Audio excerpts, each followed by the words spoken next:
When the Empress Dowager asked about the queen, Yilingwe felt a bit surprised. She had thought that the woman in the red palace dress was the Empress of the Great Xia. Although Yilingwe was not very familiar with palace rules, Lady Lan had taught her some basic etiquette before entering the palace. These included things to watch out for at palace banquets, such as food, speech, behavior, and even clothing colors. One important rule was that only the queen could wear bright red at a palace banquet. But the woman in front of her, she lifted her head. Under the bright lights, her stunning red palace dress looked even more dazzling and noble. Her wide skirt was decorated with shining gold phoenix patterns, and her dark hair was styled into an intricate bun, with several smooth, round beads decorating her hair, sparkling with light. This kind of dress was clearly meant to attract everyone's attention. Regarding the Empress Dowager's question, the queen planned to come, but her sixth son fell ill again. She had to ask this lady to assist her and host tonight's banquet, said the woman, who was charming and full-figured. She was Luo Guifei, the emperor's favorite consort. Luo Guifei was also the mother of the crown prince. The crown prince had a close relationship with the Hong family. Hong Fong was the crown prince's protector, and Hong Yulong had been his playmate since childhood. The two families were very close. So, when she first sat down, Luo Guifei started talking with Zhuge. When the topic of the sixth prince came up, the atmosphere at the banquet grew quiet. Women and young ladies who often attended palace banquets knew that the sixth prince, born to the queen, was ill. The mother and son had been resting in the palace for years and rarely attended such events. Usually, Luo Guifei would host on their behalf. Over time, Luo Guifei had become the real power behind the scenes, second only to the Empress Dowager. As for the sixth prince, he was a taboo in the summer palace, and few dared to mention him in front of the Empress Dowager. The Empress Dowager looked displeased. She waved her hand and did not ask further, simply ordering the banquet to begin. Ladies and young ladies and noble ladies, everyone gradually took their seats, and the banquet began. Several court musicians and dancers entered, playing instruments and performing songs, while gracefully dancing. The scent of osmanthus filled the air, and the moon hung high in the sky. The palace feast was a scene full of happiness and harmony.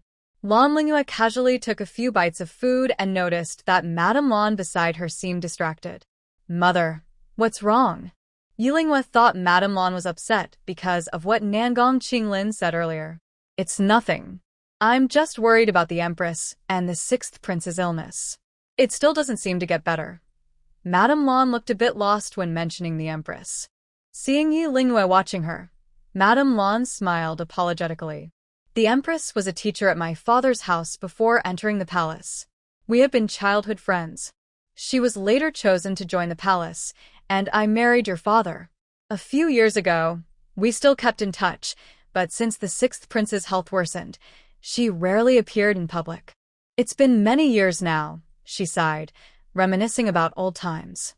When the Empress first married in, she was very favored by Emperor Xia. But after the sixth prince's health declined, the Empress became more withdrawn. She no longer kept in touch with her old friends, and even Emperor Xia seemed to neglect her. Over time, Emperor Xia favored other consorts, especially Consort Luo, who was a former palace maid. Consort Luo gave birth to the fourth prince, who was made crown prince. People in the court said that the crown prince would inherit the throne and become the new Emperor Xia. This made Consort Luo's status rise even more. "Lingyue, I have something I want to ask you. Last time, you cured your father's illness. Could you also look at the sixth prince's illness?" Madame Lan asked earnestly. To Madame Lan, Yilingwe's ability to cure her father's old illness made her believe that her medical skills were far better than those of court doctors or alchemists. Yilingwe was momentarily speechless. She wasn't truly skilled in medicine, just relying on the techniques from Dingxi and Hongmeng manuscripts, copying what she saw. But she couldn't tell her mother the truth. "Mother, let's talk about this another time. There are many court doctors, and the Empress Dowager and the Empress wouldn't agree to let a half-trained healer like me treat the sixth prince," Yilingwe said to comfort her mother. Lady Lan listened and nodded. She was too eager and forgot the rules of the palace. It seems she needs to think carefully before seeking medical help. While the mother and daughter were talking, the music suddenly stopped. Empress Dowager, today is the Midyuan festival, a time for family reunion. All the ladies present are daughters of noble families from the great Xia Palace. Each of them is talented in arts or martial skills. Let the young ladies perform to make you smile, Your Majesty, said Consort Luo, understanding Lady Zhu's glance, and whispered to the Empress Dowager. The Empress Dowager had drunk some wine and was in a good mood, so she nodded. Anyone who performs well will be rewarded. The young ladies from noble families became excited. It was a good chance to show themselves in front of the Empress Dowager. The daughters of scholars played instruments, painted, and recited poetry. The daughters of military officials danced with swords and practiced martial arts, causing cheers at the palace feast. Hong Yueying also stepped forward and performed a beautiful sword dance. Miss Hong, from a noble family of warriors, your swordsmanship is impressive, like that of the Crown Prince's protector. 50 taels of gold as a reward. Hong Yueying was proud, like a peacock, and left the stage. She just saw Yi Lingyue sitting with Lady Lan. She frowned and suddenly said, Your Majesty, speaking of warrior daughters, Miss Lan is the true daughter of a military family. Her martial arts at the palace banquet once earned Your Majesty's praise. Unfortunately, Miss Lan is not here, but her second sister is. Why not let her perform instead? As soon as Hong Yueying finished speaking, Lady Lan looked a bit troubled. Tonight, she wanted to stay low-key. But why do people keep provoking her and her daughter? Oh, the second Miss Lan is here. I heard she is the daughter of General Lan, recently adopted from the common people.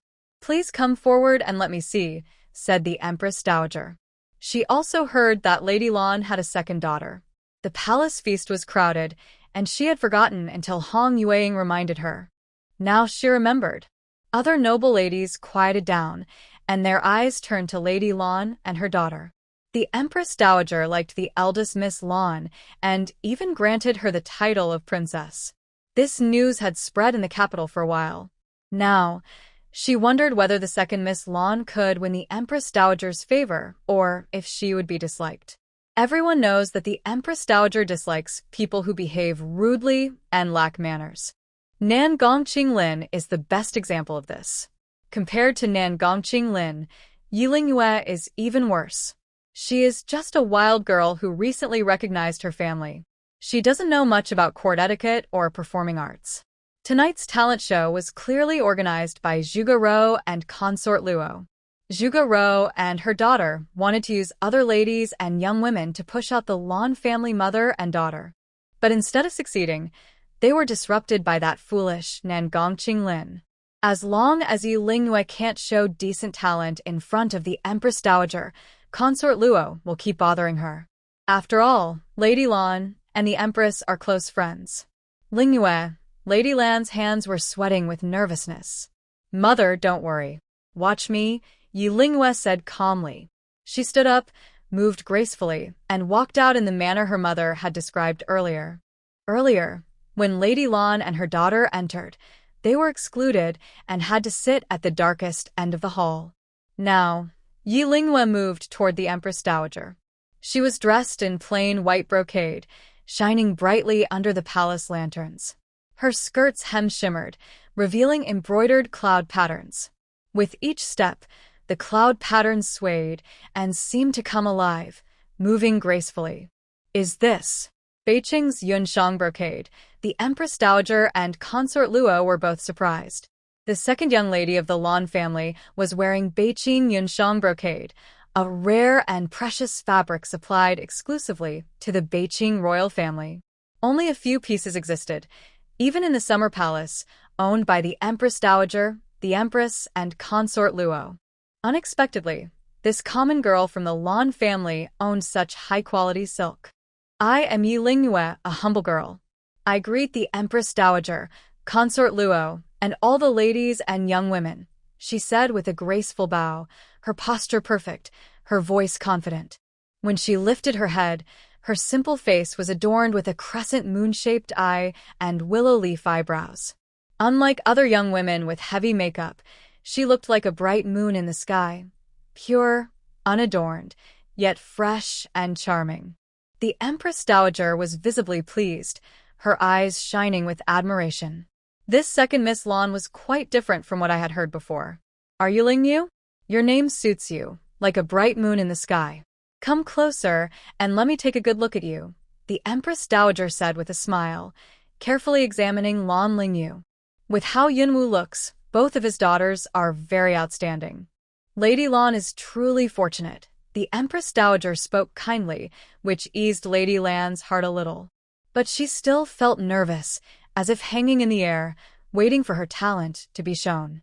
Second Miss Lan, you are indeed very beautiful. But I wonder, what kind of performance do you want to show? Music, chess, calligraphy, painting, or martial arts? Consort Luo asked, noticing the Empress Dowager's fondness for Lan Lingyu. Lingyu comes from the countryside, so she isn't as skilled in music, chess, calligraphy, or painting as other young ladies. As for martial arts, I heard that when the Empress Dowager was young, she was very talented in fighting skills. Ordinary fancy moves wouldn't catch her eye, Lan Lingyu replied. The Empress Dowager smiled when she heard this, her gaze becoming gentler. It was rare for her to see a young girl who could see through her so quickly. That was true. The Empress Dowager herself was once the daughter of a military general. She didn't care much for music, chess, calligraphy, or painting. As for the sword and fist techniques just now, she didn't find any of the young ladies impressive. In all of Daxia, among the younger generation, only the young genius from the Hong family and Lan Kaier caught her eye. Unfortunately, neither of them was here tonight. But I have learned some massage techniques from the common people. They are very good for treating rheumatism. If the Empress Dowager doesn't mind, Lingyu can give you a massage, Lan Lingyu said. Her words moved the Empress Dowager and the female officials behind her. When the Empress Dowager was pregnant with Empress Xia, she didn't pay much attention to her health and caught some dampness. During humid seasons, she often felt slight pain. She usually relied on acupuncture and hot springs to treat it. Only Empress Xia and her close palace maids knew about this. Unexpectedly, Yi Lingyu saw it at a glance. Massage isn't much of a talent show. It's not something to be ashamed of. Besides, there are many imperial doctors in the palace. Why would you need to give a massage? Han Yueying sneered. You are a good girl, showing such filial piety. Come forward and give this humble one a massage, the Empress Dowager said. Her words surprised Hong's mother and daughter, as well as Consort Luo. Yi Lingyu stepped forward, gently massaging the Empress Dowager's temples and tapping on her muscles and bones. At first, the Empress Dowager didn't feel much, but gradually she sensed a warm flow of energy from Yi Lingyu's fingers entering her body. Her long-standing back and waist pain from sitting too long also mysteriously disappeared. The Empress Dowager looked relaxed and happy, closing her eyes and letting Yi Lingyu continue her massage. A nearby old palace maid watched in amazement, saying that Miss Lan's massage skills were truly impressive. After about a cup of tea, the Empress Dowager opened her eyes. Excellent skill. Even the many imperial doctors in the palace don't have your talent, she said, removing a bone ring from her hand and placing it on Yi Lingyu's. Lady Lan, I like your second daughter very much. I will make her a princess of the moon. When you have free time, come visit me often. Hearing this, Lady Lan, who had been nervous earlier, was overjoyed. She quickly stepped forward to thank the Empress Dowager for her kindness. Yi Lingyu also knelt politely to thank the Empress Dowager for her favor. This outcome surprised the Hong family mother and daughter, who had been expecting Yi Lingyu to embarrass herself. Even Consort Luo was shocked. It was just a simple massage, yet Yi Lingyu not only gained the Empress Dowager's praise but also received the title of princess. Congratulations, Princess Yu, Lady Lan, Consort Luo said with a fake smile, though she was inwardly stunned. Zhuge Rou and Hong Yueying were furious, grinding their teeth in anger. Other noble ladies and young women, seeing this, quickly changed their attitude from earlier and came forward to flatter. After this palace banquet, Yi Lingyu suddenly became a princess of the great Xia dynasty. The Lan family now had two princesses, making them the talk of the city. As the banquet ended, the Lan mother and daughter rode in a carriage to the palace gate. Coincidentally, Hong mother and daughter's carriage arrived at the same time, riding side by side. Behind the carriage, Zhuge Ro stepped down and nodded to Lady Lan, her words carrying a slightly sour tone. Lady Lan smiled and nodded back. Mother, why do you boost his confidence? The princess isn't only from the Lan family. I am also a princess granted by Emperor Xia, and Sister Mingyue is Princess Mingyue, much better than those wild princesses, Hong Yueying said irritably. It's just a princess title. What's so special about it? Hong Yueying, relying on your parents' status is called family background. Achieving it yourself is called skill, Yi Lingyue snorted coldly. What do you mean by that? Are you saying I only got my title because of my parents? Yi Lingyue's words hit Hong Yueying like an arrow. Hong Yueying's princess title was something she had fought for. She saw her own younger sister, Hong Mingyue, gaining the title of Princess Mingyue because of her talent in martial arts. Feeling jealous, she shamelessly begged Zhuge Ro to ask the imperial consort Luo for a princess title. But no one knew about this matter. Today, Yi Lingyue's words hit the mark, making Hong Yueying instantly furious and ashamed. Maybe you know it yourself, Lan Lingyue said lazily, unwilling to argue further. Hong Yueying raised her hand, intending to scold Yi Lingyue. But Yi Lingyue's gaze made Hong Yueying tremble. That cold, piercing look seemed to freeze people solid. Hong Yueying felt as if her hand weighed 1,000 pounds, unable to lift it. Yueying, what are you doing? Just as Hong Yueying was trembling with fear, several officials approached. One of them stepped forward and stopped Hong Yueying. He was a tall, handsome, middle-aged man. When he approached, Yi Lingyue squinted and observed him carefully. Unlike ordinary people, this man's spiritual power was very strong. Moreover, his spiritual energy carried a faint golden hue, indicating that he was not only powerful but also very lucky. In the entire Great Xia, few could compare to Hong Fong in terms of luck over the past 10 years. From an overlooked son of the Hong family to the crown prince's protector, what normally took a lifetime, Hong Fong achieved in just 10 years. He was talented in both literature and martial arts, elegant in demeanor, handsome, and among the high officials of Great Xia, he was already showing signs of leadership. The stepfather, Lan Yinggu, also had a strong presence and powerful energy, but when standing next to Hong Fong, he seemed a bit less impressive. At this moment, Hong Fong was frowning and scolding Hong Yueying, acting like a strict father. Along with Prince Taibao Hong Fong, there were also several military officials, including General Lan. Father, Yi Lingyue is relying on being made a princess by the Empress Dowager to humiliate my daughter, Hong Yueying falsely accused, pointing at Yi Lingyue. The Empress Dowager made her a princess? When they heard this, both Hong Fong and Lan Yinggu paused slightly. Especially Lan Yinggu. Today, he had been drinking in the palace but was distracted, worried that his adopted daughter Lingyue might make a mistake at her first palace banquet. Surprisingly, Lingyue did not cause any trouble. Instead, she was made a princess by the Empress Dowager on her first appearance. In the history of the Great Xia dynasty, no daughter of any official had ever received such an honor. Or perhaps, Lan Yingwu's second daughter truly had exceptional qualities. This made Hong Fong curious about this second Miss Lan. Nonsense. You're already grown up and should know how to behave. This is the palace, not a place for you to cause trouble. After you go home, stay behind closed doors for 3 days to reflect. Don't embarrass me, Hong Fong scolded Hong Yueying, then apologized to Lan Yingwu's family with a bow. Is this her biological father, Hong Fong? Yi Lingyue stood 3 feet away from Hong Fong. Even in the dim palace lantern light, she could clearly see him. Hong Fong, about 35 or 36 years old, had a handsome face. His eyes were cold but carried a hint of calculation. When talking to others, he always wore a polite smile, which easily made people feel good about him.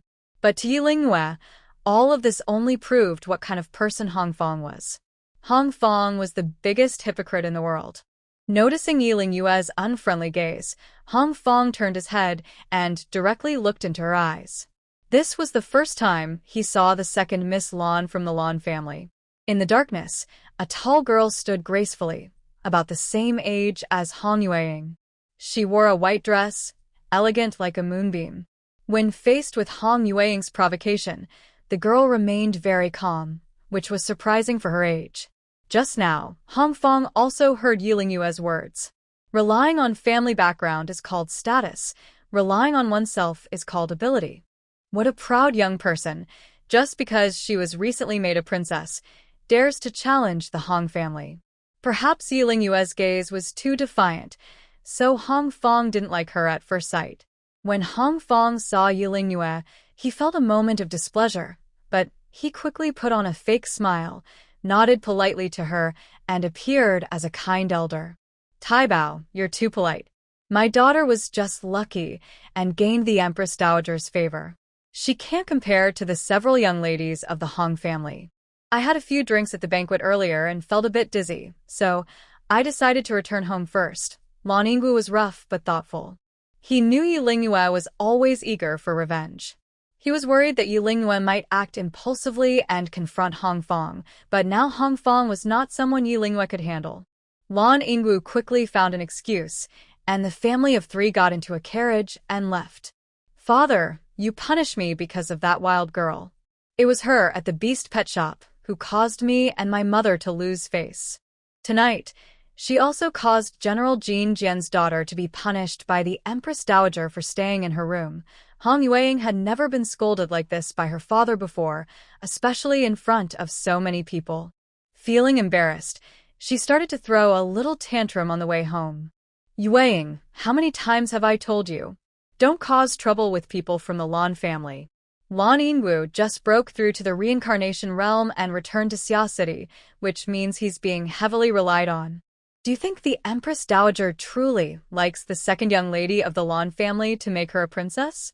She's just trying to win over the Lan family. Besides, dealing with the Empress Dowager is like dealing with a tiger. She's a cunning old fox and not easy to please. What do you think, madam? On the carriage, Hong Fong's handsome face showed a cold glint. Yes, sir. Yi Lingyue wants to please the Empress Dowager, but it's not so easy, Zhuge Rou said with a light smile, covering her mouth. If Yi Lingyue didn't enter the palace, that was good. But if she did, there would be many chances for her to disappear quietly without anyone noticing. Hong Fong nodded in agreement with Zhuge Rou's words. Women should handle women's affairs. After all, the harem is a woman's battlefield. Several carriages from the Hong family left the palace gates heading toward the Hong residence. On the night of the Zhongyuan festival, the bright moonlight spilled across the streets, illuminating everything. The long street was completely bright, with no one in sight. In the carriage, Hong Fong frowned slightly and subtly looked outside. Hong Fong has achieved his current status, but he has made many enemies. There are quite a few who want to kill him. He has always been very careful when he goes out. Sir, you drank some wine tonight. When you go back, I will serve you to sleep early, Zhuge softly said, her pretty face full of concern. Thank you, madam, Hong Fong said, holding his lovely wife and kissing her on the forehead. They've been married for over 10 years and are still very loving. A figure hidden in the dark corner of the street. If you don't look carefully, no one would notice there is someone hiding there.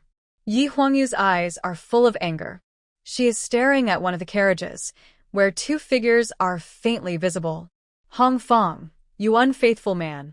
Over the past 10 years, you have been living freely. Your wife is pregnant, and your children are many. It's sad for her and her daughter Lingyu, who are barely surviving in the Yi family. Yi Huangyu has been in the summer capital for several days.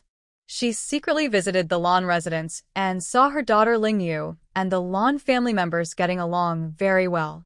Only then did she quietly leave. She originally wanted to find a chance to sneak into Hong's house and assassinate Hong Fong and Zhuge. But Yi Huangyu soon found out that the defenses of Hong's house had become much stronger than when she left years ago. Moreover, there is a very strong aura of energy inside Hong's house. It's clear that it belongs to the old Marquis of Hong's house, who has broken through the 5 cycles of reincarnation. The old Marquis is always watching over everything in Hong's house. Yi Huangyu couldn't find a chance to sneak in, so she had to stay hidden outside, planning to strike when Hong Fong goes to court or inspects the area. However, Hong Fong is now the Crown Prince's protector and often moves around the palace. Yi Huangyu couldn't find an opportunity. It wasn't until tonight that she finally saw her chance. Several carriages from Hong's house had already turned the corner of the street, leaving only the last carriage and 2 guards. Yi Huangyu clearly remembers that this was the carriage Hong Fong usually used to go to court. He was inside. Yi Huangyu had been waiting for this moment for a long time. Suddenly, a net of iron shot up from the ground, trapping the carriage and the horses tightly. Hong Fong died. Yi Huangyu moved like an arrow, her figure flashing to the side of the carriage. Her palm radiated a powerful energy, directly striking into the carriage. The carriage that Hong Fong rode was made of high-quality moon iron. When the guard reached out to the carriage, the horse pulling it suddenly let out a loud neigh and collapsed. Yi Huangyu was already prepared. She saw her hand holding 2 smoke bombs and threw them into the carriage. Suddenly, chaos broke out inside the carriage. There are assassins. Someone is attacking the Crown Prince. Suddenly, cries for help sounded. Hong Fong descended from above and struck out with his palm at Yi Huangyu. Dressed in black, Yi Huangyu's eyes widened in surprise when she saw Hong Fong. Hong Fong was not inside the carriage. 2 people rolled out from the carriage. One was Hong Yulong, looking panicked, and the other was the Crown Prince of Daxia. It turned out that tonight, the Crown Prince had drunk too much at a banquet. Hong Yulong, Hong Fong's son, was escorting him back to the prince's residence. They were riding in Hong Fong's usual carriage, while Hong Fong and his wife and daughter were in another carriage. When the prince was attacked, the street quickly became noisy with people. Many guards from the Hong family and the imperial guards rushed over. Yi Huangyu knew the assassination attempt had failed tonight. More and more imperial guards arrived. Yi Huangyu's eyes flickered. She struck out with her palm at Hong Fong. Their fists collided fiercely. Hong Fong had already suspected someone was following the carriage. He pretended to attack, using a fake move, and the prince became his scapegoat. Hong Fong, I will kill you, the black-clad person said, making Hong Fong's face change. The black-clad person was a woman, and her figure made Hong Fong feel a strange sense of familiarity.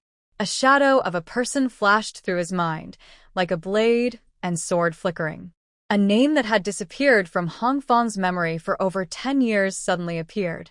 Hong Fong was surprised, but the black-clad woman lunged at him. Knowing that her assassination attempt had failed today and that she probably wouldn't get another chance, she had no choice but to fight to the death. Whether she lived or died, she would not turn back. She thought of this and made up her mind to die. Her figure was like the wind, fists flying everywhere. Within a few meters, the guards were forced back by her powerful energy. Yi Huangyu unleashed her full strength, killing several guards from the Hong family. Hong Fong watched her martial arts, feeling 1,000 thoughts swirl in his mind. He was more certain than ever that she was Yi Huangyu. Capture her alive. He suddenly moved and appeared in front of Yi Huangyu, facing her directly with a palm strike. Hong Fong, a master at the reincarnation realm, struck out with his palm. Yi Huangyu's delicate body trembled as his powerful energy made her blood surge. With a loud bang, her knees suddenly sank into the ground. The street stones shattered into powder. Yi Huangyu was forced by Hong Fong's energy, causing internal injuries. Unexpectedly, Hong Fong, who had similar cultivation to her years ago, had made great progress over the past 10 years. Yi Huangyu closed her eyes, feeling hopeless. She thought she still couldn't kill this unfaithful man. As the guards of Hong's mansion swarmed like locusts, Yi Huangyu was about to be captured alive. At this moment, several dark objects rolled over and landed at the feet of Hong Fong and his guards. Following the light of the torch, Hong Fong looked carefully and recognized what the dark objects were. His brow suddenly furrowed, and he remained calm like Mount Tai in front of danger. He shouted loudly, "Everyone, scatter!" It's Leizhenzi. Unexpectedly, the opponent had allies. As soon as Hong Fong finished speaking, he grabbed Hong Yulong and the crown prince. With a big wingspan, he leapt over 100 meters away. At the same time, a figure flashed by, helping the injured Yi Huangyu up and rushing in the opposite direction. Boom, boom, boom. 3 Leizhenzis exploded simultaneously. The entire street was like spring thunder hitting the ground, dust flying everywhere. A carriage was also blown to pieces. "Who are you, Yi Huangyu? Injured and weak?" asked. "Mother, it's me." The person who rescued Yi Huangyu pulled off the cloth from his face, revealing a face she knew very well, her daughter, Lingyu. She originally wanted to hide her mother in the Hongmeng heaven, but now her mother was injured and needed care. After sending a calming breath into Yi Huangyu's body to temporarily protect her heart, Yilingyue's eyes turned, and she came up with a plan. She carried Yi Huangyu on her back, quickly moved, and caught up with the Blue Mansion's carriage. She opened the carriage curtain and slipped inside.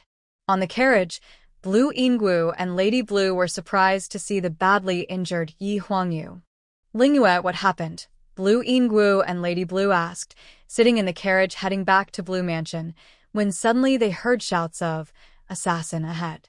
General Lan knew that tonight the Crown Prince was drunk and with Hong Yulong.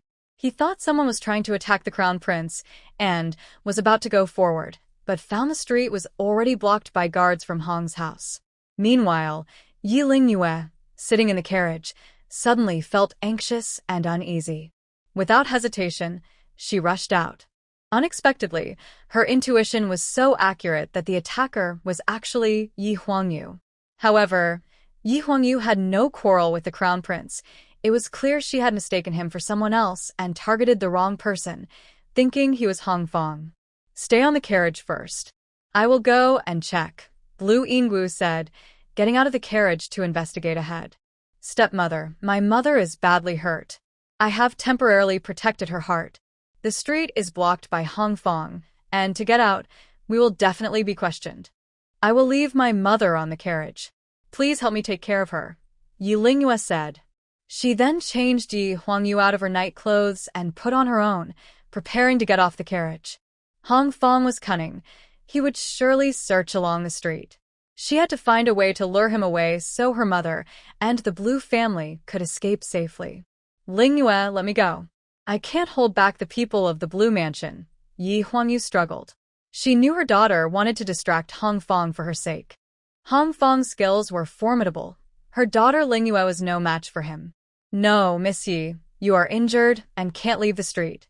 Since we have taken Lingyue as our adopted daughter, we are a family," Lady Blue said. As a woman, she had never faced such a situation before. But she was also the wife of Blue Yinggu. After enduring her husband's scolding several times, her character had become much stronger than that of an ordinary woman. After a moment of panic, she felt overwhelmed with mixed feelings. She knew that hiding Yi Huangyu would have serious consequences if discovered. But she admired Yi Huangyu's brave and passionate nature, which made it impossible for her to betray her. She believed that her husband, Lan Yinggu, and her daughter, Lan Kaier, if they were here, would agree with her decision. She was determined to find a way to save Yi Huangyu. "Madam is right. Yi Mei, don't get too upset. Lingyue is clever and will find a way," Lan Yinggu said after hearing the news. The situation was the same as Yi Lingyue had expected. Hong Fong had already searched the streets and nearby houses thoroughly. Everyone in each house had been driven out. Every carriage on the street had to show ID before passing through. "Foster father, please make sure to take my mother out," Yi Lingyue said, feeling a bit calmer. She checked Lan Yinggu's identity, and everything seemed fine. "Lingyue, where are you going?" Lan Yinggu asked nervously, noticing her night clothes. "Foster father, there are too many people on the carriage. To avoid suspicion, you should leave first. I will follow secretly." Yi Lingyue covered her face with a scarf, then jumped onto a nearby roof. Lan Yinggu looked at the carriage, which couldn't hold 4 people. He sighed and got on the carriage. Thanks to Hong Fong's quick rescue, The drunken crown prince was only frightened and uninjured. Rogue. How dare you attack the crown prince? Grand Protector, catch that assassin and execute him. The crown prince of Daxia, also the beloved son of Empress Luo, was a thin, slightly dark-looking boy. He was handsome, but had a very hot temper.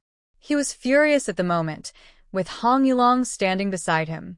Hong Yulong had grown up with the crown prince and knew his temper well. After calming him with a few words, the prince's anger subsided a little. Rest assured, Your Highness. My father will find that assassin, Hong Yulong said, also startled. The assassin was quite skilled. At that time, the crown prince was drunk, but Hong Yulong was sober. He clearly heard the assassin shout, Hong Fong, prepare to die. It is clear that the person came to attack the father, but the attacker's voice clearly sounded like a woman. I also noticed that the father had a chance to kill the female attacker, but didn't. I don't know why he didn't act. At this moment, Hong Fong feels very mixed inside.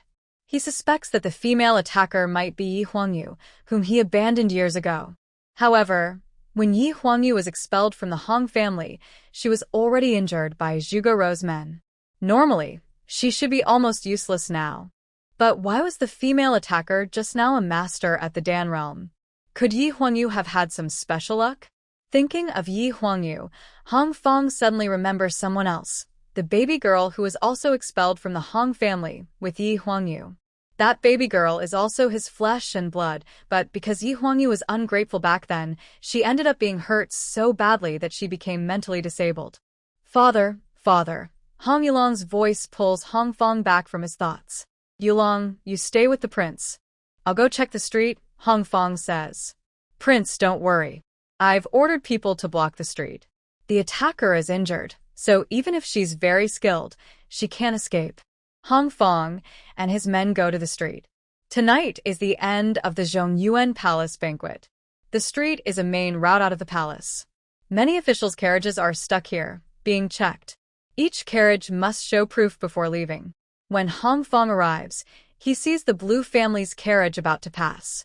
The guards have finished their checks and are about to let the carriage go.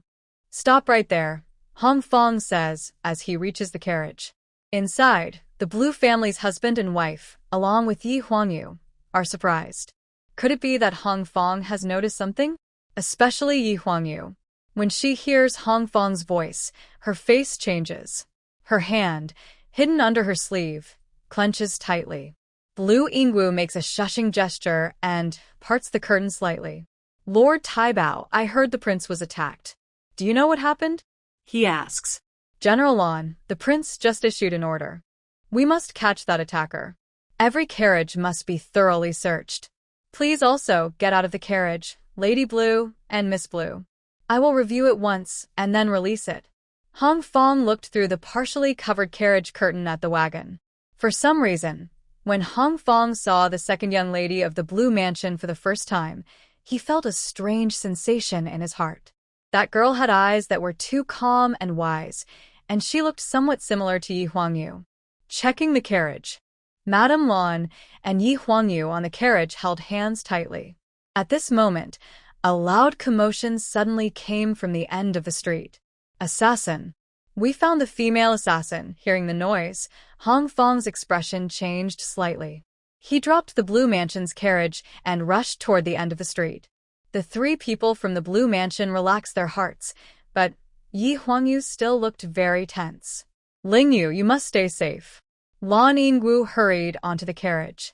Don't worry, Lingyu will be fine. Let's go back to the mansion first. I will find out more later. The Blue Mansion's carriage quickly sped into the night. At the end of the street, a quick figure ran along the eaves of the buildings on both sides. When the assassin was spotted, the guards from Hong's house shot arrows at the eaves. The arrows whistled through the air, but before hitting the assassin, they all fell to the ground. When Hong Fong and others arrived, the figure had already fled outside the city. Watching the figure leap and land several times, Hong Fong's brow furrowed. He clearly injured the other person, so why, in less than 15 minutes, had the assassin's skills recovered so quickly?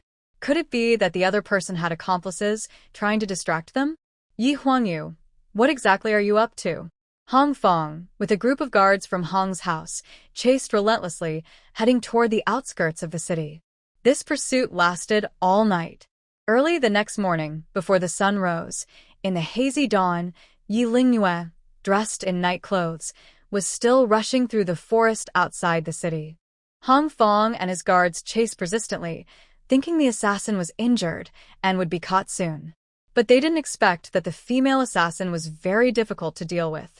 After a night of running, Hong Fong, who was at the reincarnation realm, felt his internal energy was greatly depleted. The guards behind him looked exhausted as well. But that female assassin, after a night of hiding, did not slow down at all. She kept moving like a clever mouse, dodging here and there. Whenever Hong Fong felt he was getting close, her aura would suddenly disappear. Just when Hong Fong thought he had lost her and was about to return to Xia City, her aura would appear again in a different direction. After several rounds of this chase, Hong Fong's guards were all exhausted, looking like tired dogs. Even the military dogs sent to find the assassin's scent were too tired to run. Noticing that the guards behind him were nearly out of energy, Yi Lingyue casually finished a spiritual peach she had taken from the Hongmeng heaven. She ate it quickly, replenished her energy, and kept running forward.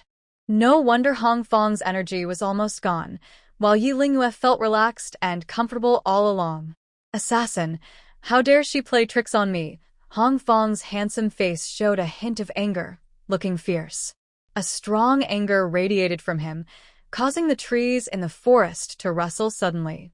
In the forest bathed in morning fog, something changed unexpectedly. The originally still trees suddenly had many vines climbing down, like countless little snakes, crawling toward a certain direction in the forest. Yi Lingyue, wandering in the forest, sensed that the plants nearby were acting strangely. Several vines, like tentacles, reached for her hands and feet. What kind of skill is this? Yi Lingyue didn't know that Hong Fong, who had broken through the second reincarnation tribulation in the cycle of rebirth, could control not only fire but also some wood element powers. These vines were affected by Hong Fong's reincarnation wood power inside him, under his control, becoming his tools. Not good. Yi Lingyue's alarm bells rang loudly. She drew her blood-patterned dagger and swiftly cut several vines. She had thought the forest would be the best hiding place for Congnan, but now it was clear that this suburban forest was all under Hong Fong's watch. She couldn't stay here. Fortunately, the edge of the suburban forest was nearby. Yi Lingyue didn't hesitate and flew toward the exit. She had been hiding in the forest all night, and she didn't realize she had unknowingly traveled over 10 miles. Now, she was already outside the city of Xia. At the exit of the forest, several grand summer palaces appeared.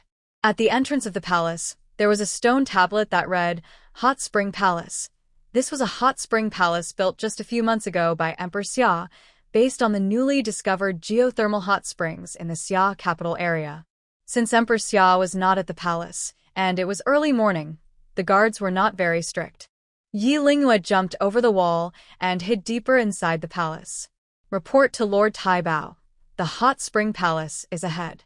The assassin has entered the palace, a guard from Hong's household reported. Hong Fong looked at the hot spring palace.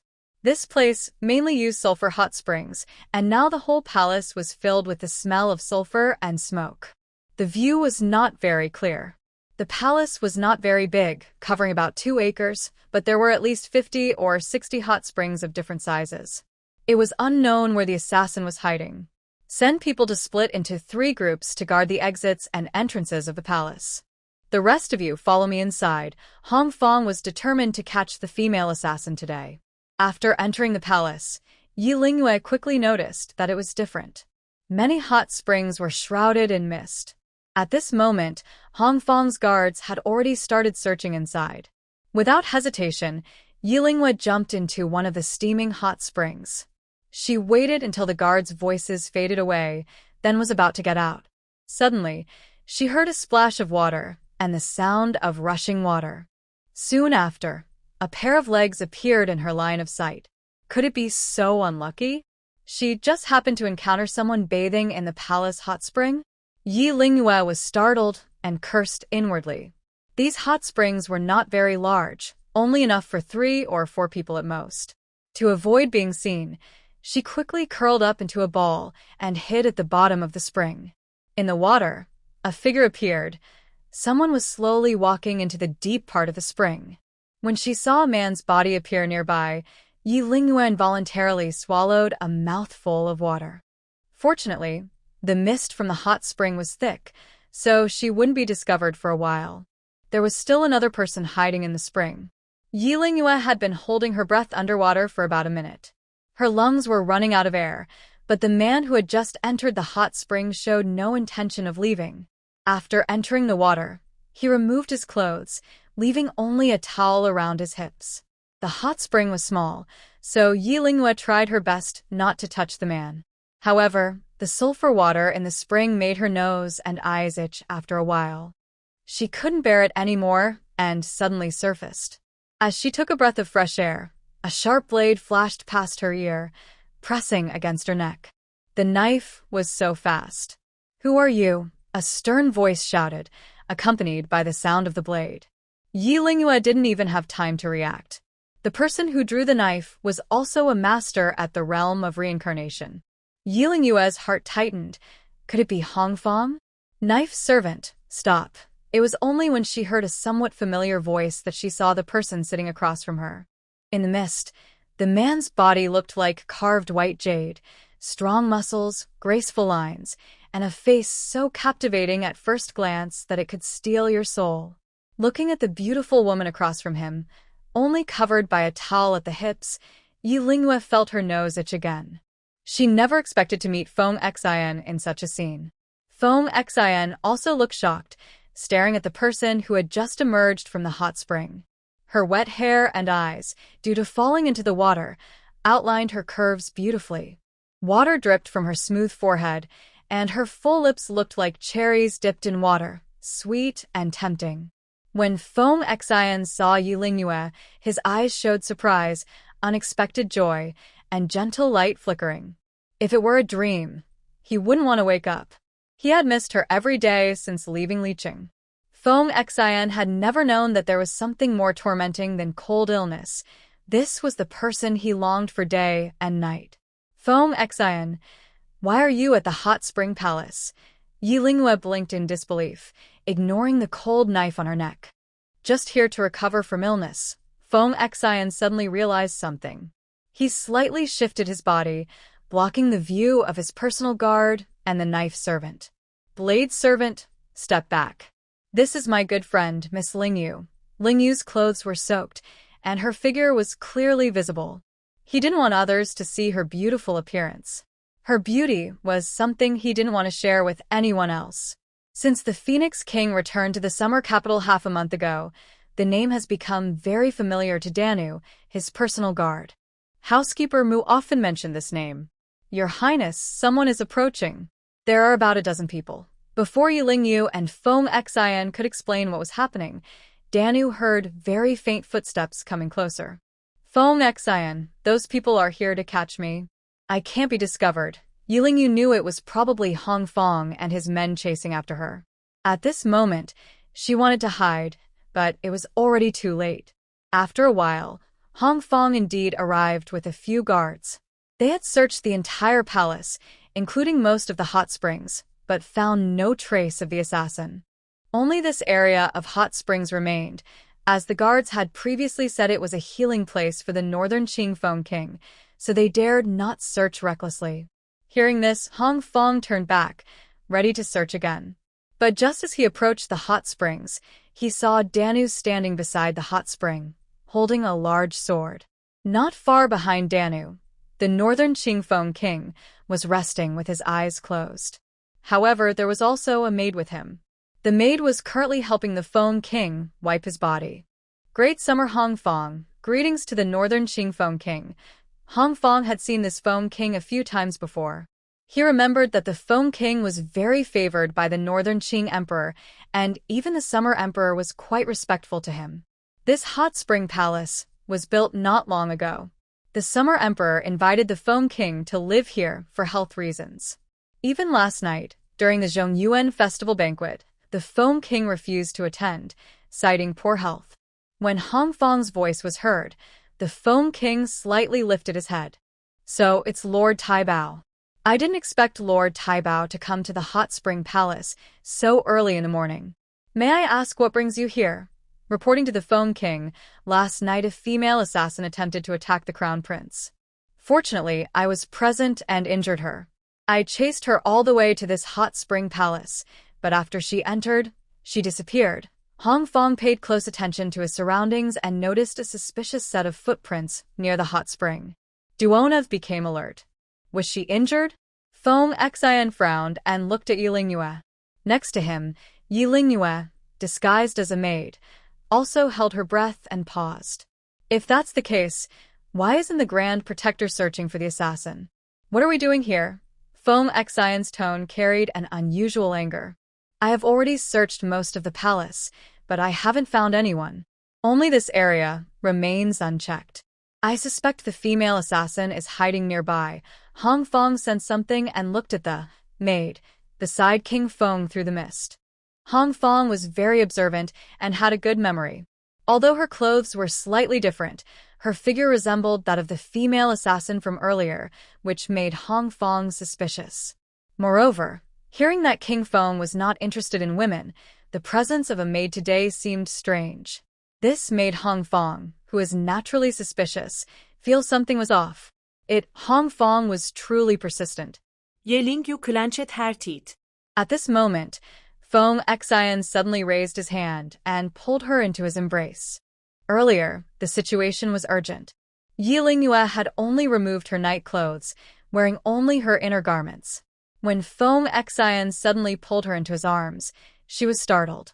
Above them, Feng Xian gently shook his head, signaling her not to be nervous.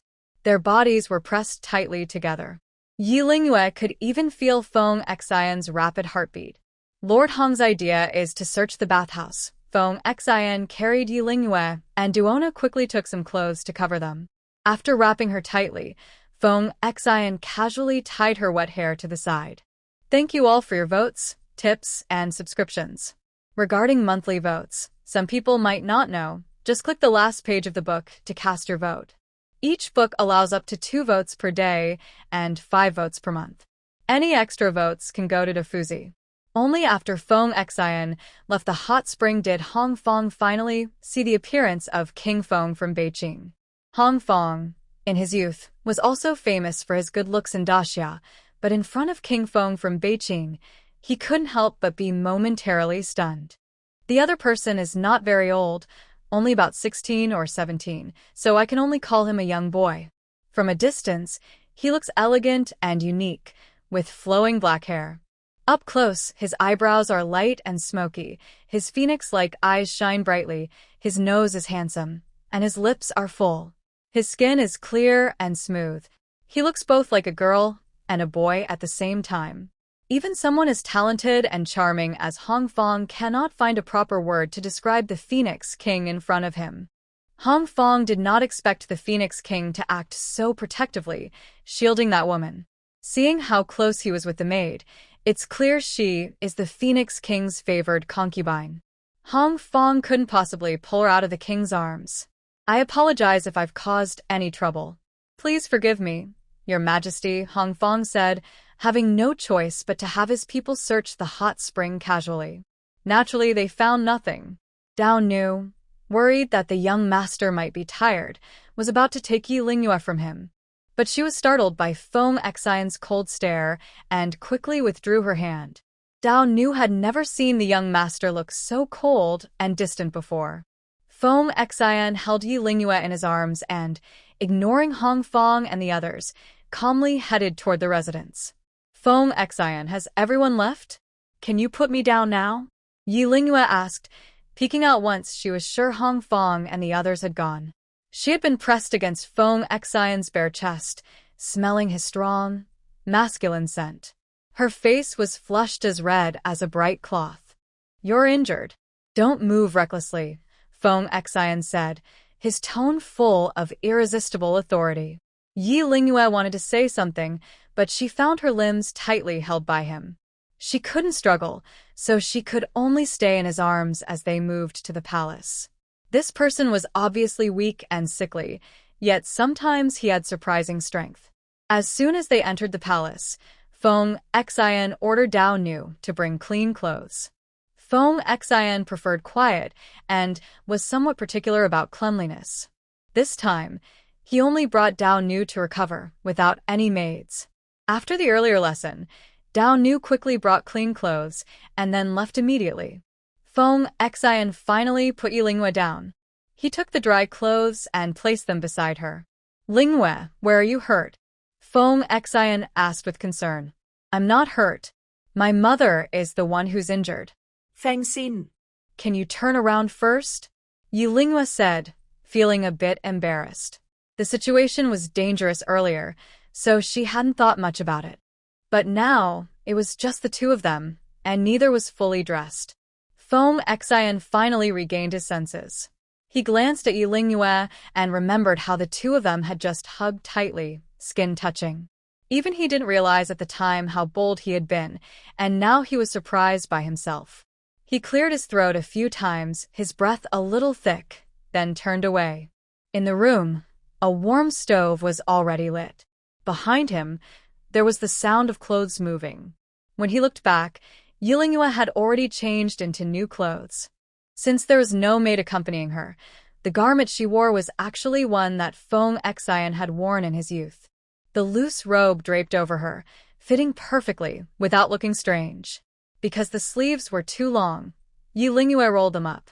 Her slightly puffed chest, slender waist, long legs, and wet hair casually piled on her head all gave her a charming look, even though she was wearing old clothes from her earlier years.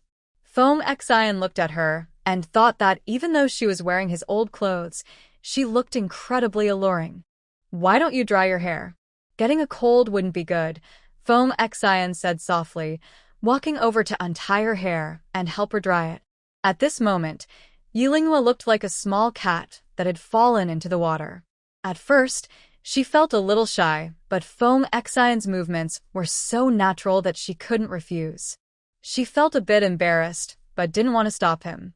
Feng Xian, a prince who had been cared for since childhood, was surprisingly gentle when he helped her.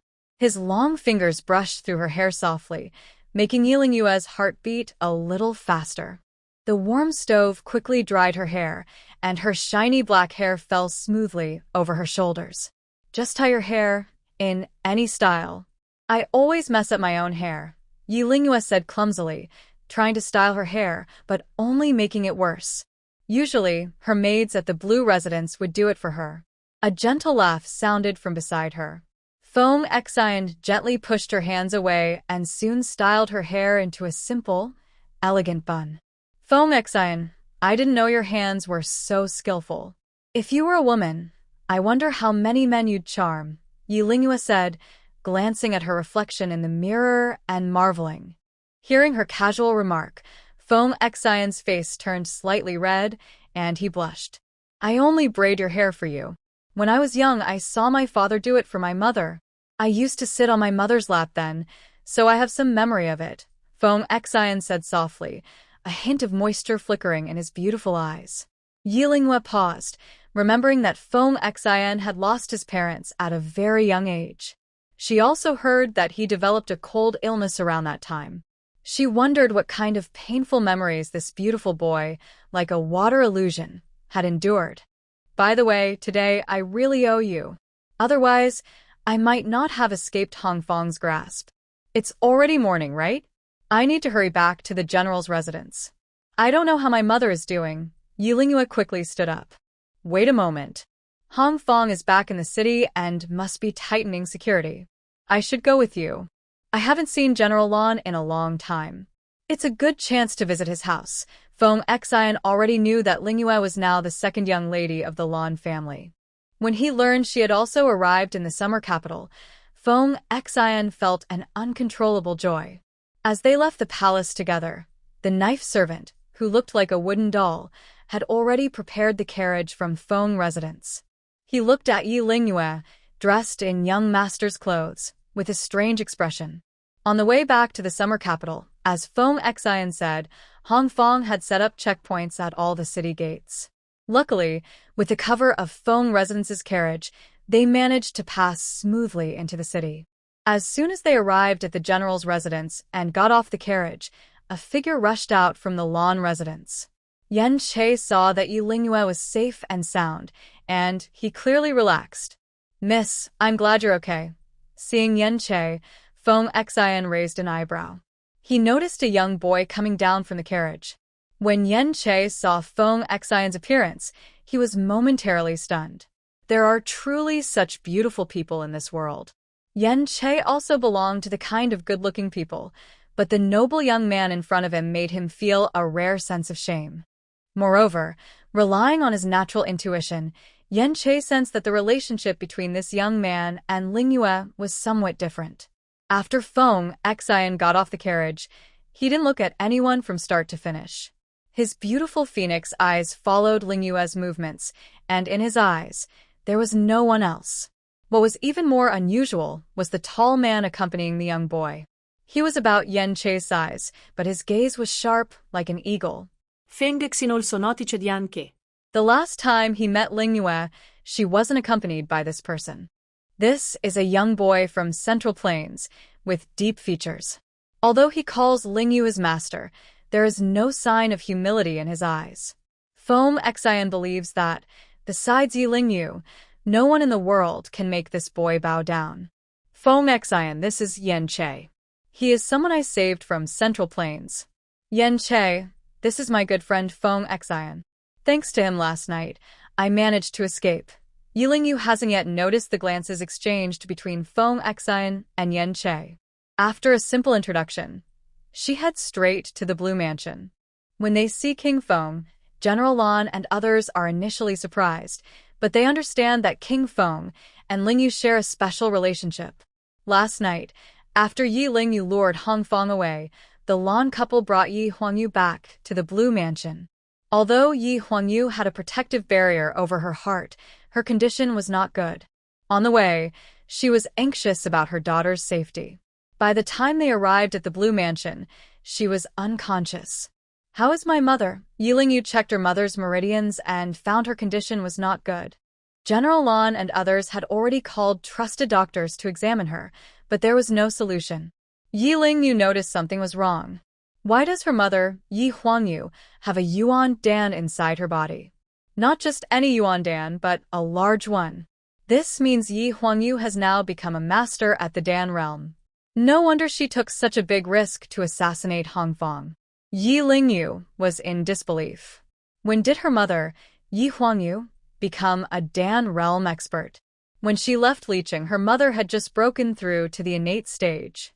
Even though Yi Lingyue knew her mother trained very hard, it was incredible that in just a few months, she had advanced from innate to the Dan realm, especially with a large Yuan Dan. Lingyue, you've noticed too? If I'm not mistaken, your mother must have used a special method this time to increase her cultivation, Blue Yingwu said after examining Yi Huangyu's injuries. She used a special technique to force her cultivation up to the Dan realm to assassinate Hong Fong. That's why Yi Huangyu was able to push back several innate guards from Hong's family, break through the encirclement, and even fight Hong Fong a few rounds. Unfortunately, she was still no match for Hong Fong. "Mother, why are you so foolish?" Yi Lingyue never expected that her mother would take such a big risk. She looked at her mother lying on the bed, her eyes closed, her face as pale as gold paper. Her heart was filled with anxiety, wave after wave. Seeing her mother like this, Yi Lingyue forced herself to suppress her worry. She dismissed the people around her and used her internal energy, the Ding Qi, to slowly repair Yi Huangyu's broken tendons and veins. This repair was much more difficult than the last time.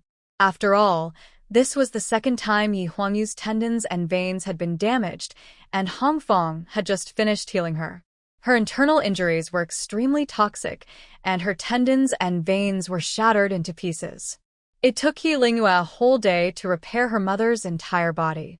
She only stopped when her internal energy, the Ding Qi, was completely exhausted. When she heard Yi Lingyue's weak voice, Lady Lan and Lan Yingwu came in.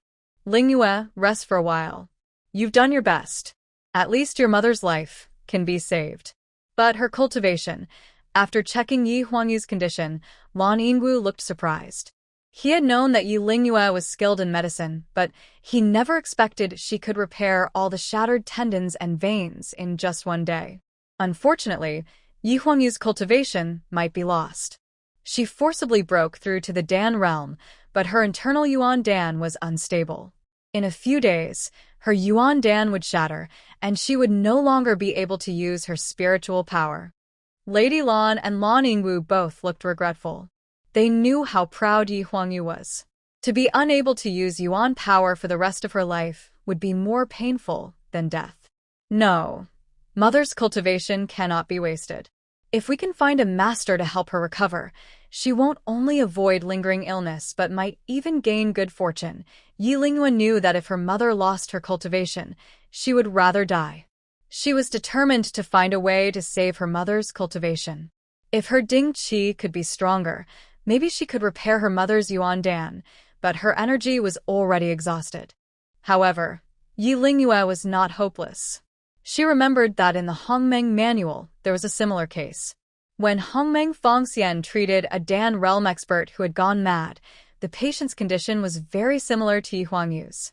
Her tendons and veins were shattered, and her Yuan Dan was unstable. In the end, Hongmeng Fongxian came up with a method called the exchange Yuan technique. Using a master's powerful energy, Yi Huangyu's dantian was cleansed and her cultivation was forcibly advanced. Her core was reshaped, but helping someone suddenly break through the Dan realm is not something an ordinary person can do. It requires the other person to be at least a strong cultivator who has surpassed the reincarnation 5 paths. Also, this method of changing the core is very dangerous. If not done carefully, it could threaten both their lives. Among those who have surpassed the reincarnation 5 paths, only 2 people in all of Summer City can help Yi Huangyu. One is the old Marquis of the Hong residence and the other is the old Marquis of the Hong residence, who once watched Ye's mother and daughter being expelled from the Yi family, would never ask him for help, whether it's Yi Lingyue or Yi Huangyu. The other person is, besides the old Marquis of the Hong residence, the only one in Summer City who has surpassed the reincarnation 5 paths is the Martial Marquis. Actually, besides these 2, there is another person who might be able to save your mother. That is the master builder of the Daxia Fengshe Tower, the only Fengzun in Daxia today, Mr. Xiaoho. Unfortunately, he is often away from Daxia, so finding him is as difficult as climbing to the sky, Lan Yingwu sighed. Recreating a core is an extraordinary act that even the 9 Cauldrons alchemists cannot accomplish. Only a Fengzun-level alchemist can do it.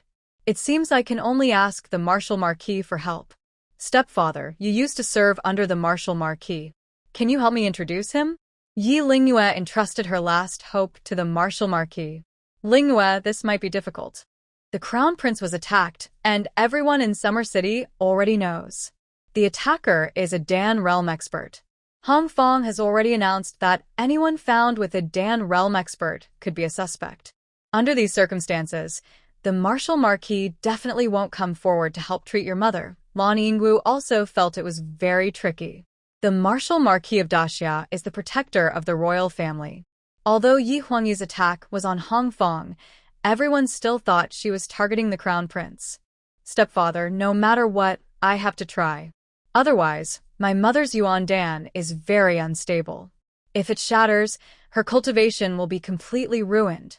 Yi Lingyue knew that the chance of success was very low, but she had to try. Lan Yingwu immediately left the house. He didn't return until the next morning, looking very disappointed. Sigh.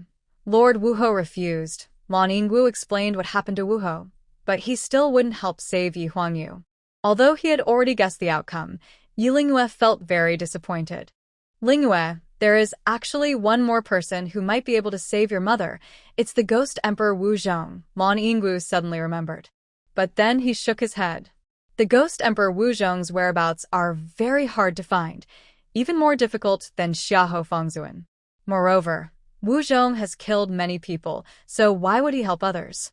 Yi Lingyue had thought about Wu Zhong before, but that man was too mysterious. During the 2 previous rescue attempts, She felt they were not just coincidences. She believed Wu Zhong wouldn't get involved unless it was absolutely necessary, and she didn't want to bother him again. Lingyue, let's think of other ways. You should rest now. You haven't slept well for days, Lady Lan said with concern. No, stepmother. I will go ask Lord Wuho again. Please take care of my mother, Yi Lingyue said firmly, knowing only Wuho could save her mother, Yi Huangyu. Without another word, she turned and left the Lan residence. Lan Yingwu wanted to stop her, but couldn't. Feng Xian saw Yi Lingyue leave and looked worried. Since returning from the hot spring palace, he had been waiting at the Lan residence. After learning about Yi Huangyu's condition from Lan Yingwu, Feng Xian took out a pill. Lady Lan, I have a 7th grade soul-restoring pill. Give it to your daughter's mother first. It should help Miss Yi, Feng Xian said. When they saw the pill, Lan Yingwu and his wife were both surprised. They didn't know much about pills, but they recognized that this was a red-patterned pill. Your Highness, that was made by Lord Fengzuan to save lives. You shouldn't use it. Dao Nu quickly stopped when he saw Feng Xian take out the life-saving soul-restoring pill. Dao Nu, this isn't your concern, Feng Xian said coldly. Dao Nu immediately fell silent. He had followed Feng Xian since he was young and knew that Feng Xian was angry. A 7th grade red-patterned soul-restoring pill could even bring the dead back to life. Even Beiqing's alchemist could only make 3 such pills a year. Why would Feng Xian be willing to give it away? Isn't that like giving away his life? Lan Yingwu and Lady Lan looked at each other with surprised expressions. They originally thought that King Feng and Lingyu were just friends, but in the world, no friends would directly give away their life-saving pills. Everyone could see that King Feng's feelings for Lingyu. Just take it. I will go find Lingyu, Feng Xian said, then left the Lan residence. Well. Everyone is leaving now. Should we use this pill or not? Lan Yingwu hesitated. Helping someone is like fighting a fire. First, give it to Lingyu's mother, Lady Lan said. She took the pill and fed Yi Huangyu the medicine. In the capital, the Wu Ho residence is the 2nd most guarded place after the palace. Usually, not even a fly dares to fly here. But today, starting from noon, a person was kneeling outside. Although the ghost festival had passed, in the hot tropical city, the noon sun was still very fierce. The scorching sunlight shone on Yi Lingyue. Please, Lord Wu Ho, save my mother's life, a clear yet hoarse voice echoed through the Wu Ho residence. But the gates remained tightly closed. Sweat dripped onto the ground. Since the incident, and until Yi Huangyu's injury was treated, Yi Lingyue had not closed her eyes or eaten. Her body was strong, but not made of iron. Yip yip, little Xiao looked anxiously at her older sister. The little creature had somehow found a lotus leaf and placed it on her head, pitifully wiping her sister's sweat. Suddenly, the sky darkened. Yi Lingyue, who was dizzy from the sun, looked up and saw Feng Xian's face full of worry. He held an umbrella, blocking the blinding sunlight. Yeah, go back, Feng Xian said with concern. No, I must see the Wu Ho to save my mother, Yi Lingyue insisted. To Feng Xian, she looked like a stubborn child. Her only thought was to get the Wu Ho to help. Feng Xian knew that Yi Lingyue would not give up until she achieved her goal. Then I'll wait with you, Feng Xian said, walking beside her. Like a tall tree, he shielded her from the sun. He held most of the umbrella over Yi Lingyue, while his own body was exposed to the sunlight. Prince, the sword servant stepped forward. Step back, Feng Xian's voice was very cold. Feng Xian's fair face had turned slightly red from too much sun. But he still held his umbrella and stood beside Yi Lingyue. Unknowingly, the sky grew darker.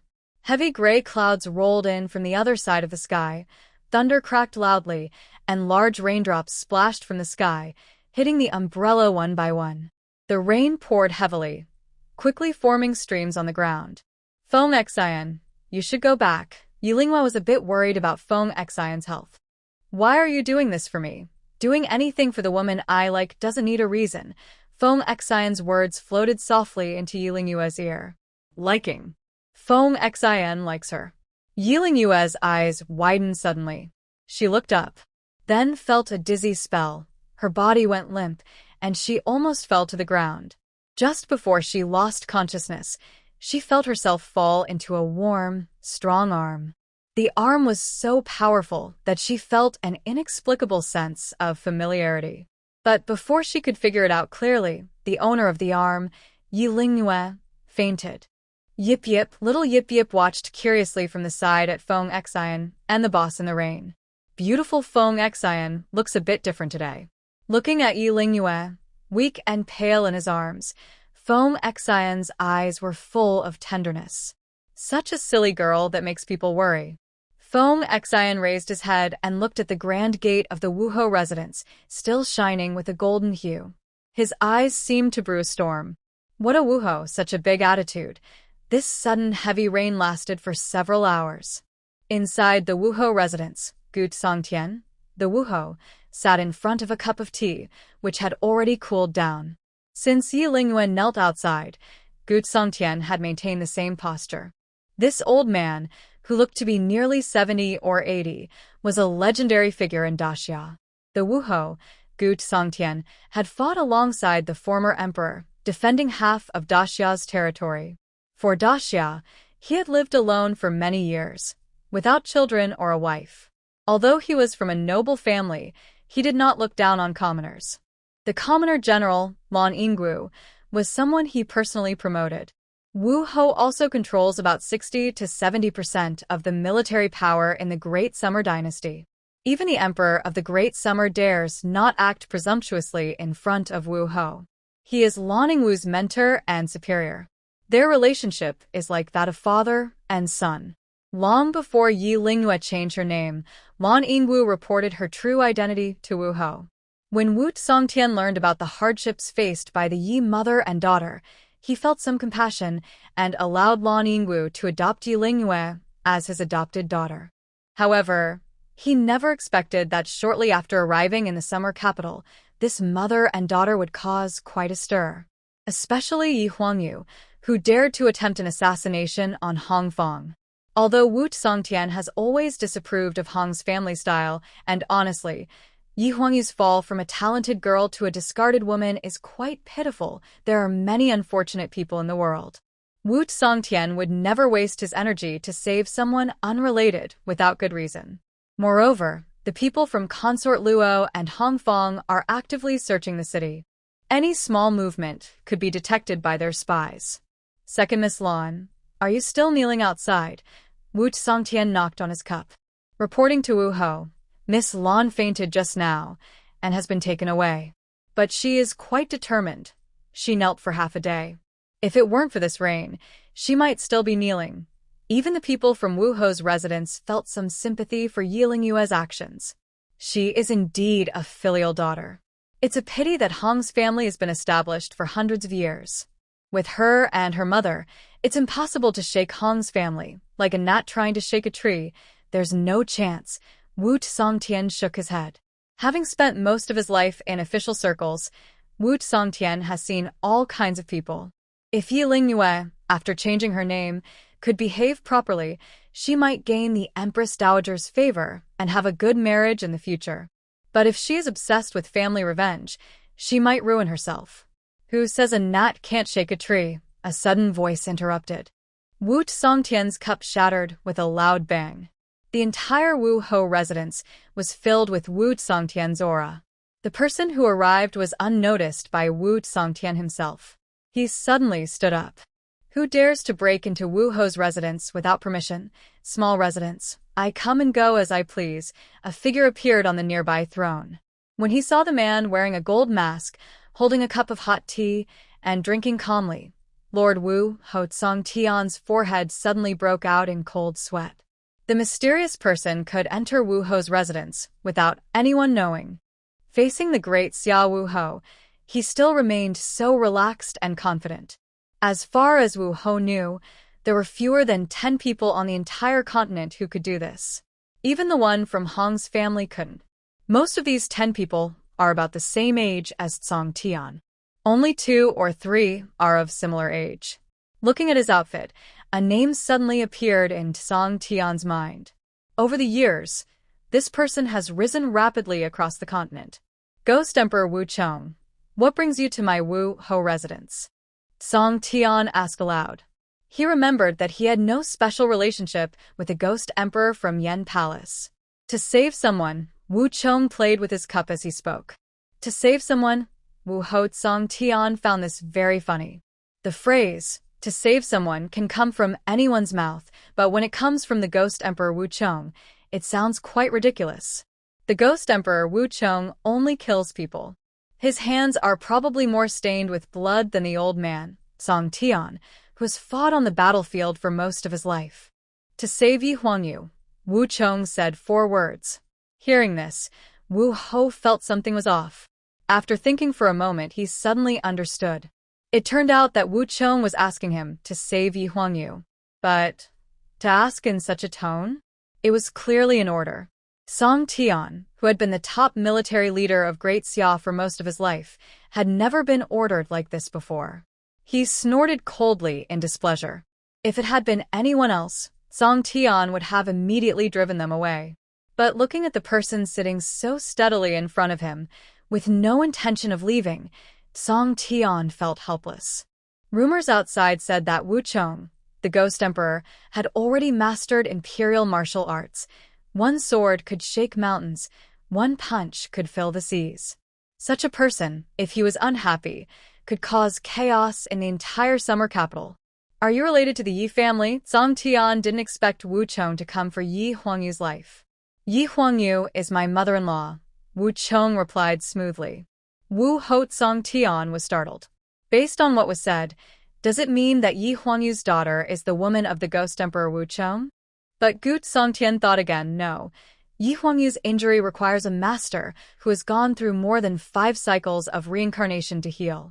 The Ghost Emperor Wu Chong's strength is definitely not less than the reincarnation realm. Judging by his skills, he has probably reached the divine power realm. To save his mother-in-law, he could simply go and save her directly.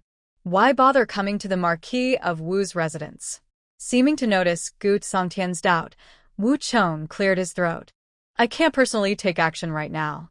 Yi Huangyu is still my future mother-in-law for the time being. Gut Songtian suddenly understood. So, the Ghost Emperor Wu Chong is still pursuing someone's daughter.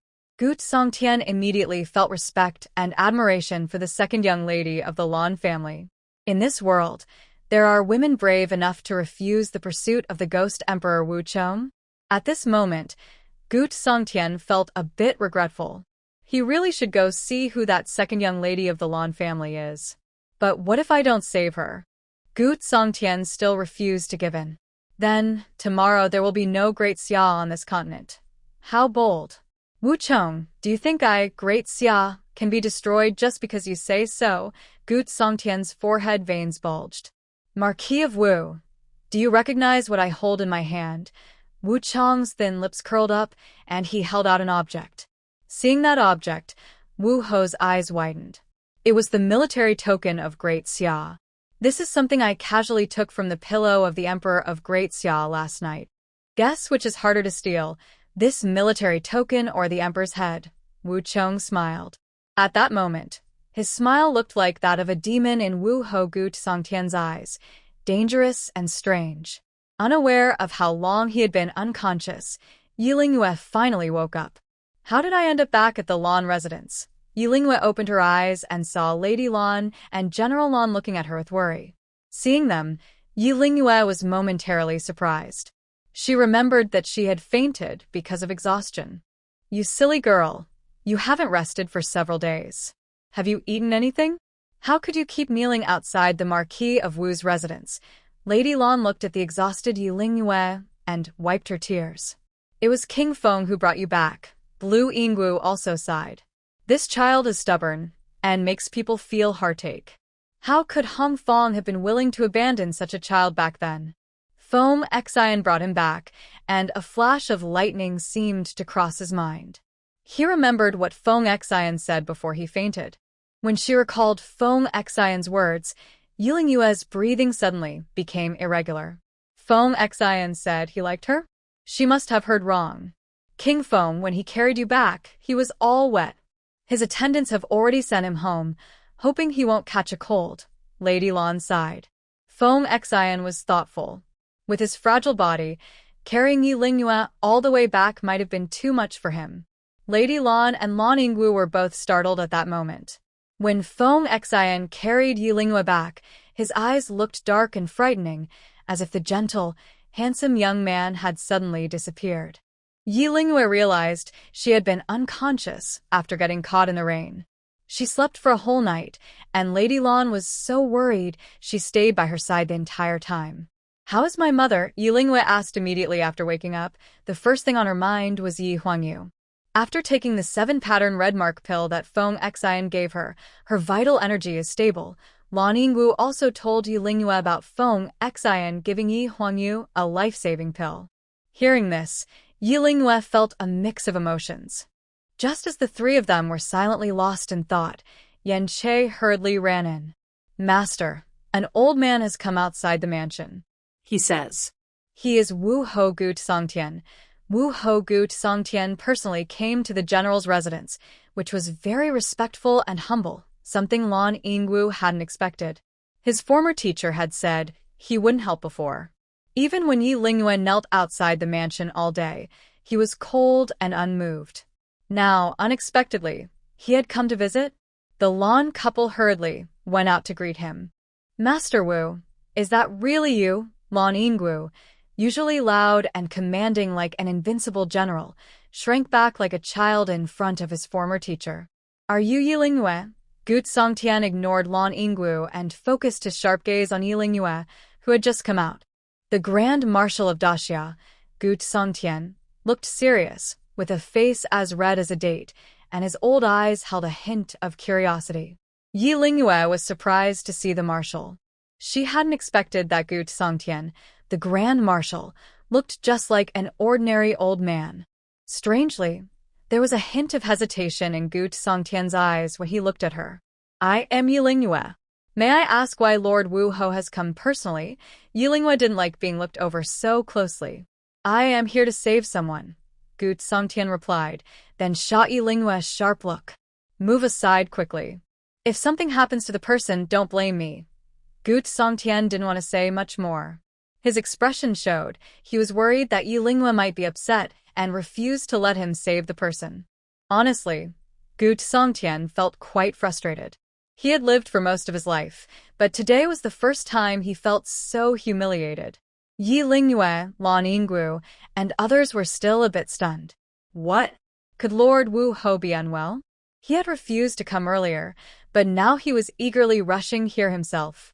Judging by his look, he clearly couldn't wait to save the person. "Lord Wu Ho, please come in." "Madam, Lingyue, wait outside." Lan Yingwu was also surprised. He couldn't understand why the usually reliable Wu Ho suddenly changed his mind, agreeing to treat the illness and even visiting in person. Such treatment was probably only available to the Empress Xia and the Empress Dowager. "That's wonderful. Since Wu Ho is willing to help, Yi Mei will be saved," Madame Lan said happily, praying. In recent days, the Lan family had been anxious and unable to sleep well because of Yi Huangyu's situation. "Go outside and wait. I only agreed to save Yi Huangyu. Whether she recovers depends on her own luck," Gu Songtian said as he entered the sick room, instructing Lan Yingwu to wait outside. Lan Yingwu dared not refuse and hurried out. Gu Songtian approached the bed and examined Yi Huangyu's condition. After the check, a look of surprise appeared in Gu Songtian's old eyes. "This. Yi Huangyu has such a great fate." Earlier, Gu Songtian was reluctant to save Yi Huangyu. One reason was that she had been injured by Hong Fong, with her tendons and veins completely broken. Such injuries were complicated to treat with spiritual energy, and if he was careless, he might even weaken his own cultivation. Gu Songtian and the old Marquis of Hong had been rivals for many years, both in officialdom and cultivation. Both were strong in the reincarnation realm, roughly equal in strength. Although Yi Huangyu had been expelled from the Hong family, she was still a member of that family. Gu Songtian was reluctant to go to such trouble to save his opponent's daughter-in-law. On the other hand, Wu Hou did not know much about Yi Huangyu herself. But now, things are different. Yi Huangyu and her mother have the backing of the Ghost Emperor. Yi Huangyu's injuries are much easier to treat than Gu Songtian thought. The meridians inside her body have been repaired almost perfectly with a nearly flawless technique. Moreover, there is a strong medicinal energy within her. Looking at that energy, it seems she recently took a high-grade pill, probably above level 6 or 7, which is powerful enough to bring someone back from the brink of death. Yi Huangyu, your life was not meant to end. You have a chance that defies the heavens. I will follow the will of heaven and help you pass this test. Whether you can be reborn depends on your own fate, Gu Songtian said. Then he sat cross-legged and slowly sent his internal energy into Yi Huangyu's body. In the haze, Yi Huangyu felt a strong, thick energy flowing through her meridians. Inside her dantian, the shattered and broken Yuan Dan was gradually being repaired by this energy. The Yuan Dan slowly formed again, and a new force was growing inside her. Outside the room, Yi Lingyue, Lan Yinggu, and others were all watching eagerly. From sunset to the starry night, the long night seemed like it would never end. No one knew whether Yi Huangyu would be reborn or become useless from this point on. The next morning, Yi Huangyu finally woke up. Seeing Wu Hou Gu Songtian, she was first stunned, then quickly knelt on the ground. Thank you, Lord Wu Hou, for saving my life. Yi Huangyu knew her injuries very well. Only someone above the five-fold cycle of reincarnation could have saved her. In the capital, only Wu Hou Gu Songtian, of this age, had such strength. Get up. I saved you because of another person's favor, Gu Songtian said. He had used a lot of his internal energy and was resting to recover. But Yi Huangyu did not get up. What are you doing? I already told you. I saved you because of an old friend's face, Gu Songtian said, feeling a bit annoyed even though he had saved her. Grateful for your life-saving kindness, I humbly ask Lord Wu Hou to accept Huangyu as a disciple. Huangyu is willing to serve and repay your kindness, she insisted, refusing to stand up. Yi Huangyu's life had two major ups and downs, and she almost died twice at the hands of the Hong family. After this difficult experience, she gained many insights. She now only harbored hatred toward Hong Fong and the Hong family. She wanted revenge, but she knew she couldn't do it alone. She also didn't want to involve her daughter, Lingyu. So, she decided to bide her time, strengthen herself, and wait for the right moment to strike back at Hong Fong with a deadly. Do you want to become my disciple? But you should know I have never accepted a female student, said Gu Songtian, surprised but also a little emotional. Actually, when he was healing Yi Huangyu earlier, Gu Songtian had already noticed her extraordinary talent. She had taken a 7th-grade red pattern pill, and after breaking through to the Great Yuan pill realm, she only needed careful training. With proper guidance, her future cultivation would be much easier. If Gu Songtian hadn't realized she was a girl, he might have wanted to accept her as a disciple. Just as Gu Songtian spoke, Yi Huangyu suddenly raised her hand. She made a palm shape, and a surge of spiritual power flowed out.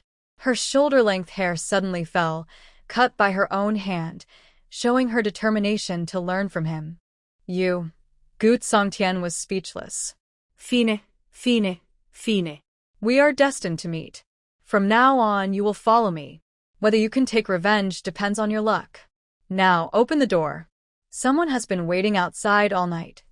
When the door opened, Yi Lingyue and the Lan couple rushed in. Seeing the long hair on the ground and their mother Yi Huangyu standing beside Gu Songtian, Yi Lingyue was surprised. Mother, what is going on? Mother is fine now. You've suffered a lot these days, Yi Huangyu said, having learned from Gu Songtian that her daughter had endured much pain because of her injuries. Thinking about this, she felt deep regret for her reckless actions. Mother, your injuries are all healed, and your cultivation. Yi Lingyue checked her mother and was shocked. Not only had her injuries fully recovered, but her cultivation had also greatly increased. Relying on her cultivation technique, Yi Huangyu forcibly broke through to the Dan realm.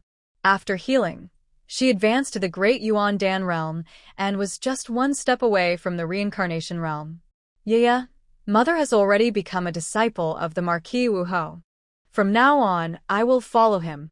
I can't see you often, so you must take good care of yourself. Yi Huangyu looked at her daughter with love in her eyes. What? Miss Yi-san, you have taken a master. Lan Yingwu was still surprised. No, you should now call her junior sister. Lan Yingwu was also very happy. The martial lord hadn't accepted any disciples for over 10 years. Unexpectedly, he immediately accepted Yi Huangyu as a disciple. This was good. It brought the family closer and turned a bad situation into a happy one. The prince's assassination is a serious matter. From now on, Yi Huangyu will no longer be in the world. Your little junior sister has changed her name to Gu Huang and is my youngest disciple. From now on, she will follow me, learning martial arts and military strategy. Gu Songtian had already created a new identity for Yi Huangyu. From now on, Gu Huang would dress as a man and follow him. Even if Hong Fong and others turn the entire summer capital upside down, they would never suspect that the assassin was hiding close to the martial lord. This also meant that from now on, Yi Huangyu would have to part ways with Yi Lingyue. Although mother and daughter were both in summer capital, they couldn't see each other. Thinking of this, Yi Huangyu felt sad. Stop fussing. What kind of behavior is that? Lingyue, you are now my disciple's granddaughter. You often faint. That's not good. Here, I have a martial arts stone carving. Take it and study it so you won't be bullied and embarrass me. Gu Songtian saw the mother and daughter acting like they were about to part forever. He scowled and threw a martial arts stone carving to Yi Lingyue. That look made Yi Lingyue feel very familiar. Suddenly, a figure appeared in her mind, Ghost Emperor Wu Chong. Every time he saw her, he would mock her harshly, saying she was too weak. Yi Lingyue was very unhappy inside. She thought, "You're weak, your whole family is weak. If I had more time to practice the remaining needles of the Ghost Gate 13 needles, I could make the martial lord scream." She secretly felt dissatisfied, but she still accepted the gift. The martial arts stone carving from Gu Songtian was definitely a good item. Yi Lingyue looked down and saw that the stone carving was inscribed with 9 turns Phoenix body. This is a body cultivation martial art, inspired by the Phoenix rebirth. It symbolizes the immortal Phoenix body. It is a technique I accidentally obtained long ago, suitable for women to learn. This practice is best started after birth. You practice it, and it will be perfect. Gu Songtian saw that Yi Lingyue was a late-stage martial artist. In fact, the 9-turn Phoenix body is somewhat similar to the cycle of reincarnation in the reincarnation realm. If one cultivates the 9-turn Phoenix body, physically, it can indeed rival strong fighters in the reincarnation realm. Gu Songtian originally wanted to teach this martial art to Yi Huangyu, but unfortunately, her cultivation level and age were a bit advanced, so she missed the best opportunity to learn the 9-turn Phoenix body. After hearing this, Yi Lingyue vowed in her heart that from today on, she would work twice as hard in her training. No matter what, she wanted the martial marquis to see her in a new light. Lingyue, this time my injury, besides Lord Wu Ho, I also have to thank Feng Xian. If you see him in the future, you must thank him properly for me, Yi Huangyu advised before leaving with Wu Ho. Only then did Yi Lingyue remember that Feng Xian had been caught in the rain that day, and she wondered how he was doing now. She hurriedly inquired about Feng Wang's residence in the summer capital and went to visit him. The Feng residence in the summer capital, from its layout, is very similar to the Feng residence in Liqing. Every brick and tile is carefully crafted, but the area is even larger. Yi Lingyue couldn't help but be amazed. In the precious land of the summer capital, buying such a large house would be extremely expensive. This Feng residence truly reflects the generosity of the imperial favor in Daxia. After the guards announced her, Yi Lingyue entered the Feng residence and saw old Master Mu anxiously pacing around, like a restless ant on a hot pan. Next to him stood more than a dozen doctors from the summer capital, some of whom were also alchemists. They all looked worried, standing close to old Master Mu. Among them were even a few imperial doctors from the palace, showing how highly Feng Xian was regarded by the Summer Emperor. "Is that you?" Seeing Yi Lingyue, old Master Mu didn't know whether to be happy or angry. Feng Wang's health had already been well taken care of at the Hot Spring Palace, but since Yi Lingyue appeared, Feng Wang had fallen ill again. Yi Lingyue then realized that after Feng Xian was caught in the rain that day, he had a high fever that wouldn't go down.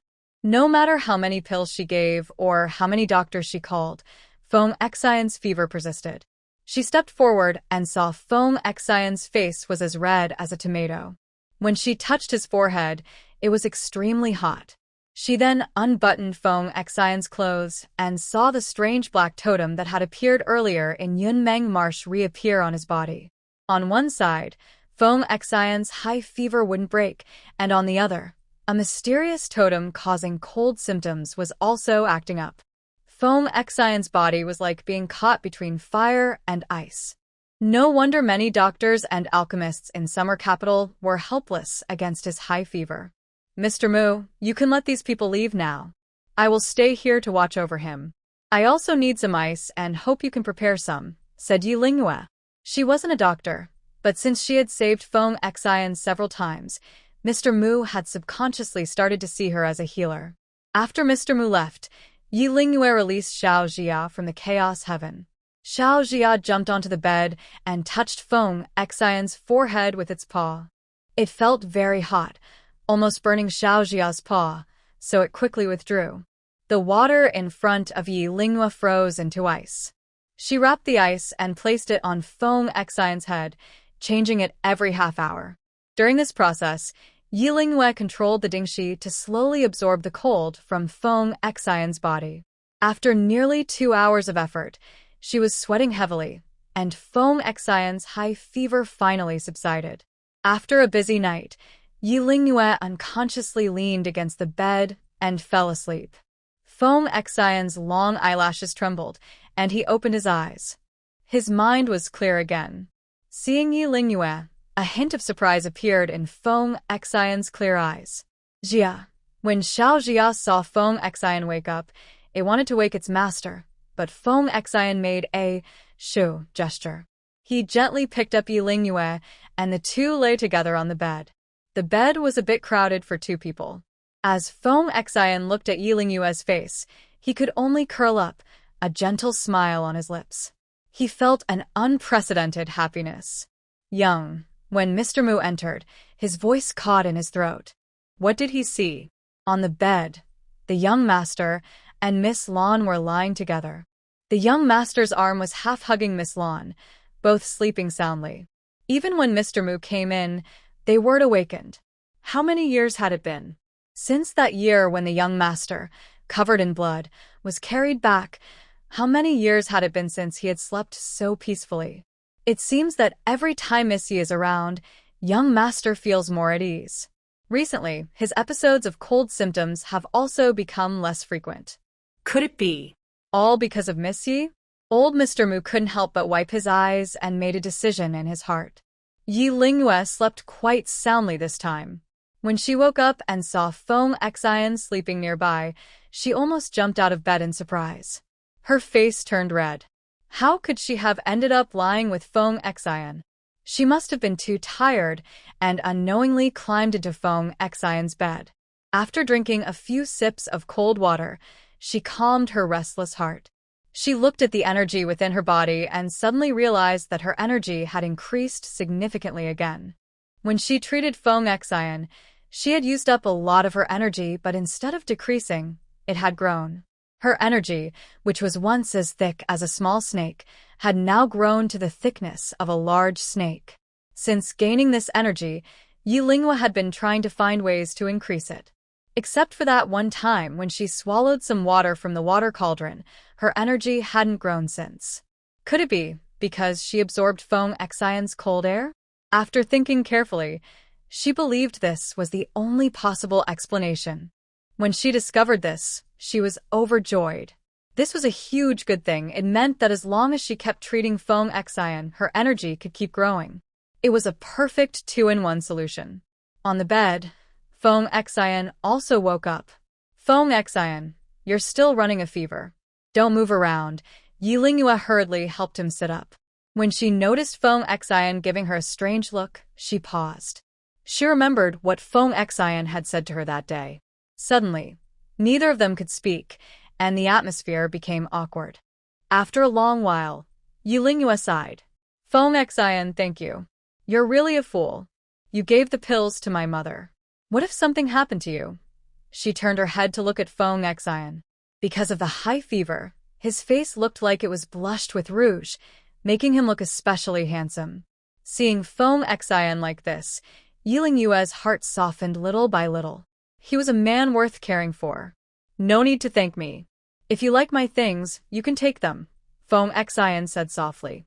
Even the best pills are a waste on me. No need to talk nonsense. I will cure you, Yi Lingyue interrupted Feng Xian. Feng Xian, who was very sick, looked like a small animal in need of protection. He carefully looked at Yi Lingyue, and his gaze made her heart soften a little. At this moment, Feng Xian looked as beautiful as the moon reflected in water or a flower in a mirror, but he also seemed like he might disappear if one was not careful. I will definitely cure you, Yi Lingyue said with a very firm look in her eyes. Feng Xian was momentarily speechless, but inside, he felt warm. That day, you said everything I heard. Yi Lingyue's words made Feng Xian's heart race. Did she really hear everything he said? You don't need to worry. I just like you. I plan to like you quietly. I know I don't have the right to say I like someone. Feng Xian looked like a shy child just opening his heart. He didn't know how to say more. If you like me, you should take good care of yourself. Yi Lingyue saw Feng Xian's expression and chuckled softly. Feng Xian was stunned. He looked at Yi Lingyue, who was smiling like a flower. Her eyes were bright, like two crescent moons. Feng Xian felt as if there was a loud bang in his head, and he couldn't hear anything. At that moment, he seemed to forget all about his pain and illness. Lingyue, do you dislike me? Feng Xian had been nervous ever since he expressed his feelings that day. He was afraid that because of this, he and Yi Lingyue might not even be friends anymore. Feng Xian, who in the world would dislike someone like you? Yi Lingyue teased. At this time, Mr. Mu ordered someone to bring the prepared food. Seeing Feng Xian wake up, Mr. Mu almost cried with happiness. He kept muttering, "May the ancestors of the Feng family bless us," while secretly glancing at Yi Lingyue. Feng Xian had been feverish and unconscious for several days, not eating anything. Now he was very weak. Yi Lingyue had also gone a day without food. Mr. Mu prepared meals for both of them. When Yi Lingyue looked at the food prepared for Feng Xian, she saw only fish and meat. There were no vegetables or fruits at all. Master Mu, I don't know if I have already reminded you, but you should prepare more varied food. Your young master, besides big fish and meat, also needs to eat fresh vegetables and fruits, Yi Lingyue said unhappily as she looked at the dishes. Master Mu opened his mouth, usually very good with words, but at this moment, he didn't know how to explain. Lingyue, don't blame the cooks. It's not that they didn't prepare the food, but I just don't like to eat those, responded Feng Xian weakly from his bed. Master Mu, please list all the ingredients Feng Xian refuses to eat, Yi Lingyue said, raising an eyebrow. Hearing this, Feng Xian's beautiful eyes showed a strange feeling of unease. A hint of fear flashed in his eyes, and he quickly used his gaze to stop Master Mu. Master Mu looked at Feng Xian, then at Yi Lingyue, who seemed like a future doctor, and hesitated for a moment. Feng Wang is his young master, but the person in front of him might soon become the young mistress of the Feng residence. According to the old rules of the Feng residence, 9 out of 10 Feng Wangs are controlled by their wives. It seemed that the future master would be Miss Lingyue. Thinking of this, Master Mu immediately took out a large scroll and began writing quickly. Soon, the list was ready. Yi Lingyue looked at it. It included radishes, sweet peppers, various fresh fruits, and some seafood. All the things Feng Xian refused to eat were listed there. To Yi Lingyue, everything that was good for health, Feng Xian simply refused to eat. With such picky eating habits, Yilingwe wondered how Feng Xian grew so tall. She couldn't stand it anymore. Without saying a word, she took matters into her own hands, left Feng Mansion, and after wandering outside for a while, she picked the freshest fruits and vegetables from Hongmeng Heaven and cooked a meal for Feng Xian herself. Looking at the plate of radishes, sweet peppers, and a large variety of fruits, things that normally wouldn't appear on Feng Xian's table, she arranged them all in front of him, as if they were a big collection.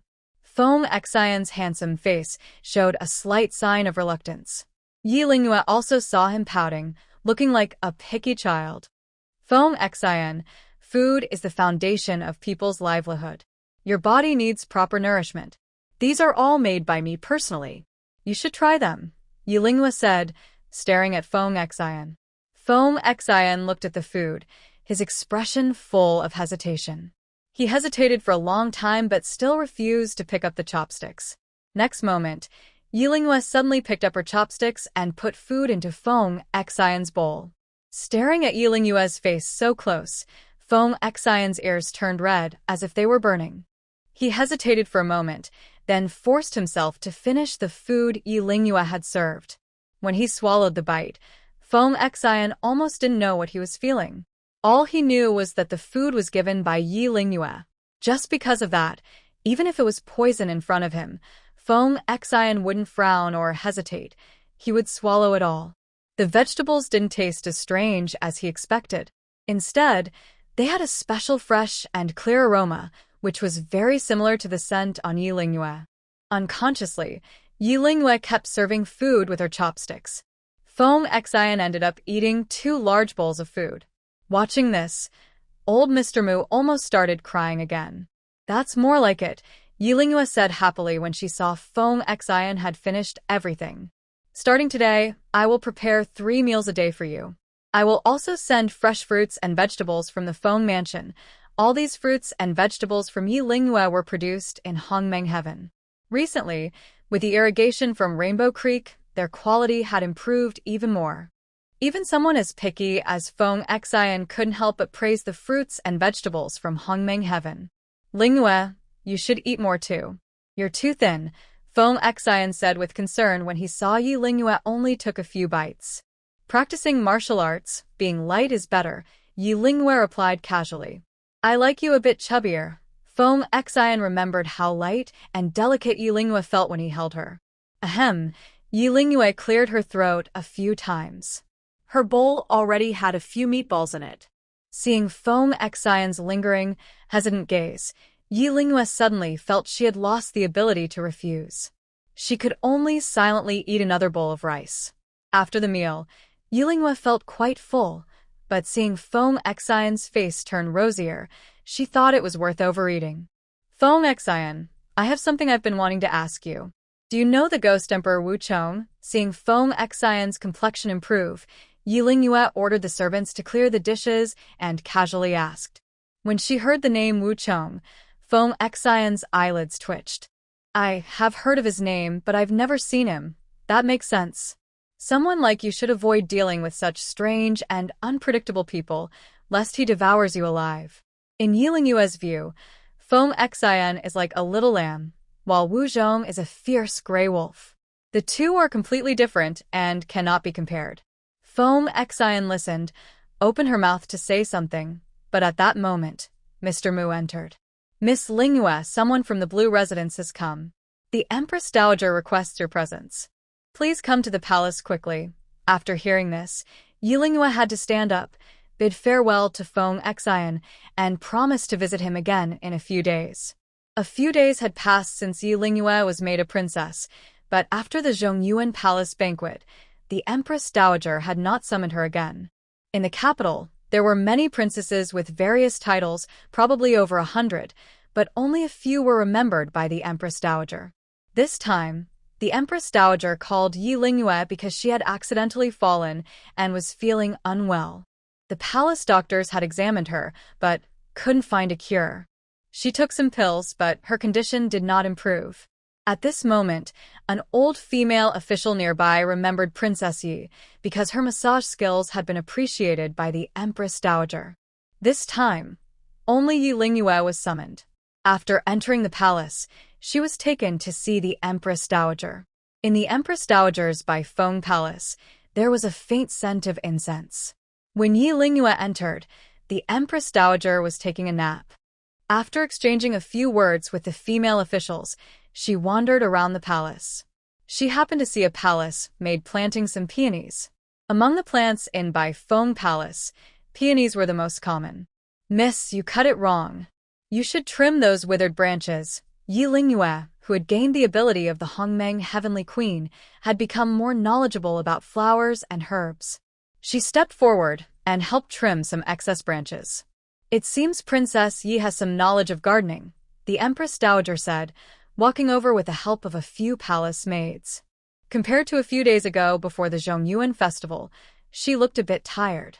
Yi Lingyue heard that the Empress Dowager had fallen quite badly this time, but no one mentioned exactly how she fell. "Greetings, Your Majesty. I don't know much about gardening. I just like to play with flowers and plants at home," Yi Lingyue said with a smile. The Empress Dowager's keen eyes knew she favored peonies. All the peonies in Baifeng Palace were cultivated by her. The few she trimmed earlier were just the sickly ones, which was good for the healthy growth of the peonies. "Here is a good peony plant, but unfortunately, it has never fully grown. Look, do you think it still has a chance to survive?" The Empress Dowager took Yi Lingyue to the side. In the corner of the flower garden, there was indeed a peony, the most precious one in the entire 100 Phoenix Garden. Sadly, it was damaged by unknown pests. Its leaves had mostly fallen off, and for some reason, the Empress Dowager was reluctant to throw it away. Yi Lingyue stepped forward, touched the camellia, and used her energy to enter the peony plant. She found many tiny insect eggs inside the flower. These eggs were the main cause of the peony's decline. But if she used her energy to swallow the eggs and then place the plant in the Hongmeng sky to nurture it with spiritual energy for a while, she believed the peony could recover and bloom again. After examining the plant, Yi Lingyue was silent for a moment. The Empress Dowager couldn't help but ask, "Is there still hope for this peony?" "Yes, there is hope. If the Empress Dowager trusts me, give it to me for a while. In less than a month, I promise to return a healthy, blooming peony to you," Yi Lingyue said confidently. "Empress Dowager, that peony was a gift from the 6th prince. It might not be good to give it to someone else," a palace maid whispered. Yi Lingyue remembered that the current crown prince was the 4th prince, and the 6th prince was the one born to the empress. This 6th prince was also the one Lady Lan had asked Yi Lingyue to help treat earlier. The Summer Emperor's palace had many consorts, and there were more than 10 princes and princesses. But among them, the most talented was the 6th prince. He was also the favorite of the Empress Dowager and Emperor Xia. It was said that when he was very young, he was tested and found to be able to cultivate mental power. By age 3, he could recite the Great Summer Chronicle, and by 4, he could compose poetry. Everyone believed he would inherit the throne properly. Unfortunately, when he was 5, he suddenly changed. His personality became very withdrawn. He locked himself in his room and refused to see anyone. He even smashed everything inside. The Empress Dowager couldn't get close to him. Some said he was cursed, others said he was sick and had taken the wrong pill. But no matter the reason, his illness never improved. Because of his sudden change, the Empress Dowager and Emperor Xia grew apart. Several years have passed quickly. In the palace, the 6th prince has become a taboo. Only a few people, including the Empress and the Dowager Empress, are allowed to approach him. This time, the Dowager Empress's fall was also related to the 6th prince. When she mentioned the 6th prince, her face showed more worry. She sighed. She looked at a peony flower that had lost its shine. "If it doesn't leave the palace, it will be like this forever. Let's give it one last chance. If it can't be cured, then let it go." Yi Lingyue heard the hidden meaning in the Dowager Empress's words and felt a slight shock. People say that the royal family has no relatives, but from the Dowager Empress's words, she sensed sadness and regret. This was no ordinary peony. In the Empress's heart, it was the 6th prince. Lingyue will surely live up to the Dowager Empress's trust. "I see that the Dowager Empress isn't feeling well. How about I help you with a massage? Yilingye carefully put away the peony and began to examine the Dowager Empress. First, she used her skill to check her. She found that the Dowager Empress's fall caused a small bruise in her lower back. Because the bruise was in a special spot, the palace doctors had not noticed it before. Even if someone had, they wouldn't dare to needle there. But Yilingye's skill was different. In just a few breaths, she absorbed the bruise with her technique. Young girl, you really have some skill. The old doctors in the palace tried many methods, acupuncture, cupping, but nothing worked. But your gentle touch made me feel much better. The Dowager Empress relaxed her muscles and found her body much more flexible. Earlier, she had officially appointed Yilingye partly because of Lan Yingwu. But after talking with her for a while today, she realized she and this young girl got along well. They talked until evening. The Dowager Empress even invited her to stay for a meal before letting her leave. I haven't had such a pleasant conversation in many years. You are young, but you have quite a bit of knowledge. Here is a token. Carry it with you so you can come and go freely in the palace, the Dowager Empress said after a long afternoon. Feeling a bit tired, she ordered a palace maid to Yilingye out. Just a little further, and you'll reach the palace gate. The Dowager Empress is waiting for me to report back, so I won't see Princess Yi off. The palace maid took Yilingye to the entrance of Baifeng Palace, pointing to a nearby palace gate. Yilingye nodded and caught a glimpse of the maid's face with the corner of her eye, noticing something unusual. She frowned and recalled that, if she remembered correctly, this maid had been following Consort Luo at the Zhongyuan Palace banquet. Yilingye has a good memory. She is sure that this maid is someone loyal to Consort Luo. Realizing something was wrong, Yilingye stayed alert but kept a calm face. Thank you, Auntie. Here is a golden leaf. Please accept it. In the future, I hope you can speak well of me in front of the Empress, Yilingye said, taking out a golden leaf and giving it to the maid. As she handed over the leaf, Yilingye subtly touched it with her finger. Seeing the golden leaf, the maid's eyes showed greed. She quickly took the leaf, politely thanking her. After that, Yilingye moved forward toward the palace. If you offend Consort Luo, don't expect to stay in the palace. The maid spat harshly at Yilingye's back. She then weighed the golden leaf in her hand, looked at its quality, and bit it to test. It was indeed high-quality gold. Only then did she put the leaf away. The palace gate ahead was the entrance to Chaohua Palace, the Empress's residence. Since the sixth prince caused the illness, the Empress had sealed off the palace completely. Anyone who dared to break in would face only one consequence: death. Yilingye, having just entered the palace today, naturally didn't know this secret. The maid was someone close to Consort Luo, who was stationed near the Empress Dowager. After pointing the way, she hurried to report to Consort Luo. In the Empress Dowager's Baifeng Palace, the Empress Dowager was resting with her eyes closed. A female official beside her brewed a cup of tea and handed it over. The tea was fragrant, and after taking a sip, the Empress Dowager opened her eyes. Report to the Empress Dowager, this tea and the tea leaves were brought into the palace today by Princess Yi. She said they were from her hometown. The servant thought the tea leaves looked good, so she decided to keep them.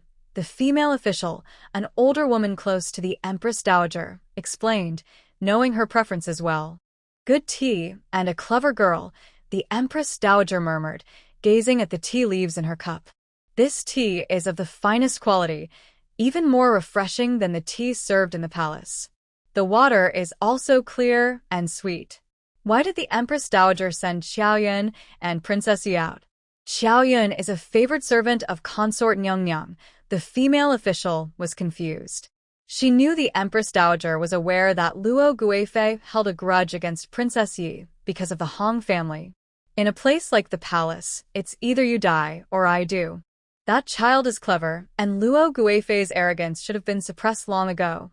The Empress Dowager finished her tea in one gulp, her eyes sharp and bright, no longer appearing weak as she had earlier. Did you see with your own eyes that Princess Yi entered the Empress's Chaohua Palace?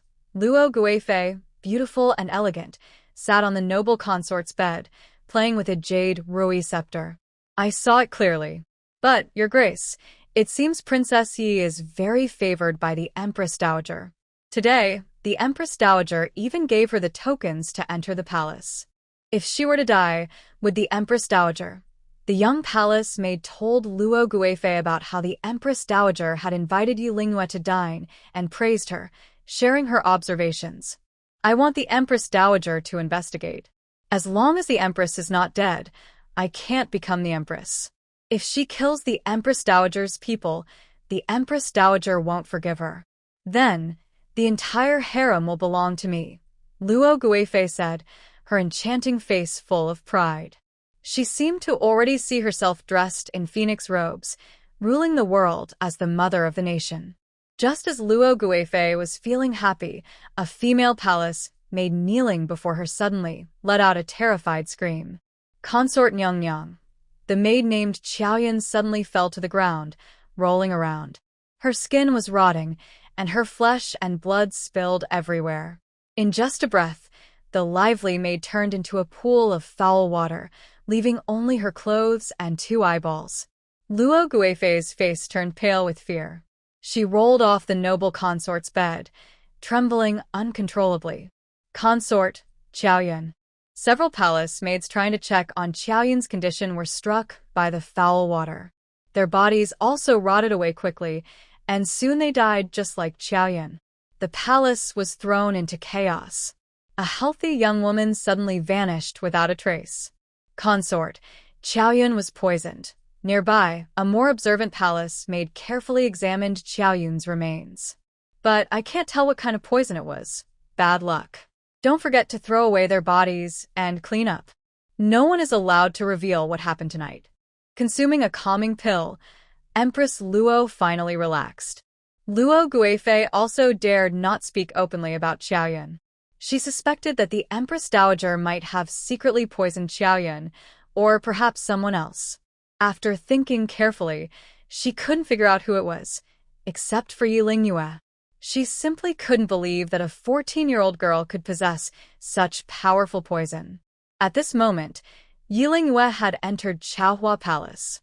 She calculated the time. The poison should be taking effect soon. If she was right, the poison on the golden leaf had already caused the palace maid to die suddenly right under Luo Guifei's watch. It was easy to imagine that Luo Guifei would have a sleepless night tonight. The poison on Qiaoyan was the one Yu Lingyue had applied. On that golden leaf, she used a new toxin made from viper eggs and ice grass. This poison, once it touches the skin, would turn all the blood into deadly venom within half an hour, causing instant death.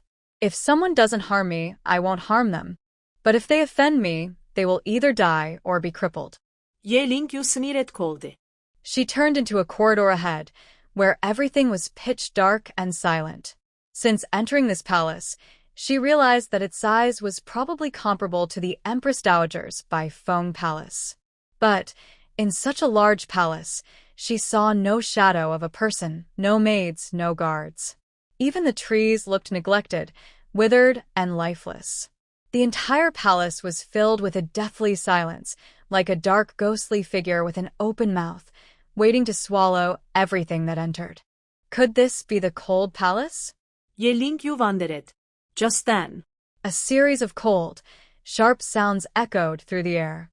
Dozens of cold arrows shot out from the darkness, making Yu Lingyue's heart race. Almost instantly, she raised her shield to protect her vital parts. Figures rushed out, their shadows filled with golden yang energy. Hidden in the darkness, dozens of innate experts were lying in ambush. Seeing no way to avoid them, Yu Lingyue took a deep breath. As she activated her internal energy, her sleeve flicked. In the darkness, sparks flew from black stones, and dozens of cold arrows were either blocked by her shield or collided with dragon saliva needles. Xiao Lingyue. Oh, how scary. Someone is about to die again. Readers. Yeah. Destroy the bad consort, the bad father, and all the bad people. Xiao Lingyue. The killing intent is so strong. You all are so intense. Readers. Keep pretending, you're just pretending. A rough-looking commander of the Imperial Guard appeared, with red eyes and a fierce aura. He held a large axe, looking very powerful. When he saw Yi Lingyue clearly, he was surprised. Why is she just a young girl? Just now, she had shot down dozens of arrows in one go, yet she was only a woman warrior with postnatal cultivation? A master at the Dan realm. Yi Lingyue was secretly amazed. She also realized she had entered the palace of the current empress, not a cold palace. Sir, this is a misunderstanding. I am Yi Lingyue, the second daughter of the Blue family. I was summoned by the Empress Dowager to meet her. Because it was late and I was unfamiliar with the roads, I accidentally entered the Manhwa palace. I meant no offense. Yi Lingyue finally understood the malicious intentions of Consort Luo and others. They wanted to use the Empress's authority to kill someone. Consort Luo had long known that the Empress's palace had a Dan mirror expert and that the deputy commander of the Imperial Guard, Qi Yan, was guarding it. Qi Yan was hot-tempered, fierce, and brave. Any palace maids or eunuchs who entered Manhwa Palace without permission were killed by him, more than 50 or 60 people. Luo Consort believed Yi Lingyue was a postnatal warrior. If she encountered Qi Yan, she would definitely die. In fact, if Yi Lingyue hadn't just been a sorcerer, she might have died tonight from hidden arrows and Qi Yan's axe. You say you're the daughter of the invincible general? I heard that recently, the Blue family has a new second miss, who was also made a princess by the Empress Dowager, the deputy commander of the Imperial Guard muttered, sizing up Yi Lingyue. Your fighting stance looks quite like Blue Yingwu's, tough and fierce. Sir, if you still don't believe me, I have the Empress Dowager's token, Yi Lingyue said, showing her token. Qi Yan, something's wrong. The Empress is in danger. While Qi Yan examined Yi Lingyue's token, a palace maid staggered over. Her chest was covered in blood. When she reached Qi Yan, she couldn't hold on anymore and collapsed to the ground, no longer breathing. Seeing the maid's condition, Qi Yan's expression changed suddenly. He threw Yi Lingyue's token back. Leave Manhwa Palace immediately. Remember, no one is allowed to speak about what happened here. Otherwise, there will be no mercy. After speaking, Vice Commander Qi Yan led a few guards and hurried forward. This is... Yi Lingyue raised her eyebrows, looked at the corpse on the ground with a porcelain shard in the chest, and noticed a trace of mental energy on the shard. This palace maid was killed by a mental power expert. Could it be that there is still a mental power cultivator hiding inside Manhwa Palace? Yi Lingyue thought for a moment, but did not leave immediately. She kicked forward and headed deeper into Manhwa Palace. Qi Yan and more than 10 guards arrived at a side hall, which was already in chaos. Several palace lamps cast light on the ground, and the flames lit the lampshades. There were several bodies of palace maids and eunuchs lying around, all with porcelain shards stabbed in their chests. Inside the side hall, a faint, intermittent voice could be heard. Qui I am Empress Mother. Under the dim light, Qi Yan and others saw a young boy. The boy had long hair that covered his face. He was not tall and very thin. His clothes were torn, and his bare ankles and wrists were almost transparent, extremely delicate, as if they would break with a touch. He was gripping a palace lady's neck with his hand. Ignoring her desperate pleas, he slowly tightened his fingers, seemingly trying to strangle her to death. The palace lady was already on the verge of death. Her eyes were full of sadness, and her hands hung down, as if she had given up struggling. Empress Mother, seeing this scene, Qi Yan and others were about to rush inside. But just as they approached the side hall, the boy suddenly raised his head. Under his long hair, his dark eyes flashed like a shooting star in the night. A large vase inside the side hall suddenly flew up. The vase exploded with a bang. Countless shards, like a rain of pear blossoms, shot toward the guards. Fire-breaking cloud palm. Qi Yan dared not rush in recklessly, worried that the boy might hurt the Empress Mother. But he saw that the energy around him, like flames and clouds, formed a sea of energy that blocked the shards. When the shards hit the energy, they shattered into powder. But the boy still refused to stop. He twisted his mouth in a strange way. A sharp cry came from the throat, making everyone feel as if their heads were struck hard. They all knelt down, especially those with stronger cultivation, who felt their heads pounding painfully. Kia, stop. They are innocent, the beautiful woman in imperial robes exclaimed in panic. She got up quickly, trying to stop the young man, but she had just stood up. The young man's eyes sharpened. Suddenly, a flower vase behind him flew up and was thrown at the beautiful woman in imperial robes. Sixth Prince, that is the Empress. Show mercy, Red Flame, holding his head, watched this scene with fear in his eyes. Suddenly, a strange yellow smoke spread out. The young man only saw everything in front of him become blurry. The flower vase missed its mark and shattered at his feet. When the yellow smoke cleared, the side hall was empty. The beautiful woman in imperial robes was gone, as were the guards. Only broken flower vases and bloodstains remained on the ground. With a loud clang, several iron bars fell at the door and windows of the side hall, sealing it tightly. The young man swallowed hard and let out a growl like a wild beast. He rushed forward, but the special iron bars were too strong for him to break. Outside the side hall, the beautiful woman in imperial robes, the current Empress Lu Yunxiu, was supported by someone. She looked up and saw a young girl with a strong aura staring at her. "You..." Before she could finish asking, Empress Lu Yunxiu suddenly blacked out, feeling faint and collapsing. "Empress? Why are you still here?" After leaving the side hall, Red Flame and the others felt their headache fade. When they looked carefully, they realized that the person who had just rescued everyone was Princess Yi Lingyue, who had returned. "Help the Empress inside first." Deputy Commander Red Flame was that the sixth prince, Xia Ho-chi. Yi Lingyue remembered the intense, obsessive gaze of the young man after the ghostly smoke. The sixth prince, who should have been the pride of the heavens, was now like this. Moreover, he understood mental power, and judging by his attack pattern, he was quite skilled.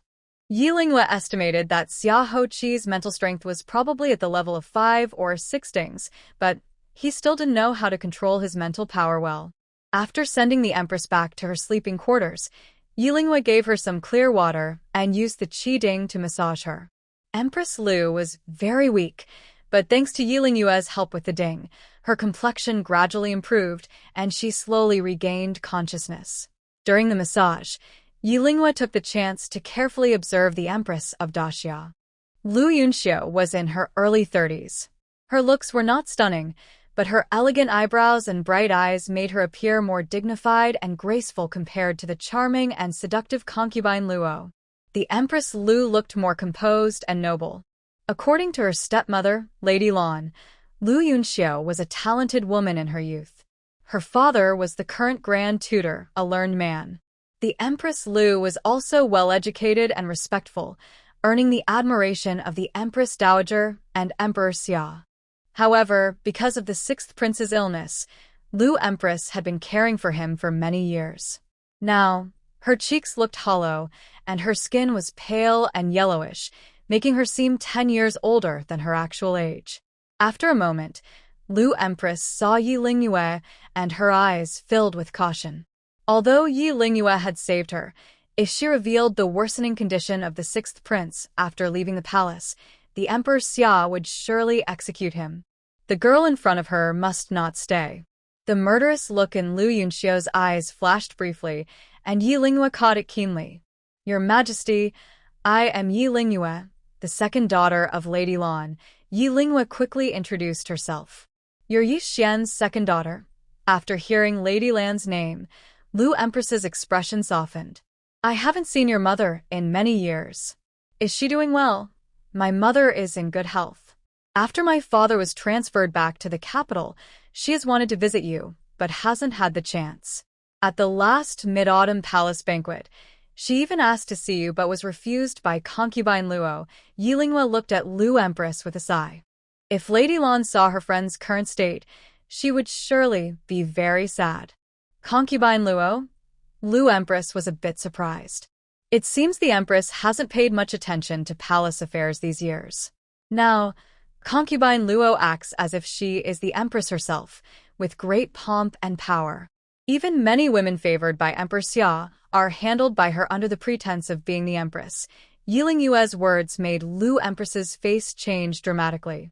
She looked around at the palace maids and people like Qi Yan, seeking their reactions. The palace maids and guards all lowered their heads silently. Red flame, is what Miss Blue Second says true? Lady Lu Yunxiu's face showed a hint of anger. Before the sixth prince became like this, Empress Lu managed the harem very well.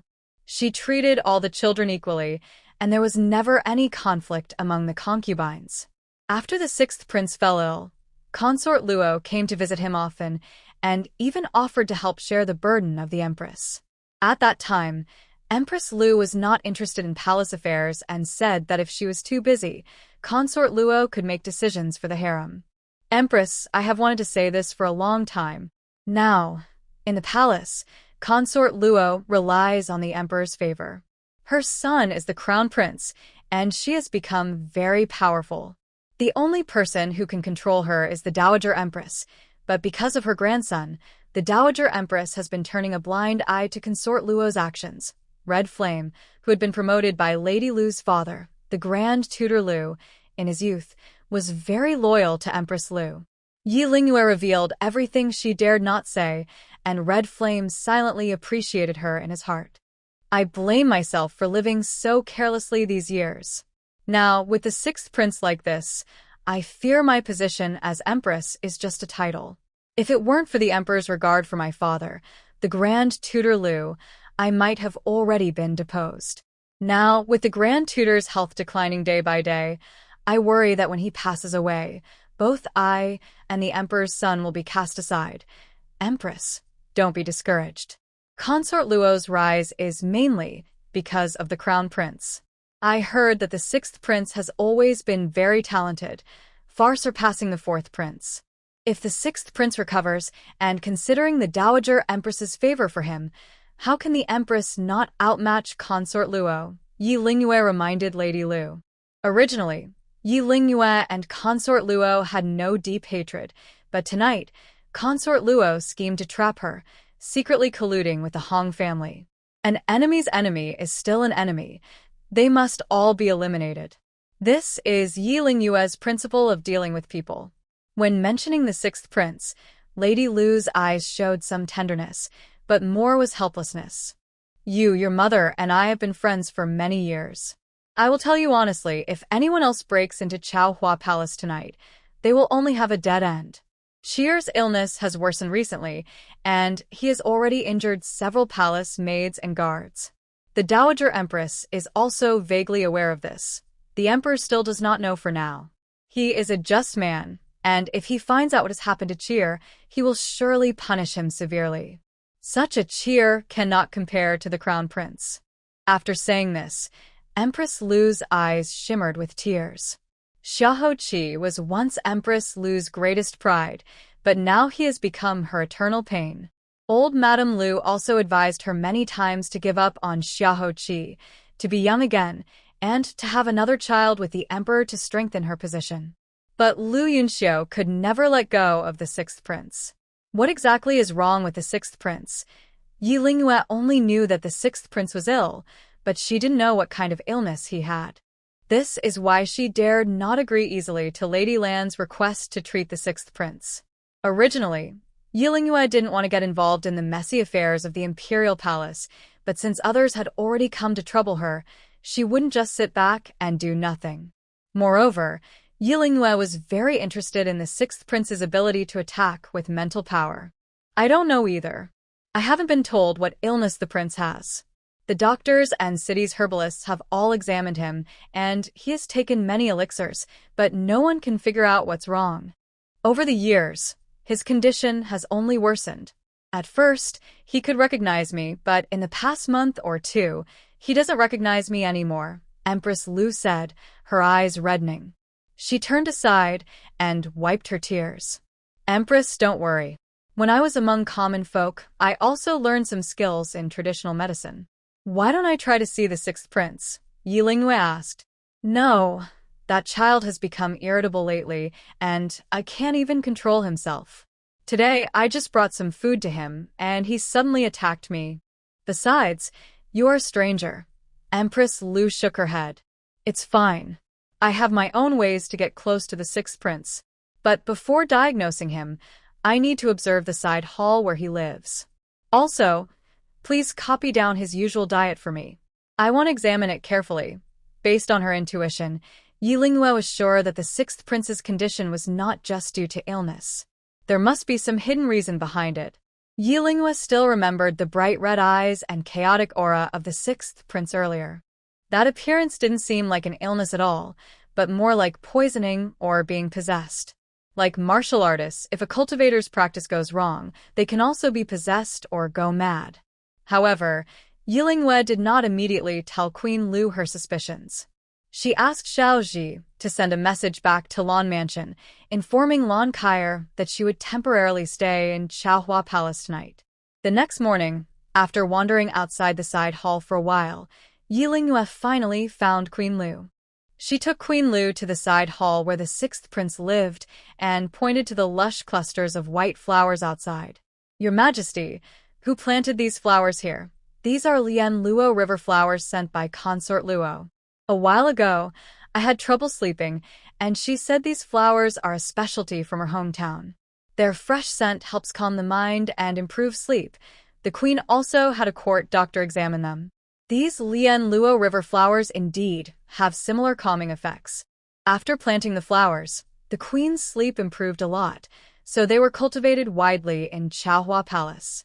Could these flowers be problematic? The queen wondered. The flowers themselves are fine. Lian Luo river flowers not only soothe the mind, but the perfume made from their stamens is also used by cultivators to enhance their spiritual power. In fact, they are very beneficial for the sixth prince's spiritual cultivation. Yilingwe suddenly changed the subject. However, if Lian Luo river flowers are combined with deer meat, that could be a problem. Yilingwe checked the sixth prince's diet and found that he had liked eating deer meat since childhood. This habit had not changed even now. What's wrong with that? My diet and cheers are tested by special people. I also eat deer meat. The queen was surprised. Queen, you don't cultivate spiritual power, so you wouldn't notice. Combining Lian Luo river flowers with deer meat can produce a slow-acting toxin. Long-term consumption can cause excitement and hallucinations in those who are cultivating spiritual power. If I'm right, the sixth prince is a genius in spiritual cultivation. He cultivates too quickly and has gone mad, Yilingwe explained. She had discovered the taboo of mixing these two ingredients from the Hongmeng manuscript by chance. This recipe was once used by some secret sects outside the world to help disciples quickly develop their spiritual power. But long-term use not only risks losing control and going mad, but also makes cultivators dependent on this method, making it difficult to improve further.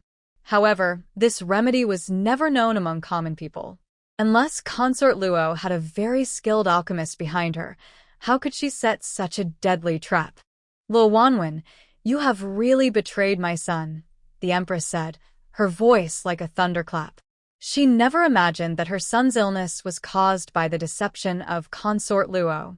Luo Wanwen is the personal name of Consort Luo. If I am not mistaken, the sixth prince's condition is already in the late stage. If it worsens, he will go completely mad, with his blood flowing backwards inside his body. Because he can't control his mental energy, he might harm himself or die. Yilingwe quietly felt relieved. She hadn't expected that Consort Luo, by leading her into Chaohua Palace, was unknowingly saving the empress and the sixth prince's lives. Consort Luo's intentions are truly cruel. On one hand, she tricked Yilingwe into entering Chaohua Palace. On the other, she ordered people to add a lot of deer meat to the sixth prince's food last night, which caused his violent behavior to worsen. If Yilingwe had died because of this, Consort Luo could have falsely accused the empress, causing chaos and killing innocent people, which would anger the empress dowager and possibly lead to the removal of the empress. If Yilingwe survived and saw what happened in Chaohua Palace, she could tell others. Emperor Xia, worried about the royal reputation, would surely execute the sixth prince, and Yilingwe might also be sentenced to death. It was truly a deadly plan that killed two birds with one stone. Lingyue, Is Qi still savable? The Empress was most worried about the sixth prince's illness. Don't rush. First, we need to remove all the luaha flowers in Manhwa Palace. I will prepare some medicine to help the sixth prince detoxify. But all this depends on whether he is willing to take the medicine, Yilingwe said, glancing at the side hall. In the side hall, the sixth prince, Xiaohoqi, with long hair covering his eyes, was barefoot. He was smashing and shouting inside, shaking the iron bars of the side hall, making loud noises. Such a sixth prince, not to mention taking medicine, would probably be very difficult to calm down. And since she was a stranger, his violent mental energy might cause her to be instantly shattered like those vases if she tried to approach. Yilingwe looked at the iron bars and suddenly had an idea. Since last night until dawn, the sixth prince, Xiaohoqi, had been pacing like a trapped beast in the side hall. He roared and cursed, but unlike before, no one responded to him. Gradually, he grew hungry and tired. Everything around him had been smashed to pieces. Feeling hungry, he curled up and sat in the darkest corner of the side hall, finding some sense of safety there. The sky gradually darkened without notice. There was a rustling sound, like wind blowing, and a small square crane appeared above Xiaohoqi's head.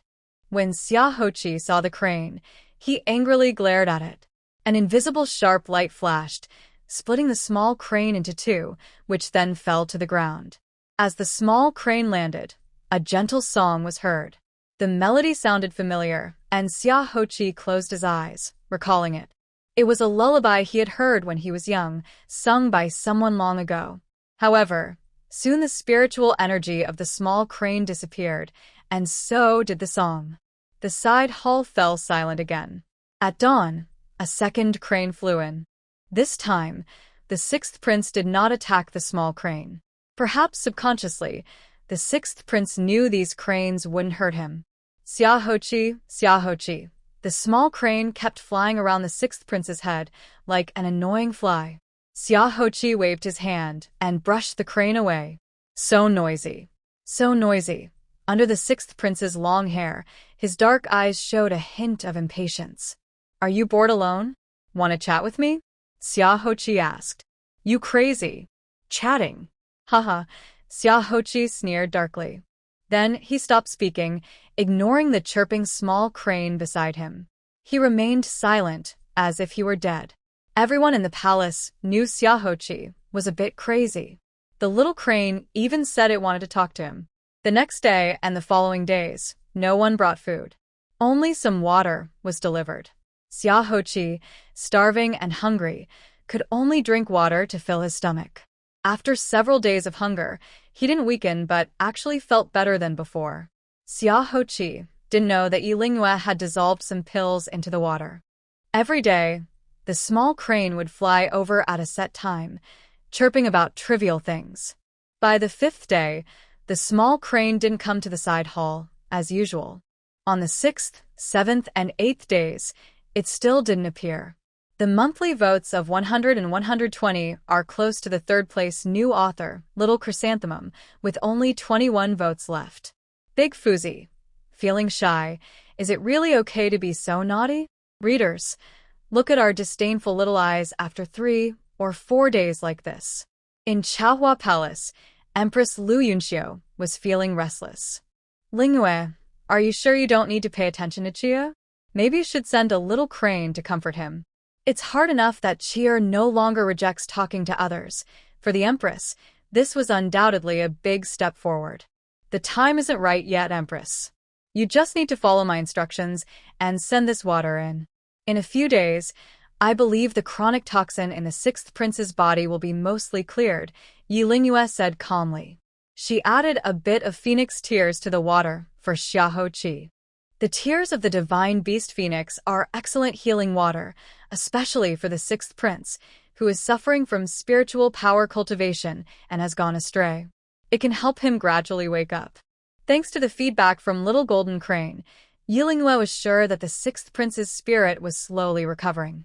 But strangely, even though Xiaohoqi's consciousness was almost restored, he didn't ask to leave the side hall.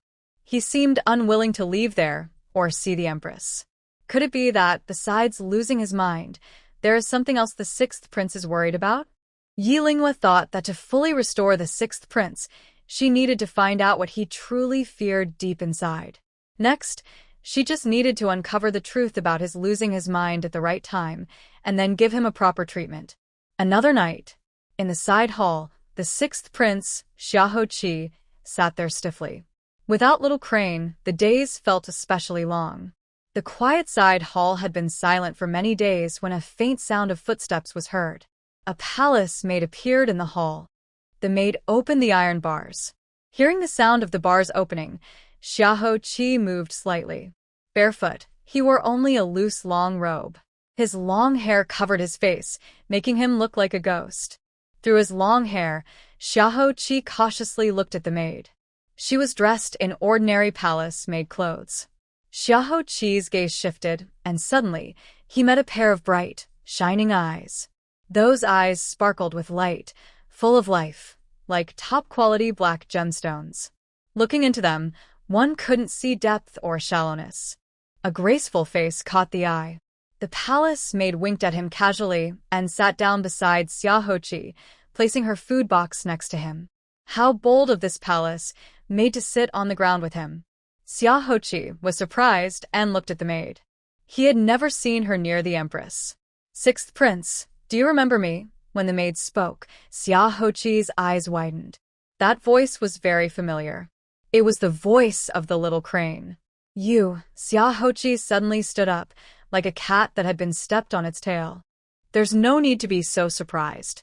I am the owner of the little crane, invited by the empress to see you," Yi Linghua said casually, opening her food box and taking out food and a bottle of rainbow wine. Xiahou Qi, who hadn't eaten for days, was initially resistant to Yi Linghua, but she was calm and natural, pouring wine and eating without caring about his reaction. The smell of the food was so tempting that Xiahou Qi couldn't hold back. He angrily picked up the ivory chopsticks and ate a few bites randomly. As soon as the food entered his mouth, he paused. All the dishes were made from the fruits and vegetables of Hongmeng heaven. The taste was so good that Xiahou Qi couldn't help but eat more. Before he knew it, he finished all the food in the box. "Tell me your story," Yi Linghua said after she finished eating. She poured a glass of wine and placed it in front of Xiahou Qi. "Sixth prince, don't you know the saying that a person's words can be soft? Or are you planning to hide the reason for pretending to be crazy all these years and let the empress protect you forever?" Ye Linghua sneered. When she mentioned pretending to be crazy, Xiahou Qi suddenly raised his head. His long hair flew, revealing cold eyes and a rebellious face. Yi Linghua raised an eyebrow and looked at the sixth prince, Xiahou Qi.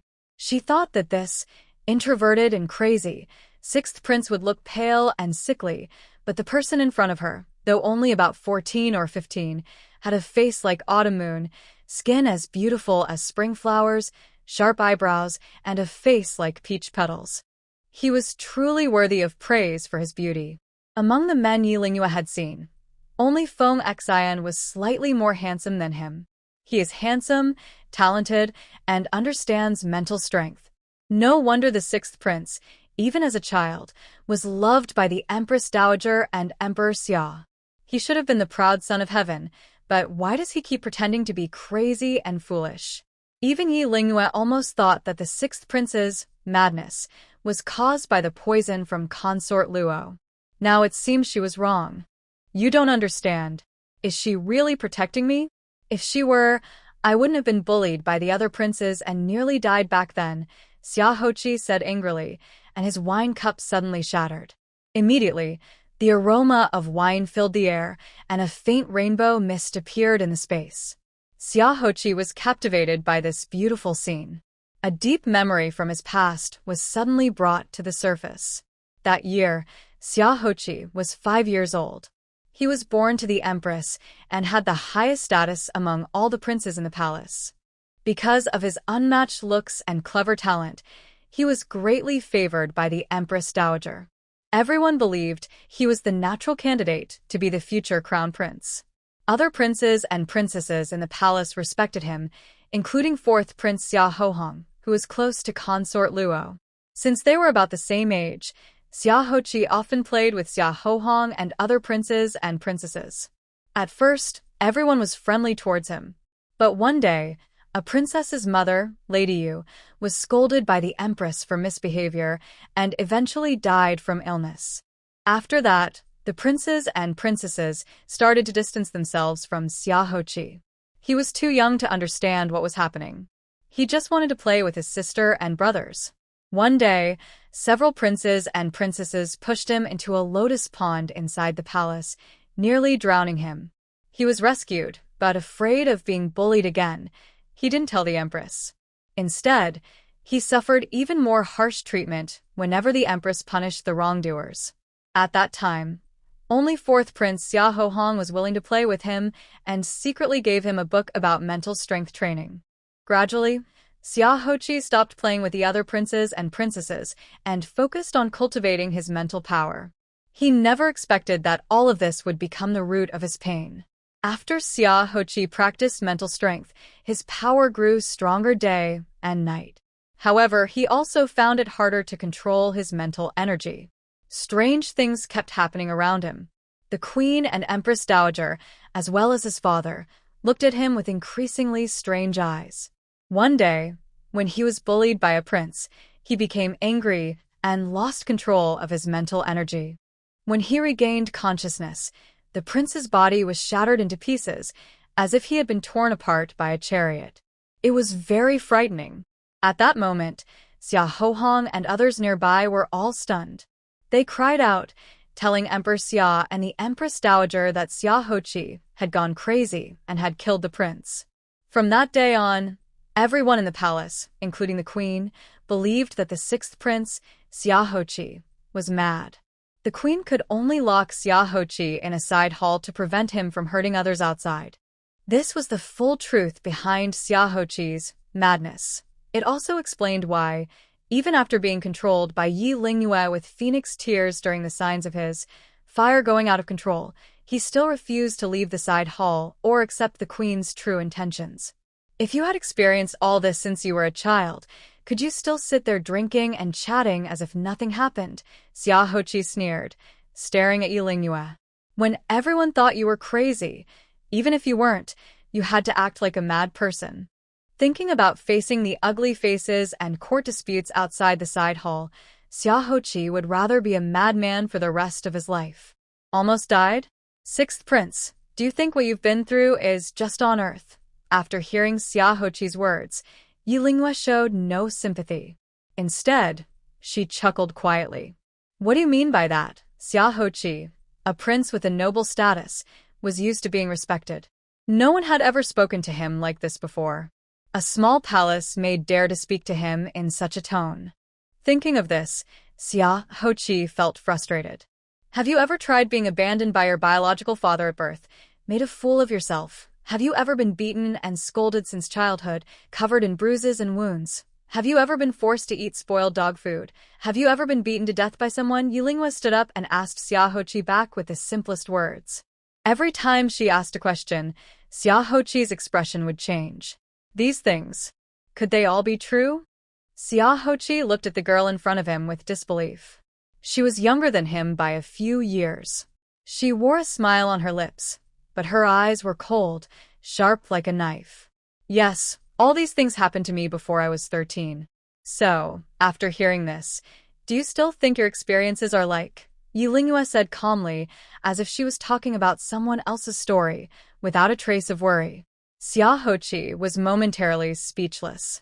He felt a strange, unexplainable excitement in his heart, a new desire growing deep inside. Where are those who bullied you? I will help you get revenge, Xia Hoqi suddenly said. Although it was their first meeting, because of Xiao Fenghe, Xia Hoqi had already begun to see her as a friend. He had been isolated by other princes and princesses since childhood. For him, Yi Lingyue was the first person to truly touch his heart. This feeling was very strange. Even Xia Hoqi couldn't clearly explain why he had these thoughts. Yi Lingyue smiled, her eyebrows curved, and her eyes, like new moons, sparkled with a playful glint. Sixth prince, I think you should first seek revenge for yourself. You're smart. After all these years, you should realize that both you and the Empress have fallen into the trap set by the fourth prince and Lady Luo. Don't you want to take revenge? Yiling Yue's words made the sixth prince feel suspicious. If it's not too much trouble, could you show me the book you used to train your mental strength? Yiling Yue had long suspected that Xia Hoqi's mental power was unusual. Xia Hoqi didn't refuse. He knew that Yiling Yue was a mage. After flipping through the mental strength book, Yiling Yue's lips curled into a smile, just as she expected. This is a book that requires at least a 6-tier mage to practice, and it's incomplete. You were just a child when you tried to learn it, which explains why you went berserk and lost control of your mental power. I think, in a while, I should take you to the mage tower to see my master. Maybe he can find some clues. However, giving books to your fourth prince was definitely a bad move. Even at such a young age, he is so cruel. No wonder he was trained by Consort Luo. Yiling Yue said sarcastically. Brother. Xiahou Qi's eyes darkened. He remembered that when he was first imprisoned, Xiahou Hong visited him a few times. At that time, he thought Xiahou Hong was showing concern. But after Xiahou Hong was made crown prince, he never came again.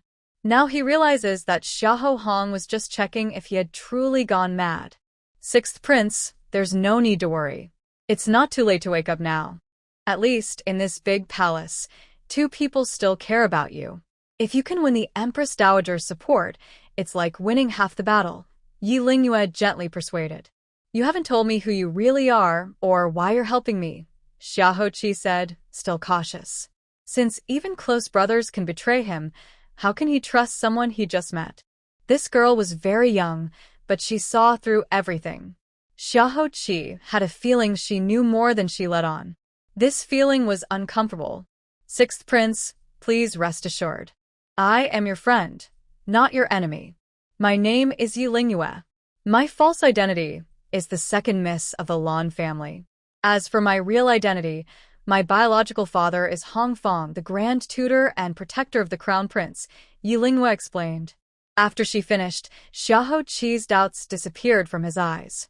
He understood why Yiling Yue chose to help him. Although he didn't know what conflict existed between Yiling Yue and the Hong family, to overthrow the Hong family, she needed a strong supporter. She chose him, Xiahou Qi. Then from today, we are allies on the same side, Xiahou Qi said wisely. Without hesitation, he decided to form an alliance with Yiling Yue. They clasped hands, and those who owed them or harmed them would pay with blood. Revenge would be swift and complete. He cut his long hair and changed out of his worn-out robes. After grooming himself, sixth prince Xiahou Qi looked even more handsome. His features inherited more from the empress. He was tall and handsome, with a noble air. When the empress, accompanied by Yiling Yue, arrived at the side hall, she was already frowning from worries that had troubled her for years. For a moment, she was stunned. After recognizing that he was indeed her son, Empress Lu was overwhelmed with sadness and tears. She couldn't help but embrace Xiahou Qi and cry. After the mother and son hugged and cried together, Xiahou Qi told the empress about past events. Hearing this, she felt both regret and anger. If she had shown some mercy to Consort Luo earlier, perhaps her feelings wouldn't have hardened so much now. Ling Yu, this time, I really have to thank you. Without your help, my son and I might never have been able to resolve our feelings in this lifetime, the Empress said with a smile. Don't thank me too soon, Empress.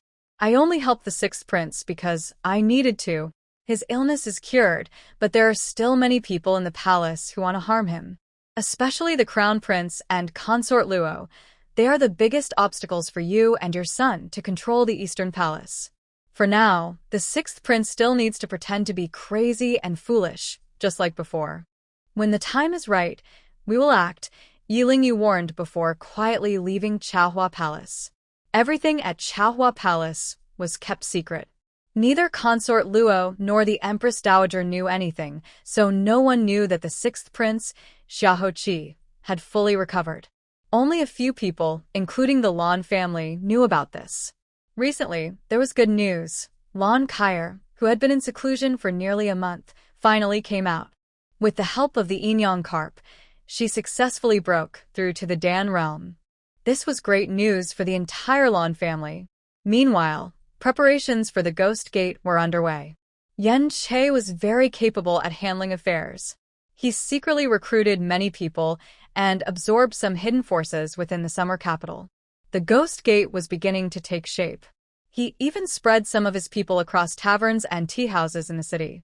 The first task Yilingyu gave to Yen Che was to gather information about the Crown Prince, Xia Hong. Yen Che was quite good at collecting information. About 3 days later, Yilingyu received some details about Xia Hong. Xia Hong, the only son of Consort Luo, is the Crown Prince of Daxia. He is 17 years old, loves martial arts, and is roughly at the peak of the innate realm. He has been friends with Hong Yulong, the son of Hong Fong, since childhood. The two are inseparable. Why are you gathering information on the Crown Prince? Don't tell me you're like those noble young ladies in the capital, planning to compete for the position of Crown Princess? Lan Kair saw the information and scoffed, showing her disdain. The Crown Prince is to choose a Crown Princess? Yilingyu has been in the summer capital for a while, but because of Zhuge Rou and Hong Yueying, she has been rejected by the ladies and wives of the officials there. Besides Lu Cheng and Feng Shui, she doesn't know anyone else. So, she really doesn't know much about the gossip that everyone in the city is talking about. In the Great Summer, girls at 13 and boys at 15 can marry. Among the royal family, princes or heirs often have concubines or secondary wives by the age of 12 or 13. This is quite normal. The Crown Prince, Xia Hoqi, is already 17 but still hasn't chosen a Crown Princess. That seems strange. The Crown Prince is of the right age to have a princess. He previously took a few maidservants as concubines, but none of them bore children. People say the Crown Prince likes martial arts, so he has neglected the women in his household. Lan Kair has only heard about this from others, but she doesn't like to talk about the Crown Prince. She thinks he's just like that Luo Guifei, arrogant, overbearing, and rude. The Crown Prince and Hong Yulong are working together to suppress anyone who opposes them. When Lan Kair was at Hongwu Hall, she offended Hong Yueying. Hong Yueying then brought the Crown Prince over and encouraged Lan Kair and the Crown Prince to have a contest. At that time, Lan Kair and the Crown Prince were evenly matched and the fight ended in a draw. But the narrow-minded Crown Prince secretly resented her. He reported to the Emperor that Lan Kair had overstepped her rank, which caused Lan Yingwu to be reprimanded and unable to teach girls. Eventually, she was transferred to Liqing. Whenever Lan Kair talks about these old stories, she feels very angry. Again with Hong Yulong. Sister, it seems we have offended Hong Yulong and the Hong family quite a bit. During your seclusion, I already encountered that arrogant brother and sister pair. Yilingyu smiled softly after hearing this. That night, her mother, Yi Huangyu, accidentally stabbed the Crown Prince while trying to assassinate Hong Fong. At that time, the Crown Prince was sitting in the same carriage as Hong Yulong. Yilingyu immediately told Lan Kair about her experiences at the Beast Pet Shop and Hongwu Hall. Lan Kair listened and laughed until tears came out. Oh, this is so funny. It feels so satisfying. I really should have stayed in seclusion at that time. I wish I had seen the faces of that mother and daughter and Hong Yulong. Lan Kair only regrets not being present at the time, as she could have humiliated the Hong siblings from the Hong family. Perhaps only her precious younger sister could do such a thing in all of Summer Capital. Prince Xiahou Hong, Hong Yulong, I always feel that something is off between the two of them, Yilingyu said as she reviewed Xiahou Hong's information repeatedly. Since returning from Chaohua Palace, Yilingyu hasn't been in a rush to enter the palace again.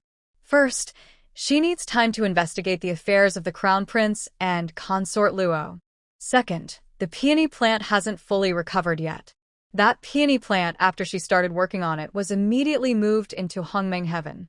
Using the Dingshi to absorb the pests and diseases on the peony, combined with the spiritual energy of Hongmeng Heaven and the watering from Rainbow Creek, the previously sickly peony transformed completely within a month, looking reborn. Its plant grew nearly twice as tall, with thick, lush dark green leaves. Many new branches and leaves sprouted, and it looked like it would soon bloom. Yilingwe planned to wait until the peony produced flower buds before handing it over to the Empress Dowager. Let's forget about those troublesome people and matters. In a few days, the Drunken Immortal residence will open. This time, we must make it lively and well-known throughout Summer Capital, so everyone knows the reputation of our Drunken Immortal residence. Before going into seclusion, Lon Kyer had already planned to open the Drunken Immortal residence. Her breakthrough to the Dan realm temporarily delayed the opening, but now that she had emerged, her first priority was to prepare for the grand opening. After waking up, I surpassed someone and ranked third in the monthly book votes for the first time since I started writing. I was excited and trembling. The trembling was because I need to write more. You all are so fierce, sharpening your claws and working hard. Only 140 votes behind the second place. Keep pushing. Lon Kyer had been preparing for the opening of the Drunken Immortal residence for several months. Now, the timing, location, and people were all in place. Summer Capital is not like Licheng. The Drunken Immortal residence, which can be a leading establishment in Licheng, is just a new restaurant in Summer Capital with no fame at all. Therefore, Lon Kyer prepared thoroughly. She personally chose the location, hired staff, and, together with Yilingwe's wine and the fruits and vegetables provided by Hongmeng Heaven, both of them were eager to get started and make a big splash. The news that the Drunken Immortal residence was about to open spread quickly to the Ngwa Marquise residence. Because of her injuries, and Minxia had been resting at home for several months. When she heard the news, she became very angry. Lon Kyer is back, and she even opened a new tavern. Minxia, there's no need to get so upset. It's just a small tavern. Without a skilled brewer or a good chef, how much trouble can it really cause? Her mother, Cui Shi, the second wife of the Marquis, was trying on her new autumn clothes at the time. Seeing her daughter upset, Cui Shi was not worried. Cui Shi was the eldest daughter of the owner of the largest tavern in the capital, the Immortal Residence. She was quite pretty, with soft, fair skin. Whether she was happy or angry, she always had a slight smile. When she was young, she was very talented in business, which is why the Marquis of Ngwa married her. Over the years, nearly half of the family's income came from her management. Although she was not the main wife, her status in the household was high. Her daughter, Minxia, was also very favored by the Marquis. Among all the children, Minxia's status was second only to the Marquis's heir. Minxia was injured in Yunmeng Marsh, where the ghost emperors which nearly shattered her lower body bones. After she was brought back, the best doctors in the city came to treat her. They shook their heads and said she might have to stay in bed for the rest of her life. Cui Shi was almost scared to death. She spent a lot of money to buy a special bone-restoring pill, which finally healed Minxia's injuries. But it took more than 3 months. Because of this, Minxia missed the Zhongyuan Festival Palace banquet. Now that she was recovered, the first news she heard was that the Drunken Immortal residence would open tomorrow. Thinking about how Lon Kyer and Yilingwe, those two little troublemakers, had secretly plotted against her, causing her to lose a gambling bet and a phoenix egg, Minxia felt her teeth itch. Mother, don't underestimate Lon Kyer. Her Drunken Immortal residence has a fruit wine that's just a little worse than our 5 Treasures brew from the Immortal residence, and it's much cheaper. Minxia didn't yet know that Yilingwe had already brewed the Rainbow 5 Treasures brew. But just the fruit wine alone made Minxia very uneasy. In terms of family background and current status at court, the Marquis of Ngwa was not as powerful as the 4 great noble marquises, like the Hong family. But in wealth, they were unmatched, thanks to the Immortal residence. The 5 Treasures brew from the Immortal residence has always been supplied to the Imperial Palace and the noble families and officials of the Summer Capital. If this time the Zue Xianju rises, it could shake the foundation of the Ngwa Marquis estate. Is that true? If so, we must be careful, said Minxia, who has grown up in the Immortal residence, tasting and brewing wine. She has a good eye for wine, and Cui Shi has never heard her praise another tavern's wine like this before. But Minxia, Your health is still fragile, so for now, don't worry about the immortal residents. Mother will handle that little girl from the Lan family and vent your anger. Mother, I knew you loved me the most, Minxia replied. I heard that Prince Feng has also returned to the summer capital. I want to visit him. Minxia knows her mother's ways well. She is confident she can handle Lan Kaiyu easily. Again, with Prince Feng. Minxia, I've told you many times, you should think about becoming the crown princess. That Prince Feng is weak and sickly. He could die at any time. Why are you so interested in him? Cui Shi frowned when she heard this. Right now, all the noble young ladies in the summer capital are trying to become the crown princess candidate. Only her foolish daughter is obsessed with that sickly man from Beijing. To Cui Shi, although the Beijing Feng family is wealthy, they lack power. How could they compare to Crown Prince Hong? He is the future emperor of Daxia. If her daughter married the crown prince, she would become empress. She, as a concubine, has spent her life under the dominance of the main wife. Now, she hopes her daughter, and Minxia, can be successful, marry Crown Prince Hong, and rise high like a phoenix. Mother, I've told you many times, I don't like the crown prince. Besides, look around. How many young ladies in the summer capital are vying for the crown princess position? If you had met Prince Feng, you'd understand why I like him. There's no man in this world who can compare to him, Minxia said, her cheeks flushing, as if she were drunk, recalling Prince Feng's handsome face and polite manners. Cui Shi shook her head. Her daughter is too stubborn. But it's okay.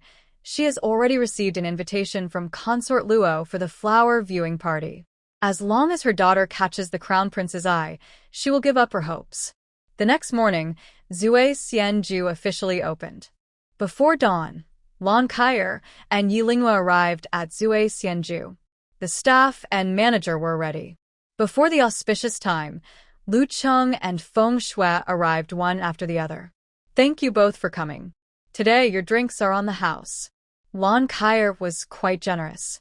Feng Shui smiled politely, but Lu Cheng didn't say anything and went inside to drink quietly. What's wrong with Lu Cheng?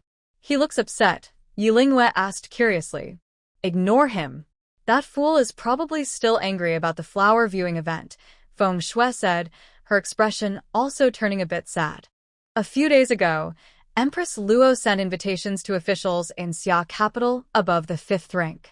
Those with unmarried daughters aged 12 to 18 had to attend the flower viewing in the Imperial Garden. The Feng family also received an invitation. The event was officially for admiring chrysanthemums, but in reality, it was a way to select the future princess consort. Did all the daughters of officials above the 5th rank get invitations? Lingyue, it seems someone plans to remove our Lan family from the list, Lan Kaiyu said with some annoyance. She wasn't interested in the princess selection, but Empress Luo's actions clearly looked down on the Lan family. I'd rather not participate in this flower viewing, but my father won't agree, Feng Shui said, glancing at Lu Cheng. She and Lu Cheng were childhood sweethearts, playing together since they were young. They had feelings for each other. However, Feng Shui's father was a 3rd-rank official, and she was the eldest legitimate daughter of the family. Lu Cheng was only a son of a concubine, so their social status was very different. General Feng would never allow them to be together. Just then, the sound of wheels turning was heard. On the street, 2 carriages stopped almost at the same time in front of drunken immortal residents. The 2 carriages came from east and west. The one on the west was pulled by 2 precious flying cloud steeds, with a guard of soldiers behind. The curtain of the carriage was lifted, and a tall figure stepped out. He wore a gold-threaded dark gold robe, a jade crown, and looked elegant. He was surrounded by a group of innate guards and approached gracefully. It was Prince Qinghai. Seeing Prince Qinghai arrive, it was clear he came to congratulate the opening of drunken immortal residence. He had met Yilingwa twice and liked her quite a lot. As the saying goes, a gentle and virtuous lady is a good match for a noble gentleman.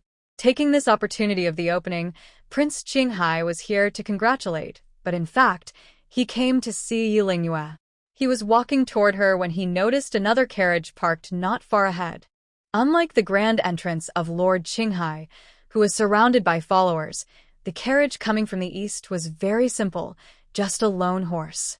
Lord Qinghai's sharp eyes immediately saw that the visitor was not ordinary. This was evident just by looking at the horses pulling the carriage. They were two purebred golden dragon horses from the north, with shiny gold coats and no other colors. Such horses could go 3 days and nights without eating or drinking, running non-stop. In the great summer, even the imperial stables kept a few. But this carriage was pulled by such a noble horse. Although there were no guards following the carriage, the driver sitting inside had a blank expression, holding a large sword. His eyes were sharp, and faint waves of spiritual power radiated from him. He was clearly a master at the reincarnation realm. A reincarnation realm master driving a carriage? Who exactly was inside? Just as Lord Qinghai was curious, someone stepped down from the carriage. Seeing the visitor, Lord Qinghai was momentarily stunned. The man was extremely handsome, with delicate features that seemed almost divine. His beauty carried a noble air, and even though he was close, he looked unreal. Lord Qinghai considered himself quite handsome, but in front of this man, he felt a bit ashamed. Feng Xian, Lord Qinghai, what are you two doing here? It was only when Yilingwe stepped forward that Lord Qinghai finally realized this was the same person from North Qing, the Prince of the Feng Kingdom. But how did the Blue residents become acquainted with the Feng Kingdom? Lord Qinghai glanced at Feng Xian, but Feng Xian paid him no attention. His eyes were fixed on Yilingwe, and a charming smile played on his lips, enough to make many women blush and hearts race. Looking around at the people nearby, men, women, young and old, they all stared at Feng Xian with admiration. Yilingwe was used to this. Feng Xian's handsome looks could captivate everyone. Lord Qinghai felt a bit uncomfortable. It was obvious even to a fool that Feng Xian was here for Yilingwe. He didn't want to be overshadowed by Feng Xian. Although the Feng King of North Qing was very noble, as long as Yilingwe was not married, everyone had an equal chance. I am here to congratulate the opening of Drunken Immortal Residence. Bring the gifts for this lord, Lord Qinghai said. As he finished, a guard presented 2 boxes. When the box was opened, it contained 2 smooth, glowing night pearls. Just by their size and quality, you could tell these pearls are very valuable. Even the palace might not have such a perfect matching pair.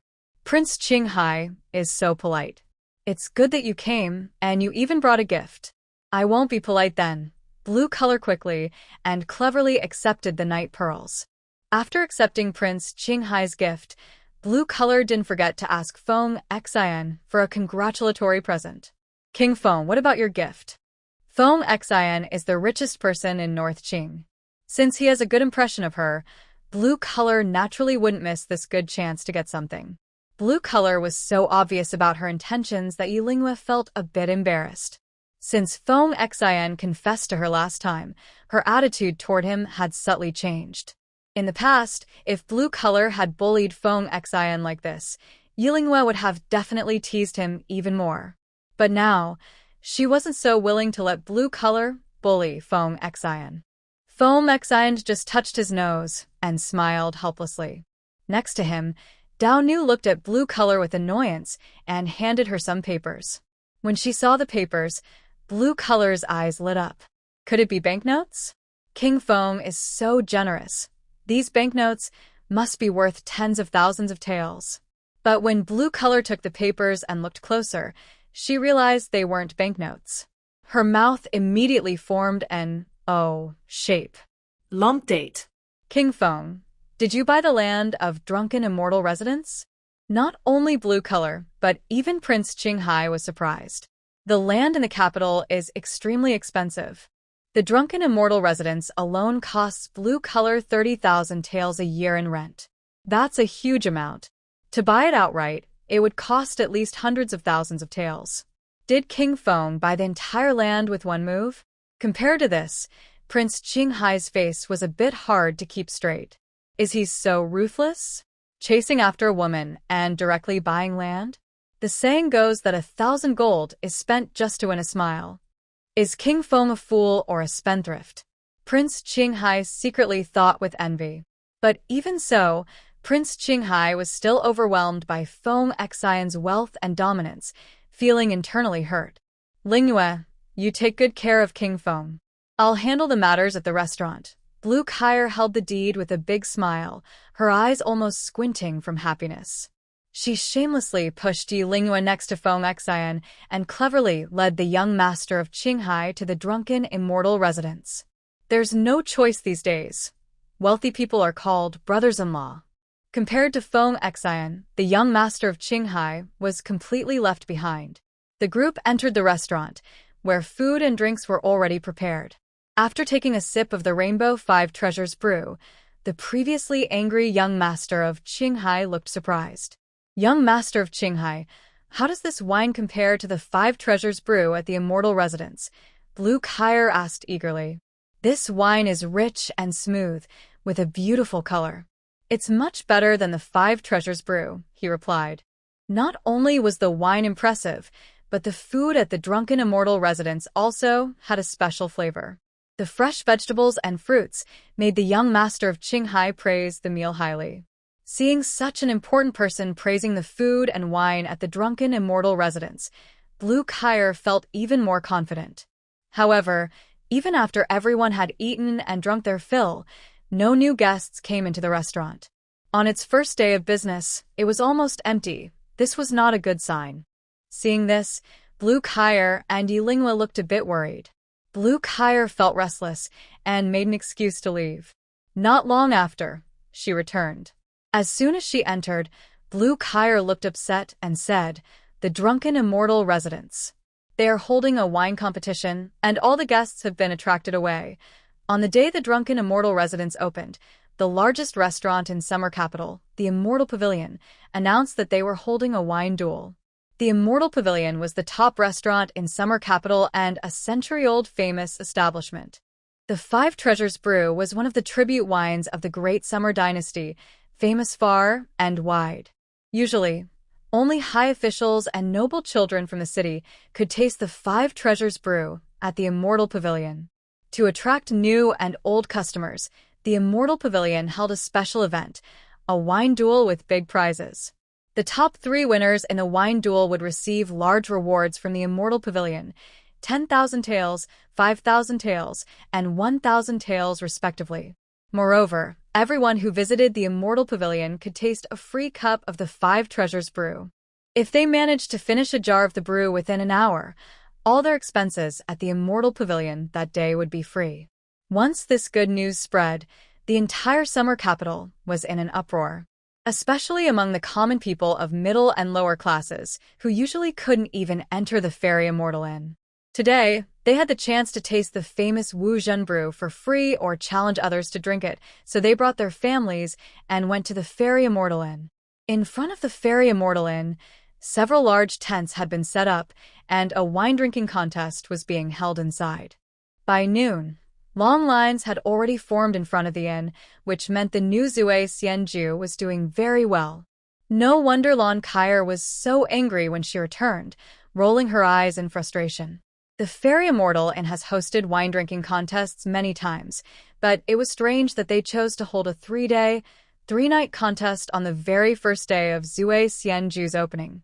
It seemed like they were deliberately damaging Zue Xianju's reputation. When Yi Lingyue heard this news, she, along with Lon Kyer, King Feng, young master Qinghai, Lu Cheng, Feng Shui, and others, went to the Fairy Immortal Inn. Seeing the huge crowd, everyone was amazed. Among the people in line, some came to challenge others to drink a jar of Wu Zhen brew, some came to participate in the wine contest, but most were just here to watch the fun. To prevent accidents, everyone participating in the contest had to sign a life and death agreement, stating that if they died from drinking, they wouldn't be held responsible. Suddenly, a loud clang sounded as a wine jar fell to the ground. Inside the inn, a drinker was so drunk he collapsed and couldn't get up. The jar of Wu Zhen brew beside him still had half left. Wow!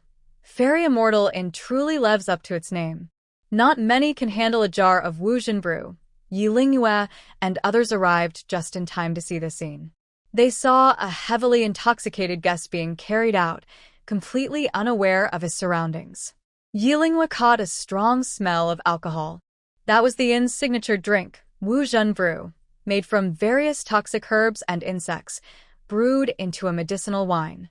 Wuzhen brew is a strong liquor with a high alcohol content. Because of the toxic herbs and insects used to balance it, its aftereffects are very intense. Even seasoned drinkers, after a few cups, would feel their bodies burning like fire due to the medicine, quickly losing consciousness. During the short time Yilingwa and others watched, several people had already been carried out, one after another.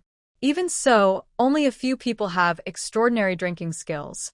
After finishing a jar of divine brew, they smoothly entered the wine contest and began the drinking competition. There was a loud cheer from the crowd.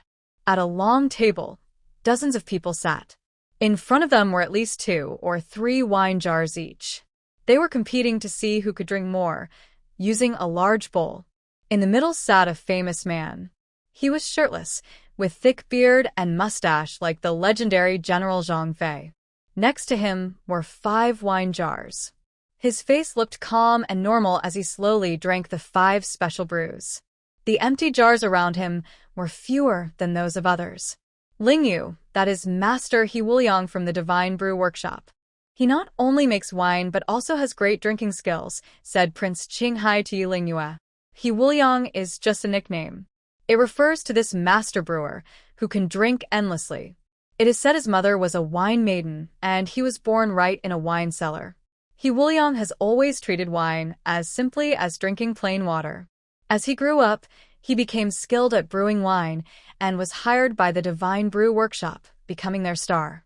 Legend says he once drank 30 jars of 5 special brews without getting drunk.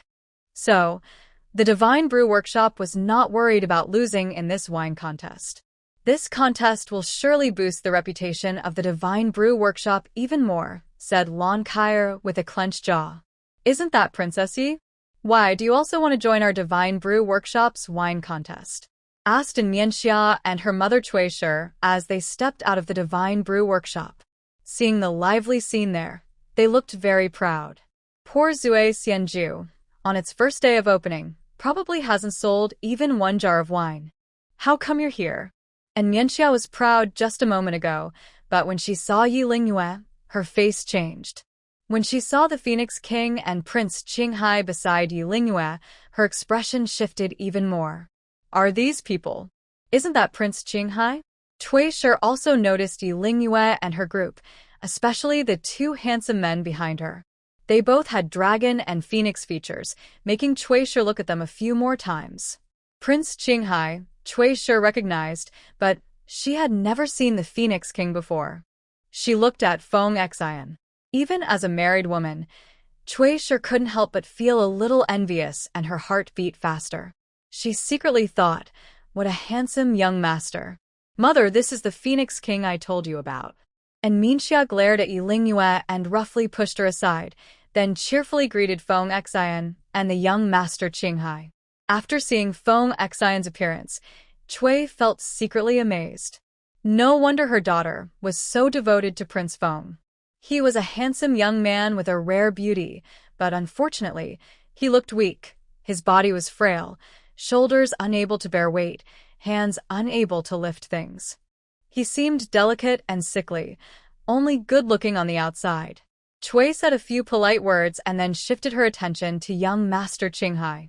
Young Master Qinghai was also a noble from the capital. His status was high, comparable to the other 4 noble heirs.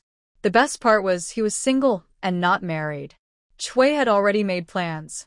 If her daughter and Minxia wasn't chosen as the crown princess, marrying young Master Qinghai and becoming a noble lady was a good option.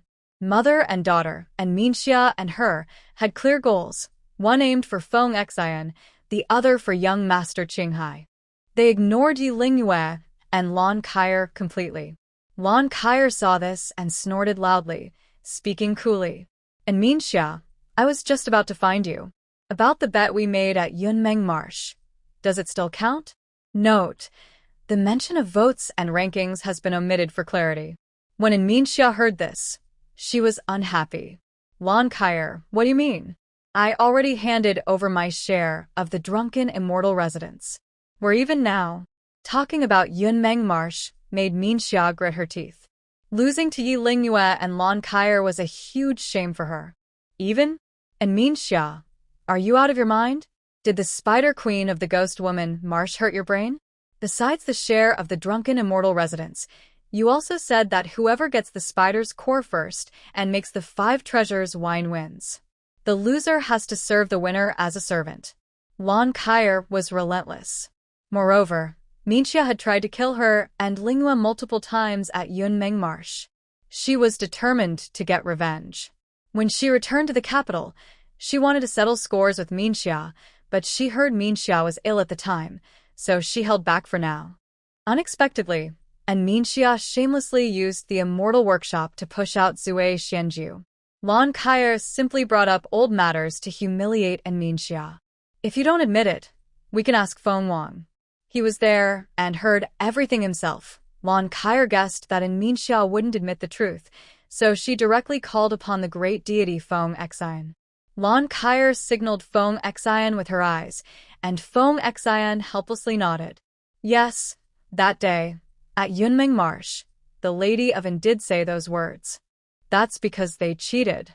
Especially Yi Lingyue. The yuan core of the marsh spider was originally mine, but she ambushed me and took it. Feng Wang, don't be fooled by this woman's innocent look. She's a shameless fox spirit, flirting with everyone. You probably don't know, but at Yunmeng Marsh, she was hugging and cuddling with the ghost emperor Wuchong, acting very intimate, and Minxia, upon hearing this, was furious that Feng Wang was siding with Yi Lingyue and Lon Kyer. When they heard this name, everyone's faces changed. The young master of Qinghai was shocked. The name Ghost Emperor Wuchong was known across the black and white worlds, and hearing it made people fear. The Cui family also looked very reserved, surprised that the people of the Lon family knew the Ghost Emperor. No wonder everyone said that General Lon Yinggu, the Wudi, had an unexpected breakthrough in leeching. Very unusual. Now it seemed that if the Lon family had connections with the Ghost Emperor, Lon Yingwu's breakthrough was natural. Everyone kept their distance from the Ghost Emperor Wuchong, except Feng Xian, who remained calm. It was as if he had never heard of the terrifying reputation of the Ghost Emperor.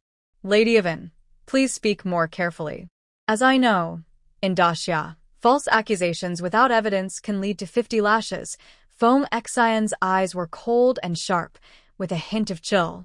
And Minxia didn't expect that Feng Wang not only didn't believe her, but also wanted to defend Yi Lingyue, which made her furious. Cui Shi, standing nearby, shook her head secretly. Even a blind person could see that Feng Wang liked Yi Lingyue. This time, and Minxia's love was misplaced. Feng Wang didn't even notice her. Minxia, everyone is a guest here. How can you treat Feng Wang, the young master, and the guests from the Lon family like this? Miss Lon, if my daughter has done anything wrong, please forgive her. Cui Shi, being experienced, saw the chaos and the guests looking over, so she spoke to stop in Minxia. Since Cui is the elder, Lon Kyer shouldn't be too bold in front of her. Madam Second, as you can see, the county princess lost the bet first. We have witnesses. If the Ngua Marquis residents can't even keep a simple promise, how can they earn people's trust in the future? Lon Kyer pouted and insisted. Miss Lon, you're right. But I heard your bet just now. It clearly said that whoever first obtained the swamp spider core and brewed the 5 treasures wine would win. May I ask, have you brewed a 5 treasures wine exactly like the one in the immortal residence? If you haven't, then this bet is invalid, Cui said with a slight smile, showing a bit of disdain. Even if they had obtained the swamp spider core, not everyone could brew the 5 treasures wine. Cui had heard that Yi Lingyue was the master brewer. Judging by her age, she was probably only a teenager. Even if she learned brewing from birth, she couldn't have brewed it successfully on her first try. Who said? Lon Kyer was about to mention the famous Rainbow 5 Treasures wine, but at that moment, the wine contest had already reached its. Wow, the 10th jar. Master Hai Wuliang has already drunk his 10th jar of 5 Treasures wine. No one can beat him. Looking around, The guests at the wine contest were already drunk and staggering. Lan Kaer was amatzet. Master Hai Wuliang's stomach was truly bottomless. Even her father, Lan Yinggu, couldn't have drunk 10 jars of 5 treasures wine at once. See? Our divine immortal workshop's 5 treasures wine isn't something everyone can brew. If it were the wine from drunken immortal residents, do you think it would attract so many customers? And Minxia sneered. Yi Linghua looked away and glanced at the cunning Cui mother and daughter, a plan forming in her mind. Since that's the case, why don't we have another contest today? Let's use this wine contest as a bet to see if the divine immortal workshop's wine lives up to its name. Then Yi Linghua walked over to a heavily drunk guest and lifted a jar of 5 treasures wine. Linghua, you can't do that. The wine contest isn't something you can join casually, Lan Kaer exclaimed in shock. Lan Kaer thought Yi Linghua was just confused from being upset by Minxia. Although Minxia's character wasn't great, the 5 treasures wine from the divine immortal workshop was truly good wine. Yi Linghua was just a girl. How could she drink so much wine? Miss Lan is right. Young Lady Lingyu, both the immortal workshop and drunken immortal residents have their own strengths, and both serve good wine. Prince Qinghai also quickly shook his head. Those tall men earlier, each over 9 feet, all got drunk. It doesn't seem like Yi Lingyu is someone who can handle alcohol. Yi Lingyu, don't be stubborn. The wine-drinking contest isn't something just anyone can join. If you get too drunk, don't blame us at the immortal workshop. And Minxia hopes Yi Lingyu will drink until she's half unconscious. Many old drinkers have bled from their stomachs during this contest, and some have even lost their lives. Even if Yi Lingyu doesn't get sick, she will make a fool of herself when drunk, which would make the Phoenix King dislike her. That's the best outcome. Seeing Yi Lingyu insist on joining the wine contest, Lan Kaer becomes anxious. She looks at Feng Xian, hoping he will say something to help. Since that's the case, I will also join Yi Lingyu in this wine contest, Feng Xian says with a gentle smile, full of affection in his eyes. His look suggests that even if it were a mountain of swords or a sea of fire, he would face it with her. Feng Xian also wants to join the wine contest? Now Yi Lingyu is stunned. If he really drinks too much and gets sick, Mr. Mu, who is as old as a grandmother, will be the first to come after her. It seems Feng Xian guessed her thoughts and smiles brightly. Do you think I can't handle alcohol? Though my body isn't strong, my alcohol tolerance is good. In Beijing, where it's cold, the people are good at brewing strong spirits. Because of my constitution, I grew up drinking various medicinal wines. Ordinary jars of wine are no problem for me. Feng Xian speaks honestly. His cold illness, in its early stages, was once controlled with alcohol. But as he grew older, strong spirits could no longer suppress the cold that sometimes flared up inside him. Even so, after arriving in Daxia, Feng Xian still keeps the habit from Beijing, occasionally drinking strong spirits, which benefits his overall blood flow and energy. Since the Phoenix King himself says so, others naturally won't argue. Prince Qinghai, seeing this, doesn't want to fall behind Feng Xian. He also signs up for the wine contest. Even Lu Cheng, the reckless young man, joins out of frustration. This scene was completely unexpected by Cui's mother and daughter earlier, especially Minxia, who was furious watching King Feng and the Prince of Qinghai constantly defend Yi Linghua. Since all 4 want to join, let's first make a life and death vow. Whatever happens next has nothing to do with the immortal workshop, Cui said, not stopping them. Having King Feng and the Prince of Qinghai participate in the wine contest only boosts the reputation of the immortal workshop. The 4 also agreed to make a life and death vow. At this moment, Hai Wuliang had already drunk his 8th jar of the 5 treasures brew. The only ones left from the previous contest were 2 or 3 little cats. Seeing the 3 men and 1 woman, including Yi Linghua, sit down, Hai Wuliang and Cui exchanged glances. King Feng, the prince, Miss Linghua, and young Master Lu, according to the rules, you must drink 1 jar of the 5 treasures brew to enter the wine contest. Are you all sure? It's still possible to withdraw now, Cui said, sending over 4 unopened bottles of the brew. Since none of them wanted to back out, Cui could only step aside and watch coldly. A guard of the Prince of Qinghai poured wine for him. Meanwhile, the official and business circles in Ningxia deliberately moved to Feng Xian's side, wanting to pour him a drink. But the knife, who was following Feng Xian, gave a cold stare. "Unimportant people, get out." The knife's voice was loud, startling Ningxia so much that her wine jar shook and nearly fell. At this moment, Yilingwe sat down calmly beside Feng Xian. The knife looked at her silently. Why can she sit next to King Feng? I can't even pour wine. And Ningxia was furious at the fierce-looking knife. She is one of us, the knife said confidently, trembling his lips. The knife was honest. In his view, since Miss Lingyue and the prince had slept together, she was part of the Feng family. Moreover, before leaving, the old housekeeper of the Feng family, Mr. Mu, had warned that from now on, Miss Lingyue's words would be as important as the prince's. When the knife said this, Feng Xian's eyes showed approval. He secretly decided to give the knife a raise. Yi Lingyue was stunned. Beside her, Lan Kaier and Feng Shui winked at her. "You blind dog." And Ningxia was about to lose control when suddenly, the long sword in the hand trembled. The powerful energy from the reincarnation realm surged out like angry waves. And Ningxia felt as if a strong force hit her, making her legs go weak. She sat down heavily on the ground. It was only then that Cui Shi and Ningxia realized that the man next to the Phoenix King, who looked like a wooden figure, was actually a master from the reincarnation realm. After scolding Ningxia, they picked up a wine jar and poured wine for Feng Xian and Yi Lingyue. Feng Xian drank slowly and calmly. Yi Lingyue silently mourned for Ningxia in her heart and started drinking the 5 Treasures brew. After taking a sip, Yi Lingyue thought to herself that the 5 Treasures brew from the Immortal Workshop was indeed good, but compared to the diluted Rainbow 5 Treasures brew, it was not as impressive. All 4 of them drank quite well, finishing a jar of 5 Treasures brew in just 15 minutes.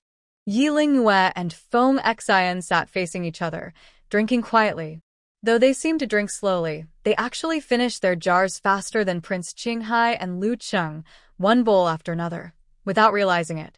At this moment, the observing guests also noticed these new challengers. Especially Yi Lingyue and Feng Xian. One was a woman, the other a stunningly handsome young man. Sitting together, drinking, they looked like a perfect pair, like a painting, pleasing to the eye.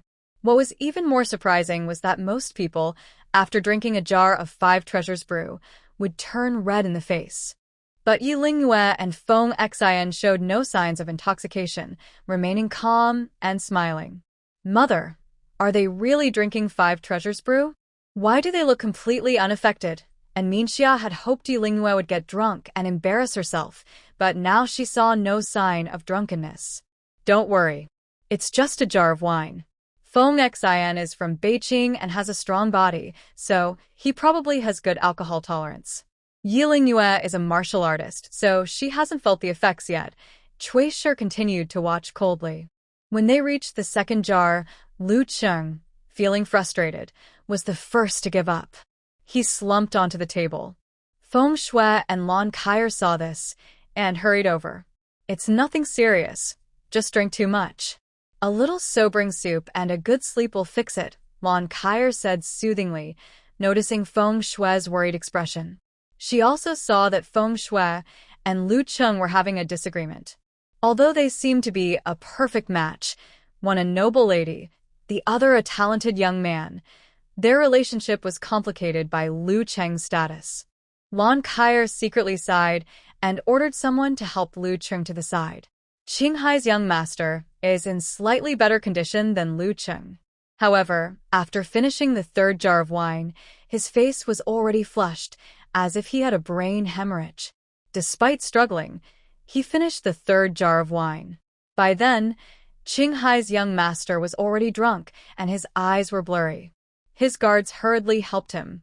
"King Feng, Miss Lingyue, I really can't go on. I have to give up," Qinghai's young master thought bitterly. He had drunk 3 jars of fine wine, yet Feng Xian and Yi Lingyue seemed unaffected. It was as if they were drinking water. They must be drinking something else. His followers quickly took some hangover pills and gave them to him. His face gradually regained some color. When they reached the fourth jar, Yilingwe also felt the alcohol taking effect. She was a bit dizzy, but acted as if nothing was wrong. She raised her bowl casually, while secretly activating her Dingxi technique with her right hand. Dingxi can help dispel alcohol or drunkenness. Yilingwe discovered this by accident when she was brewing the Rainbow Five Treasures wine. Including the jar beside her, Yilingwe had already drunk 4 jars of the Five Treasures wine. This alcohol effect was not easy for ordinary people to handle. Fortunately, Feng Xian drank without changing his expression. His phoenix eyes were clear and calm. Yelingyu sippet her wine slowly. The Dingxi technique in her hand had already emerged and was swirling inside her body. It could even swallow disease spots. When facing alcohol, it was very effective. It moved up and down inside her, circulating in a complete cycle. The strong aroma of the Five Treasures wine quickly disappeared, leaving her feeling refreshed. Not only that, Yilingwe boldly let the Dingxi enter her bowl. The wine in the bowl instantly turned into clear water. No one, including Cui Shi and Hai Wuliang, noticed Yilingwe's change. Only Feng Xian, sitting beside her, slightly moved his eyes when she put down her bowl. He looked at her with a faint gaze. When he saw the clever glint in her eyes, a small smile appeared on his lips, and he remained silent. Now it's the 5th jar, 6th jar, 7th jar. By the time they reached the 7th jar, the wine duel had lasted over an hour. Hai Wuliang had already drunk 12 jars of the Five Treasures wine. Before the contest, Hai Wuliang and the people from the Immortal Workshop believed he would only need to drink 10 jars to win the championship in this wine duel. Unexpectedly, a King Feng and Yilingwe appeared halfway through. They drank bowl after bowl, without showing any signs of drunkenness, and often clinked cups together.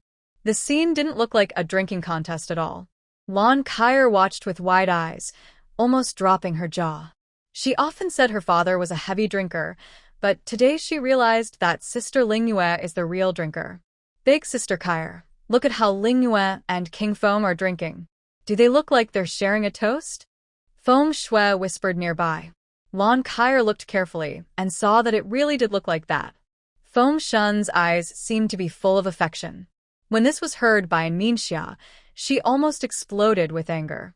Mother, are you sure those are all the Five Treasures brew?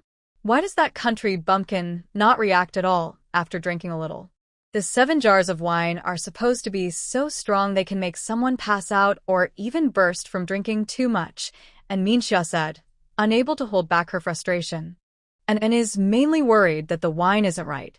She can come over and check, Yilingwe said calmly, signaling Dao Nu to hand the wine jar to Minxia. And Minxia looked closely and confirmed it was indeed the Five Treasures brew. She also suspected Yilingwe might have taken something like a detox potion, but after examining, she couldn't find any clear evidence. Unknowingly, she drank several more jars. By now, even Hai Wuliang was starting to feel full. Not to mention, after drinking more than 10 jars, he couldn't even go to the bathroom. His stomach was so full he could hardly hold it. In the end, Yilingwe and Feng Shen had each drunk 12 jars. It was now evening, but the guests in the Immortal Inn kept coming in. These people weren't just here to drink, they came to watch the drinking contest. More precisely, they came to see Yilingwe and Feng Shen challenge Hai Wuliang. Hai Wuliang was famous throughout Xia capital for his drinking skills. Unexpectedly, someone dared to challenge him, especially a young man and woman. I think the Five Treasures brew is just okay. It tastes like water, with no flavor. If this competition goes on, it might last several days and nights without a result. Yilingwe finished her bowl, looking unhappy. Yilingwe, be careful what you say. The Five Treasures brew at the Immortal Inn is the best wine in Daxia. How dare you say it's like water? Are you saying that the drunken Immortal Residence's wine is better than ours? And Minxia angrily stepped forward, ready to confront Yilingwe. Whether it's good or not, you'll find out after you try it. Lon Kyer has been waiting all day for this moment. Without hesitation, she brought out several jars of her carefully prepared Rainbow 5 treasure brew. The drinking contest suddenly turned into a showdown between two restaurants. Both Chui's and Hai Wuliang's faces darkened. "Miss Lan, you're clearly here to cause trouble," Hai Wuliang said angrily. "Who's causing trouble?" You don't know yet. "Madam Chui, when does the Immortal Workshop ever hold a drinking contest? They chose to do it on the opening day of Drunken Immortal Residence. If you dare to compete, we dare to cause trouble. The previous contest ended without a winner, so we'll have another round. Here are 3 jars of our Drunken Immortal Residence's Rainbow 5 treasure brew. We'll see who can drink it all first." Yilingwa stepped forward and broke the seal on one jar. As the lid was removed, a burst of colorful light shot out from the jar. Inside the Immortal Workshop, the place instantly lit up with bright colors, like being wrapped in a rainbow. In the restaurant, a rich aroma of wine filled the air. It turned out that these jars of Rainbow 5 treasure brew were made from the wine heads Yilingwa had purified herself. Only the Lan family father and daughter truly understood how powerful these wine heads were. Others had no idea. But everyone could see and smell the beautiful aroma and rainbow-colored glow.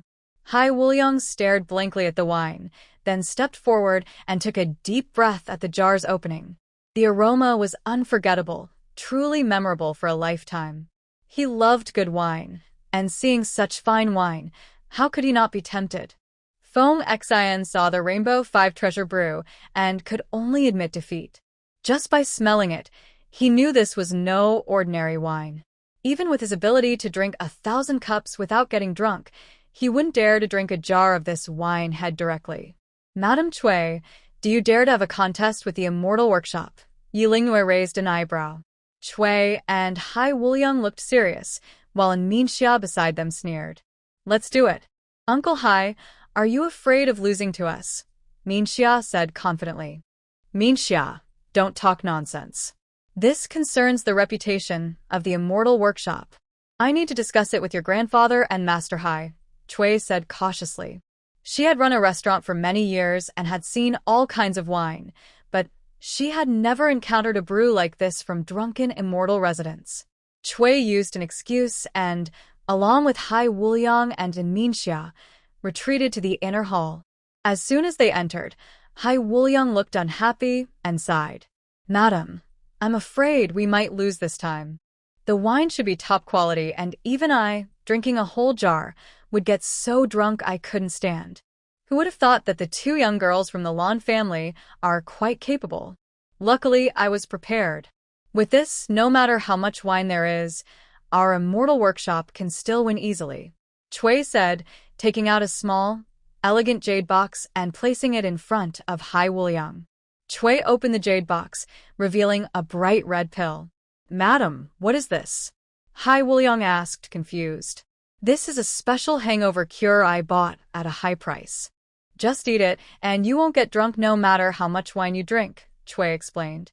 She bought this pill from a traveling alchemist from another place.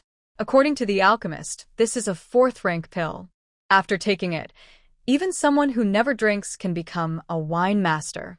Chui spent 1,000 taels of gold to buy this pill, not expecting to use it today. But if this chance helps us defeat Drunken Immortal Residence, then spending that much is worth it. Great. Mother, you're so clever. With this pill, Yilingwa is doomed, and Minxia looked at the pill with a happy face. "Madam, winning the contest with a pill might be a bit unfair," Hai Wuliang said reluctantly. He had been a brew master for many years, and both brewing and competing in wine were honest work. Using a hangover cure to win seems like cheating. "Hai Wuliang, what are you saying at this moment? Do you want the Immortal Workshop's 100-year foundation to be destroyed? If it weren't for your incompetence, I wouldn't need to use this pill to win," Chui said irritably. She had always been polite to Hai Wuliang because he was still useful. If the Immortal Workshop loses to Drunken Immortal Residence, what's the point of keeping Hai Wuliang? Mother is right. Hai Wuliang, if you lose, get out. To keep your job, you'd better listen to my mother. Otherwise, the people of the Immortal Workshop will be unwanted, and your family might end up on the streets," and Minxia said harshly. See Boundless clenched his teeth, forced to accept the pill, and hid it in his sleeve. With the hangover medicine in hand, Mrs. Chui felt much more confident. She returned to the restaurant and publicly announced that the Immortal Workshop accepted the challenge from drunken immortal residents. Today, since both King Feng and young Master Qinghai are present, I, a humble wife, invite the two of you and everyone here to judge. Master C and the second boss of drunken immortal residents will compete to see which side's wine is purer and stronger. After making this formal statement, Mrs. Chui and Yi Lingyue each took a jar of Rainbow Five Treasures brew. When the honey-like wine was poured out, Yi Lingyue didn't say much. She picked up a bowl and drank it directly. Sea Boundless also took a small sip. As he drank, he felt the wine's effect hit him like a tidal wave, rushing to the top of his head. This wine Truly is the best. Tears welled up in Sea Boundless' eyes. As a lifelong winemaker, he had never tasted such good wine. Sadly. He sighed and secretly clenched the hangover pill between his fingers, ready to swallow it. Wait a moment. Yi Lingyue was quick and grabbed Sea Boundless' hand. With a little force, he felt a sharp pain in his wrist, and as he loosened his grip, a pill fell to the ground. Seeing that pill, Mrs. Chui and her daughter looked very surprised. It's a hangover cure pill. Great, the people of Immortal Workshop are cheating. Lon Kyer snatched the pill before Minxia could and took it away. Everyone was shocked. Who would have thought that Immortal Workshop would use such underhanded tricks? Sea Boundless' face turned pale. He looked at Mrs. Chui and Minxia with pleading eyes. And Minxia rushed forward, pointing at Sea Boundless and shouting loudly. Sea Boundless, how dare you use hangover medicine? We've trusted you all along. You wanted to secretly take the hangover pill. Neither my mother nor anyone from Immortal Workshop knew about this, and Minxia pushed all the blame onto Sea Boundless. He was speechless. He wanted to argue, but was afraid of offending the Hofu of Ngua. Oh, so you mean Mrs. Chui and Immortal Workshop didn't know about the hangover pill? Yi Lingyue sneered coldly. This mother and daughter are truly shameless to the extreme. Master Hai, I have a question.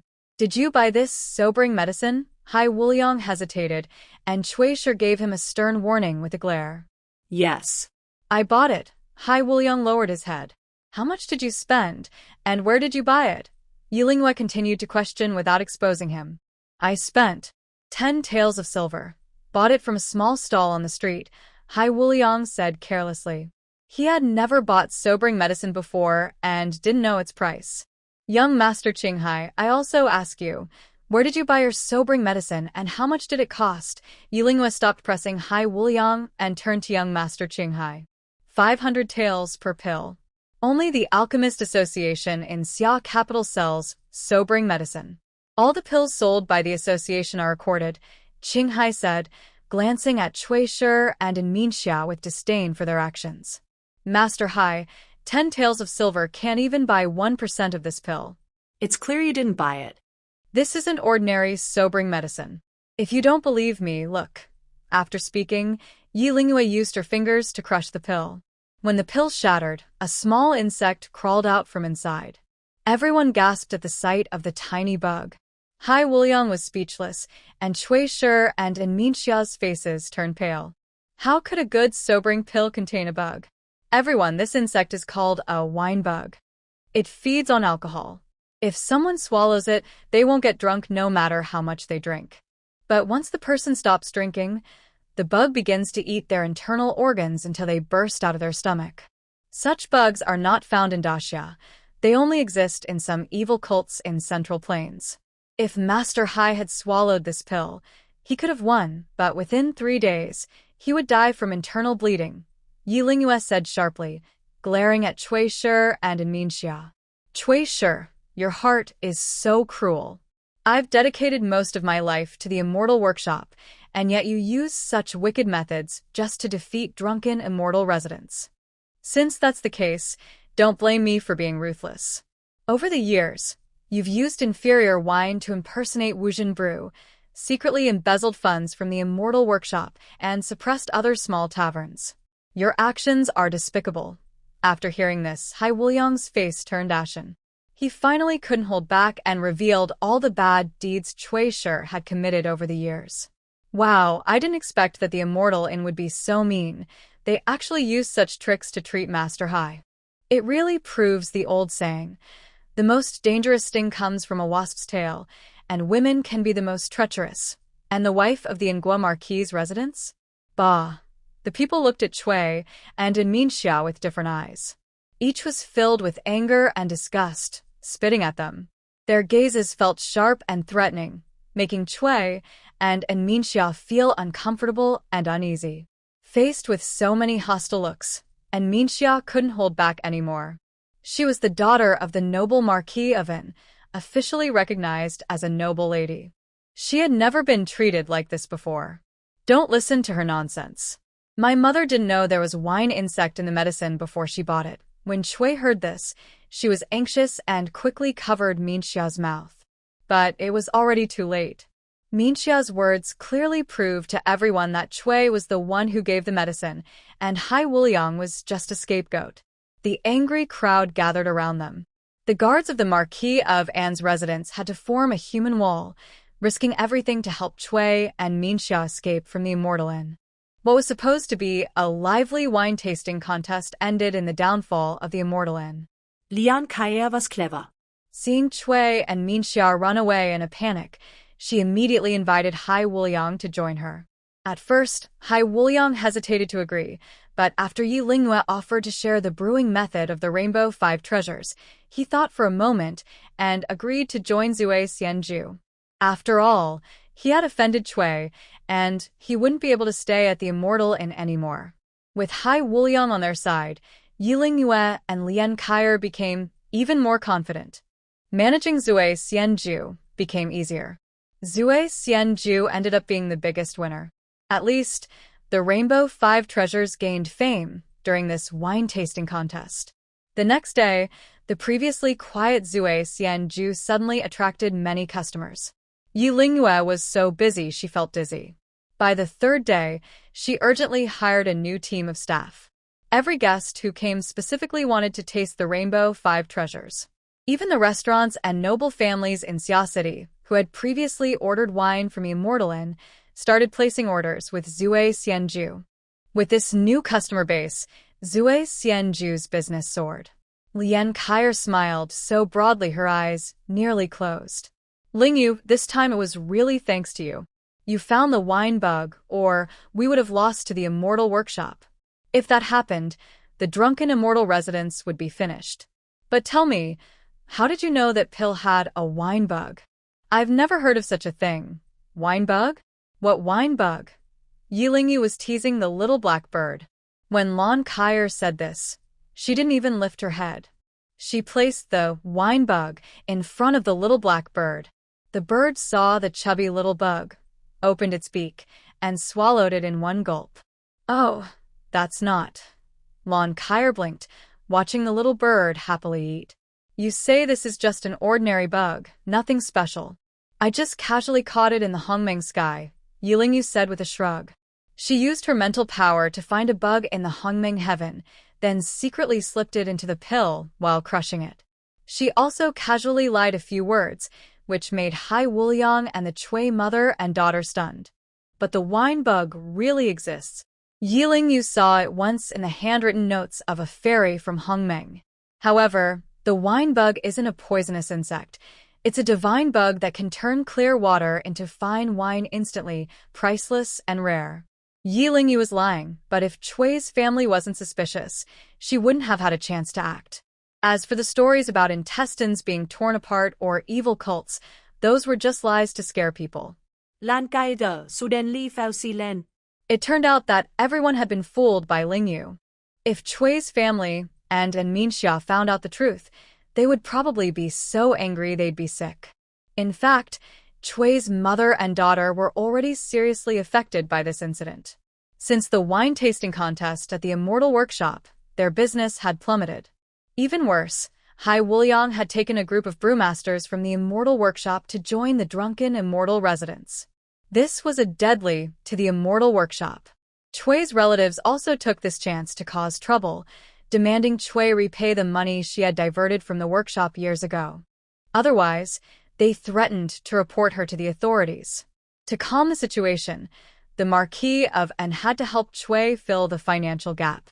But even though the money was replaced, Chui's status in the Marquis's household dropped sharply. Without the support of the Immortal Workshop, Chui's family could no longer compete with the main wife. Recently, the servants of Duke N's household noticed a change in how they looked at mother and daughter Chui.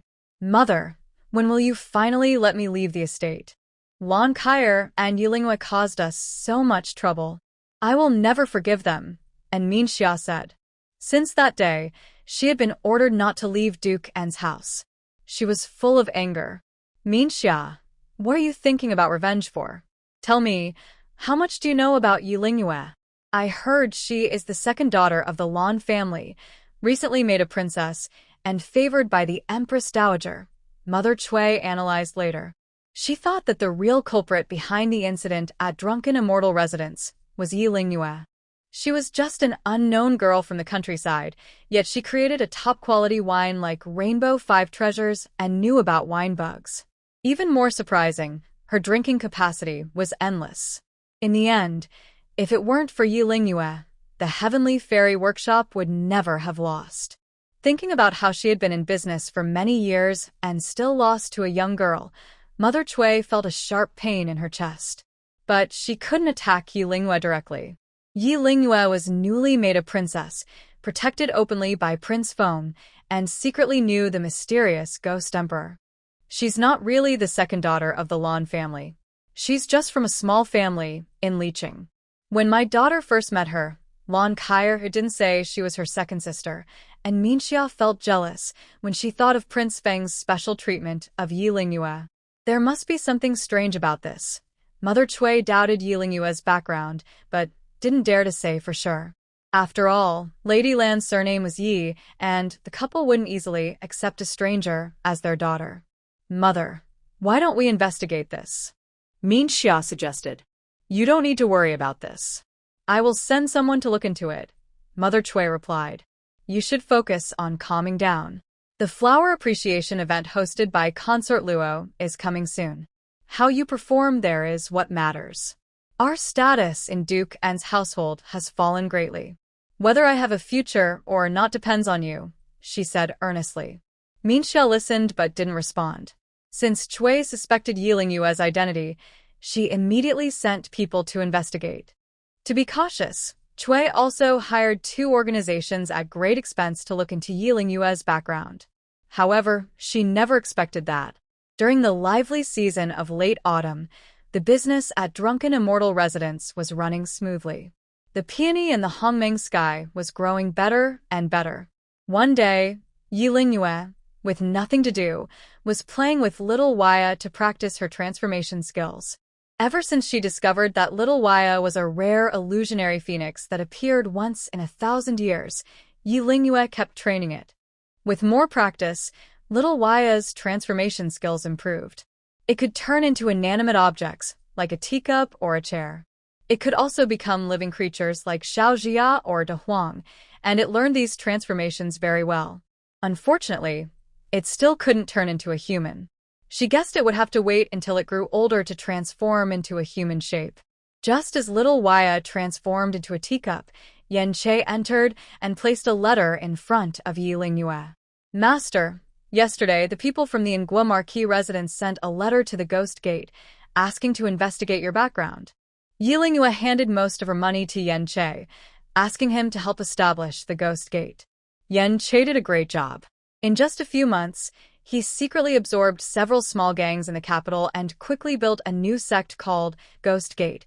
He also took in many orphans in the city, selecting those with cultivation talent to train as assassins for Ghost Gate.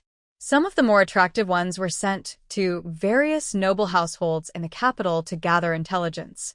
In just a few months, Ghost Gate's agents had infiltrated every corner of the city. Ghost Gate became famous, but outsiders didn't know who the sect leader really was. Yen Che always disguised himself when taking on missions, so outsiders never knew he was from the Blue House. The entire Ghost Gate was seen as mysterious and unpredictable, specializing in investigation and assassination tasks. Over the past few months, Ghost Gate had completed dozens of missions and gained a reputation in the capital.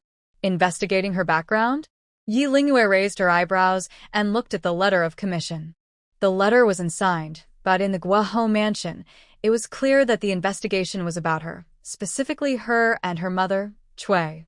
That old witch Cui still wasn't willing to give up. When Yi Lingyue became the second young lady of the Lan family, she already expected that once she arrived in the summer capital, someone would investigate her identity. She had already made arrangements in Licheng. The Yi family's people wouldn't reveal her true identity. Even if Cui investigated thoroughly, she wouldn't find any useful clues. Sending over fake documents, really, they're trying to stir up trouble for the Ghost Gate. They dare to investigate my information, Yi Lingyue said with a smirk. Master, should we send someone to kill Cui? Yan Che, who had taken over the Ghost Gate, had carried out a few missions himself. He was no longer the naive from Central Plains he once was. Now his eyes carried a fierce look. To Yan Che, anyone who dared offend the master deserved only one fate: death. She's just a petty clown. It's not time to deal with her yet. But I asked you to investigate the Crown Prince and Hong Yulong. Any news? Yi Lingyue tapped the small teacup on the table. Suddenly, there was a loud bang, and Little Black Duck returned to its original form. Yi Lingyue calculated that Little Black Duck's transformation could last about 15 minutes, much better than before, when it only lasted a few breaths. Seeing Little Black Duck appear, Yan Che's lips twitched, but he wisely said nothing. He knew that his master was a miraculous person, and the small beasts around her were all extraordinary. Earlier, he even saw her little fox dog in the garden, munching sunflower seeds and enjoying the company of several maids. The Crown Prince and Hong Yulong seemed to have no issues. Both like martial arts, and their usual friends are normal. But yesterday, something happened. Hong Yulong's carriage was startled on the way back from Hongwu Hall, and he accidentally ran over a passing woman, seriously injuring her, Yan Che reported, having someone keep watch on the Crown Prince and Hong Yulong. There was no problem with the Crown Prince, but Hong Yulong had an incident.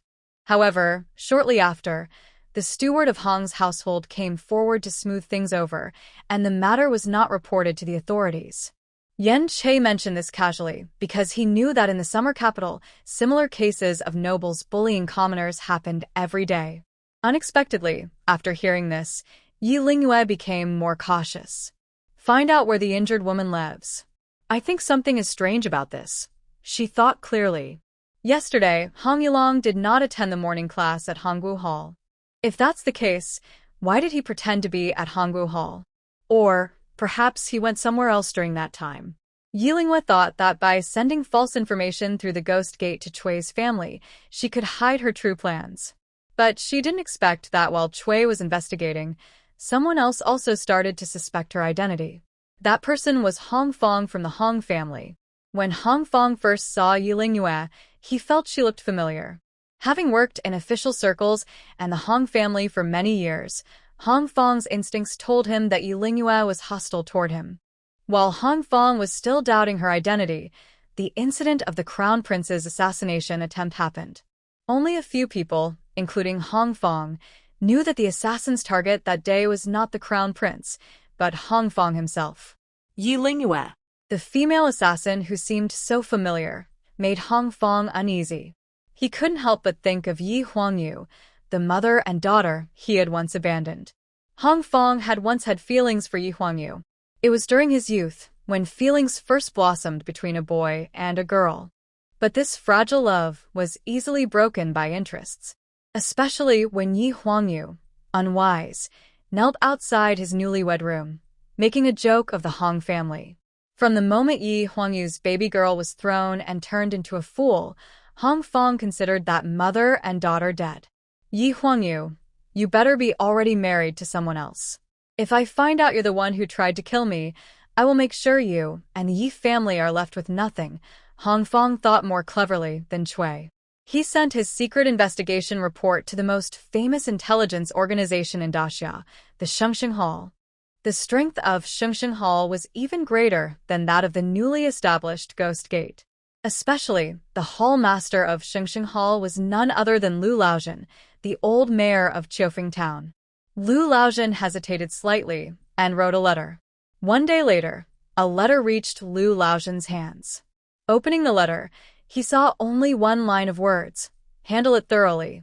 A few days later, strange events happened in Qiufeng Town and Liqing. Some people died mysteriously, and others lost their memories without explanation.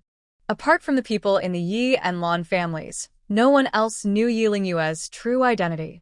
3 days later, Hong Fong received a reply from the Killing Hall. Yi Huangyu is seriously ill and has been hiding in the Yi residence. Her daughter was born mentally slow and died before full term. These details were obtained through Lu Ma, Yi Huangyu's old servant. The Killing Hall, known as the top underground organization in Daxia, worked very efficiently. Hong Fong let out a sigh of relief.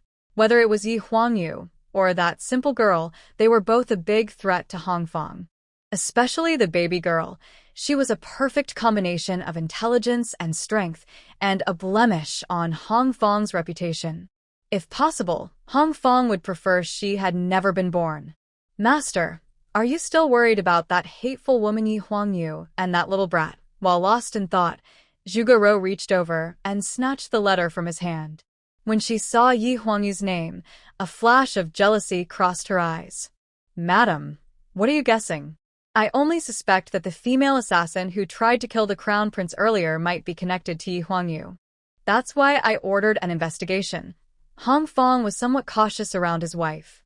He smiled and pulled Zhuge Rou into his arms, speaking softly. "Her? Master, you really underestimate the skills of our Tianjia sect.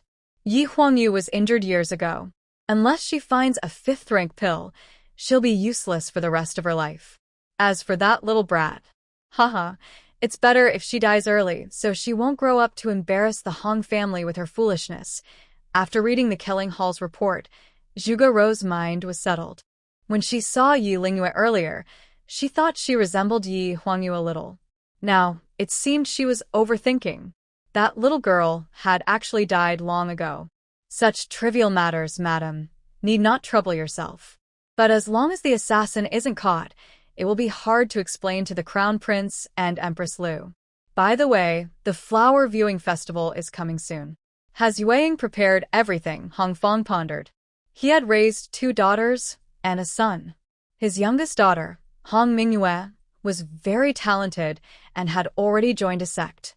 His eldest daughter, Hong Yueying, was quite beautiful. Both Hong Fong and Zhuge Rou were determined to have her marry the Crown Prince. As for Hong Yulong, he has a good relationship with the Crown Prince. When the prince ascends the throne, Hong Yulong's career will surely be bright. Thinking of this, the unpleasant feelings caused earlier by Yi Huangyu and the naive girl gradually faded away. Please rest assured, sir. Consort Luo loves Jade Ing very much. The flower festival is just a name. As long as the Empress Dowager agrees, Jade Ing will definitely become the future crown princess, Zhuge Rouxiao said with a gentle smile. The husband and wife exchanged a happy look. Hong Fong and his wife were dreaming of a bright future, while on the other side, Yi Lingyue had already arrived in front of a simple, run-down house. "Master, this is the home of the woman injured by Hong Yulong," Yan Che said, glancing at the house ahead. It was a dangerous, collapsing building, and there was a look of pity in his eyes. Even Yan Che thought that this mud and straw house was not fit for people to live in. "Yan Che, you said that after Hong Yulong hurt her, he gave her some money. Why are they still living in such a place?" Yi Lingyue frowned. Daxia was the most prosperous city in the summer, but the lives of the poor here were even harder than those in other towns. Suddenly, Yi Lingyue heard strange noises. She and Yan Che stepped into the broken house. Through the leaky window, they saw a young boy crouching over a woman who was barely breathing. Yi Lingyue and Yan Che immediately entered the house. When they heard the noise, the boy shrank back into the corner in fear. The woman on the bed looked terrified, her eyes wide, and she was making faint crying sounds. "What's this?" Yilingwa lifted the blanket from the woman and saw that her limbs were bloodied and torn, and her tongue had been cut out. Master, that boy has been poisoned and made mute. Yen Che examined the boy, looking very serious. The woman's injuries were severe, and because of the delay in treatment, her life was in danger. Injuries like a broken leg and missing tongue were beyond what Yilingwa could handle. Immediately, Yilingwa took the mother and son to the alchemist tower and found Master Longyu. After some effort, they managed to save the mother and child's lives. The person who attacked them is really cruel. If you had discovered them a little later, both mother and child would have died, said Master Longyu. As an alchemist, he had seen many patients, but he had never seen anyone hurt innocent women and children so badly. The woman's limbs were completely broken, and her tongue was also cut off. Even if she were saved, she wouldn't be able to speak. It's unclear who did this to her. There are no clues to be found from her. Yilingwa could only place her hope on the child. The child was clearly very frightened. Yilingwa and Yen Che used many methods. Finally, the child obediently took a detox pill and was cleaned up. When she saw the clean, fresh-looking child, Yilingwa paused for a moment. He was a handsome little boy about 5 or 6 years old. Yilingwa thought he looked a bit like someone she knew. After thinking for a moment, she realized the boy resembled the 6th prince, Xiao Ho-chi. After taking the detox pill, the boy could speak. Bad people. Mother. The boy, speaking haltingly, told Yilingwa what had happened. His father had died long ago, and he lived with his mother. They made a living by selling sewing work in the capital. About half a month ago, he and his mother went to the city. On the way, he accidentally met a carriage. A handsome young man got out of the carriage. When he saw the boy, he gave him candy and took him into the carriage. Where did that man take you? Yilingwa gently comforted and guided the boy, who was very young.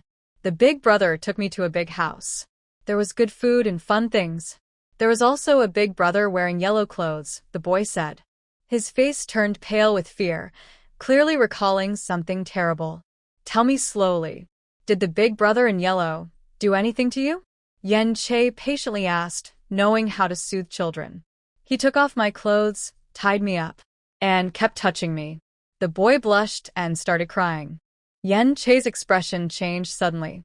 He clenched his fists, understanding what the boy had suffered. In the Central Plains, some handsome children were sometimes kidnapped by cult members with strange fetishes or by nobles who kept children for their twisted desires. He never expected that in the capital, such things could happen openly in broad daylight. After listening to the little boy tell everything, Yen Che shouted sternly. The frightened boy, scared by Yen Che's serious look, curled up in Yilingwa's arms and started to cry. Yen Che, first find out the facts, Yilingwa whispered. Tell me, is the person who took you onto the carriage and undressed you the same person? The boy's eyes were full of tears, and he shook his head. Is the person who took you onto the carriage a little shorter than your older brother, looks very handsome, and kind of like a girl? Yilingwa described Hong Yulong's appearance. The boy nodded. Is the person who tied you up wearing clothes with a pattern that looks like a snake? Yilingwa suspected that Hong Yulong might just be playing a role in kidnapping. The boy nodded again. Master of the palace? Yen Che had calmed down. Could it be that the person with this strange obsession wasn't Hong Yulong? If I'm not mistaken, the one who kidnapped the boy, hurt his mother, and later poisoned and silenced her, should be Crown Prince Hong, Yilingwa said coldly. Such lawless acts, kidnapping on the busy streets of Xia City, then using cruel methods to cover it up. Probably only Crown Prince Hong would do such things. Long ago, when Yen Che mentioned that Crown Prince Hong and Hong Yulong had a close relationship and that Crown Prince Hong had not yet chosen a crown princess, Yilingwa suspected Crown Prince Hong's preferences. She never thought he would have a strange obsession with children. What a Crown Prince Hong, what a Hong Yulong. These two are clearly in the same evil group. When she heard that the other person was Crown Prince Xiahou Hong, Yen Che fell silent. The Crown Prince's power in Xia City was overwhelming. The boy's mother had her tongue cut out and her limbs broken, unable to speak or write. Without evidence or witnesses, relying only on a 5- or 6-year-old boy's words, it was impossible to convince others. After recounting all this, the boy was exhausted. Tired and scared, he leaned into Yi Lingyue's arms and fell asleep. Yi Lingyue looked at the innocent, pure face of the boy, frowned. Even such a young child was not spared. Crown Prince Hong and Hong Yulong were truly inhumane. She was determined to reveal their true nature. Yi Lingyue temporarily sheltered the mother and son inside the alchemist tower to keep them safe. The Crown Prince's actions were shocking, but they also provided leverage. If this information were to spread, the current Crown Prince's secret interests would threaten his position, and Ho Hong's claim to the throne would be at risk. However, few people know about the Crown Prince's hobbies. The young boy doesn't remember where he was taken, and Hong Yulong is very careful in his actions, so he hasn't revealed anything. Without evidence, Yi Lingyue finds it hard to expose the true nature of the Crown Prince and Hong Yulong. After considering her options, Yi Lingyue decides to wait and watch. She needs to find the right moment. That moment came sooner than expected. After more than a month, a peony in the Hongmeng sky finally sprouted buds, ready to bloom at any time. Yi Lingyue took this potted peony into the palace. With her palace pass, she could come and go easily. But when she passed by the pavilion by the lake in the imperial garden, she heard cheerful, flirtatious laughter from afar. Yi Lingyue thought it was the palace women enjoying a walk and decided to follow the small path directly to Baifeng Palace.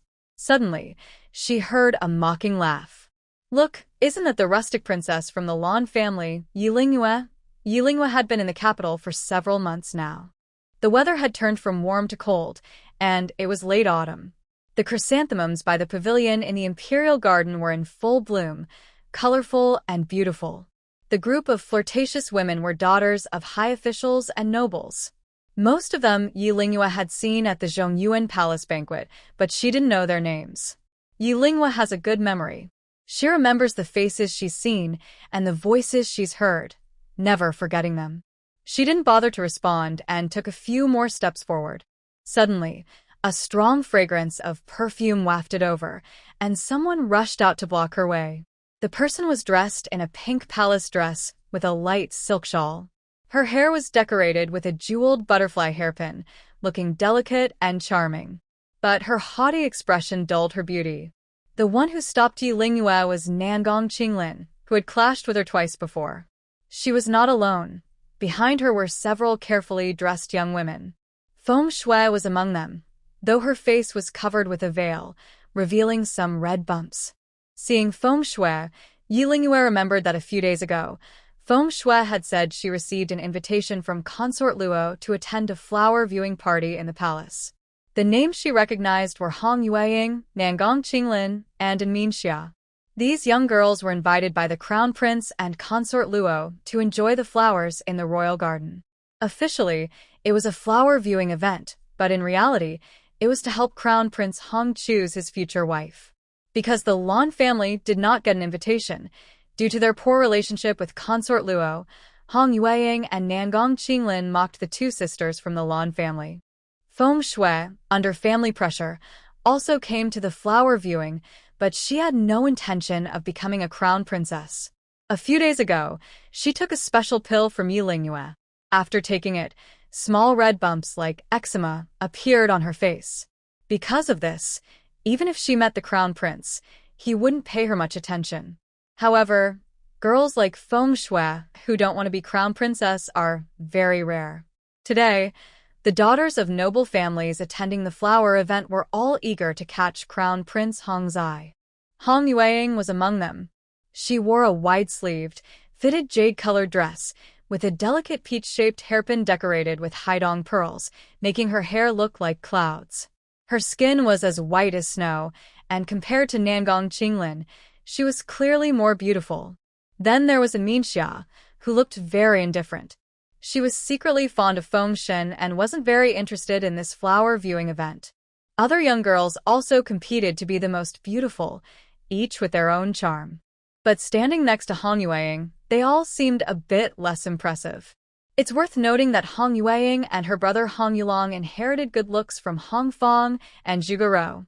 Yi Lingyue was even more curious about the little genius from the Hong family, Hong Mingyue, who had yet to appear.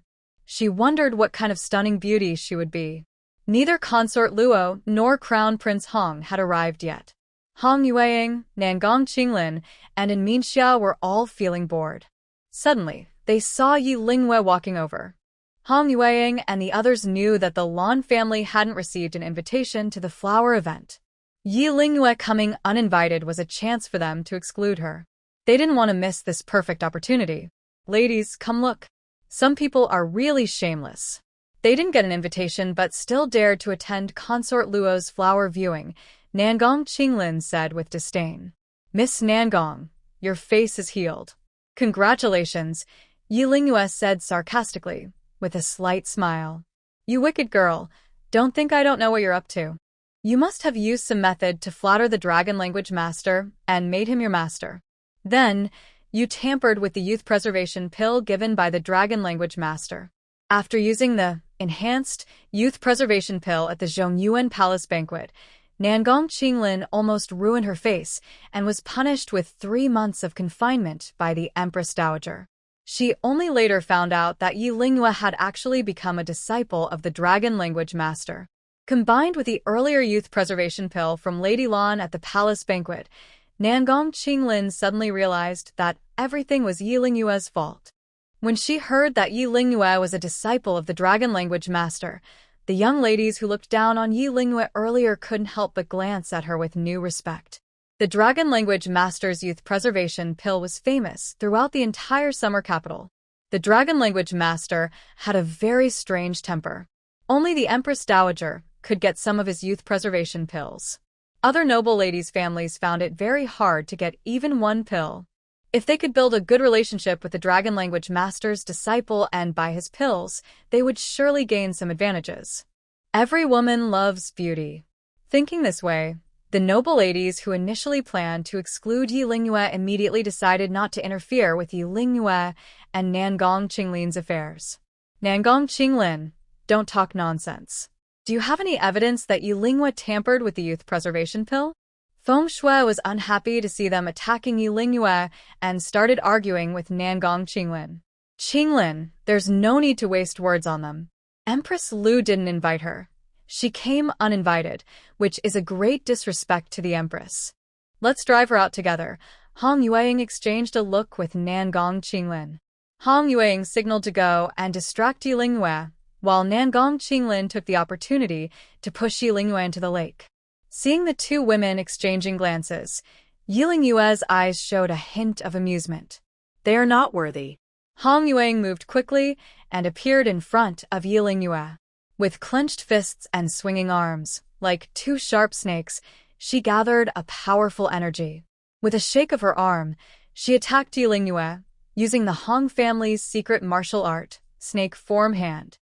Hong Yueying had practiced this snake form hand to about 70 or 80% mastery. Her strikes were sharp and deadly. With a hiss, she grabbed one of Yi Lingyue's sleeves, and with a flick, her sleeve was torn off. Confident in her innate skills, Hong Yueying didn't see Yi Lingyue as a martial artist of later cultivation. Her attack was cunning but not lethal, clearly meant to humiliate Yi Lingyue. Yi Lingyue knew very well that she was pretending to be frightened. Wait, I have a token given by the Empress Dowager. She said this and reached to take out the token. When the others heard she had the token, Hong Yueying hesitated and Nangong Qinglin, who was about to act, suddenly stopped. The two women secretly felt surprised. Could it be that Yi Lingyue truly gained the Empress Dowager's favor and obtained the palace entry token? While Hong Yueying hesitated, Yi Lingyue suddenly cried out, "Oh, Nangong Qinglin, why did you push me?" Before Hong Yueying could understand what was happening, she saw Yi Lingyue rush toward her. Unprepared, Hong Yueying was dragged by Yi Lingyue, and both of them fell into the lake. The onlookers hadn't seen clearly what happened but saw that Yi Lingyue and Hong Yueying had fallen into the water. Nangong Qinglin stood by the lake, looking terrified. When Yi Lingyue shouted, it seemed as if Nangong Qinglin had pushed her and Hong Yueying into the water. Everyone help, Feng Shui called out from the shore. After falling into the water, Hong Yueying was angry and annoyed. She was a good swimmer, but once Yi Lingyue was in the water, she clung tightly to her arm and refused to let go, causing her to choke on several mouthfuls of water. Yi Lingyue, let go, Hong Yueying shouted angrily, but Yi Lingyue was panicked. Miss Hong, I can't swim. Help! She then held Hong Yueying's neck with one hand and pressed her head under the water with the other. Hong Yueying wanted to call for help, but the lake water kept pouring in. Seizing the moment when Hong Yueying was drinking water, Yi Lingyue quickly took out a dragon saliva needle and stabbed it into her ear. Only after Hong Yueying had swallowed a lot of water and Feng Shui and others found a bamboo pole did Yi Lingyue and Hong Yueying struggle and manage to climb out. When Hong Yueying was rescued, her legs were stiff, her face twisted, and she no longer looked as carefully dressed as before. Yi Lingyue, you wicked girl. You clearly wanted to kill me. Hong Yueying spat out some water and pointed at Yi Lingyue, scolding her loudly. Miss Hong, how can you blame me? I was also pushed into the water by Miss Nangong. She took advantage of our fight to push us in. If anyone is to blame, it should be Miss Nangong. I think she probably did it on purpose to become the crown princess. Yi Lingyue looked innocent and aggrieved. Yi Lingyue, you're lying. It was clearly you who pushed Yueying. Nangong Qinglin panicked. She hadn't actually made a move earlier. But when Nangong Qinglin says such things, who would believe her? Only fools would be so stupid as to push someone into the water and end up getting wet themselves. Nangong Qinglin, I thought you were my good sister. But you actually tried to set me up, Hong Yueying said angrily, her face flushed with rage, questioning Nangong Qinglin. Yueying, listen to me, I didn't. Nangong Qinglin tried to explain, but the words became more confusing. You shameless woman. Don't think I don't know. You've always envied my looks, and were afraid I would become your rival. That's why you humiliated me in front of everyone, Hong Yueying snapped, her words spilling out uncontrollably, even surprising herself. What was she saying? These words were just what she was thinking inside. Why did she say them without control? You. What are you talking about, Hong Yueying? Who are you calling shameless? Do you think you're so beautiful? You're just a commoner with little skill and you really think you're so noble, Nangong Qinglin retorted, also angry. How dare you call me a commoner? So what if I am? You're secretly flirting with my brother, asking me to deliver love notes for you. You, a flirtatious woman, dare to compete for the crown princess position.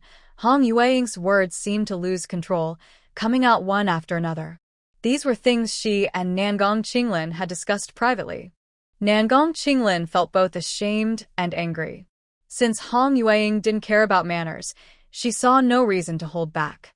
They argued back and forth, one after the other, until finally they started fighting physically. And Min Xia and the other young noble women watched in shock. Let them fight. It's best if their scandal comes out, and they fight to the death. Yi Lingyue watched from the side, a faint smile on her lips. All of this was her plan. She pretended to fall into the water and, while Hong Yueying was unprepared, used the second needle of the Ghost Gate 13 needles, Ghost Speech. Those affected by ghost speech would be forced to tell the truth within an hour. Whatever they thought in their hearts, they would speak aloud. Hong Yueying couldn't control her words at all. This second needle seemed less powerful than the first one, 7 steps fall, but in reality, words can be more frightening than any weapon. What is going on? While Hong Yueying and Nangong Qinglin were arguing fiercely, Consort Luo, the crown prince, and Hong Yulong hurried over. Consort Luo and Hong Yulong, as well as Yi Lingyue, had already met earlier at the Zhongyuan Palace Banquet and Hongwu Hall. At the Zhongyuan Palace Banquet, male and female guests sat separately, so this was Yi Lingyue's first time meeting Crown Prince Xiahou Hong. Along with Consort Luo, there was a man in a dark yellow robe who was Crown Prince Xiahou Hong. Compared to the 6th Prince Xiahou Qi, Xiahou Hong's looks were a bit less handsome. He resembled Consort Luo slightly, with slightly sinister-looking eyes, thin lips, and more white in his eyes than iris. Similarly, with a feminine appearance, Feng Xian looked much better than him. In face reading, Crown Prince Xiahou Hong's appearance was typical of someone cold and unfaithful. No wonder he harmed Xiahou Qi when he was just a child. This crown prince is a treacherous person and should be handled carefully. However, on the surface, you couldn't tell that the crown prince had any hidden bad habits. Yi Lingyue thought to herself, but kept a respectful expression, bowing to Consort Luo and the crown prince one by one. This was also the first time Crown Prince Xiahou Qi saw Yi Lingyue. But after Hong Yulong's earlier exaggerated remarks in his ear, the crown prince already thought of Yi Lingyue as a rude, spoiled country girl. But today, he saw that the newly titled Lady Yi was very different from the rumors. She had clear eyes, a pretty face, was in her early teens, and looked very charming. Why are you in the Imperial Garden? The flower viewing event today didn't invite you. Consort Luo glared at Yi Lingyue. That day, the mysterious death of Qiao Yun had been bothering Consort Luo for a long time. Seeing Yi Lingyue, she felt even more disgusted. Reporting to the Empress, I have the Empress Dowager's palace entry token. I didn't come to the flower viewing event. It was only because Miss Hong and Miss Nangong stopped me that Yi Lingyue calmly explained, showing her token. She recounted what had happened earlier. Consort Luo listened, glaring angrily at Hong Yueying and Nangong Qinglin. In fact, Consort Luo had once been very supportive of these two women. But before the flower viewing event even started, they caused such a big trouble. It was just falling into the water, and no one was hurt. I believe Miss Lan wouldn't mind. Consort Luo spoke lightly and casually. I don't have much to say, but there is a problem with the flower in my hand. It fell into the lake. Today, I came to the palace to deliver flowers. Yi Lingyue used her spiritual energy, and her clothes quickly dried. Hearing this, everyone remembered that when she entered the Imperial Garden earlier, she seemed to be holding a pot of flowers. Yi Lingyue spoke while pretending to be worried, looking around the lake. It's just a pot of flowers. What's so special about that? There are thousands of flowers in the garden. Losing one isn't a big deal, Consort Luo said nonchalantly. If it were an ordinary flower, it wouldn't matter. But that flower was given to me by the Empress Dowager for care. Today, I came to deliver flowers. Now, the flower is gone. If the Empress Dowager asks, I might be in trouble. Feng Shui, if I accidentally broke the Empress Dowager's favorite peony, what would be my punishment? Yi Lingyue looked worried and asked Feng Shui. Oh dear, damaging a gift from the emperor is a serious crime. At best, you'd be exiled. At worst, beheaded. Feng Shui quickly agreed with Yi Lingyue. The two women played off each other, making Nangong Qinglin and Hong Yueying look pale and worried. Consort Luo's expression also changed slightly. Why did this suddenly involve the Empress Dowager? Since it involved the Empress Dowager, Consort Luo had no choice but to report the matter. The guilty Nangong Qinglin and Hong Yueying, along with witnesses in Minxia and Feng Shui, were all brought to the Empress Dowagers by Feng Palace. Empress Dowager, Yueying didn't know that the peony in Yi Lingyue's hand was a gift from your majesty. This is all Nangong Qinglin's fault. She pushed me into the lake. Hong Yueying kowtowed and begged as soon as she saw the Empress Dowager. Empress Dowager, please see clearly. I didn't push them. Moreover, it was Hong Yueying who told me to push Yi Lingyue forward, Nangong Qinglin retorted.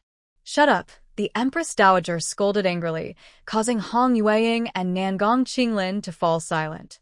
They were both useless and incompetent. At such a moment, they were still blaming each other. Empress Dowager, it's just a pot of peonies. Please don't be angry. I have many peonies in my palace. I will send some to you later, Consort Luo said in a gentle, conciliatory tone. Consort Luo, I heard that your palace maid broke a cup and was whipped 20 times. The Empress Dowager was furious that her favorite peony flower was gone. She thought of using a broken flower pot to comfort her, but her anger made her brows stand up, and her face lost its kindness. Consort Luo was speechless. Only Yi Lingyue knew that the peony held special meaning for the Empress Dowager. To her, that peony represented the sixth prince. If the peony was gone, it meant bad luck, and that the sixth prince might be gone too. Consort Luo had never seen the Empress Dowager so angry, and she dared not speak up. Empress Dowager. Crown Prince Hong wanted to say more, but Consort Luo pulled him down, and they both knelt. Hong Yueying and Nangong Linglin, you are both daughters of important officials. When Consort Luo invited you to the palace to enjoy the flowers, you should have behaved properly. Instead, you caused trouble, lost your manners, and even caused Princess Lan to fall into the water. Especially you, Nangong Linglin. I ordered you to be confined for 3 months, yet you dared to go out secretly. What crime do you both deserve? The Empress Dowager scolded them harshly, her anger clear. Please spare us, Empress Dowager. The 2 girls begged, trembling and kneeling on the ground, their foreheads bleeding from knocking. Both girls were reckless and used to being spoiled at their noble homes. They had never been punished like this before. Empress Dowager. Yueying was just confused and made a mistake. Please forgive her. After returning, her father will watch her carefully. Hong Yulong hurried to plead. The Empress Dowager said nothing, still angry. But Hong Yulong's words reminded her. Yueying from Hong's family and Nangong Linglin, daughter of the Golden Sword General, were both daughters of high officials. If they were punished severely, it might cause resentment between the Hong family and the general's family. Empress Dowager, the flower pot only fell into the lake. It can probably be retrieved. I believe Hong Yueying and Nangong Linglin didn't do it on purpose, Yulinghua said, helping to speak. The Empress Dowager nodded repeatedly after hearing this. Compared to the good manners of the Lan family, you, Linghua, also suffered a bit today, yet you still plead for them. Honestly, they are really unreasonable. Yulinghua was surprised. She was going to plead for them? How could that be? However, a death sentence can be avoided, but escaping a life sentence is impossible. In the future, everyone will think that the Empress Dowager's belongings can be casually discarded. Yulinghua's next words almost made Nangong Qinglin and Hong Yueying blood. That's right. Take the 2 women away. Hong Yueying will be whipped 30 times, Nangong Qinglin 50 times. Anyone who pleads for them will be punished together. The Empress Dowager flicked her sleeve, and the 2 women cried as they were dragged away. Not long after, the sounds of the 2 women screaming could be heard. In the Baifeng Palace, Hong Yilong's handsome face was clouded with dark clouds. Consort Luo and the Crown Prince also looked unhappy. This disturbance disrupted the beautiful selection and flower appreciation banquet. Only Yulinghua and Feng Shui felt secretly pleased. Feng Shui even secretly gave Yulinghua a thumbs up. A perfect plan, killing 2 birds with 1 stone. Someone, search the lake carefully. Be sure to find the Empress Dowager's peony flower. Consort Luo, seeing the Empress Dowager still angry, quickly flattered her and ordered the guards to fish out the flower pot from the lake. Soon, the peony flower was indeed found. It turned out that the pot of peony was in shallow water. When the peony was brought up, everyone, including the Empress Dowager, was surprised. Especially the Empress Dowager. She thought that this peony had already withered, but unexpectedly, after some trouble, the peony not only did not die, but bloomed beautifully. Ordinary peonies are usually deep red or pink and white, but this one, transformed by Yilinghua's Hongmeng Heaven, had vibrant colors. It bloomed 5 flowers, each a different color: blue, green, bright red, pure white, and gold. Against the colorful peony, the competing autumn chrysanthemums in the Empress Dowager's palace suddenly looked dull. Not to mention, why would a peony bloom in autumn when it usually blooms in spring? Just these 5 colorful flowers on this longevity peony were already astonishing. The 5 peonies were bright and large, each about the size of a bowl, truly a national treasure of beauty and fragrance. Congratulations to the Empress Dowager. The peony has revived and even bloomed 5 colors, which is a sign of good fortune. Yilinghua knelt on the ground and said loudly, Empress Dowager, news has come from Chaohua Palace. It is about the 6th prince, the deputy commander of the Red Fire, flustered and breathless, ran over. His face was flushed with emotion. How is cheer? The Empress Dowager was overjoyed to see the multicolored peonies blooming. Hearing about the sixth prince from Chaohua Palace, she was tense, worried that something might have happened to him. Fortunately, the old nurse beside her helped steady her. Consort Luo, however, looked tense and stared angrily at the deputy commander. Crown Prince Hong also had a stiff face, his eyes dark and intense as he looked at the deputy commander. The sixth prince has recovered. Congratulations to the Empress Dowager, and happy news indeed, the deputy commander announced loudly. Consort Luo staggered, and the noble ladies present looked shocked. Hong Yulong glanced worriedly at Crown Prince Hong, whose expression was strange, partly frightened, partly fierce. Cheer has recovered. Could it be that the blooming of the multicolored peonies is a sign of good fortune? Send someone to inform the emperor and ask him to come to Chaohua Palace, the Empress Dowager said excitedly, leading a group of people toward Chaohua Palace. As they entered, they saw the once dilapidated Chaohua Palace transformed. The Queen Mother Lu, who hadn't appeared in years, was kneeling on the ground with her maids and attendants. I humbly greet the Empress Dowager, wishing you good health, longevity, and happiness. Everyone get up. Cheer, my good grandson Cheer, where are you? The sudden recovery of the sixth prince made the usually calm Empress Dowager a little flustered. Grandma, a clear, melodious voice like a gentle stream sounded from the side hall. In the entire Great Xia Palace, only the most favored sixth prince, Xia Hoqi, dared to call the Empress Dowager, Grandma, directly. Though the royal family is distant, the Empress Dowager's love for Cheer was no different from that of a grandmother for her grandson. Hearing that voice, the Empress Dowager and everyone else looked over slowly. A young man in a fine robe stepped out from the side hall. His eyes were clear as water, and his appearance was extraordinary. Indeed, the same sixth prince who is famous throughout the palace. Cheer, you really are my Cheer. Quickly tell Grandma how you recovered. The Empress Dowager was moved, tears welling in her eyes. Queen Mother Lu and the old nurse also wiped their tears.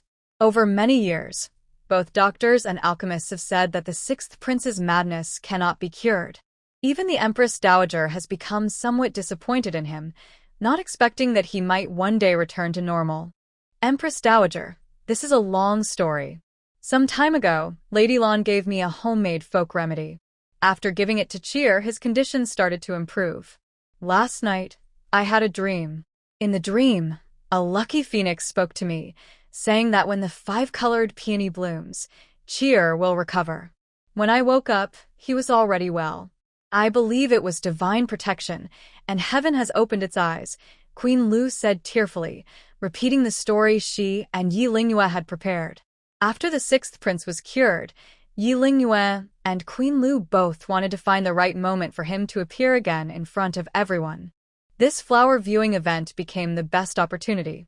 The rare five-colored peony, combined with the Empress Dowager's somewhat false dream, convinced her completely, as she was very superstitious.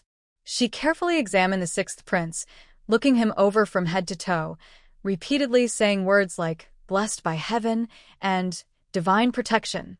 Congratulations to the Empress Dowager and the Empress. The sixth prince is healthy again. It's a great blessing for our great Xia, said noble consort Luo, watching nearby with a bitter heart, though she maintained a false smile. Older brother Crown Prince, long time no see, the sixth prince said as he approached Crown Prince Hong and bowed. Crown Prince Hong looked at the sixth prince, a faint glow flickering in his eyes, a fleeting strange light. Sixth brother, you've finally recovered. I am so happy. We haven't seen each other for many years. In the next few days, we must stay up late and have a good talk, Crown Prince Hong said emotionally. The sixth prince just smiled calmly.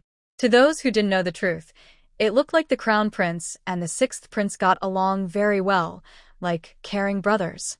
But someone like Yi Lingyue, who knew the real story, would secretly mock how fake Crown Prince Hong was so hypocritical. At that time, Empress Xia was also quite upset because the sixth prince was his most beloved among all his children. Since the sixth prince fell ill, Emperor Xia and Empress Lu had grown distant. Empress Lu was almost sent to the cold palace, and Emperor Xia hardly remembered what she and her son looked like. He thought Empress Lu would look tired and much older, but today, when he saw her, she had smooth, white skin and shiny black hair. Because she was happy, her face had a rosy glow, making her already beautiful face look even more charming, like a young girl. Emperor Xia couldn't help but remember how Empress Lu looked when she first entered the palace. Their eyes met, and the cold feelings they had for many years seemed to melt away, as if they had returned to the past. Seeing the loving scene between the emperor and empress, the Empress Dowager nodded happily.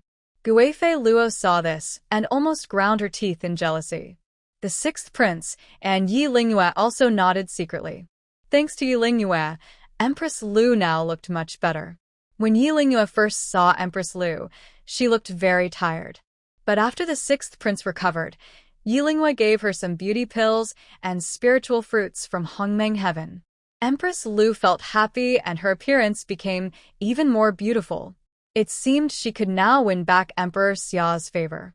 When Emperor Xia saw that the sixth prince had fully recovered, he summoned the imperial doctors and the master of the dragon language from the alchemist tower to check him.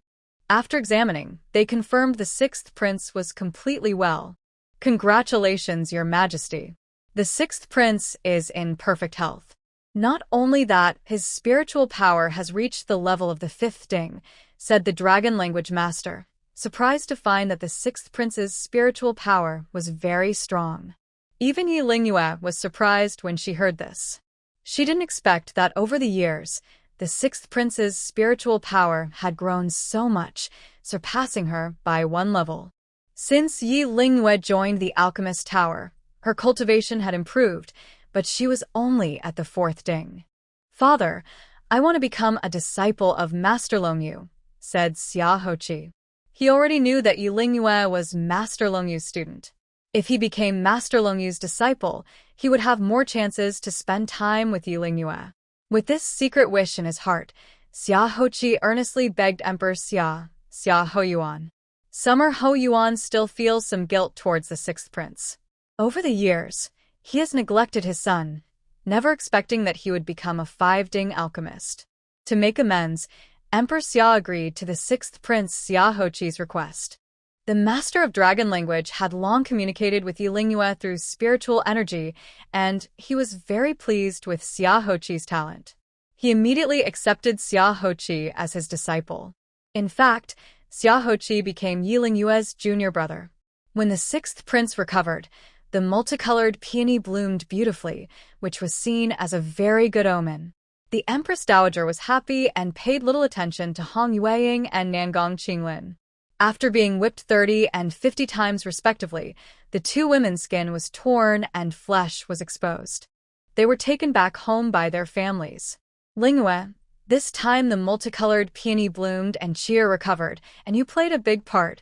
The Empress Dowager still praised Yi Lingyue. You are a princess officially bestowed by the Empress Dowager, but some people are still rude. It's rare that you are so wise and forgiving, not bothering with them. This shows the good upbringing of the Lan family. I will promote your mother, Lady Lan, to a second-rank noble lady, and you to a third-rank princess. Let's see who dares disrespect you in the future. The Empress Dowager was very shrewd. The coincidence of the sixth prince's recovery and the blooming of the multicolored peony was seen as a sign of destiny. The Empress Dowager was half convinced, but regardless, restoring harmony between the emperor and empress and the sixth prince's recovery must be related to Yi Lingyue. She didn't reveal too much, but issued a decree to confirm Yi Lingyue's status. Once the news spread, the entire summer capital was in an uproar. Within the Great Summer Empire, there were many princesses with various titles, but few were promoted to third-rank princesses. This time, Yi Lingyue's reward also included promoting Lady Lan to a second-rank noble lady. Her current status was now comparable to the wives of the four great marquis families. Even wives or concubines of commoner sons like Zhuge and Cui Shi had to bow and pay respects when they saw Lady Lan. Moreover, Yi Lingyue was a disciple of the Dragon Language Master, and the sixth prince had just taken the Dragon Language Master as his teacher. She was now the sixth prince's senior sister. When Hong Fong and Zhuge Rou learned this news, it was just when Hong Yueying was being beaten so badly she was bleeding and was being carried back to Hong's residence. Talking about Hong Yueying, she was quite unlucky. First, she fell into the water and was frightened. Then she was beaten 30 times with a stick after damaging a peony flower. The Empress Dowager ordered the punishment, and the palace servants dared not hold back. Even Hong Yueying, who is a martial artist, turned pale after receiving 30 lashes. Nangong Qinglin fared worse. She is not a martial artist and practices mental strength. After 50 lashes, she reportedly fainted. The General Jin Jian's wife cried out loudly, and General Jin Jian's face turned green with worry. Yueying, my daughter. Why do you look like this? Zhuge Rou saw her daughter's miserable state and her eyes turned red. Mother, it's Nangong Qinglin and that Yi Lingyue who caused this. Hong Yueying cried bitterly, tears streaming down her face. Because of today's incident, even Consort Luo has developed a bad opinion of her. Not to mention the Crown Prince's consort, she might find it hard to enter the palace in the future. Yueying, stop causing trouble. That woman was just promoted to a third-rank princess recently. In the future, when we meet her in Hongwu Hall, we will have to bow. This is all your fault, making that woman gain benefits for nothing. Hong Yulong, who had just returned from the palace, was also in a bad mood. The matter of Yueying being beaten is minor. The real issue is the recovery of the sixth prince.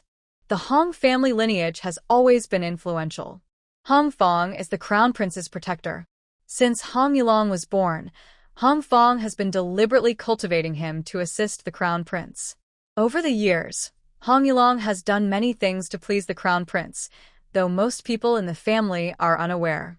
Hong Yueying's attempt to become the crown princess was not supported by Hong Yulong, but only her mother and she were enthusiastic. Now, it's clear that trouble has arisen. Hong Yulong, are you still my brother? I've become like this, and you still make sarcastic remarks. Where is father? Father usually loves me the most. He will definitely help me get justice. So, what if I'm a third-rank noble? Father is still the crown prince's protector. Hong Yueying became angrier, her temper flaring. She threw the porcelain pillow on the bed at Hong Yulong. Father has been summoned to the palace by Consort Luo. Most likely, he's there to handle your affairs. Hong Yulong snorted coldly. He didn't bother to respond to Hong Yueying and left directly to discuss with Crown Prince Hong how to deal with the sixth prince. Inside a secret chamber in the palace, Consort Luo was furious. Hong Fong sat nearby, his face dark. What about the five-colored peony? What about divine blessings? That shameless woman from Xia is clearly plotting something carefully, Consort Luo thought about today. When the emperor and empress reunited, the scene of a brief separation feeling like a new marriage made her feel very upset, like a cat scratching her heart. The sixth prince was recovering, and Empress Xia was once again favored. This was only a matter of time. This made Luo Guifei's plan to remove the empress completely fail. Your Highness, this matter is unusual. You know well how Empress Xia is. Do you think she could come up with such a perfect plan? Hong Fong had already learned from Luo Guifei about what happened yesterday in the Imperial Garden.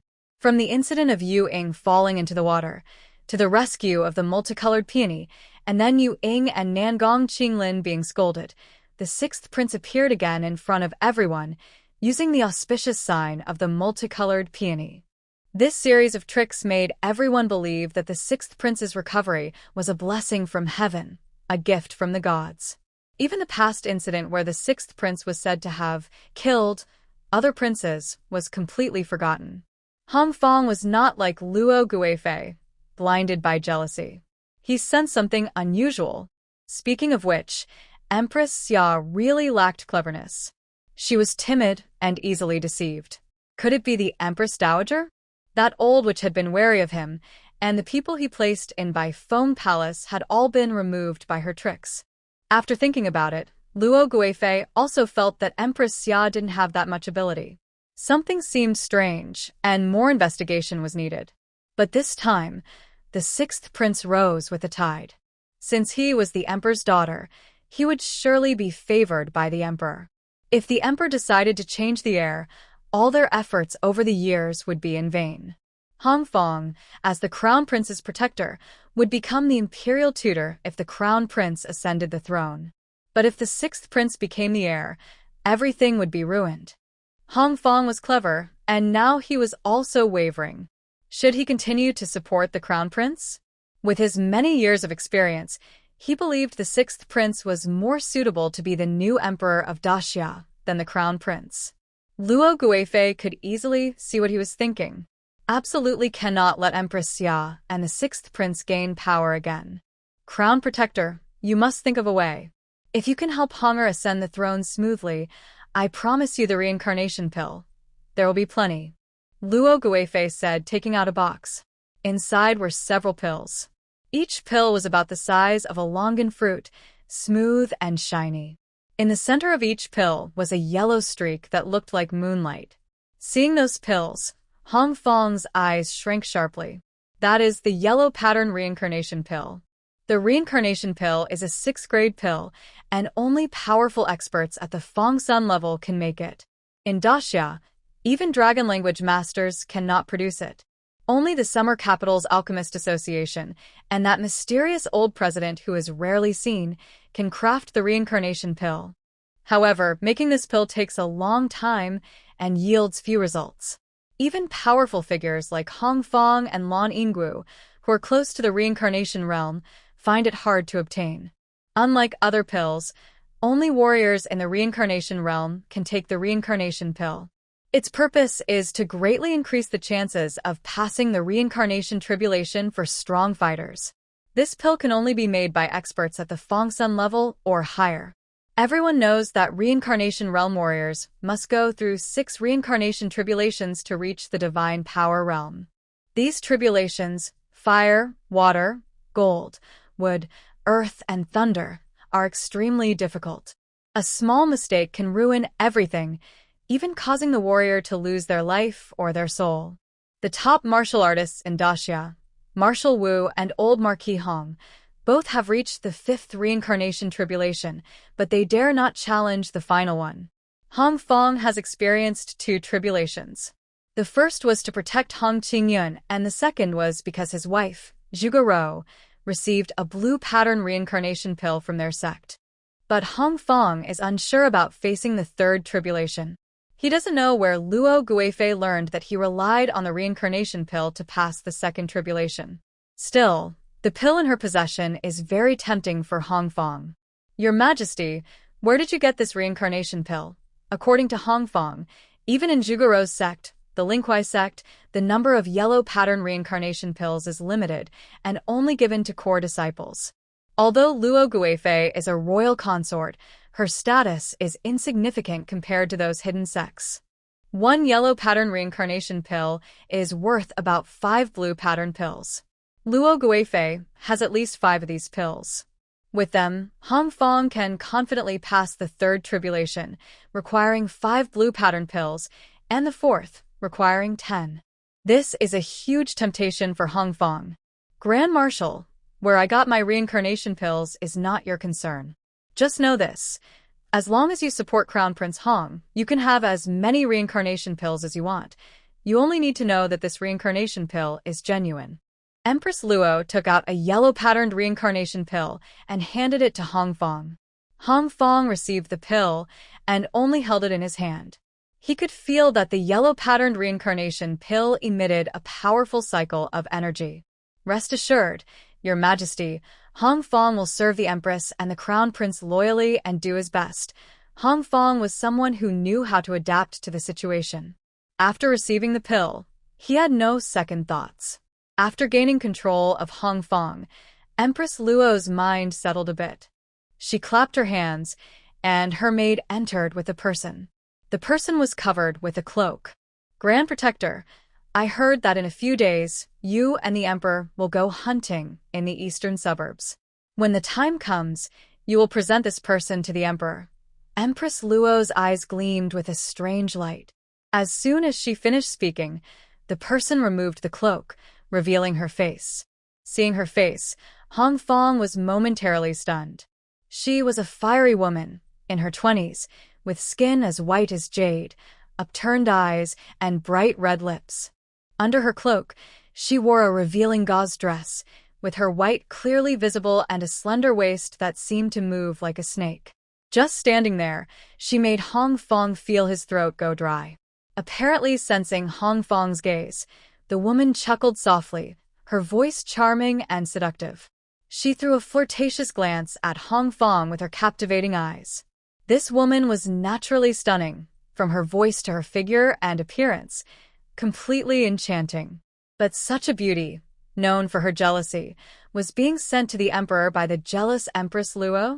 Your humble servant, Yao Yao, greets Empress Luo and Lord Grand Protector. The woman bowed gracefully, her flirtatious eyes like silk, exuding a seductive charm that could captivate anyone. Her voice was so alluring that it could make a man's bones feel weak. Even Empress Luo, a woman herself, felt her cheeks flush and her heart race when she saw her. One could imagine that when Emperor Xia saw her, he would be completely captivated. Sending her to the emperor will make it difficult for Lady Lu to deceive him. This woman is not only stunning but also skilled in seduction and divination. Most importantly, she is a female alchemist. Empress Luo suppressed her jealousy and avoided looking at the woman. Hong Fong immediately understood. It seemed that Empress Luo was willing to do anything to help Crown Prince Hong ascend the throne, even to the point of abandoning her own man.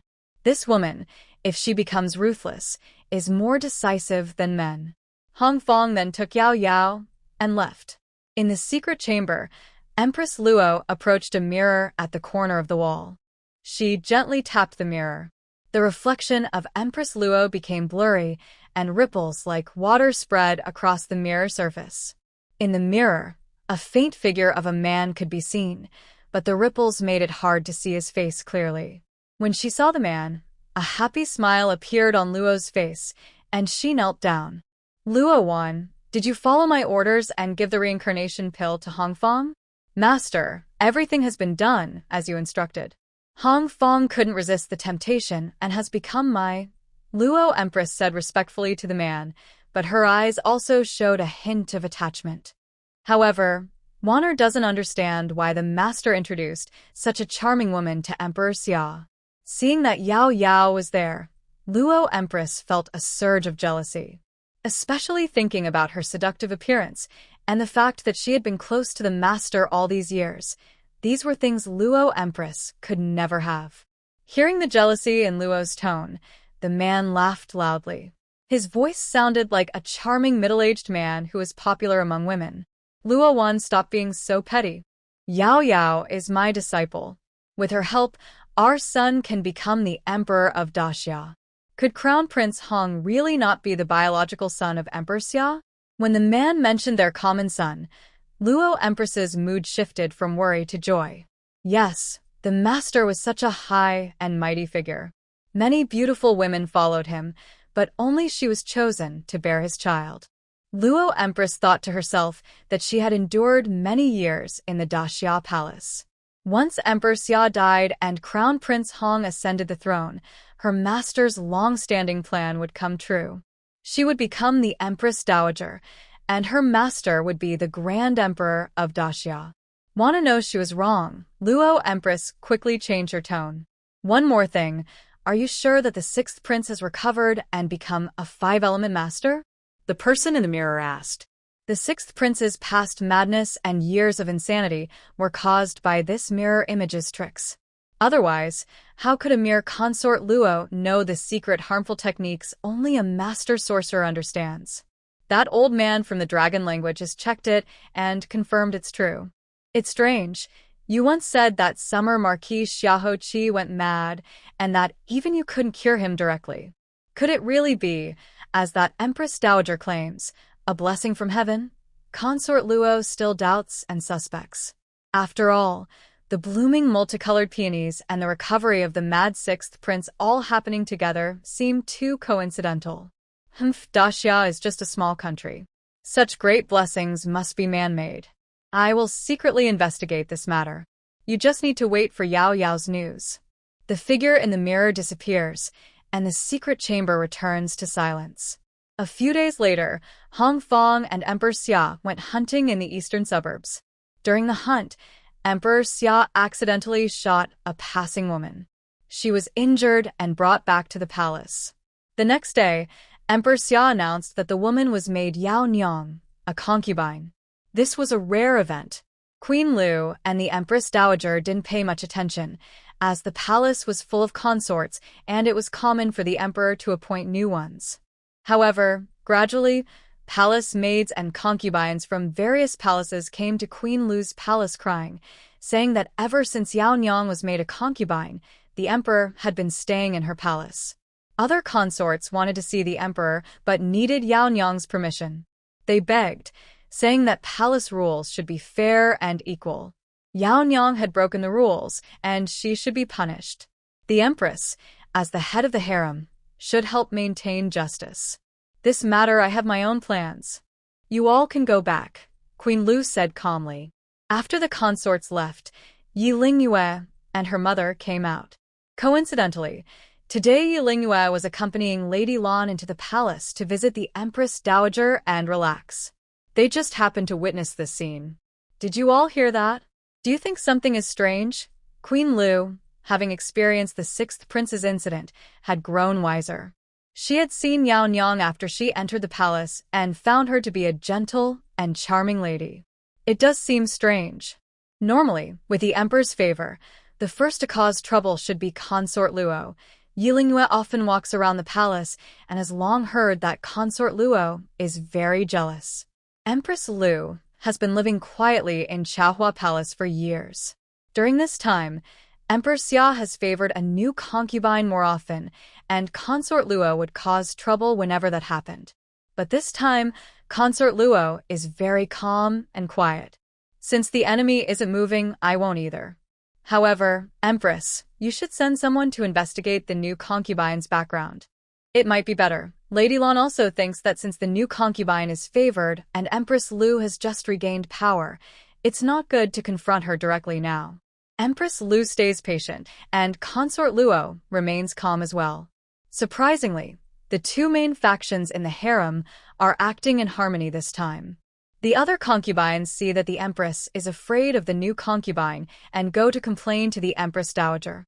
The Empress Dowager usually doesn't want to get involved in palace disputes, but she senses something is wrong. Emperor Xia is over 40, and his strength has declined. But since the new concubine arrived, it seems as if he has returned to his prime, staying in her palace every night and enjoying himself. Rumor has it that the new concubine gave the emperor a health-preserving pill. After taking it, he favors her even more. We suspect those pills are harmful. If the emperor takes them long-term, it could be dangerous for his health. The concubine's words make the Empress Dowager uneasy. The Empress Dowager has tried to see Emperor Xia several times, but he has always been respectful to her. This time, however, he unexpectedly defends the new concubine. He says that the pills she made have been tested by doctors and alchemists and are not toxic. After checking, the Empress Dowager finds no problem with the pills. Moreover, the pills made by the new concubine are unique. No other alchemist can produce them. Emperor Xia even suggests making her the official court alchemist. When this news spreads, it causes a stir not only in the harem but also in the court. The court's official alchemist is like the imperial doctor. Every day, the palace consumes many pills, from the concubines to the empress and princes, all made by the court alchemist. If the new concubine truly becomes the official alchemist, then the safety of the harem would be in her hands. Long Yu, this time, you must help me no matter what. The Empress Dowager finally seeks out Master Long Yu. In the capital, the most qualified person to be the court's official alchemist is Master Long Yu. He simply did not want to be bound by the complicated rules of the palace, so he had never wanted to become a court sorcerer. However, this time, the Empress Dowager personally visited the dragon language master. As a court sorcerer of the 9 cauldrons, very few people in the entire summer capital could command the dragon language master. Even the summer emperor treated him with great respect. But the Empress Dowager was an exception. Rumor had it that when they were young, she and the dragon language master had shared a romantic past.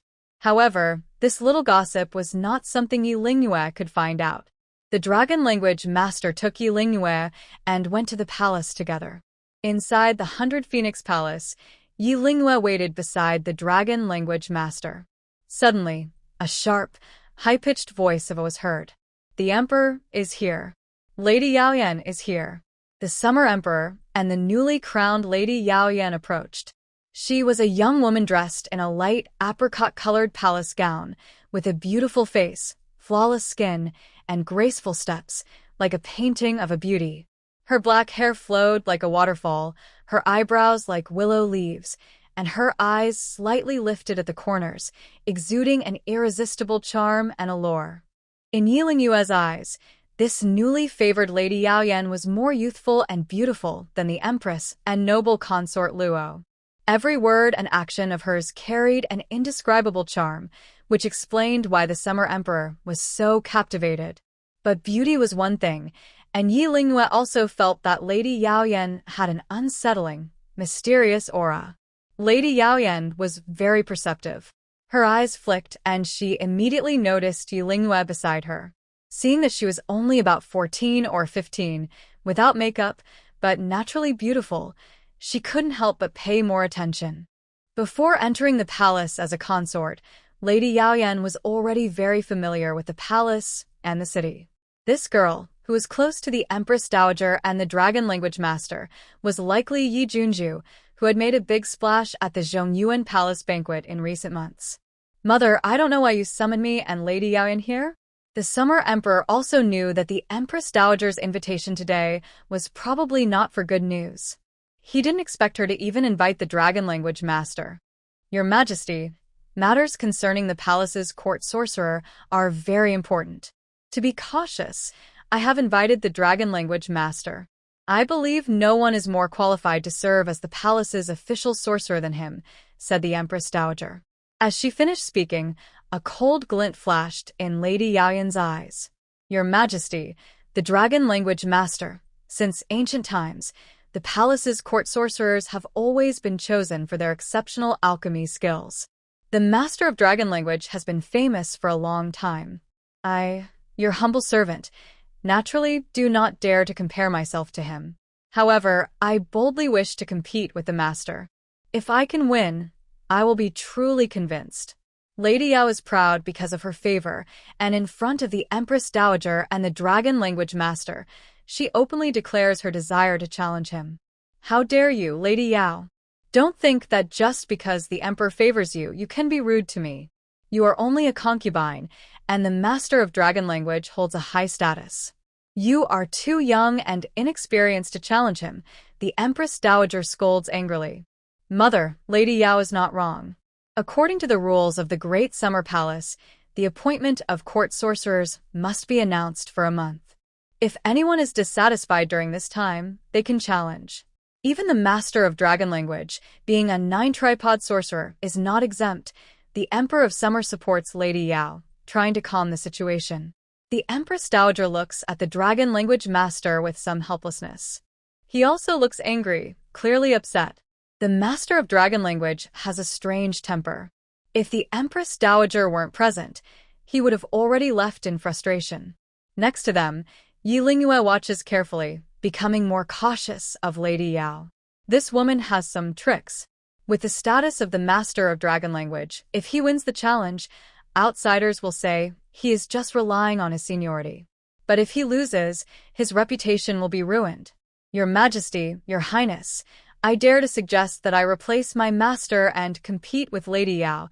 Yi Lingyue steps forward and volunteers when she sees the Master of Dragon Language hesitating. "You are Lan Iching's second daughter, and also a sorcerer," the Summer Emperor remembers her. She is the second daughter of Lan Yinggu, recently adopted by him, and is favored by the Empress Dowager and the Queen. "Your Majesty, Lingyue is my disciple. She has inherited my skills and is now a 4-tripod sorcerer." The Master of Dragon Language is relieved when Yi Lingyue volunteers. Lady Yao secretly curses in her heart. She is overestimating herself. She dares to accept the challenge on behalf of the master of dragon language with such a level of skill? At the Sorcerer Tower in Summer Capital, Yiling Yue's mental strength has already reached the level of 4 tripods. But in Summer Capital, where many high-level sorcerers are present, the selection of court sorcerers is not something a 4-tripod sorcerer like her can easily compete for. Although Yiling Yue is only a 4-tripod sorcerer, the master of dragon language knows her true strength well. In the past few months in Summer Capital, Yiling Yue has helped the master of dragon language a few times. He is quite confident in her alchemy skills. She crafted the blue pattern mystical Yin pill, even surpassing the master of dragon language himself. Not to mention other things, Yiling Yue is one of the few among the 4 tripod alchemists who can craft pills independently. The success rate of producing the blue pattern pill has reached over 90%. This opportunity to refine pills is not available to everyone. If Yiling Yue is chosen, she could have a place in the Alchemist Association in Summer Capital. Master Dragon Language, are you sure about this? If we lose, the court alchemist will be.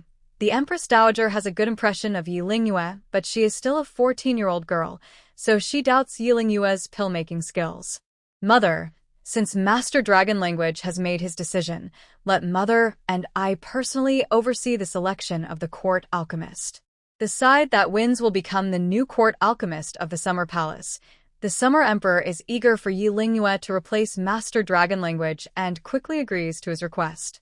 After some discussion, the Empress Dowager and the Summer Emperor decided that this court alchemist competition would be a best-of-3 series, hosted separately by the Empress Dowager and the Summer Emperor. Yiling Yue and Lady Yao will compete in 3 rounds, each round worth 1 point. The one with the most points at the end will become the court alchemist. This first round will be hosted by I, the Empress Dowager. Lady Yao and Princess Yi, follow me, the Empress Dowager said, leading the 2 women to the Summer Palace's medicine storage. The medicine storage is divided into 2 parts, the medicine room and the pill room. The Empress Dowager took Yiling Yue and Lady Yao into the pill room. Inside the pill room are various bottles of medicine containing some common 3rd and 4th rank pills. Within the palace, consorts, princes, and princesses can receive a certain amount of pills each month based on their rank. Pills above the 5th rank require the Empress Dowager's decree to be obtained. 6th rank pills and above are even rarer, only awarded to princes and princesses who have made great contributions or are especially favored, especially when they are close to breakthrough. Looking at the dazzling array of pill bottles, Yiling Yue and Lady Yao both look serious, unsure of how the Empress Dowager plans to test them. The Empress Dowager raises her hand, and 2 eunuchs step forward, covering their eyes with black cloths. As court alchemists, the first duty is to be able to identify various pills, preventing poor quality or even poisonous pills from entering the palace. In front of you are 10 different pills, all without labels. The Empress Dowager asks you to identify their grades and names within the time it takes for a stick of incense to burn, relying only on your hands and sense of smell. After speaking, she orders 10 bottles of pills to be brought and placed before Yiling Yue and Yao Pin. It is important to know that alchemists identify pills based on color, fragrance, and taste. Covering their eyes makes it much harder to recognize the pills accurately, increasing the difficulty significantly. Emperor Xia and Master Longyu are both anxiously waiting nearby. Fortunately, Yiling Yue and Yao Pin are calm and focused. After a moment of hesitation, they quickly regain their composure. After half an incense stick burns, both almost simultaneously write down the names of the 10 pills. The Empress Dowager has someone collect the papers with the names written on them and looks at them. The results are in. In the first round of the pill identification contest, the winner is Princess Yi, the Empress Dowager declares confidently. Yao Pin's face changes slightly, and she bites her lip. Yao Pin comes from a noble family and is skilled at identifying pills with her eyes covered. It is not difficult for her. She is absolutely confident that all her answers are correct. Even if the young alchemist, Princess Yi, guessed all the pills correctly, the most they could have is a tie. There's no way she could have won. The Empress Dowager's decision clearly favors the other side. But Yao Pin is just a concubine and cannot openly question the Empress Dowager's decision. She cannot do so, but Emperor Xia can. Yao Pin looks at Emperor Xia with a feeling of grievance. That look, even a strong man of 7 feet, could instantly soften.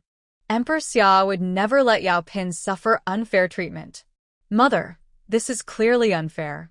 The pills that Yao Pin and Princess Yi wrote down are the same. Even if there is a difference in ranking, it should be a tie. Emperor Xia had also secretly looked at both women's papers. If he wasn't mistaken, their guesses for the pill names were very similar. Oh. Are you questioning my judgment, Your Majesty? Yao Pin, Princess Yi, come forward and compare your answers, the Empress Dowager says irritably, glaring at Emperor Xia. Master Long Yu quietly shakes his head from the side. He believes Emperor Xia has been misled by Yao Pin. As the Empress Dowager's own son, he doesn't understand her at all. Although the Empress Dowager doesn't like Yao Pin, she is not the kind of person to confuse right and wrong. The more Emperor Xia favors Yao Pin, the more the Empress Dowager will dislike her. Yi Lingyue and Yao Pin both stepped forward. Their answers, written clearly in black and white, were very similar at first glance. When looking closely, their answers were exactly the same.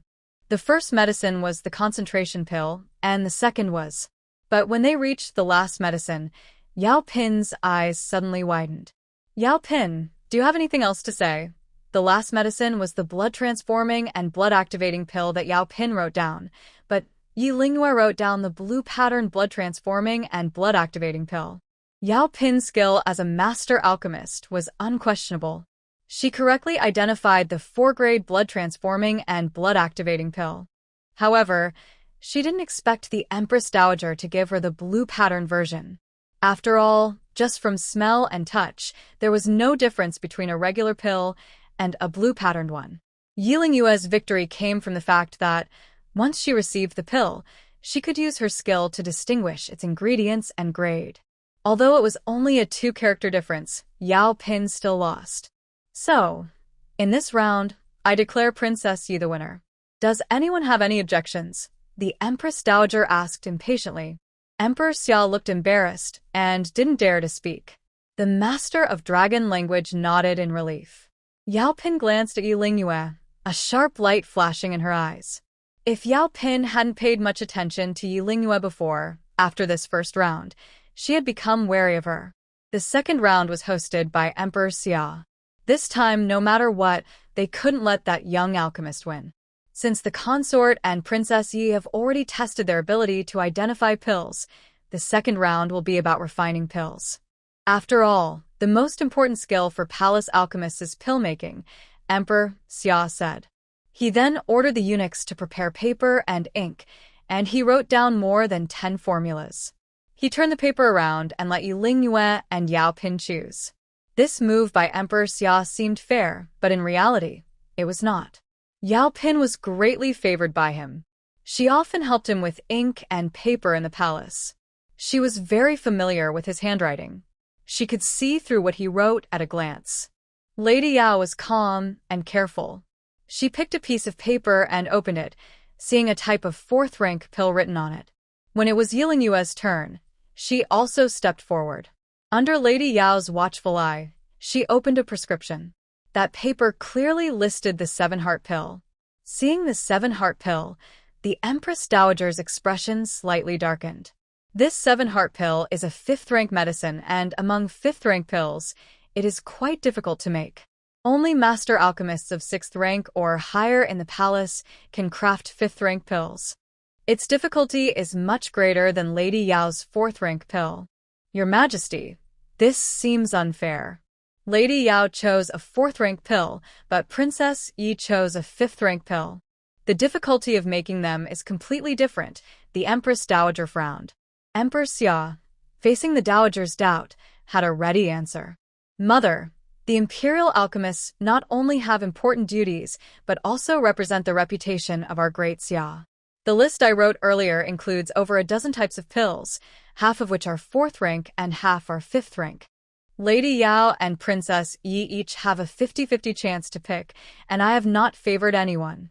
Or perhaps, Princess, you cannot even craft 5th-rank pills. If a royal alchemist of Great Xia cannot make 5th-rank pills, wouldn't they be laughed at by alchemists from other countries? Emperor Xia explained calmly. In truth, he only wrote down one 4th-rank pill, the one Lady Yao chose. But at this moment, who would question Emperor Xia?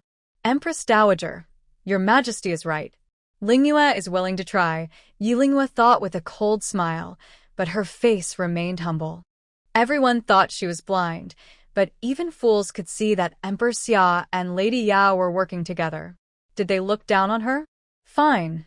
She would make these arrogant people very surprised. Both of them carried their prescriptions and began to craft their pills. Longyu, did Lingyue ever craft a 5th-rank pill before? The Empress Dowager asked worriedly, turning to Master Longyu. Well, as far as I know, Lingyue has only made 4th-rank pills at most. This 7-heart pill is probably her first time trying to make it, Master Longyu said, feeling a bit uneasy himself. If I had known that the Emperor of Summer would be so biased, I would have gone into battle myself. But now, it's too late to regret. Yi Lingyue and Xiao Pin have already entered their respective alchemy rooms. After an hour, Xiao Pin was the first to come out. She was holding 10 second-grade pills called Moonlight Pills. Seeing these Moonlight Pills, even the usually picky Master Longyu was surprised. Out of the 10 pills, 8 had blue patterns, 2 had yellow patterns, and none were ordinary pills. This success rate is comparable to some skilled alchemists with 6 or 7 cauldrons. Xiao Pin is quite talented in alchemy, which is why the Empress Dowager asked Master Longyu to personally oversee the process. After a while, Yilingwe also came out. Good apprentice, how did it go? Did you manage to make the 7-heart pill? Master Longyu hurried to ask. I did make the pills, but the quality. Yilingwe looked worried, hesitant to speak. When the Empress Dowager and Master Longyu heard this, their hearts sank. However, Xiao Pin and the Emperor of Summer secretly felt happy. For a 5th-grade pill, Yilingwe, a 4th-grade alchemist, only managed to produce about half a good pill. As Yilingwe slowly poured out her pills, 5 pills rolled out of the bottle. They were indeed 7-heart pills, but of average quality, just ordinary 7-heart pills. After all, this is your first time making 5th-grade pills. Your success rate is already quite good, Master Longyu comforted Yilingwe. But before he finished speaking, more pills rolled out. Unlike the earlier ordinary pills, the remaining 5 7-star pills in the bottle had shining yellow patterns that looked like moonlight. 5 yellow-patterned 7-heart pills. Master Longyu was speechless. My disciple also made 10 pills, but since it was her first try, her technique wasn't perfect. She could only produce 5 yellow-patterned pills, wasting a lot of materials and losing face for her master. Yilingwe is truly guilty, Yilingwe said with a regretful look. Master Longyu's mouth twitched sharply. His good disciple really knows how to take advantage and act innocent. 5 yellow-patterned pills, and they are 5th-grade pills. Only skilled alchemists like Master Longyu could achieve such a success rate. If even such a low success rate is considered a waste, then Lady Yao's alchemy is truly a great loss to the world. Compared to Yilingwe, Lady Yao clearly falls short. Hearing Yilingwe's words, Lady Yao's expression also darkened. Your Majesty, the outcome has been decided. This competition. The Empress Dowager smiled so broadly that her eyes nearly closed. She was increasingly fond of the second miss of the Lan family. Seeing Lady Yao's expression, the Empress Dowager felt very happy inside.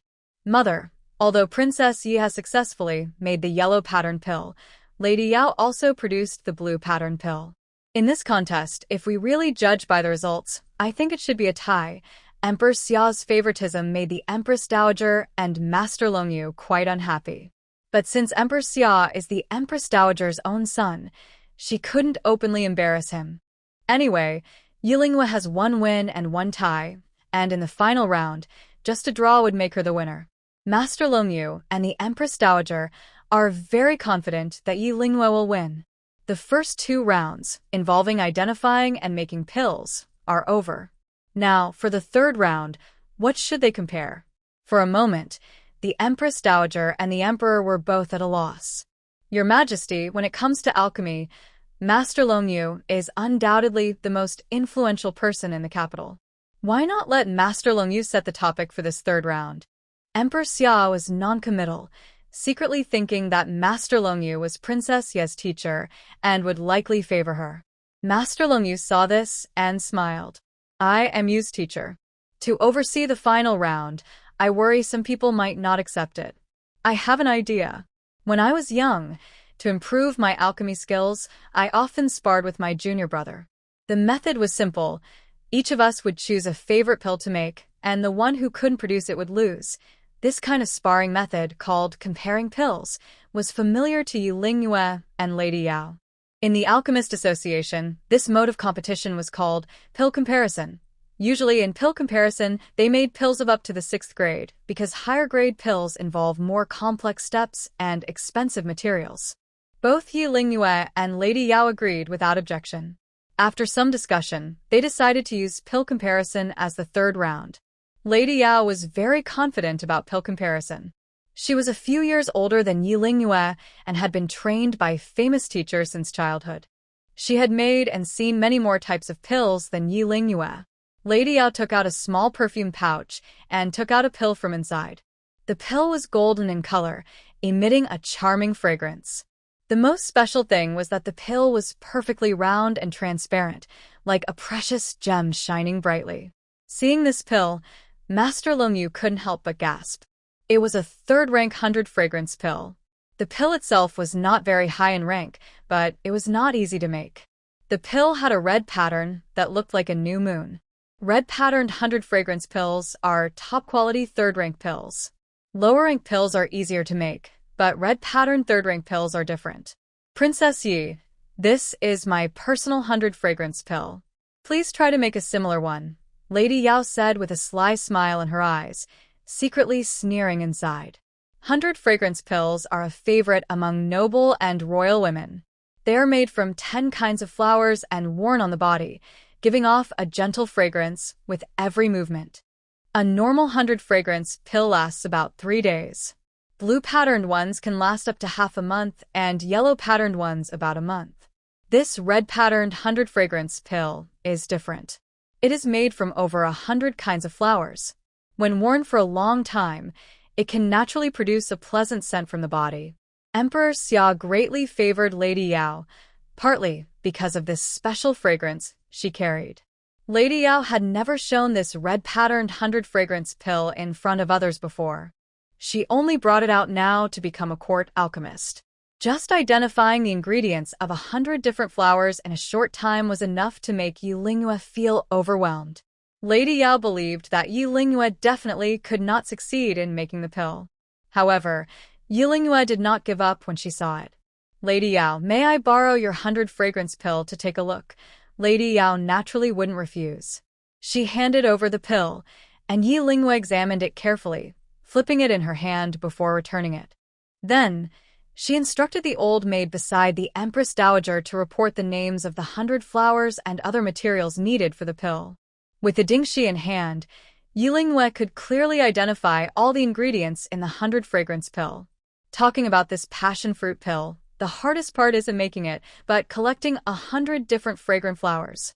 Now, in the great summer, it's late autumn turning into early winter, and most flowers have already withered.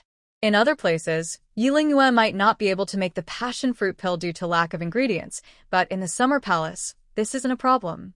The summer palace has all kinds of fresh flowers, and there are several greenhouses where flowers bloom all year round.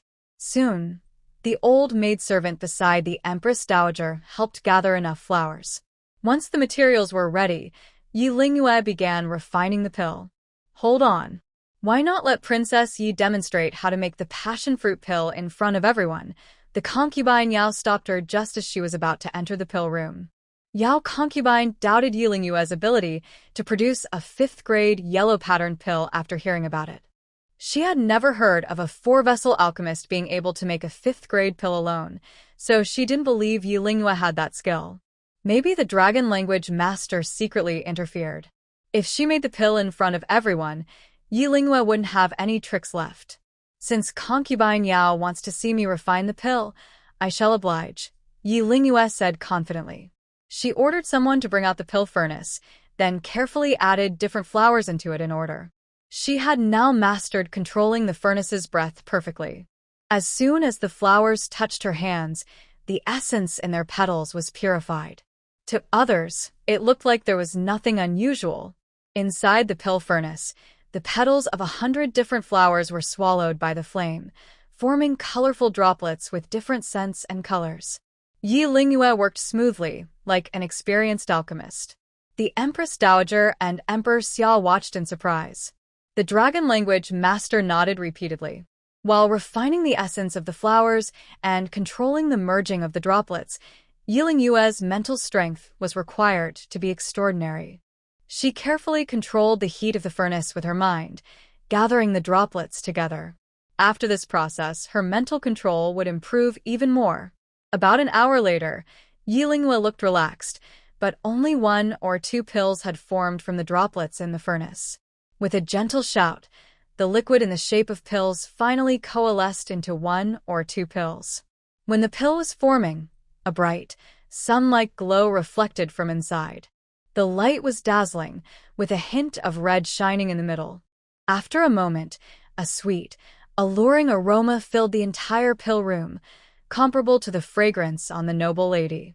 Yi Lingyue closed her fingers, and 2 pills from the alchemy cauldron floated into her palm. Looking at her hand, the 2 pills were round and perfect, with a shiny, gem-like red color. They also shimmered with beautiful red patterns, 3rd-grade red pattern Baixiang pill. Success. When the pills were presented to the noble lady, her small, attractive mouth opened wide in surprise. These 2 pills looked exactly like her Baixiang pill. How could this be?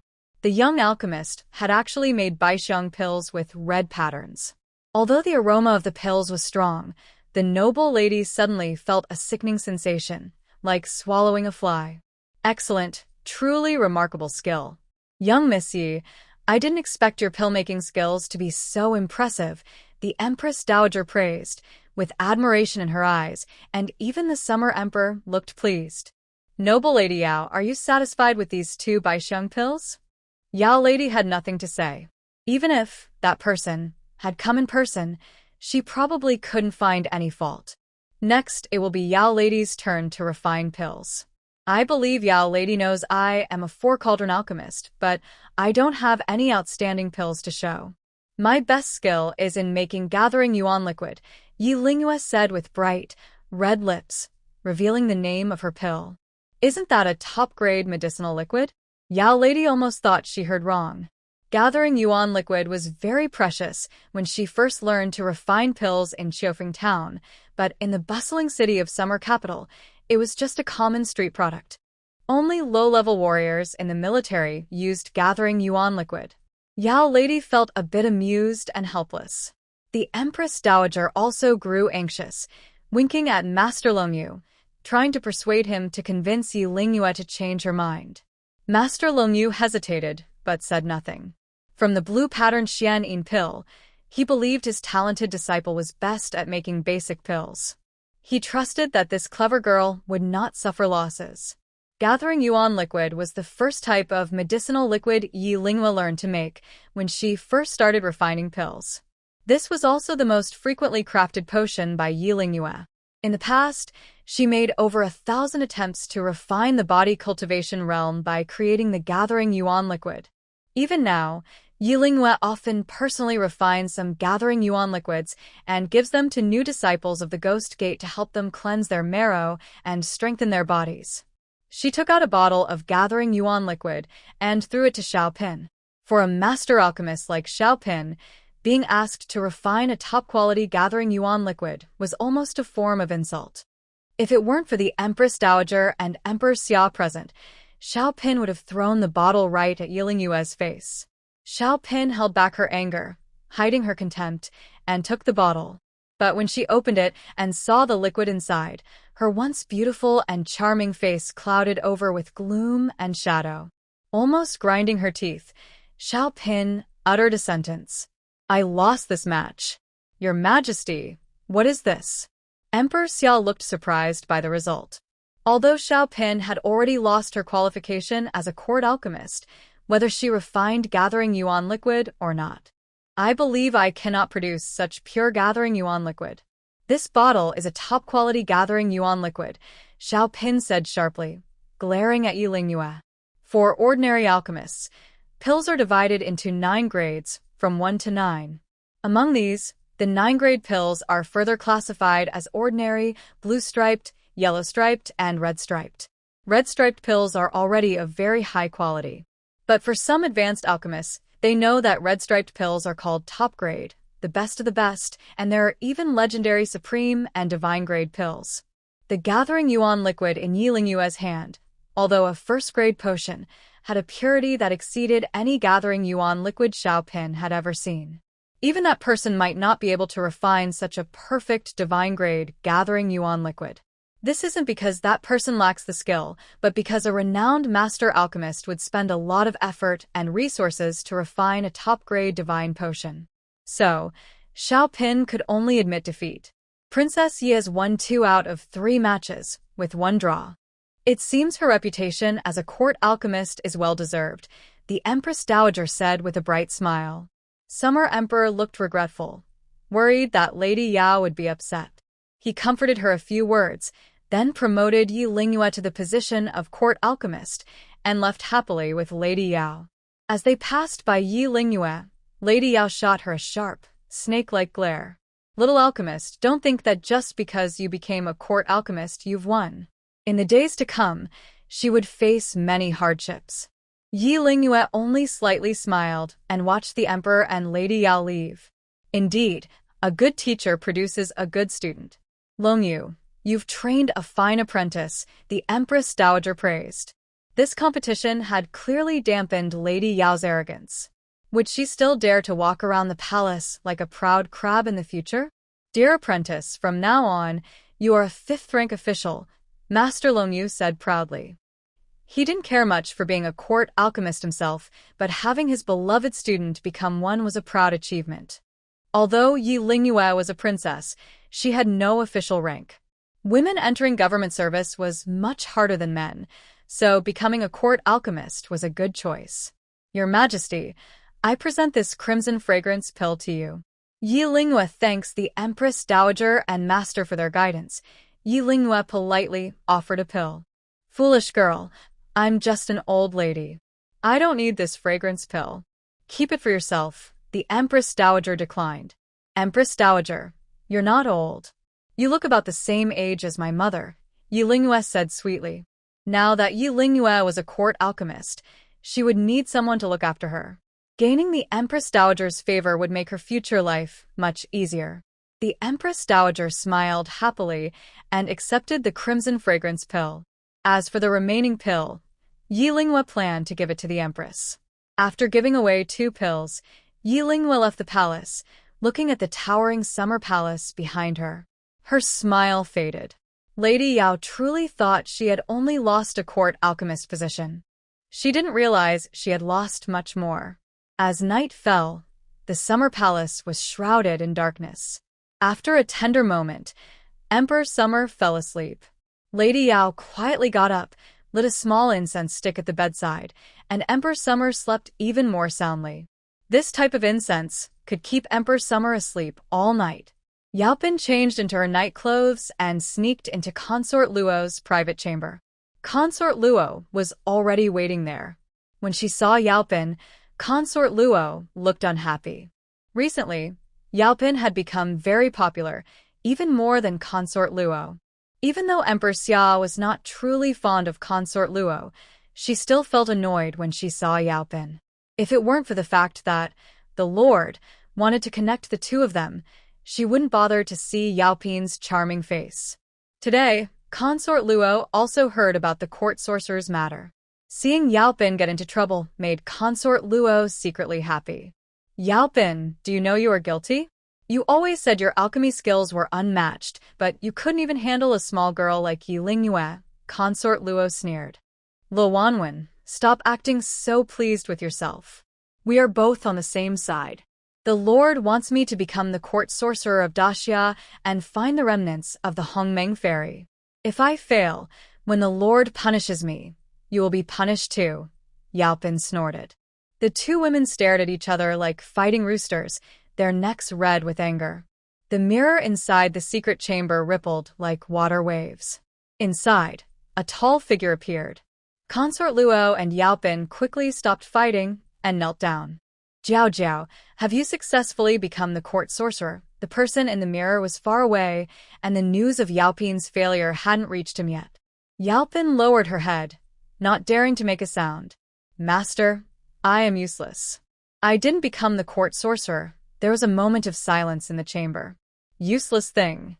Tell me, what exactly happened? The voice in the mirror was cold and sharp. He knew that the dragon language master was in charge in Xia City. Yaopin's alchemy was good, but she was no match for the dragon language master. If the dragon language master personally intervened, Yaopin would definitely lose. Seeing that the person in the mirror didn't immediately attack, Yaopin let out a breath. She carefully explained the process of the court sorcerer competition that day. But before she finished speaking, suddenly, her body was thrown into the wall with great force. The wall instantly dented inward. She let out a muffled cry and fell to the ground, looking very embarrassed. Her internal organs felt as if they had been crushed, aching terribly, making it hard to breathe. Even so, Yaopin didn't dare to make a sound. The attack from the person in the mirror was swift and invisible, making it impossible for Xiaopin to defend herself. Empress Luo glanced at Xiaopin with a look of secret joy. His Excellency's mental strength was unmatched. Even from thousands of miles away, it was powerful enough to affect a person. But she didn't understand why His Excellency suddenly lost his temper. The person in the mirror said coldly, "Fool, quickly take out your red pattern fragrant pill." When the person in the mirror suddenly became furious, Xiaopin struggled to get up. Her lips still had a touch of red, her hair was messy, and she looked very disheveled, nothing like the favored imperial consort she was during the day. She didn't understand. She lost the contest, yet her master wasn't angry. Instead, she showed the red pattern fragrant pill, and her master became very angry. She just wanted to win. By that time, Yilingwe had already won 2 rounds. Fool, the red pattern fragrant pill isn't something everyone can make. His Excellency is worried that Old Long might have seen something and is suspecting the Northern Qing Kingdom, Empress Luo said from the side, glancing at Xiaopin. Every alchemist, especially high-level ones, would leave their spiritual mark on the pills they make. If other high-level alchemists saw it, they could easily tell who made the pill. Xiaopin glared at her and took out the red pattern fragrant pill. Master, you can rest assured. I have used a special method to change the appearance of this pill. Old Long definitely won't recognize it as coming from Northern Qing, Xiaopin said carefully. Indeed, Master Long didn't suspect the origin of this pill. The person in the mirror finally calmed down. But after looking at the pill, he suddenly made a "huh" sound. The pill suddenly exploded into powder. This pill is useless now. When I made it to help you sneak into the Daxia Palace and create the fragrant pill, I added a herb called lovesick grass. But now, that herb has been removed.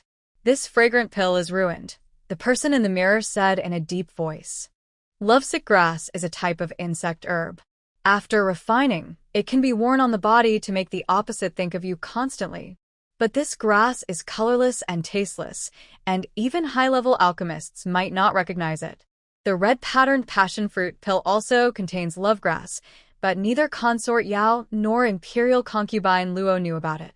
The person in the mirror was angry not because they worried that Long Yu could see through the pill's origin, but because they feared someone might discover the lovegrass in the passion fruit pill. Without the lovegrass, Emperor Xiao's obsession with Consort Yao would eventually fade, and his plan would fail. Besides Long Yu, has anyone else seen or touched this pill? The person in the mirror asked, having learned from Consort Yao that Long Yu hadn't noticed anything unusual about the pill. Only the Empress Dowager, Emperor Xia, and Long Yu's disciple. She observed the pill during a contest with her fellow disciples. But she's just a 4th-tier alchemist and couldn't possibly detect the lovegrass in the pill, Consort Yao replied skeptically.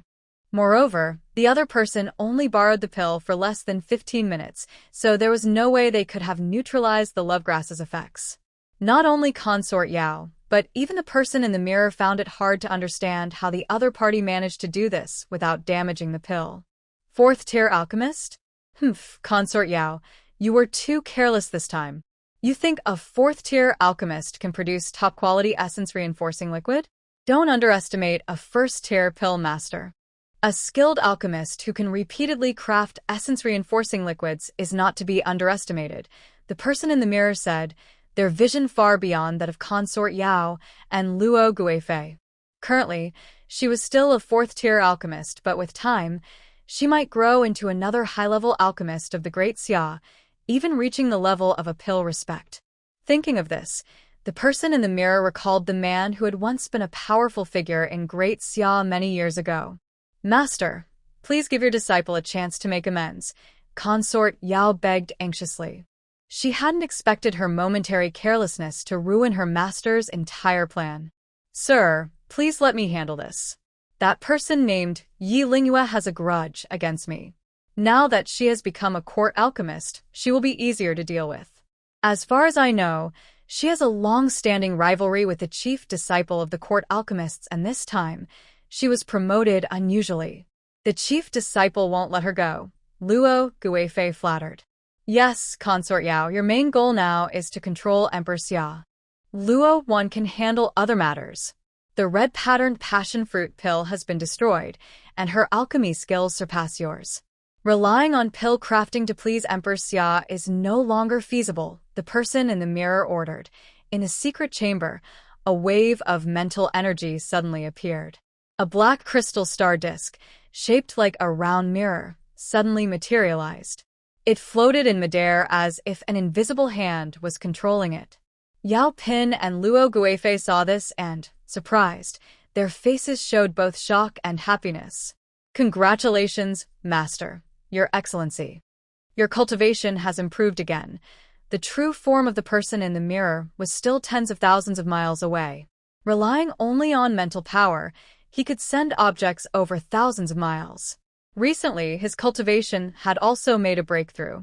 This is a low-grade spiritual tool I recently refined, called the Starshine Heavenly Secret Disc. It can absorb the power of the stars and sky. With your mental strength, Yao Pin, you can use it to predict the future and influence people's destinies. I entrust it to you. With it, you will surely be able to control Emperor Xia and help Lord Luo and the Crown Prince ascend to the throne. But remember, this item is extraordinary. Do not probe too much into the secrets of heaven, or it will backfire on you. After hearing the words of the person in the mirror, Yao Pin and Luo Guifei were overjoyed. Having a low-grade spiritual tool was enough to challenge masters above the 5 paths of reincarnation. As long as they didn't alert the 2 old men from the Hong Mansion and the Wuho Mansion, they could take control of most of the court. Thank you, Master. I will not let you down this time, Yao Pin said, feeling reassured after receiving this spiritual treasure. She relaxed and let out a breath. After giving her the Starshine Heavenly Secret Disc, the mirror returned to its normal state. At this moment, dawn was breaking in the east, and the sky was turning bright. Emperor Xia was about to wake up. Yao Pin, delighted with the disc, hurried back to her own palace before the emperor awoke, feeling very happy. Luo Guifei saw Yao Pin with the disc and felt both envy and resentment. Although the low-grade spiritual tool was rare, in the Great Xia Palace, it was not common. But thinking again, controlling Emperor Xia would ultimately benefit herself and Crown Prince Hong. Luo Guifei let go of her worries. That little girl got a huge advantage. If it weren't for me and Hong are lacking mental strength, how could she have gotten this? To make the Lord happy, I must deal with Yi Lingyue, that little troublemaker, as soon as possible. Thinking of this, Luo Guifei's face darkened, and she left the secret chamber. Come here. Send Commander Cho to see me. As the first light of dawn dyed the sky red, Yi Lingyue, who had been cultivating in the Hongmeng sky all night, stepped out of it. Outside the house, Yan Che was already waiting there. Master, the investigation you requested is complete. That woman, Yao Pin, was offered to Emperor Xia by Hong Fong during a hunting trip several months ago, said Lingyue.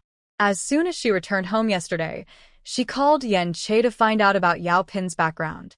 Yesterday, during the palace sorcerer contest, Lingyue noticed something strange about the red-patterned 100-fragrance pill.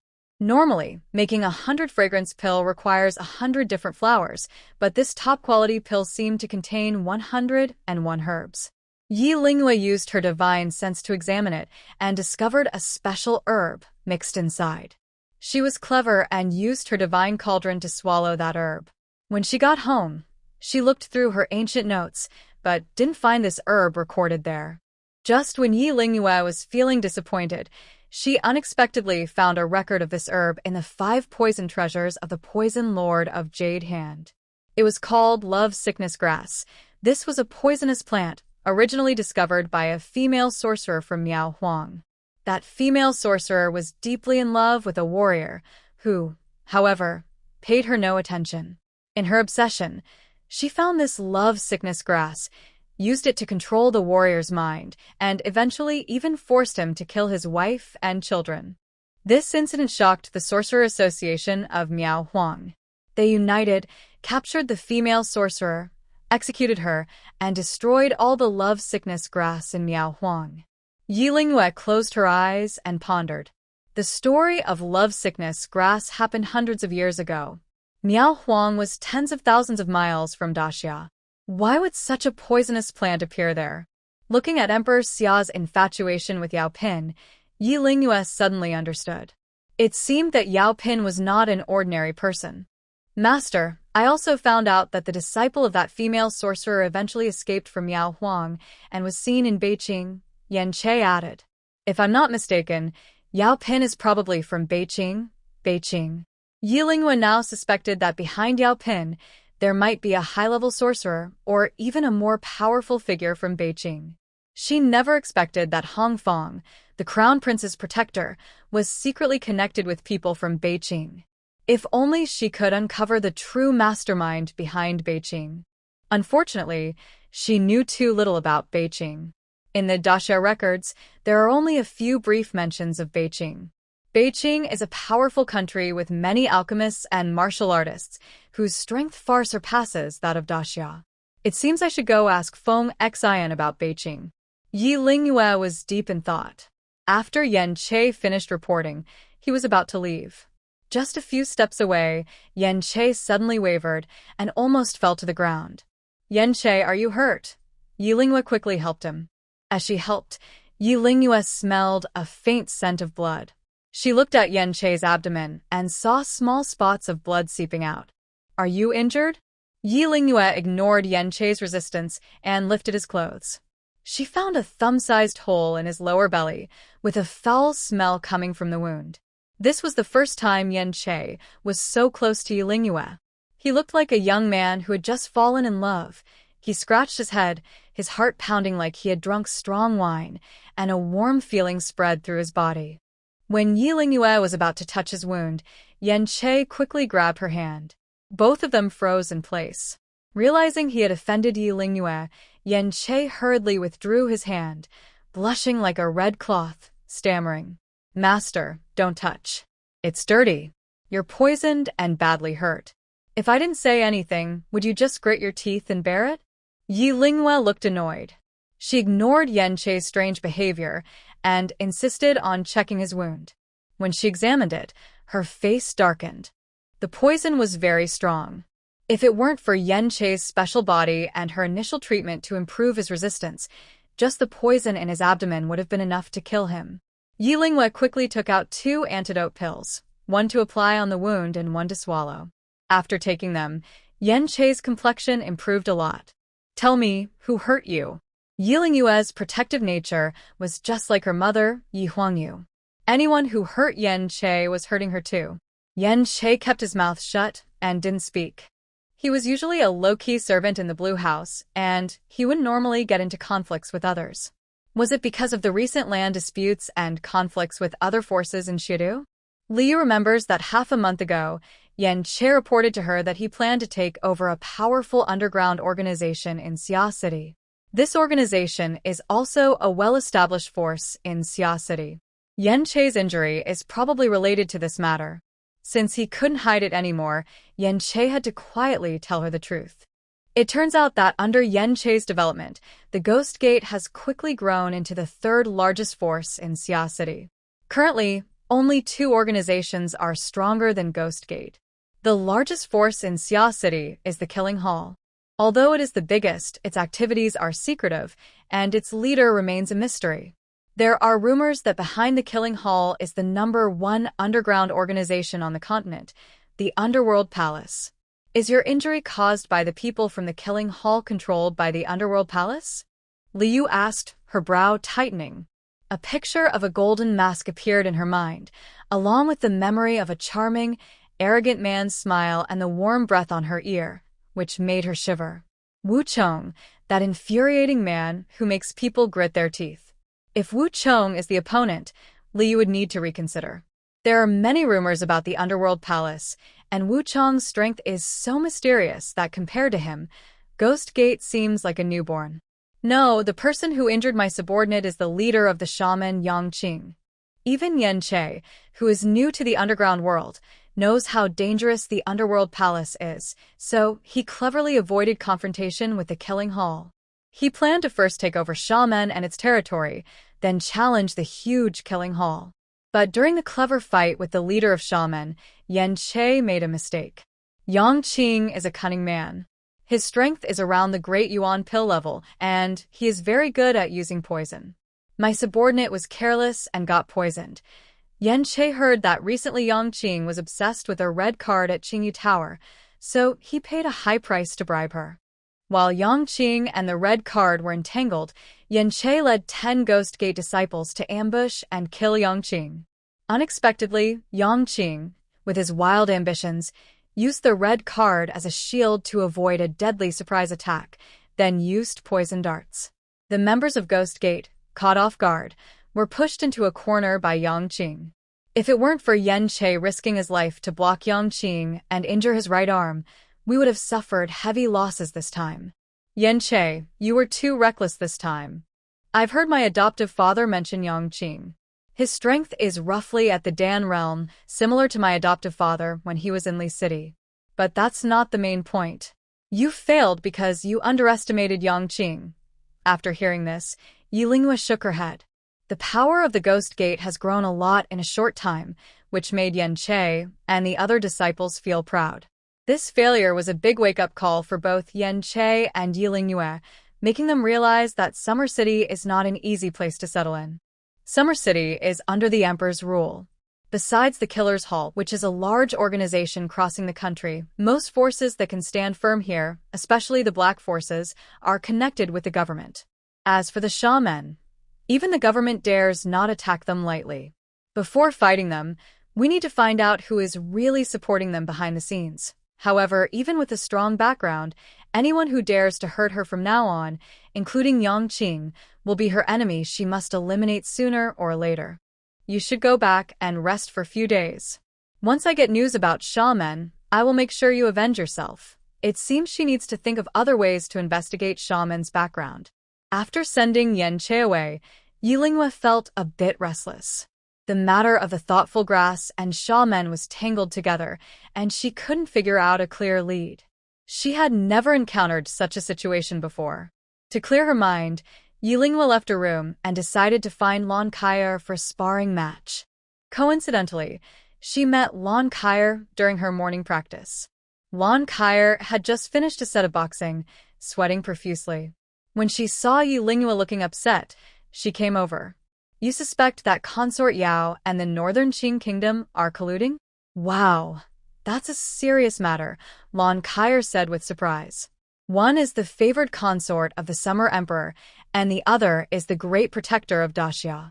If those two are truly involved, this is just my suspicion. To be cautious, I don't plan to tell many people, including my adoptive father and mother. You shouldn't mention it either, Yilingwa said carefully. Have you asked King Feng? He is a person from Beijing and also a well-known alchemist there. Most likely, he recognizes her. Yaoyin can refine pills, so she must have some connection with the alchemist from Beijing. Lan Kaier warned Yi Lingyue about this. Yi Lingyue also thought about asking Feng Xian, but since the last time Feng Xian confessed to her, she felt that their relationship had become a bit strange.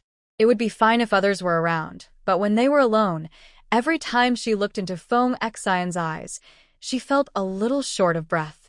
She wondered what kind of position she should give Feng Xian in her heart. Shaking her head, Yi Lingyue decided to put these thoughts aside for now. Right now, she had no mind for romantic feelings. Her main goal was to avenge her mother and herself and to strengthen the Ghost Gate's power. Yi Lingyue decided to go see Feng Xian again. When she arrived at Feng's residence, old Mr. Mu was all smiles. Ever since Yi Lingyue and her daily delivery of fruits and vegetables to Feng's house, the young master's picky eating habits improved a lot, and his episodes of cold illness decreased. His originally thin body now looked much healthier.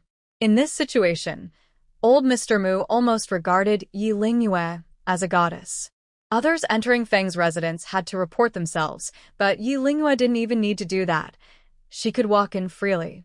Old Mr. Mu thought that as long as the young master stayed in Daxia, he might live a long life. The prediction that the young master wouldn't live past 20, made by Lord Fengzun, might be wrong. Blade servant, go with me to pour tea, and let the young master and Miss Lingyue chat. Old Mr. Mu said with a mischievous smile to the wooden-looking blade servant. He dragged the big guy away, leaving Yi Lingyue and Feng Xian somewhat awkward. Yi Lingyue played it safe and first checked Feng Xian's health. Feng Xian's cold illness hadn't flared up in a while, thanks to Yi Lingyue's careful treatment. Every time she checked, she infused some of her dingxi into Feng Xian's body, drawing out the cold energy. But that was only limited to absorption. Whenever Yi Lingyue tried to control the dingxi to enter Feng Xian's body and target the root of the cold energy, her dingxi was forcibly pushed away by a powerful force. This time was no different. It seemed she needed her dingxi to become stronger before she could figure out what was wrong inside Feng Xian's body. After the inspection, Mr. Mu had already served tea. Yi Lingyue did not immediately ask about the Lady Yao, but casually inquired about the famous alchemist from Beiqing, as if chatting. Beiqing's most famous alchemist? You really asked the right person. I think even the dragon language master might not know as much as my young master. Miss Lingyue, I'm not belittling the level of alchemists in Daxia.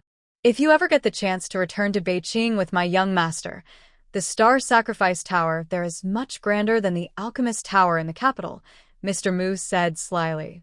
He seemed to be answering Yi Lingyue, but in fact, he was trying to tempt her. Yi Lingyue was surprised at the idea of returning to Beiqing with Feng Xian. Feng Xian coughed a few times, interrupting Mr. Mu, who was speaking enthusiastically. Teacher, your words are quite disrespectful to the dragon language master. The alchemists of Beiqing and Daxia focus on different things. Daxia values pill refining, while Beiqing focuses on astrology. The Xiahou Fengzuan of the Daxia Alchemist Tower and Chen Hongru of Beiqing are both top figures among alchemists.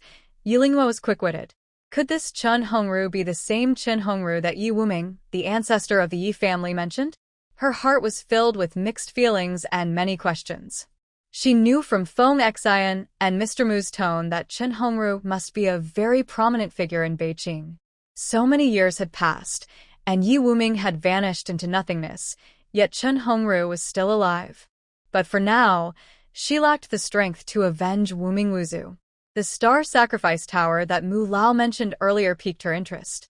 Just as she was about to ask more, Dao Nu entered. He was holding a black invitation card. Yi Lingyue looked at it. Usually, invitations were red, but this one was black. Dao Nu had subconsciously accepted Yi Lingyue as the lady of the Feng residence. He didn't hide it and directly reported, Your Highness, Wanbao Cave sent an invitation. There's a sale today, and they invite you to attend. Feng Xian listened and slightly raised his eyebrows. Then he remembered that today he was supposed to go with old Mu to attend an auction in Summer Capital. Does Feng Xian also attend auctions? Yi Lingyue thought to herself. With Feng Xian's proud attitude, if he went to an auction, the items probably wouldn't be as attractive as his face. Yilingwe had been around Feng Xian for a while, so she gradually became immune to his looks, though sometimes she was still surprised by his appearance. Yilingwe also attended the auction at Juki Tower, but such high-level auctions wouldn't interest someone as wealthy as Feng Xian. It seemed Feng Xian guessed what Yilingwe was thinking, and he smiled. Lingwe, you came by coincidence. I received this invitation a few days ago, and already agreed to go. Why don't you come with me to Wanbao Cave? The underground auction there is different from regular auctions, and is worth a visit. But that place is full of all kinds of people, so you should change into male clothes to hide your true appearance. Yi Lingyue was surprised. She had been in Summer Capital for a long time, but had never heard of an underground auction. This wasn't because she was uninformed, but because Wanbao Cave only sent invitations to a select few. These people were either powerful cultivators or had assets worth millions. Yi Lingyue, who had just arrived in Summer Capital and had no wealth or fame, was naturally not invited. Even Blue Yingguo, who had broken through to the reincarnation realm, only received an invitation once. Unfortunately, Blue Yingguo didn't have much money and never visited Wanbao Cave. Yi Lingyue immediately changed into the clothes she wore as a young Feng Xian. The two of them put on masks to hide their faces before riding in Feng's carriage to Wanbao Cave. A single invitation to Wanbao Cave allowed only one person to attend. Usually, Old Mu would accompany Feng Xian. From Feng Xian's words, Wanbao Cave was the biggest auction in Summer Capital and even in Daxia. As long as you had money, you could buy anything inside.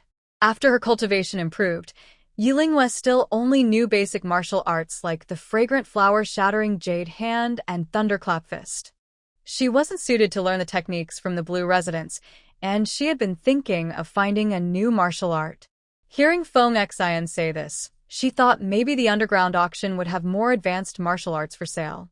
She immediately decided to go with Feng Xian. At the same time that the Feng Mansion's carriage left, another unremarkable carriage passed through the busy streets of the capital, turned down a few alleys, and stopped in front of a house. A middle-aged man got out of the carriage. His face was pale and his expression stiff, as if he was wearing a mask to hide his true face. He entered the house and took off the mask. When the middle-aged man appeared, Yang Qing, who was lying on the bed, hurriedly got up. "Greetings, young master. You're useless. I heard you got hurt on a woman's belly." The man revealed his true face. He was Hong Shizi, from the Hong family. It turned out that Yi Lingyue's earlier guess was correct. Behind the Sand Monk, there was indeed a powerful backing. And it was the Hong family, one of the 4 great noble houses. "Young master, that is just a junior from Ghost Gate. That cursed Ghost Gate dares to target the Sand Monk," Yang Qing said with respect. Yang Qing was originally a close servant of Hong Shizi. Because of his cruel mind and good skills, he was supported by old Marquis Hong to assist Hong Shizi. In fact, each of the 4 noble houses had other businesses supporting them, ensuring they remained powerful officials and wealthy. Hong Shizi snorted coldly as he looked at the injured Yang Qing. This kid was ruthless and cunning, a good in the underworld. He was also very lecherous and several times almost caused trouble because of women. If he hadn't mastered a deadly poison technique, Hong Shizi would have discarded him long ago. "It's not just Ghost Gate. I heard that Sand Monk's business has been doing poorly lately," Hong Shizi said after reviewing the recent accounts. The income from those entertainment venues had shrunk by 30 to 40%. "Young master, recently the Killing Life Hall has been acting strangely, and they've taken several of our venues. But rest assured, once my injuries heal, I will deal with them," Yang Qing said confidently. "Better keep your word, or you won't be the head of the sect anymore," Hong Shizi said, turning away and leaving. Yang Qing knelt on the ground, his face dark. At that moment, someone stepped out from behind the screen in his room. There was a third person in the house, someone capable of hiding their presence even under the watchful eyes of Hong Shizi, a master in the cycle of reincarnation, which showed their great strength. "Lord Taibao." Yang Qing stood up, removed the bandage from his hand, and respectfully bowed to the visitor. Unexpectedly, the person hiding inside the room was Hong Fong himself. Yang Qing, is your injury okay now? Since they are not family, they do not enter each other's homes. Young Master Hong never expected that Yang Qing, whom he thought he had control over, was actually colluding with his good brother, Hong Fong. Thank you, Lord Taibao, for your concern. After taking the 5th grade pill you gifted, my injury has already healed, Yang Qing said gratefully. Unlike young Master Hong, who only scolded, Hong Fong immediately sent good medicine upon hearing about Yang Qing's injury. This made Yang Qing even more grateful to Hong Fong. Just now, when young Master Hong entered, Yang Qing was so nervous he almost died, afraid that Hong Hong would discover Hong Fong's whereabouts.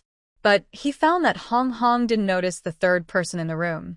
Haha, are you wondering why young Master Hong didn't find me? It's because I have already broken through the 3rd stage of the cycle, Hong Fong said with a cold look. After obtaining the cycle pill from Consort Luo, he practiced day and night. 3 days ago, he finally broke through the 3rd stage and passed the cycle water calamity. Young Master Hong and Lan Yinggu are no longer his match. However, Hong Fong kept this secret well. The Hong family still doesn't know. When Hong Fong broke through the 3rd stage, Yang Qing, who was previously uncertain between young Master Hong and Hong Fong, immediately understood. Congratulations, Lord Taibao. I, along with the monk, will follow your lead in the future. Yang Qing, you are a wise person. The future Hong Mansion will surely be in my hands. Under my leadership, the monks will become the top force in Xia City. I want you to bring me the head of the Ghost Gate Master as soon as possible.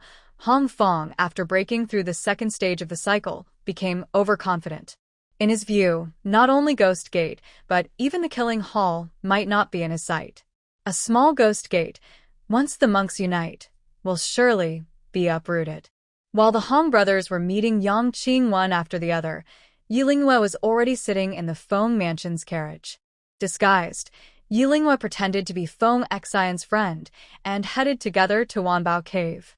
I must say, Feng Xian prepared a complete set of disguises and tools for her, including well-fitting clothes and even a fake Adam's apple. Now, Yilingwe looks a bit like a charming young man from the Imperial City. Yilingwe thought that such a large shop must be very grand, but she never expected that Wanbao Cave was actually inside a small, unremarkable casino. The casino had a sign hanging outside with 3 golden characters, Wanbao Cave, but the gold paint was already peeling off. When the carriage arrived, it was afternoon. The casino was quiet, with only a lazy dealer present. After showing the invitation, the seemingly indifferent dealer's small eyes suddenly changed color. In an instant, he looked like a different person, sharp-eyed and scrutinizing Feng Xian and Yilingwe from top to bottom. Both of them wore masks, hiding their faces, but their noble aura was obvious. Once he confirmed their identities, the dealer let them in. Room number 1, the top room. Welcome, distinguished guests. With a shout, Yilingwe and Feng Xian were led into a small private room. Yilingwe thought the auction would be lively, but inside the room, it was very quiet. No one was in sight.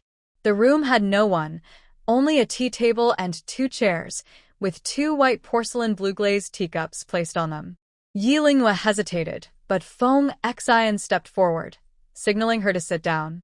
After sitting, Feng Xian reached out and touched the teacup. Yilingwe tried to imitate, reaching for the cup, but when she lifted it, she found she couldn't pick it up at all. It turned out the cup was firmly fixed to the table. Feng Xian turned it slightly, and with a clink, it made a sound. Yilingwe felt a jolt under her, and the 2 chairs suddenly sank downward. I'm here. Feng Xian's hand rested on Yilingwe's hand. Because of her cold illness, Feng Xian's hand was very cold. Her bony, large palm covered Yilingwe's hand like a cool jade. The chairs sank quickly. Based on Yilingwe's estimate, they had descended at least several thousand meters. A cool breeze brushed past her ears, and when she heard the sound again, the small room disappeared, replaced by a boiling, bubbling noise coming from all directions. At some point, the area was filled with people. Many masked figures appeared all around. Yi Lingyue gently used her mental energy to scan the area and discovered that these guests from all over the world were quite skilled. Among them, some were at the peak of the Dan realm, and there were at least 1,000 people. Clearly, not all of these people were from the Great Summer Empire. The treasure vault is quite famous in the Great Summer Empire and across the continent. Every auction attracts many people. Actually, this is just the first underground level, which is a yellow level auction. Below that, there are Xian, D, and Tian level auctions, Feng Xian patiently explained. Since this was Yi Lingyue's first time in such a place, she didn't understand much. The underground auction hall of the treasure vault was very different from its surface gambling house. The surface looked run down like a poor neighborhood, but 1,000 meters underground, it was luxurious and grand. On the surrounding walls, every 50 meters, a luminous pearl was embedded, lighting up the entire underground auction hall, making it look like day and night. The floor tiles were finely cut Laosheng white jade stones. Elegant and revealingly dressed maids moved between the wealthy guests, carrying delicious snacks and fine wines. All of this, to Feng Xian, was nothing special. He patiently explained the origins of the treasure vault to Yi Lingyue.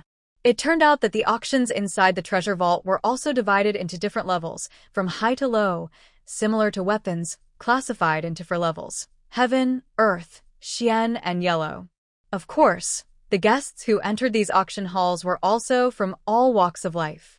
The yellow level auction, as the name suggests, auctioned weapons below yellow level, 3rd-grade pills, and items of similar value. Generally, only warriors with a net worth of 1 million or above the Dan realm could enter. With Feng Xian's status, he naturally wasn't interested in the items at the yellow level auction. His goal today was the Xian level auction on the 2nd underground level. Soon after Feng Xian and Yi Lingyue entered, a sturdy yellow-clad warrior approached. Yi Lingyue quickly glanced and saw that this person had a full forehead, strong spiritual power, and was at least a reincarnation realm martial artist. A small auction house like this actually had a reincarnation realm expert. The treasure vault's background was truly mysterious. Honored guests, the Xian level auction is this way. Yi Lingyue and Feng Xian descended the stairs. Soon, they reached another floor. The Xian level auction had nearly half the number of people, but the interior was much more refined than the yellow level auction. This guest, do you need any help? Yi Lingyue was watching when a strong, spicy scent hit her nose. In her eyes, a bright red flame seemed to flash. The woman exhaled softly, her eyes full of charm. Her hands moved sensually, as if without bones, climbing onto Feng Xian's neck. She leaned into his embrace like a snake. This woman was also very attractive. When she appeared, she drew many men's attention, but she seemed to only care for Feng Xian. While speaking, she playfully touched Feng Xian's collarbone with her delicate hand. No wonder. Feng Xian was handsome and charming. Even in disguise, he couldn't hide his noble air. Others standing beside him looked plain in comparison. This woman had been mingling in the auction house for a long time. She had seen many kinds of people and could tell real talent just by her sharp eyes. Feng Xian, though without any spiritual or mental energy fluctuations, had a powerful presence that was unusual. His brows furrowed as he tried to break free from the woman, but then he noticed Yi Lingyue's reaction. She looked cold and stared sharply at the woman. Feng Xian's heart moved slightly. He was about to scold her, but held back when he saw her. "Take your hands and your flirtatious thoughts away from him," Yi Lingyue said sharply, feeling a surge of anger at the woman's behavior. Unknowingly, her words carried a hint of bitterness. She simply didn't like seeing this woman so close to Feng Xian. Feng Xian, with a good temper, wouldn't refuse openly even if he disliked her inside. It was better for her to handle this troublemaker. The woman, upon hearing this, looked at Yi Lingyue carefully. Compared to Feng Xian, Yi Lingyue was small and plain. Her spiritual energy was only at the late stage, so she looked more like Feng Xian's little follower. The funniest part was, she even had a scruffy little dog squatting beside her. Feng Xian's mind flickered happily, feeling pleased with Yi Lingyue's words. "Hey, who do you think you are? I'm talking to your young master. Why are you interrupting? Believe it or not, I'll tear your mouth apart." The woman looked at him with disdain, but instead of letting go of Feng Xian, she pressed closer, even intentionally using her full chest to brush against him. Yi Lingyue's brow darkened with worry. Before she could act, the small creature on her was furious. "Ji Yao," the little creature called out a few times, its fur bristling like a tiny ball of fluff. Suddenly, it vanished with a swift movement. If translated literally, the little creature's words would be roughly, "You shameless old woman, your face is covered with more makeup than a wall, and you dare to take advantage of Lady Feng." Feng Xian was actually the first love of Ji Yao. Although, because of gender differences, this first love never fully blossomed and was cut short. But in Ji Yao's mind, Feng Xian, a man so rich, generous, and caring for his wife, was one of a kind in the world.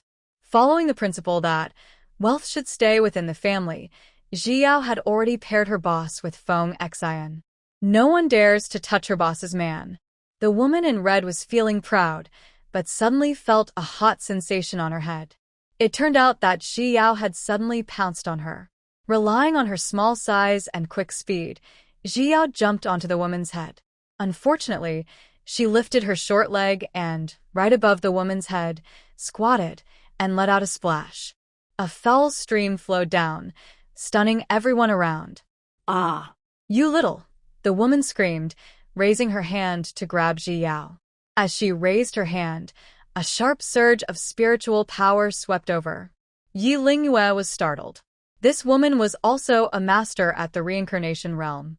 Judging by her appearance, she seemed capable of controlling wind spirits and had probably experienced at least one reincarnation wind calamity. "Ji Yao, come back." Yi Lingyue's mind moved, and a shield formed instantly. She tried to break through and save Ji Yao, but Ji Yao wouldn't let her succeed. Its eyes rolled, and in a flash, it darted away like lightning, incredibly fast. Seeing Ji Yao's move, Feng Xian was stunned. He had always thought Ji Yao was Yi Lingyue's cute pet, but now it was clear that Ji Yao was quite skilled. That speed just now was probably faster than even a reincarnation realm swordsman, let alone a mere innate warrior. Just as both sides were about to clash, suddenly a stern shout was heard.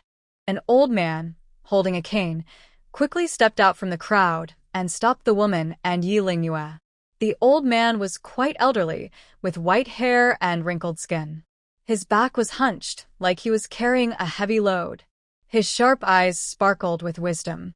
He was the manager of the Wanbao Cave in Xia City, known as Old Third He, and he was also a master who had experienced the 3 cycles of reincarnation, gold, wood, and water, making him a powerful expert in the realm of reincarnation. He looked at Feng Xian. He recognized Feng Xian, but he was curious about the young man beside him and the small beast on his shoulder. Feng Xian was a regular visitor to Wanbao Cave. Old Third, he probably knew his background well. However, this young guest from Beijing always came with Mr. Mu, the old steward of the Feng family. In previous visits, Feng Xian never spoke a word. Old Third, he glanced at Yi Lingyue, his eyes filled with curiosity. "Old Third He, is this how you treat guests at Wanbao Cave?" Feng Xian scolded, looking displeased. While speaking, Feng Xian turned slightly, shielding Yi Lingyue and the small beast behind him. Even though he knew Old Third, he meant no harm. He didn't like him staring so intently. Feng Xian's face showed changing expressions, and a strange aura surrounded him. Everyone nearby felt a shiver run through their bodies and quickly moved back. The woman who had been so arrogant earlier turned pale with fear. What was happening? In just a moment, this noble young man seemed to have changed completely. Feng Xian's anger made the entire auction hall fall silent. Old Third, he was secretly surprised. Everyone knew that the Beijing emperor was a martial arts master. Rumors said he had already broken through to the realm of reincarnation and reached the divine power stage. The Beijing emperor's love for his nephew Feng Xian was well known. Feng Xian couldn't learn martial arts, so the Beijing emperor spent 10 years creating a unique mental technique called the Emperor's Breath. Those who learned this technique naturally carried the aura of an emperor. Even warriors in the realm of reincarnation would be afraid. Young Master Sure, it's a misunderstanding. Old Third, he was careless, which caused Water Demoness to offend you. Old Third, he said with a forced smile. Guests at Wanbao Cave had to keep their identities secret. Regular visitors had code names. Feng Xian's name included a number 10, so Old Third, he called him Young Master Sure. Fearing that Feng Xian might still be unhappy, Old Third, he lowered his face and shouted sternly. Water Enchantress, you dare to offend the 10th young master? You're truly tired of living. Come here, disarm her martial skills and send her to Master Shen's residence. As soon as Old Third he finished speaking, the woman in red, Water Enchantress, let out a cry of despair and collapsed to the ground. It's over, everything is ruined. She believed her looks were outstanding and that she was a natural expert. It took her 5 or 6 years to become a guide maid at the Xian-level auction house. She thought that by attaching herself to a wealthy young guest, she could become his official wife. But she never expected to offend the wrong person. Master Shen was an old man in his 70s. He already had 20 wives and concubines. Now, his martial skills were taken away, and he was about to be mistreated. Water Enchantress felt like the sky was falling. Ignoring Water Enchantress's begging, she was quickly dragged out. Inside the auction house, after the scene, everything returned to normal. Old Third, he, being a shrewd businessman, looked completely unbothered. 10th young master, who is this young friend? Anyone favored by Feng Xian must not be an ordinary person. Old Third, he tried to recall other young men in the capital. Feng Xian hesitated, about to invent a name for Yi Lingyue. But Yi Lingyue blinked and smoothly blurted out a name. People outside call me Hong 13. Just call me 13. Yi Lingyue didn't want to reveal her true identity. The name Hong 13 was a nickname she came up with on the spot, inspired by the words Hong Meng Fong Xian and Gui Men 13 Needles. Yi Lingyue planned to use this name in the future to hide her real identity. The name Hong 13 was unknown to Old Third He, who had many spies in the capital. Even if he thought about it, he knew it wasn't the other person's real name. Old Third, he looked at Feng Xian again. He saw that Feng Xian's eyes carried a hint of mischief as he stared at the thin young man beside him. The gentle light in his eyes made Old Third he shiver. No wonder 10th young master showed no reaction to Water Enchantress, a stunning beauty. It turns out 10th young master has this kind of preference, a dragon young fetish. It seems that Hong 13 is 10th young master's favorite. He must be carefully taken care of. Old Third he secretly marveled, but on his face, he kept smiling and kept bowing and scraping. 10 Xiao, 13 Xiao. It's about time. I'll accompany you both to look around and see if anything catches your eye. Old Third, he led the two of them around the second underground level. Somehow, the entire second underground level of the treasure vault seemed like a small marketplace, with groups of people gathered here and there. Unlike the auction at Juki Tower earlier, the auctions at the treasure vault were not organized by the people inside. Most of the auctions here were small, more like markets, where sellers brought their items and buyers came to purchase. People could freely bid on what they liked. Buyers could also trade items of equal value instead of money. The treasure vault would take a 30% profit from each transaction. 30% profit? On the continent, high-level pills or weapons often cost thousands of silver coins. The treasure vault would earn a few thousand taels of silver from a single deal. There were at least 500 or 600 people on the second underground level, and in one night, they could earn tens of thousands of taels, mostly in gold. Yi Lingyue was stunned. Could it be that these traders all thought money was not enough? But then she thought again there were many experts inside the treasure vault and professional appraisers. Sellers didn't need to worry about being robbed, and buyers could be sure of getting genuine items.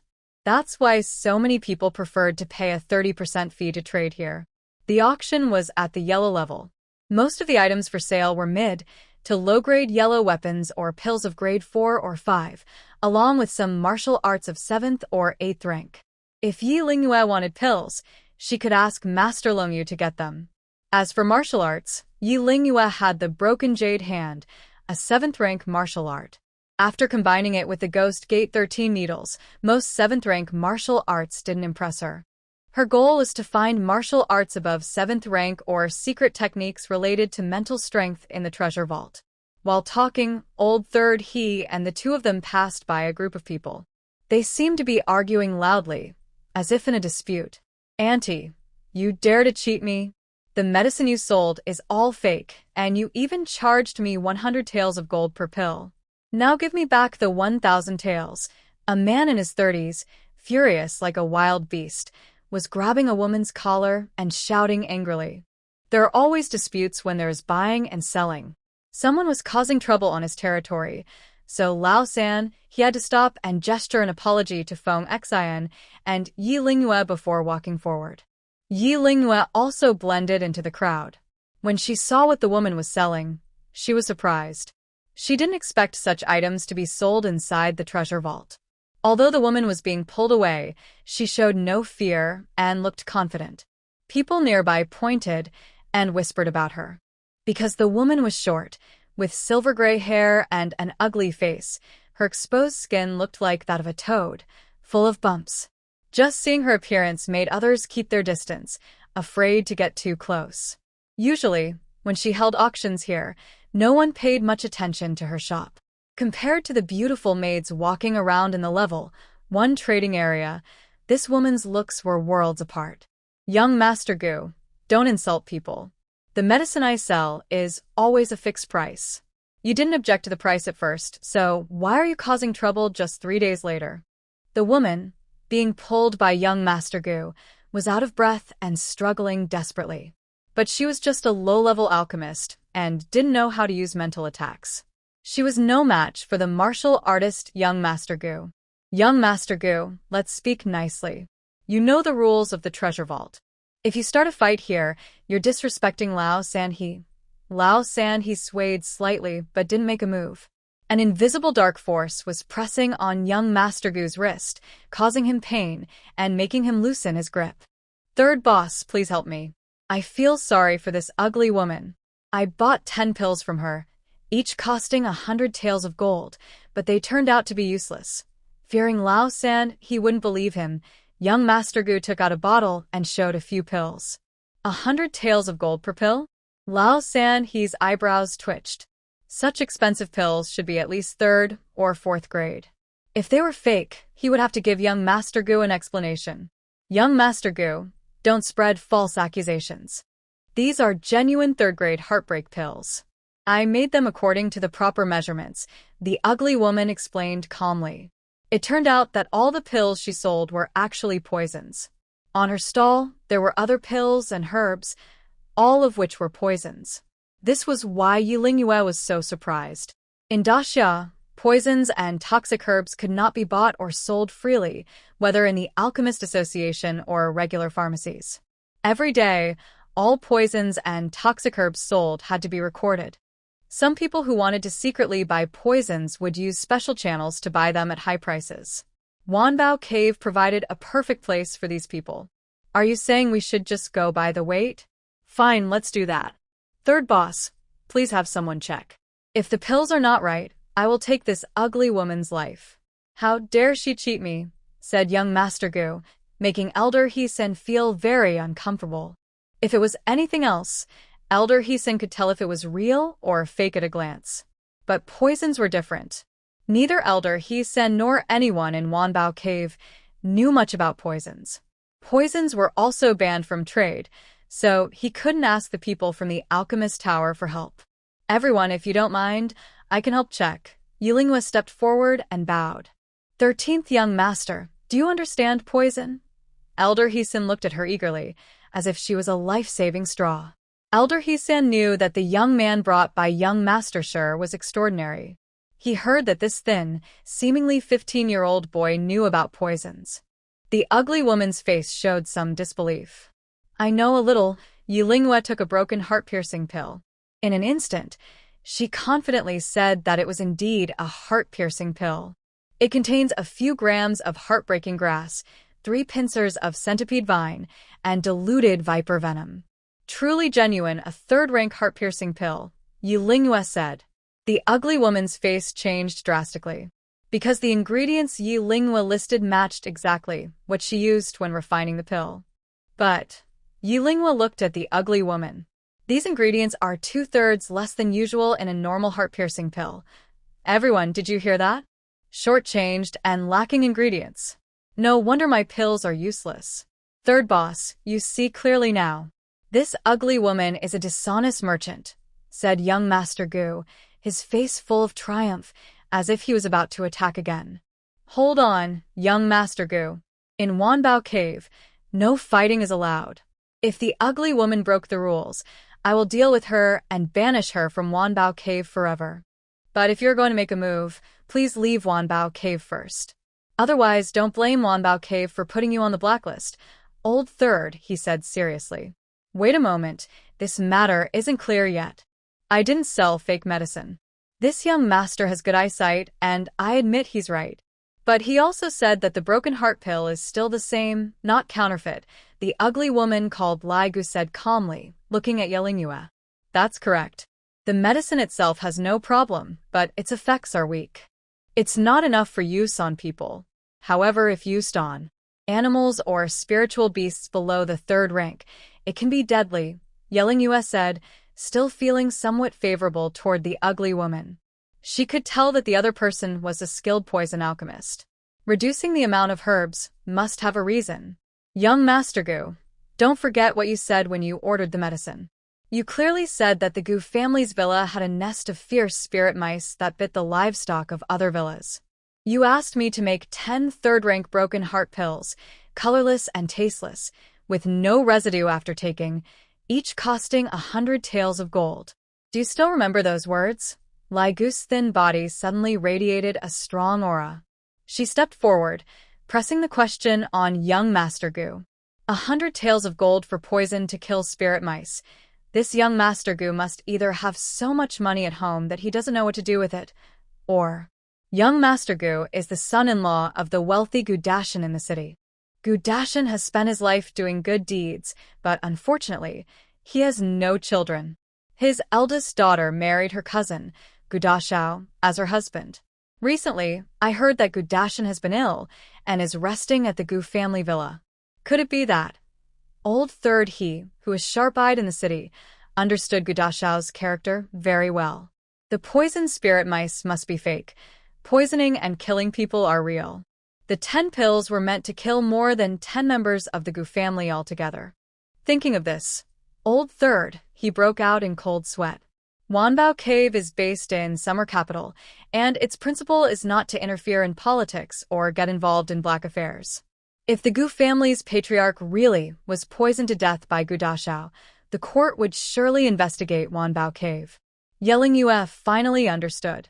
No wonder Lai Gu deliberately made a defective broken heart pill. You all, this is clearly collusion.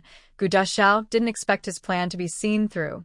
He paid a high price to buy these heartbreaking pills, indeed to poison the entire Gu family. That old man was already seriously ill and wouldn't live much longer, yet he kept controlling the Gu family's power. His wife, Gu's eldest daughter, was plain and not very attractive, and she always kept him in check, not allowing him to indulge outside. He originally planned to use the heartbreaking pills to poison those people.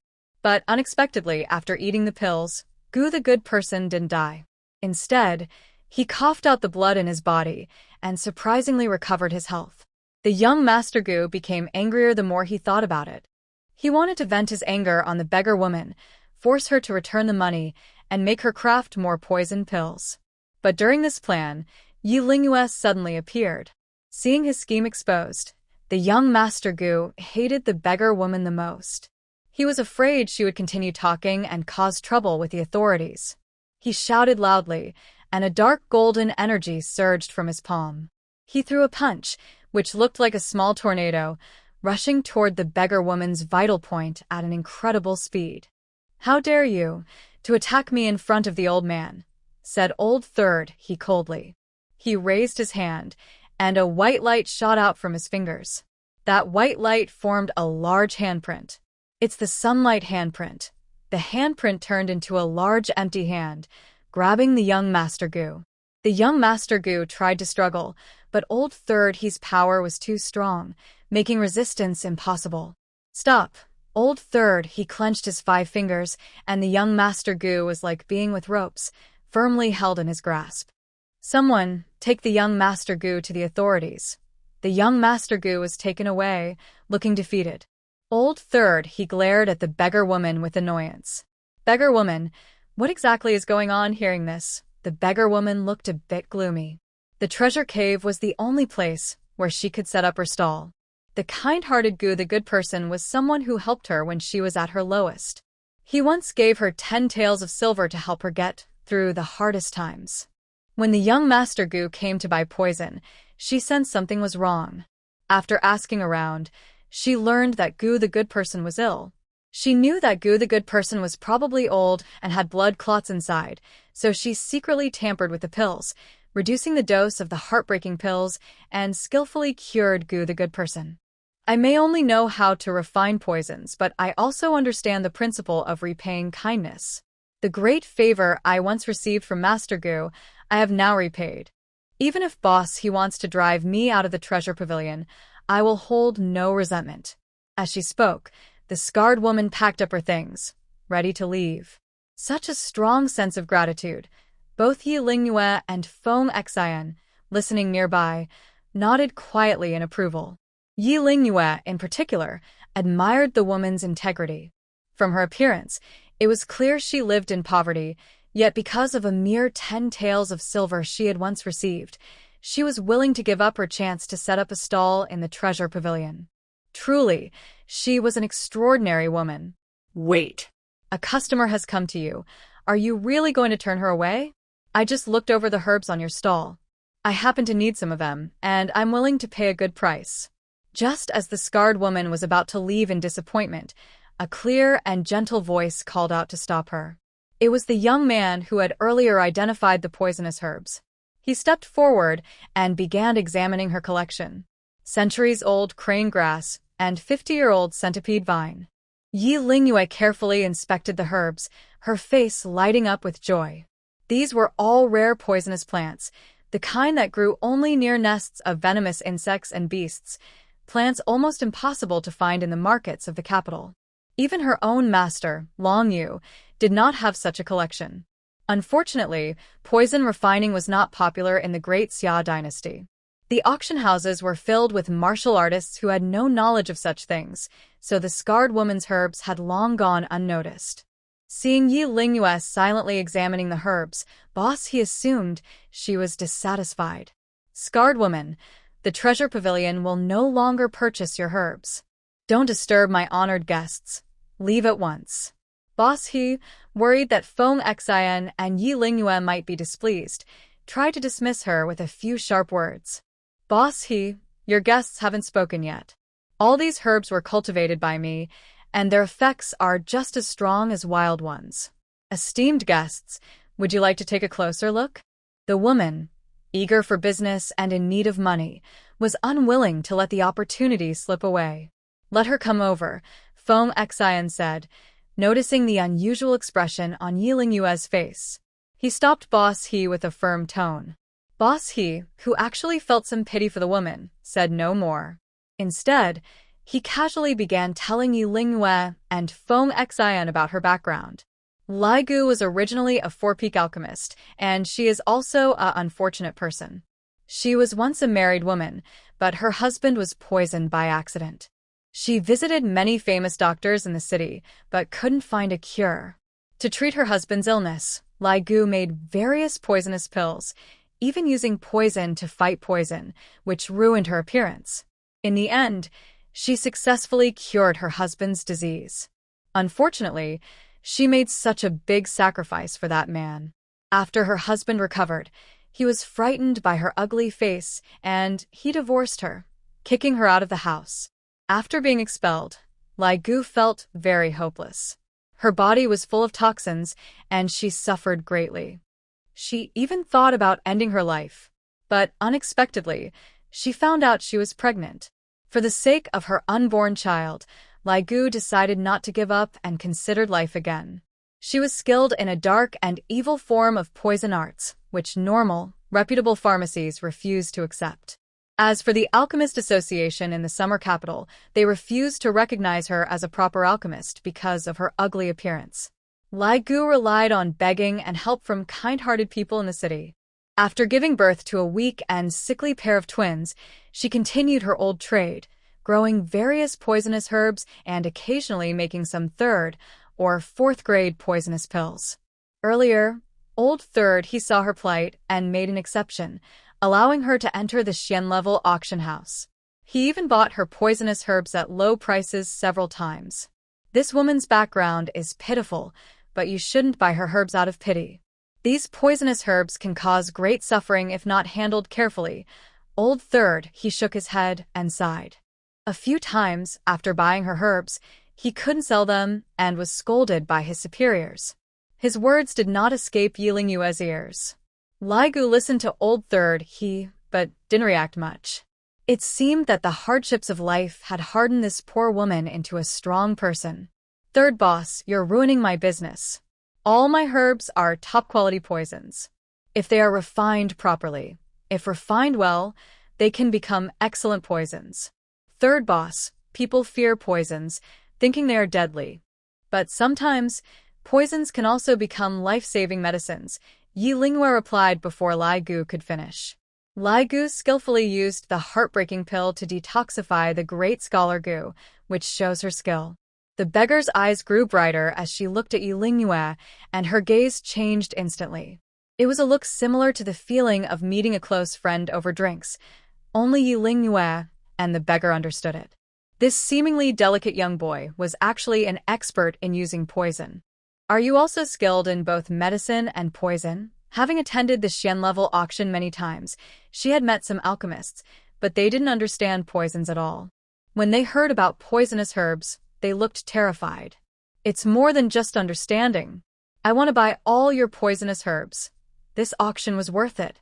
Yi Lingyue needed a lot of poisonous herbs to refine Yen Che into a poison master. The beggar's herbs were exactly the rare herbs she had been searching for. Even more difficult was that the beggar could grow poisonous herbs. Growing these herbs is different from growing normal spiritual plants. They are much more picky. Yi Lingyue had the Hongmeng Heaven, which allowed her to grow various spiritual plants, but she had no way to grow poisonous herbs. This seriously affected her ability to practice the 5 poison treasures, a technique she inherited from Yusho. The beggar was a huge treasure trove. My herbs are not cheap. Each one costs 50 taels of gold, and if you want to buy them, you must buy all of them, the beggar said when she heard Yi Lingyue wanted to buy herbs. Instead of being happy, her expression grew serious. 50 taels of gold per herb, and that's without turning them into pills. Was the beggar just stunned by the young Master Gu earlier? Old Third, he beside her, was stunned. Beggar, you know the rules of the treasure cave. You can't ask for sky-high prices. The last few times you sold me herbs, all of them only cost about 500 taels of silver. Third boss, there's a saying, an expert can tell at a glance whether something is valuable. Selling to you or to this young brother, though both are sales, the value is completely different. To you, these herbs are just poisonous plants, but in his hands, they are deadly toxins, dangerous enough to kill. The beggar's ugly face showed no sign of backing down. Under her rough eyelids, her gaze was as deep as an ancient well. She could tell at a glance that Yi Lingyue understood poisons, even knew how to refine them. The beggar clearly told her that Yi Lingyue was very dangerous. If it weren't for her 2 children at home, she wouldn't casually sell her herbs. Interesting. You have 100 herbs here, worth 5,000 taels of gold. When I was young, I didn't carry any cash with me. Please lend me some, said the ragged woman. Seeing her offer a high price, Yi Lingyue didn't mind. In fact, she admired the woman's straightforwardness. Although they had never met before and their looks and temperaments were very different, this ugly woman reminded Yi Lingyue of her mother, Yi Huangyu. Both had been abandoned by their husbands and raised their children alone. The ragged woman's appearance was ruined, and she had no family to rely on. Her situation was much worse than that of Yi Lingyue's mother and sister once was. Yet, despite her hardships, she knew how to make poison without going astray. Just this alone made Yi Lingyue respect her. She didn't expect the other person to be so straightforward, and the ragged woman was also surprised. Feng Xian didn't ask many questions. He took out a banknote and handed it to the woman. When the woman took the banknote, she hesitated for a moment. When she saw the stamp in the lower left corner, which looked like a phoenix dancing in the sky, her hand trembled. The person in front of her. The woman accepted the banknote and bowed to Yi Lingyue and Feng Xian. Also, the poison bumps on your face can be treated with high-quality agarwood soaked in wine. Apply it every morning and noon. External use can reduce pus, and internal use can strengthen your body, Yi Lingyue advised. The woman didn't reply and left quietly. 100 years of agarwood wine can strengthen the body and remove long-standing toxins inside. It's very beneficial. Using agarwood to soak wine really has the effects Yi Lingyue mentioned. Her 500-year-old agarwood was grown from seeds she had cultivated earlier with the Hongmeng heaven. She used it specifically to make wine, which added to the variety of drinks at the drunken immortal residence. Once launched, it was very popular. Even the Empress Dowager and Master Longyu asked for a few jars. Yi Lingyue believed she would see the woman again soon. After the woman left, Old Third, he ordered people to pack up the herbs and send them to Feng Xian's carriage. The three of them wandered around the auction house of the earth level, but Yi Lingyue couldn't find the 6th-rank martial arts she wanted. At this moment, she arrived at the entrance of the land-level auction house. Beyond that was the 3rd underground level of the treasure vault, the land-level auction house. She wondered what treasures might be auctioned inside. Yi Lingyue couldn't help feeling a bit curious. While He Laosen and Feng Xian were talking, she quietly used her mental power to observe the auction hall situation. Yi Lingyue is now a 4-tiered alchemist. If you include her qi of the Qian tier, she could reach up to 5 tiers. Her mental power can reach about 2 or 3 miles away. She silently extended her mental probe like a sharp touch, but suddenly, she felt her mental power stop. It was as if she hit an invisible barrier. The luxurious white marble stairs trembled violently. A powerful, indescribable wave of mental energy surged from below the stairs, rushing upward. It forcefully pushed back Yi Lingyue's mental power. The strong rebound made her stumble back several steps and bump into Feng Xian. If she hadn't been wearing a mask, others would have noticed her pale face and her body trembling as if a storm had passed through her mind, making it impossible to focus again. This strong mental force suggests that there are experts guarding the auction hall who are skilled in mental energy. They don't allow any unfamiliar mental probing of the hall. But this isn't surprising, since He Laosen is already a high-level expert in the cycle of reincarnation, and the auction hall must be guarded by even stronger cultivators. "Are you all right?" Feng Xian asked nervously, lowering his voice. He helped Yi Lingyue, noticing her body was stiff, and she was sweating heavily. Feng Xian's eyes sharpened as he suddenly clenched Yi Lingyue's hand. His grip was strong. Through his mask, Yi Lingyue saw Feng Xian's eyes turn cold, like ice, glaring at He Laosen.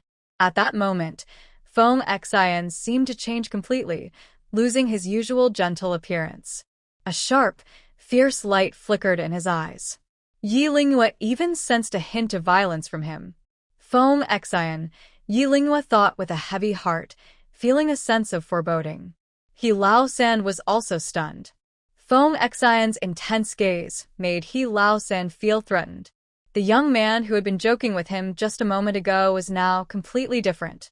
He Laosen looked again at Yi Lingyue and Feng Xian's posture. The two leaned close to each other, acting very affectionately, like romantic partners. Someone nearby was already pointing and whispering about them. Old Third, he looked a bit embarrassed. He quickly understood that Feng Xian's change was because of Yi Lingyue. "Young Master 13, you are too bold. In the Earth-level auction house, I, second brother he, am in charge. He has a temper not as gentle as mine." If you set up many restrictions and things go wrong, it could hurt your mental strength in your eyes, said Old Third. He used to Yiling Yue's reactions. Many sorcerers who reached the profound level in the auction house didn't realize how dangerous it was to test the lower earth level auction house. All of them were pushed back by second brother He's mental power. But compared to others, second brother, he was already being polite to young Master 13. Old Third, he saw clearly that Yiling Yue was only pushed back a few steps. Earlier, some sorcerers weren't so lucky. Some were shaken by mental power and coughed up blood, others fainted for days, and a few unlucky ones were hit back and lost all their mental strength. So what if he hurt her? Feng Xian showed no sign of backing down. He only knew that second brother, he had offended Yiling Yue. Feng Xian's words implied that if Yiling Yue wanted to see the earth-level auction house, it was an honor for the treasure vault, regardless of rules. Old Third, he was speechless. Why did Feng Xian become so unreasonable? Young Master 10, I'm fine. I was just being bold, Yiling Yue said, tugging at Feng Xian's sleeve with a gentle smile, like comforting a fierce beast. Her hand lightly patted his back. This gesture was casual for Yiling Yue, but to Feng Xian, it seemed like a little girl's shy charm. It was the first time she was acting cute for him. Just a few gentle touches, and Feng Xian felt as if a wild beast had been tamed. His anger disappeared, and soft light flickered in his eyes. This quick change of mood surprised Old Third. He so much he almost dropped his jaw. Oh, Long Yang. Why does a perfect man like Bei Qing Feng Wang only like men? Old Third, he could only sigh quietly. Third Master, to be honest, I came today to find a Six-style martial art. It's not in the profound auction house. Do you think you could take us into the earth-level auction house to take a look? Yiling Yue secretly activated her calming technique, and her mental energy gradually returned to normal. That 10th young master can go in, but 13th young master. Please wait a moment. Let me discuss with my older brother first, said Old Man He 3 as he walked to the side. The rules of the earth-level auction house state that only those with a net worth of billions can enter, and they cannot bring others with them. Clearly, Yiling Yue does not meet this requirement. However, Old Man He 3 avoided mentioning Feng Xian, so he planned to break the rule once and discuss with his second older brother. Old Man He 3's lips moved suspiciously, as if he was talking to someone.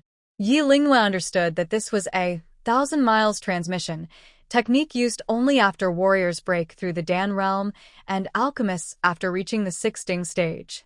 Old Man He 3 was asking his second brother at the earth-level auction house. The dragon has a reverse scale. Touching it means death. From what just happened, the gentle 10th young master's reverse scale is the 13th young master, who knows both medicine and poison. Even a dog respects its owner, so how much more should the person 10th young master insists on protecting? Old Man He 3 was more cautious. After a secret conversation, he returned. 13th young master wants to find higher-level martial arts, so he can only enter the earth-level auction house. But the rules for spending there are clear to 10th young master. After discussing with my second brother, we decided to make an exception. As long as 13th young master offers 10 5-grade pills, he can enter the earth-level auction house. It was rare for his second brother to be flexible. Otherwise, Old Man He 3 would know how to explain to 10th young master. According to the general rules of Wanbao Cave, the first underground level's yellow-level auction house requires a net worth of 1 million to enter, and buyers only need silver to purchase items. The second level, the mystic-level auction house, requires 10 million in net worth, and purchases are paid with gold. But starting from the third underground level, the earth-level auction house, a net worth of billions is required. Because once inside the earth-level auction house, transactions cannot be measured by money alone. In the earth-level auction house, buyers auction items and must purchase 5-grade pills. Without more than 10 5-grade pills, one cannot enter the earth-level auction house. 10 or more 5-grade pills. Ye link you fronet. 5-grade pills are rare in Daxia. In fact, before studying under the dragon language master, she had dreamed of having a 5-grade pill to cure her mother's illness. According to Fengshe Tower's fixed prices, even the lowest quality 5th grade pills cost around 800 to 900 taels of gold. I don't have any 5th grade pills on me. May I ask, in the treasure vault, what is the cheapest 5th grade pill you can buy with silver? Yi Lingyue asked again. 1,000 taels of gold. Most customers in the treasure vault are not alchemists. When they buy items at the city-level auction, they often purchase 5th grade pills for exchange purposes. Moreover, pills in the treasure vault are generally about 10% more expensive than outside. This means that just to enter the city-level auction, the fee is at least 10,000 taels of gold. Yi Lingyue isn't sure if she can afford the pills and martial techniques inside the auction with that amount. 10,000 taels is a huge sum. Currently, Yi Lingyue is managing the Ghost Gate, spending money daily like water. She can't afford to waste her funds. 13. I can help you buy 10 5th grade pills, Feng Xian suggested. No need. Even if I pay for the pills, I won't have any extra pills or money left to buy other things, Yi Lingyue said thoughtfully, deciding not to enter the city-level auction this time. Next time, she will prepare thoroughly and make a strong comeback. Trying to cheat her out of money in the treasure vault? They better think twice. Yi Lingyue secretly chuckled to herself. He Lao San was even more confused. He thought Yi Lingyue and the young Master 10 only had a certain kind of relationship, but now he heard that the young Master 13 was reluctant to use the young Master 10's money. In the North Qingfeng mansion, they are incredibly wealthy. Just the entrance fee for 10 5th grade pills is nothing. Even for 7th grade pills, the young Master 10 could easily pay without a frown. Although she couldn't enter the city-level auction this time, Yi Lingyue became even more interested in the treasure vault. Before leaving, she curiously asked about the next level down from the city-level auction, the Heavenly Auction House. Young Master 13, the Heavenly Auction House isn't open every day. Usually, you can only enter once a month. To get in, you need to be at least a reincarnation realm expert, and the entrance fee is a reincarnation pill, He Lao San patiently explained. A reincarnation pill? It turns out to be a 7th grade reincarnation pill. Yi Lingyue remembered that no one in the entire Fengshe Tower in Xia City could refine a reincarnation pill. These pills are said to be breakthrough pills for the reincarnation realm, and only President Xiahou can make them in the entire Great Xia. The value of this pill cannot be measured in money anymore. Even in the Hongmeng notebook, there is no direct record of how to make this cycle pill. It is a symbol of status and strength, and it carries a sense of awe. Yi Lingyue and Feng Xian once again returned to the shabby gambling house on the ground. Seeing Yi Lingyue lost in thought, Feng Xian directly took her back to the Blue Residence. As soon as they entered the Blue Residence, Lan Yinggu came out loudly. Feng King, Lingyue really came to find you. The eldest girl was right. If Lingyue isn't in the Blue Residence or Zui Xianju, she is probably at Feng Residence. If not there, she is on her way there. Feng Residence is almost like her second home. Lan Yinggu's blunt words made Yi Lingyue blush. Her adoptive father seemed to like joking about her and Feng Xian.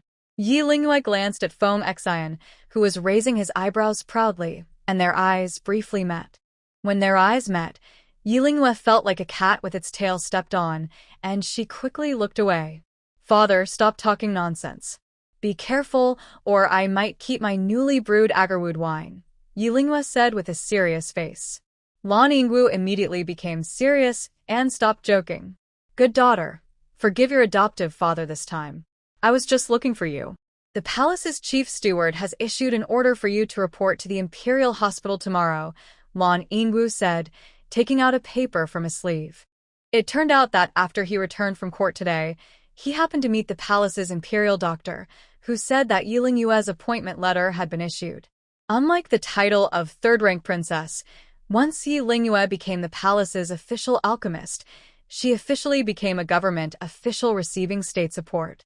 However, palace alchemists are fifth-rank officials, and only the chief alchemist in charge of palace alchemists and imperial doctors is a third-rank official. Yi Lingyue took the paper, looked at it briefly, and noticed a red seal at the bottom, with the character, Cho, enemy, written on it. The chief steward of the Imperial Hospital, Cho, is also an 8-triad alchemist. He oversees all palace alchemists and imperial doctors. Be careful of him. He had conflicts with Master Longyu in the past. Nangong Qinglin is his disciple. Lan Yingwu warned Yi Lingyue. Actually, Lan Yingwu would prefer Yi Lingyue to just hold a nominal third-rank princess title. Palace life is not a good place. This Lord Xiao, who used to be the chief steward for the palace, once competed with the Master of Dragon Language. If the Master of Dragon Language hadn't refused the position, the current palace steward would have been replaced by someone else. However, Lord Xiao doesn't think so. He is always on guard, worried that the Master of Dragon Language might suddenly change and try to take his place. Lord Xiao dislikes the Master of Dragon Language, and because of that, he also dislikes Yi Lingyue, who is the disciple of the Master of Dragon Language. Moreover, Yi Lingyue has scolded Nangong Qinglin. Come what may, we will face it when it comes. Father, don't worry, Yi Lingyue said with a smile as she put away her letter.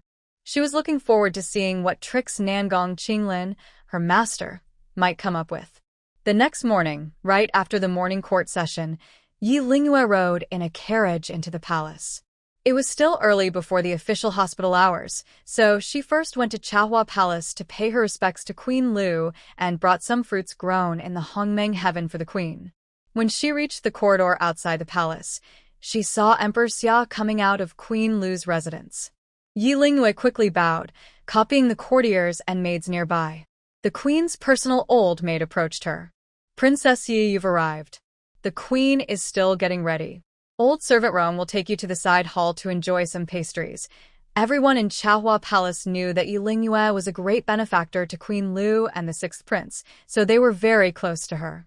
After chatting with the old maid for a while, Yi Lingyue learned that in recent days, Emperor Xia had been gradually replacing the queen's attendants and was now sleeping in Chaohua Palace. This was good news. Yi Lingyue was secretly pleased.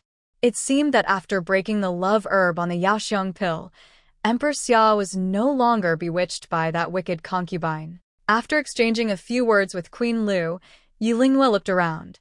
Queen Lu nodded in understanding and ordered her attendants to leave.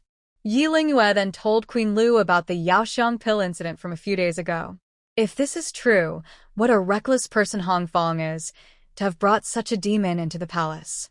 What is his true intention? Queen Lu was very angry. Empress, I am still investigating this matter. Please do not tell the emperor for now.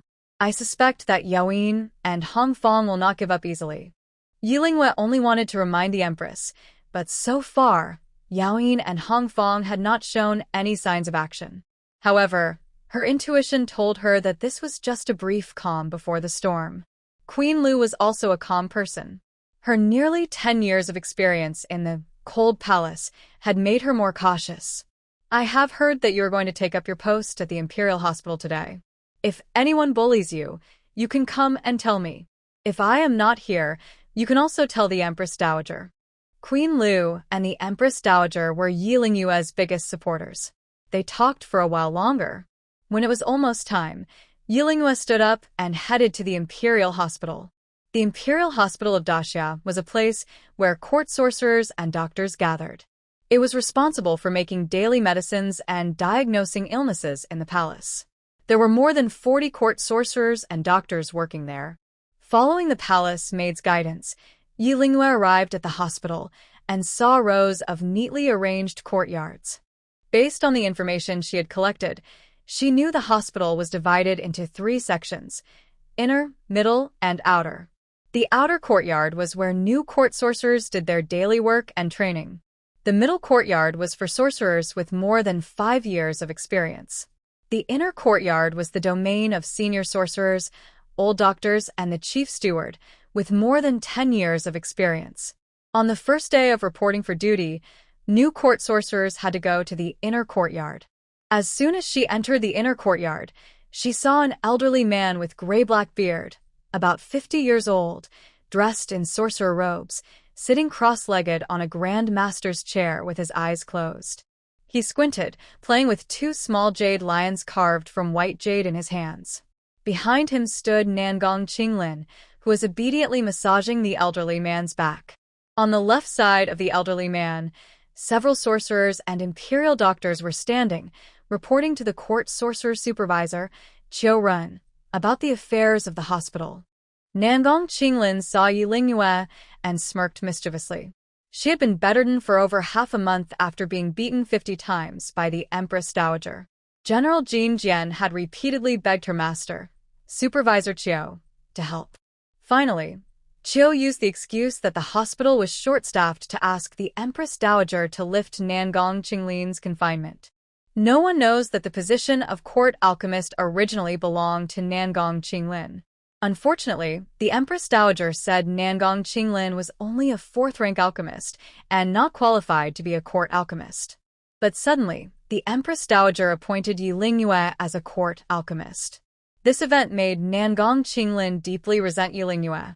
It also made Chief Steward Cho, who always believed he was better than Long Yu in everything, very unhappy.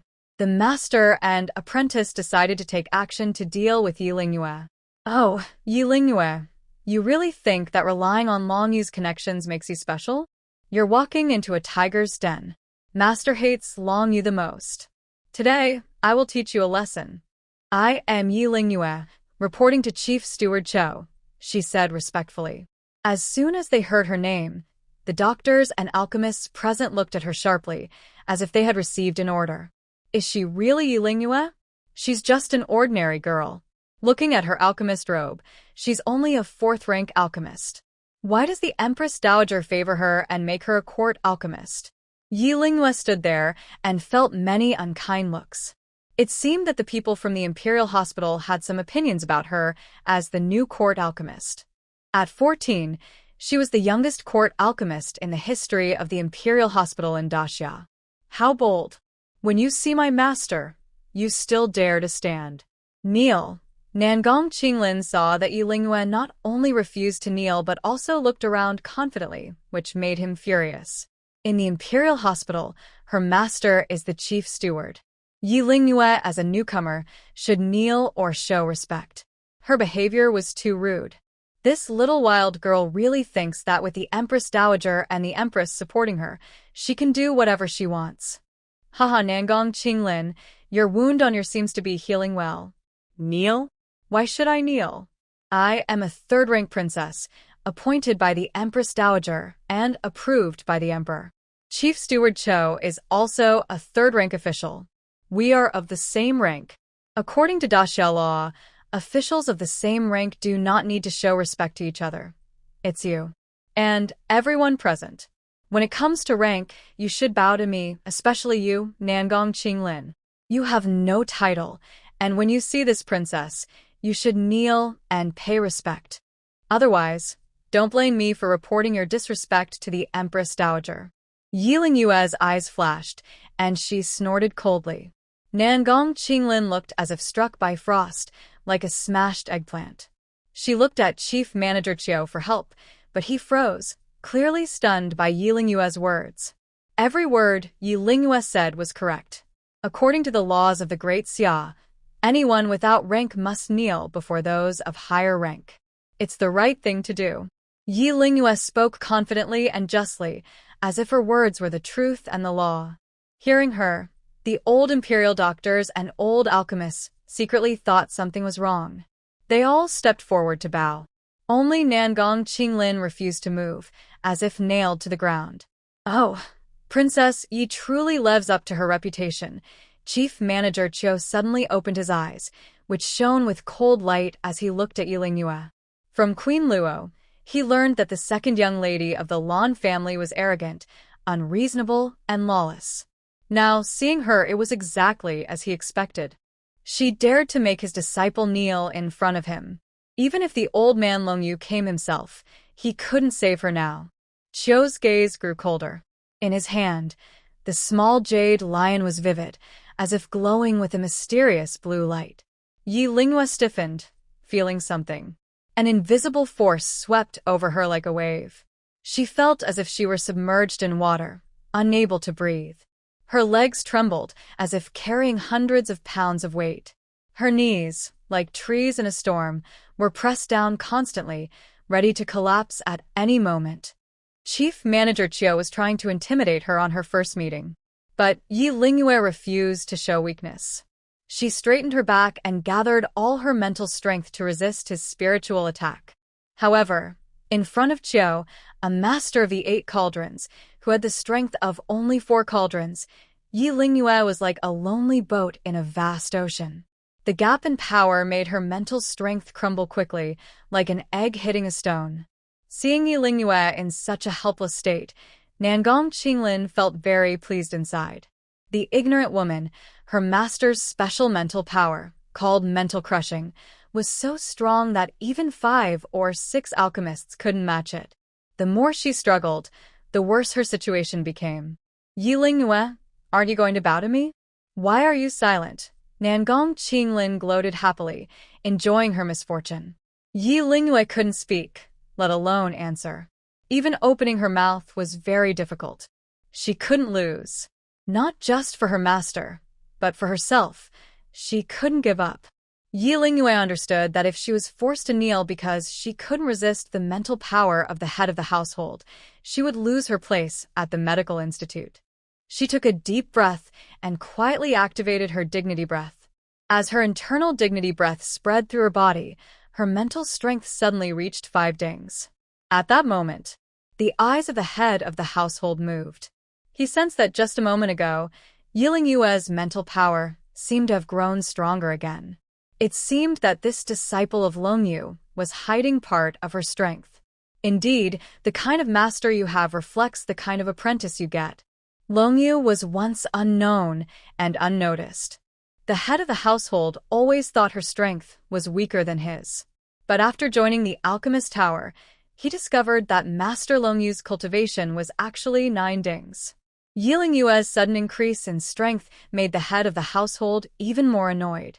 He wanted to teach her a lesson, but since she was favored by the Empress Dowager and the Empress, he could only suppress her, not kill her. So earlier, the head of the household only used 50% of his mental power. But even with 50%, any new alchemist would have fallen to the ground. Yi Lingyue's resilience in the face of strength made the head of the household even more angry. He sneered and increased his mental power by another 10%.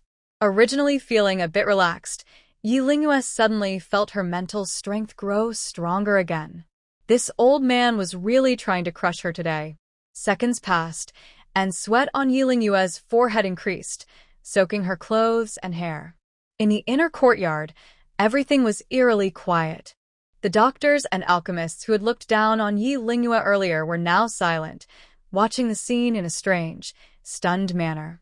They have all worked under Commander Chiu for many years and know his strength well. Mental pressure is a common punishment Commander Chiu uses on magicians who make mistakes. Even magicians with 5 or 6 levels of skill often have to rest at home for 10 days or half a month after experiencing mental pressure. This Yi Lingyue has been able to endure under Commander Chiu's command for so long, which shows that her willpower and strength are better than some veteran magicians. Neither Commander Chiu nor Nangong Qinglin expected that their plan to intimidate Yi Lingyue would actually change the opinion of the people at the Imperial Hospital about her. Nangong Qinglin also kept quiet. Wasn't the master saying they could dismiss Yi Lingyue immediately? Why does she look fine now? She's only sweating a little, with no other signs of discomfort. Could it be that even 60% of her mental strength can't make Yi Lingyue give up? Commander Chiu's face showed no change, but inside, he was shocked. The more surprised he was, the more jealous he felt toward Yi Lingyue. That old guy Longyu, his disciple, was so much better than himself. Just because of Yi Lingyue's strong willpower, she is destined to achieve great things in the future. A wicked idea suddenly appeared in Commander Chiu's mind. He decided to kill her before she fully grew up. He increased his mental power again, this time to 80%.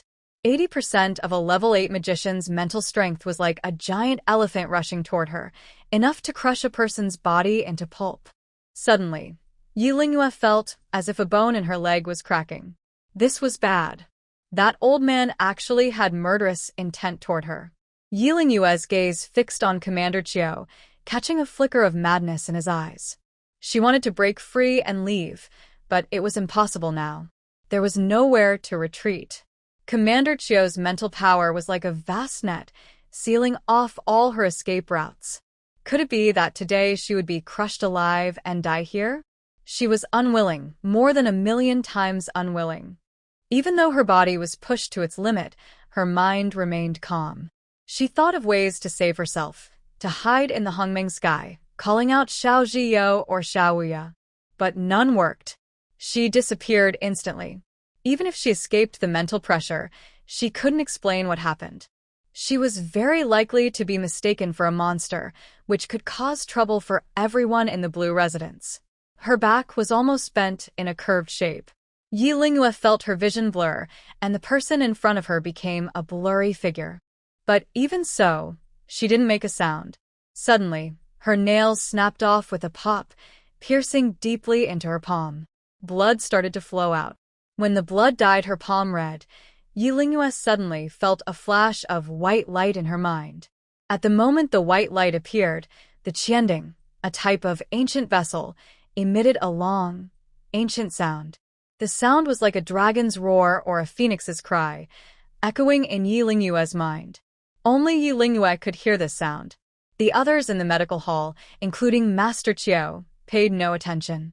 At this moment, a strong attraction began to grow inside the qianding. Master Chio sensed something was wrong.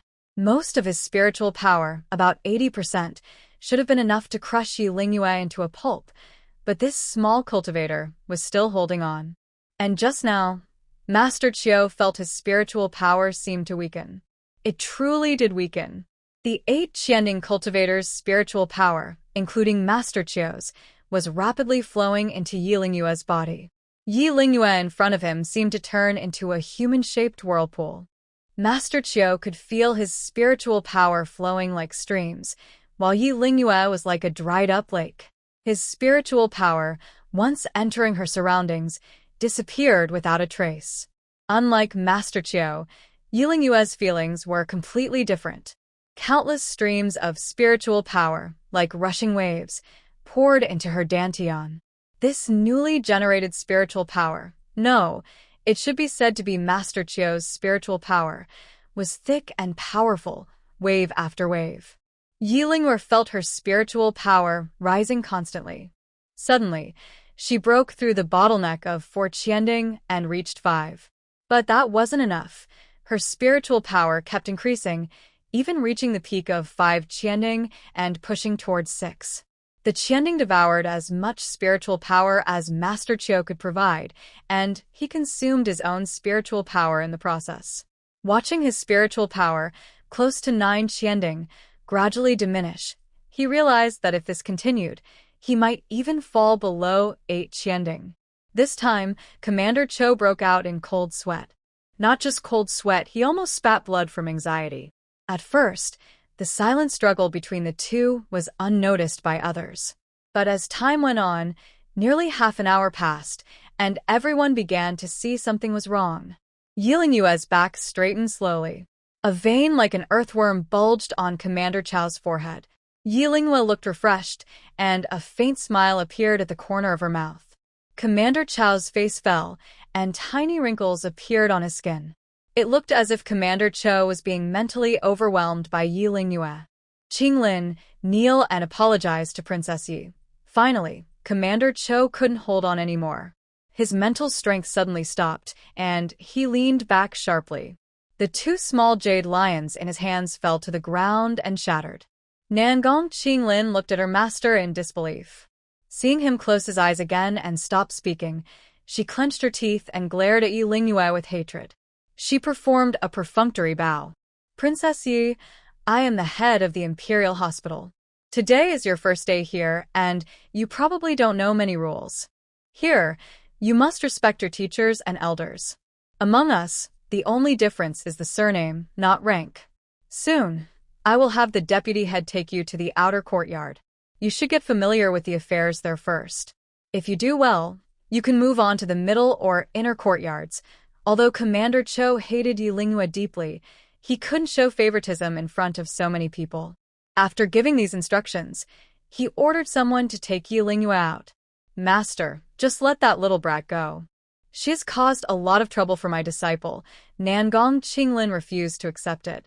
Commander Cho was quietly recovering his energy. During this rest, he realized that his mental power had decreased by 1/10. Don't underestimate that 1/10. It is 1/10 of the power of an 8-cauldron sorcerer. Commander Cho would need at least a year to recover this loss. Thinking of this, a feeling of frustration and anger choked in his throat. Yi Lingyue, I won't give up on you. Don't worry. The deputy head will teach her a good lesson. I just want to see how long she can last in the outer courtyard, Commander Cho said with a sinister smile. A young girl with unkempt yellow hair dared to say in front of him that junior officials didn't need to bow. She should know that when he was a master alchemist, she hadn't even been born yet. In the Imperial Hospital, he was the supreme emperor. Yi Lingyue followed the deputy head out of the inner courtyard. The deputy head of the Imperial Hospital was a thin-faced female alchemist, looking to be in her 40s. Her appearance was very much like a ruthless martial artist, proud and aloof. Yi Lingyue looked at the seal on her clothing. This deputy head was probably a 7-seal alchemist. Alchemist Yi, the rules of the Imperial Hospital, did the chief tell you about them? Earlier, this deputy head wasn't in the inner courtyard. She didn't know about the mental strength contest between Yi Lingyue and Deputy Chief Chu. Yi Lingyue was thinking about the strange changes in the Ding vessel and her sudden breakthrough in spiritual power. She didn't care much about the deputy head's words and just nodded randomly. In her heart, Yi Lingyue believed that strength was everything. Warriors relied on fists, alchemists on refining pills. The world followed this simple truth. Seeing her nod, the deputy head showed a look of someone who thought, this one can be taught, and stopped walking. Her thin hands reached out in front of Yi Lingyue. Yi Lingyue looked at her, a bit confused. She wondered what the deputy head meant. As a newcomer and because of her relationship with Chief Chu, Yi Lingyue wasn't very friendly with her colleagues at the Imperial Hospital. Naturally, no one had given her tips on how to deal with this deputy head. The deputy head was responsible for managing the daily pharmacy and affairs outside the hospital. In the palace, she was known as a shrewd and naturally, no one had given her tips on how to deal with this deputy head. The deputy head was responsible for managing the daily pharmacy and affairs outside the hospital. In the palace, she was known as a shrewd and calculating person. She knew well which consorts and princes were favored and which were. Besides being shrewd, her biggest hobby was collecting gold. Every new alchemist had to give her a gift of money. She had already heard that Yi Lingyue was a favorite of the Empress Dowager and the Empress, the second young lady of the Lan family. She assumed Yi Lingyue had a lot of money and straightforwardly reached out her hand. But she had been waiting for a while, and Yi Lingyue showed no reaction. The deputy head could only make a gesture, as if counting silver coins. Now, the other person should understand, right? Yi Lingyue is not stupid. She naturally understands, but she is a principal. She would rather give to beggars than be cheap with corrupt officials like Deputy Manager Meng. Deputy Manager Meng, your hand cramps are a sign of illness. You need treatment. Yi Lingyue pretends to be naive and clueless, while Deputy Manager Meng's face darkens. This second Miss Lan really is a blockhead, in need of a good lesson. If you don't give the filial respect money, you'll see what happens. After passing through a few courtyards, the red palace walls turned into dull gray brick walls. Unlike the luxurious inner courtyard, the outer yard of the Imperial Hospital looks more like the living quarters for palace maids and eunuchs. There are dozens of small, low houses. Some palace maids and eunuchs bring herbs into these houses, waiting to sort and clean them. The Imperial Hospital is a place where everything follows a routine. Your cultivation level is shallow, so you can't refine pills yet. Today, some seed herbs arrived in the outer yard, but they haven't been sorted. You go pick them out. Tomorrow morning, they will be sent to the spirit plant garden for planting. Yi Lingyue secretly thinks that as someone capable of refining 5th-grade pills, she is being falsely accused of having shallow cultivation and not being qualified to refine pills. It seems Deputy Manager Meng is targeting her specifically. At this point, Deputy Manager Meng takes Yi Lingyue to a pile of burlap sacks. She lifts one sack, unties the ropes, and pours out the seeds inside. The sack weighs about 5 or 600 jin, a Chinese weight unit. The seeds inside are yellow, black, red, and multicolored, with many different kinds. It looks like a mixture of hundreds of seed types. There are no labels on the sacks. The seeds vary in size, some as big as cobblestones, others as small as sesame seeds. Just looking at them makes your head spin. Moreover, Deputy Manager Meng wants all the mixed seeds from the 100 sacks to be sorted out by tomorrow. That's nearly impossible to finish. The eunuchs and palace maids who transported the seeds see this scene and whisper among themselves. It seems the new alchemist, who just arrived, must have angered Deputy Manager Meng by not giving filial respect money, and now she's in big trouble. Deputy Manager Meng, you mean I have to sort all the seeds from these 100 sacks in one day? Normally, this should be done by the servants, right? Yilingyue asked calmly, are you the chief steward or am I? The deputy chief steward should be whoever is chosen. If you don't want to do it, you still have to. Otherwise, you're disobeying orders and must leave the imperial hospital. Even the Empress Dowager can't save you now. Everyone, step back. The seed selection task is assigned to Yi Fengshi. No one is allowed to help. Yilingyue's firm words made Deputy Steward Meng even angrier. She gave the order, and the palace maids and eunuchs who were watching left the scene. In the large outer courtyard, only Yilingyue and about 100 bags of seeds remained. Old witch. Yilingyue frowned as she looked at the herbal seeds. She had studied the Hongmeng manuscript thoroughly and could recognize all kinds of herbal seeds at a glance. But with over 100 bags weighing nearly 1,000 jin, carefully sorting them all in one day was impossible. She had just offended the two main stewards this morning. If she couldn't finish the task on time, they would surely join forces to make things difficult for her tomorrow. Yilingyue realized why Commander Chu had entrusted her to Deputy Steward Meng. One was at odds with Master Longyu, and the other was a narrow-minded, greedy little person. Both were truly despicable. Many sorcerers and doctors in the hospital had suffered from their schemes. No, she absolutely could not let their evil plans succeed today. Yilingyue was overwhelmed and couldn't do everything alone. The outer courtyard was silent, with no one daring to come help her. So she released the little creatures from Hongmeng Heaven, Little Zhio and Little Wio. Both understood how to communicate with Yilingyue. With a little guidance, they quickly understood. When Little Zhio appeared, he saw the colorful seeds on the ground and thought they were some new kind of snack. He dug up one with his paw and put it in his mouth. Crunch! He bit down hard, but it was very hard. Little Zhio realized the taste was bad, and he made a face of disgust, tossing the seed aside. Little Zhio, you can't eat that. It's a fig seed, a seed of the 1,000 gold vine and fumingzi, Yilingyue patiently explained to the little beasts. Little Zhio was lazy. He loved eating but was too lazy to think. After hearing only a few names, he started to doze off, comfortably curling up on Yilingyue's shoulder and falling asleep. At that time, the honest little blackbird kept its dark eyes fixed on Yilingyue, silently memorizing the names of the more than 10 medicines Yilingyue had taught her. After listening, the little bird flapped its wings and had already learned to fly low. With a quick flap, it flew onto a sack and carefully picked out seeds with its beak. Yilingyue also began to use her breathing technique to quickly distinguish the seeds. She spent more than an hour selecting, but she had only managed to pick enough seeds for one sack. The little black bird watched her, tilting its head as if thinking. Suddenly, it let out a cheerful chirp, flapping its wings again and landing on a nearby branch. The little bird cleared its throat and emitted a clear, flute-like call. The phoenix family is known for having the most beautiful and melodious voices among birds.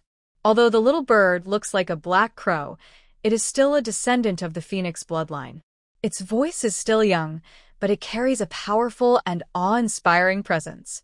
Once it made this sound, it hovered and circled above the palace. Inside the summer palace, many rare and spiritual birds were kept. When they heard the little bird's call, they all flew away in alarm. All these rare birds knew a common rule. The king of all birds is the phoenix. When the phoenix calls, it's like giving an order to all birds, and they must come to pay respect. So, a special scene appeared above the summer palace.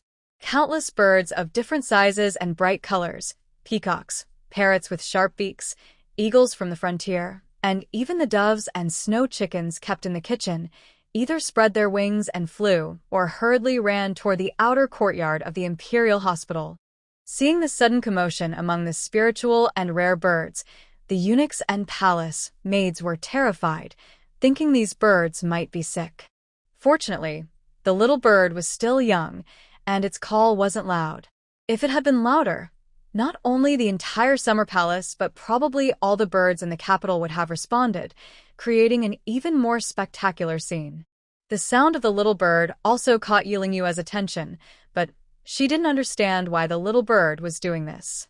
However, after a while, Yilinghe also sensed that something was wrong. The originally clear sky suddenly turned dark, as if countless black clouds had moved in. Yilinghe looked up and immediately froze in surprise. So many birds. The strange movement outside the courtyard didn't wake little Sigyo, who was sleeping soundly. It was dreaming happily, imagining itself lying on a mountain of roasted chicken legs, happily eating.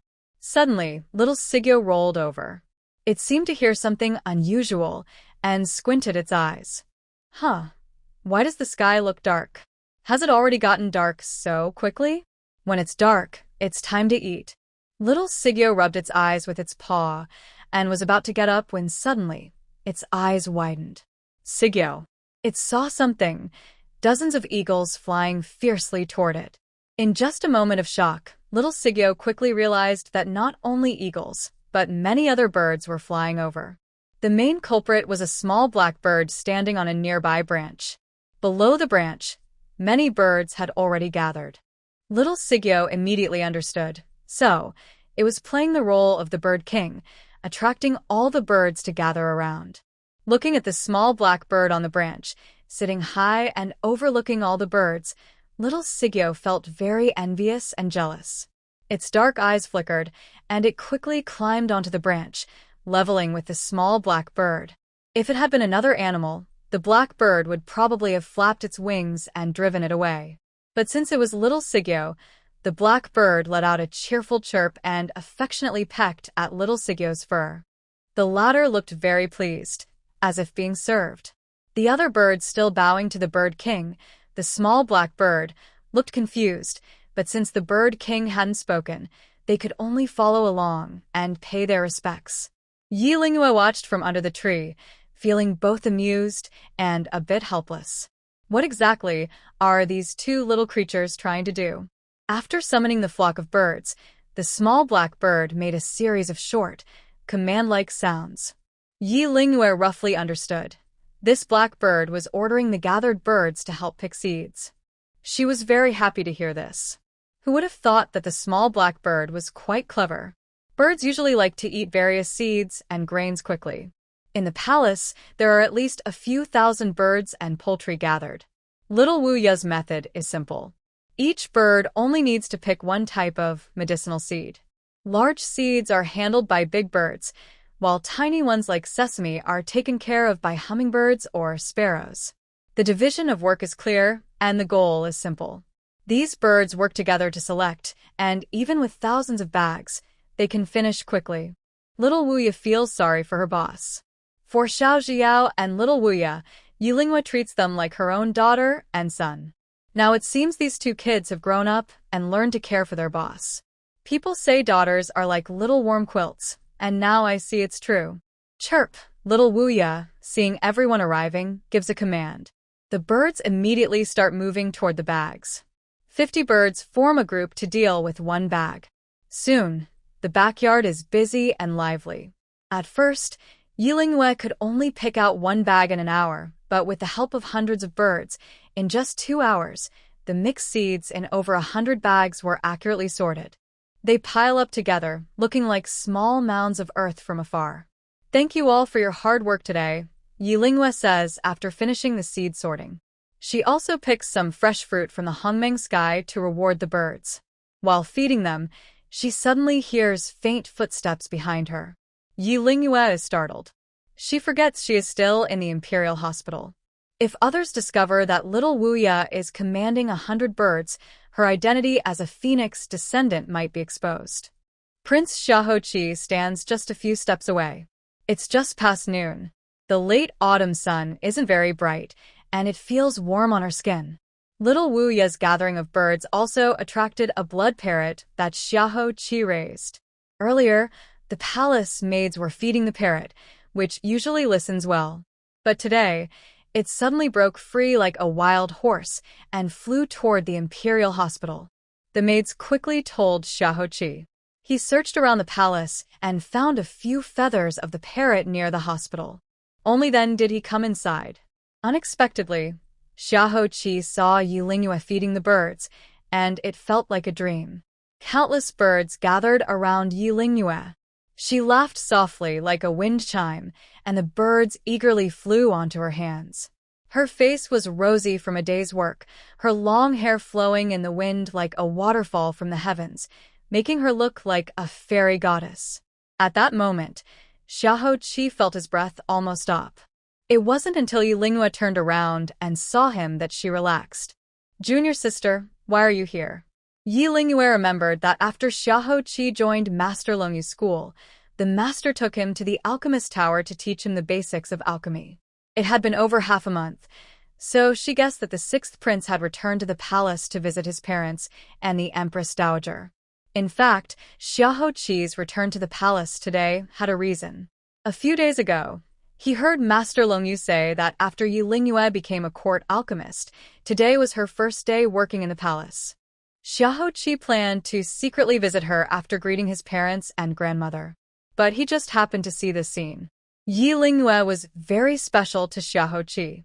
She was his lifesaver and the first woman in many years to truly touch his heart. But he didn't want to tell anyone about this. "Senior sister, what's going on with these birds and seeds?" Xiaohoqi was about to ask when he noticed a large pile of medicinal herbs on the ground. Looking closer, he saw many burlap sacks, and his expression changed. "Are they making you sort the seeds?" "They said it's the first task for new recruits, assigned by Deputy Manager Meng," Yilingyue replied. She wasn't a naive saint. If Deputy Manager Meng dared to scold her, she would dare to have the sixth prince stand up for her. Xiaohoqi grew up in the palace. Besides the fights among concubines and princes, officials, maids, and eunuchs also had their own conflicts. But Xiaohoqi believed Yilingyue was skilled in medicine and alchemy, so no one would dare bully her. He never expected that those servants would make her do such menial chores. "Someone come here," Xiaohoqi shouted angrily. His personal guard, General Qi Yan, hurried in. "Sixth Prince. Princess Yi." As soon as Qi Yan entered, he saw the sixth prince with a furious face.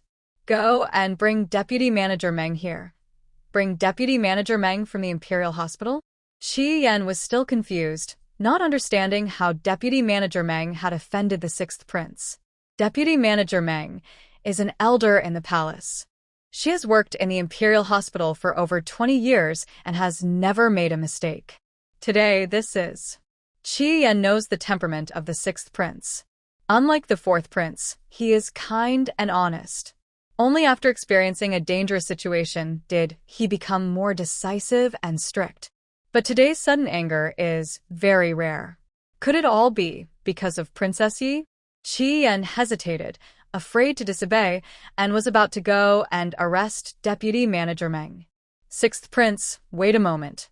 Even if you question Deputy Manager Meng today, she can still find ways to pressure me tomorrow. Unless you can find a fault with her," Yilingyue said, then whispered a few words into the sixth prince's ear. Xiaohoqi nodded after hearing this. Meanwhile, General Qi Yan looked confused, not knowing what they had just discussed. By late afternoon, Deputy Manager Meng hummed a little tune as she stepped into the outer courtyard. "That reckless girl must now realize how formidable I am," Deputy Manager Meng thought. 100 bags of mixed seeds. If you don't get blinded by your own eyes, I don't believe Deputy Meng can be defeated. Deputy Manager Meng was proud and confident. In the palace, who dared offend her? She thought that once she entered the outer courtyard, she would see Yilingyue crying her heart out. But as soon as she entered, she was stunned. What she saw was a neat pile of seeds, arranged in rows like soldiers waiting for inspection, just for her. And there, she saw Yi Lingyue, who earlier she thought would be battered and broken, standing obediently nearby. Seeing her, Yi Lingyue hurried over. "Deputy Manager, you're here. The seeds have already been sorted and are waiting for your inspection. All of these are chosen by you alone." Deputy Manager Meng's face stretched long, like an old mare. How could that be? Does she have 3 heads and 6 arms? It's just one day, and she actually managed to sort all these mixed seeds. Deputy Manager Meng looked suspiciously around, but saw no one. In the Imperial Hospital, no one would dare disobey her orders and help this new person. "I did it all by myself," Yi Lingyue thought to herself. That's right, she was the only human, while the others were birds, chickens, and sparrows. Fool. You still want to hide from the deputy manager? Do you think you have 3 heads and 6 arms? You couldn't possibly finish choosing these mixed seeds in a day. Yi Lingyue, how bold of you to cheat under my nose. You must have had someone help you. Violating my orders without permission. What should be your punishment? Today, Deputy Manager Meng was at odds with Yi Lingyue. She had already decided that, whether Yi Lingyue completed her task or not, she would teach her a lesson and make her suffer some punishment in the palace's discipline room. "Deputy Manager Meng, it's a misunderstanding. You can ask the guards outside, no one entered. At most there might be." Yi Lingyue hesitated, looking uncertain and guilty. No need to argue. "Come with me to the discipline room for your punishment," said Deputy Manager Meng, grabbing Yi Lingyue's arm and pulling her toward the discipline room. "Deputy Manager, please have mercy. I have some silver notes here. Please accept them, and I hope you'll take care of me in the future." Yi Lingyue pretended to be frightened, quickly pulling out a silver note from her sleeve and handing it over. When Deputy Manager Meng heard about the silver, she glanced at it with the corner of her eye and saw it was worth 500 taels of gold. Her mouth twitched uncontrollably. Why didn't she just take it earlier? Now she was causing trouble, almost dragging someone to the discipline room. As a princess personally appointed by the Empress Dowager, she handed out 500 taels of gold at once. Yi Lingyue really was a money tree. Seeing the gold, Deputy Manager Meng's attitude immediately changed completely. She quickly released Yi Lingyue, her hands like chicken claws reaching for the silver note, while still speaking. "Yi Fengshi, rest assured. From now on, as long as I am here in the Imperial Hospital, no one will bully you." The tone of Yu lingered in the air. Suddenly, a cold laugh sounded. The 6th Prince, Xia Hoqi, and General Qi Yan stepped out. Both of their eyes were fixed intently on the silver note in Deputy Manager Meng's hand. Seeing the 6th Prince and General Qi Yan, Deputy Manager Meng's hand froze, and the silver note fell to the ground like snowflakes. 6. 6th Prince, why are you here? Deputy Manager Meng's simple mind couldn't understand why the rarely seen 6th Prince would appear in the quiet outer courtyard. "Hey, Deputy Manager, I haven't finished speaking yet. Just now, no one else came in except the 6th Prince and General Qi Yan. You know, I am a senior sister to the 6th Prince. He was passing through the palace and came to see me," Yi Lingyue said casually, not forgetting to pick up her silver note and the dust off it. Yi Lingyue's silver note was not easy to get. The more she took, the more she would have to return 10 or 100 times over. The 6th Prince, Xia Hoqi, looked coldly at Deputy Manager Meng. He had heard about her bad deeds from Yi Lingyue earlier and was skeptical. He never expected her to openly ask for bribes. If he hadn't happened to come to the outer courtyard today, Yi Lingyue might really have been dragged into the discipline hall by this hateful old woman.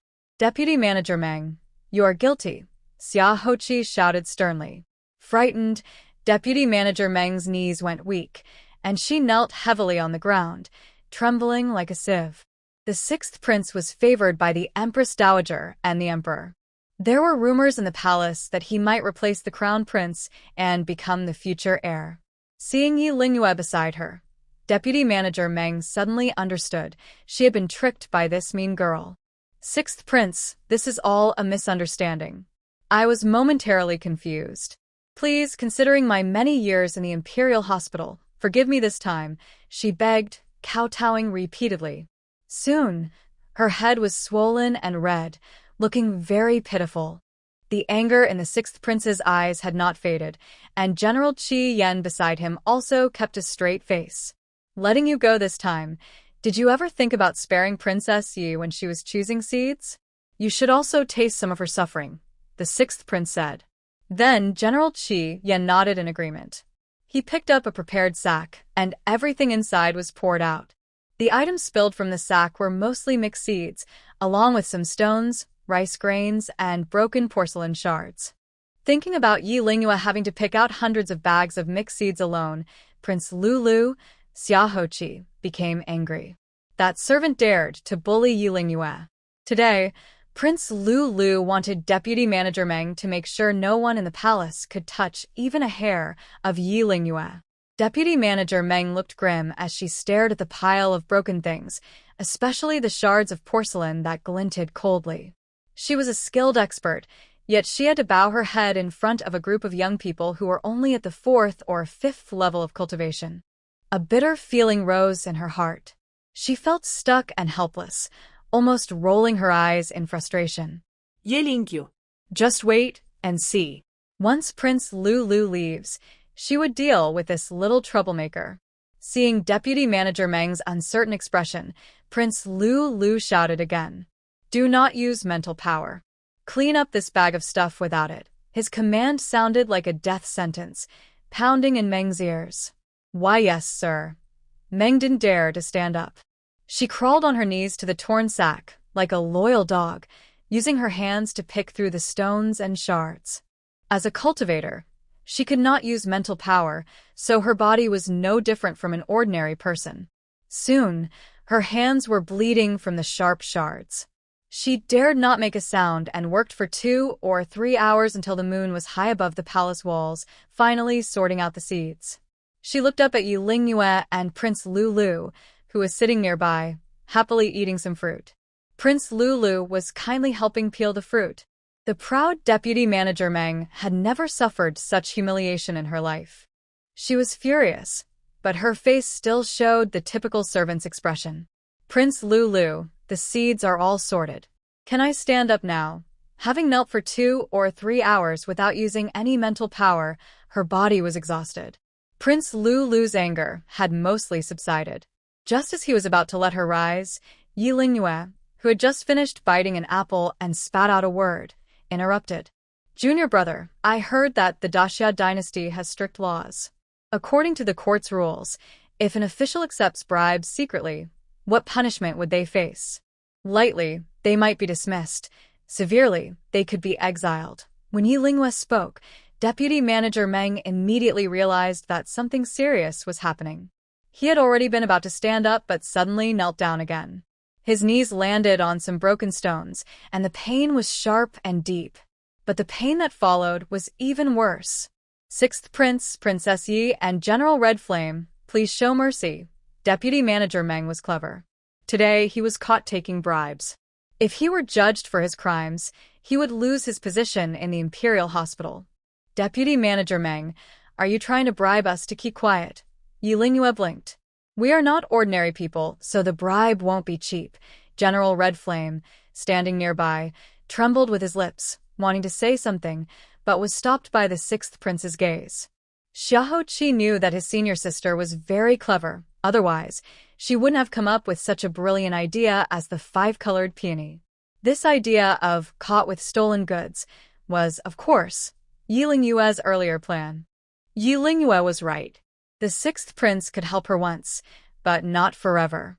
To survive in the Imperial Hospital, it was crucial to find a handle on Deputy Manager Meng. That was the long-term plan. At this moment, the sixth prince admired Yi Lingyue's careful planning.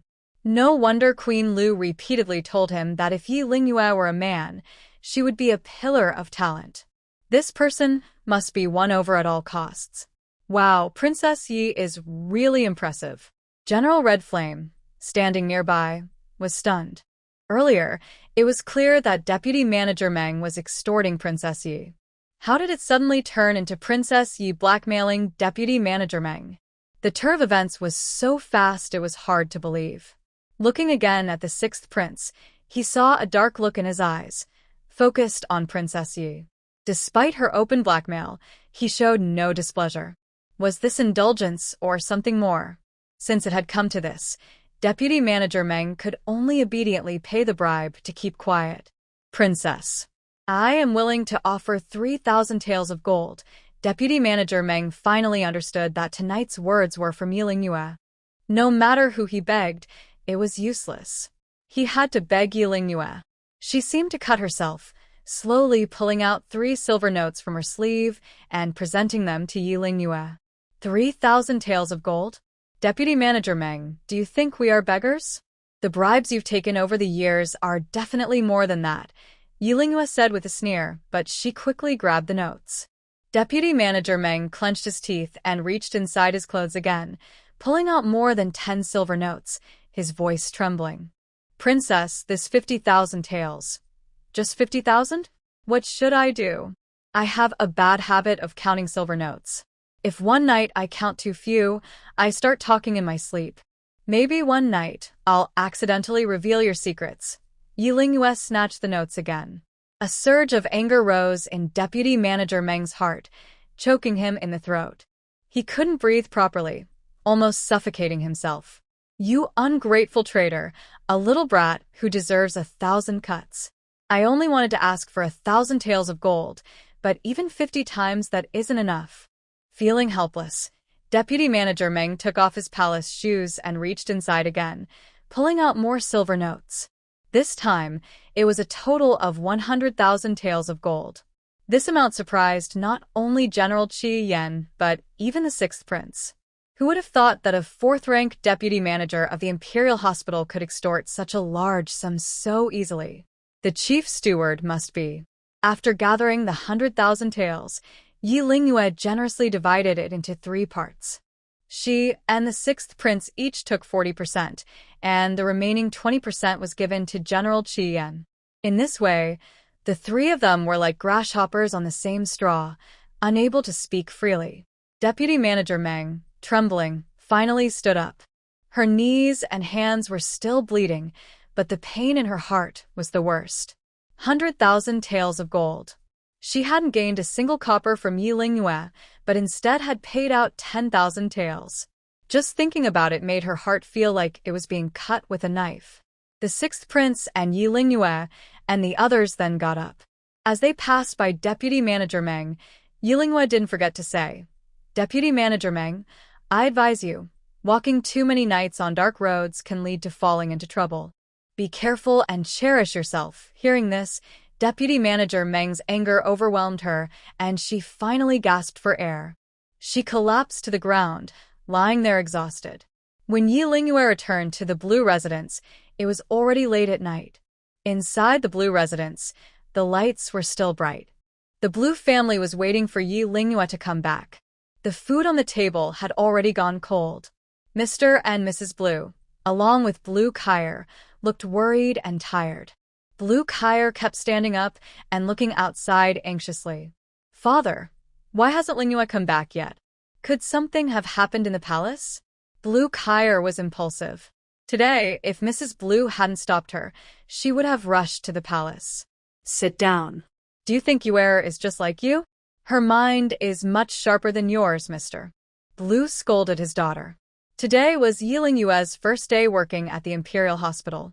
Everyone in the Blue residence was very worried. When Yi Lingyue stepped inside, she saw the anxious, worried faces of the Blue family who hadn't even eaten. Her heart warmed. This small family had fully accepted her. Father, mother, sister, why haven't you eaten? Today, Yi Lingyue had made a big impact.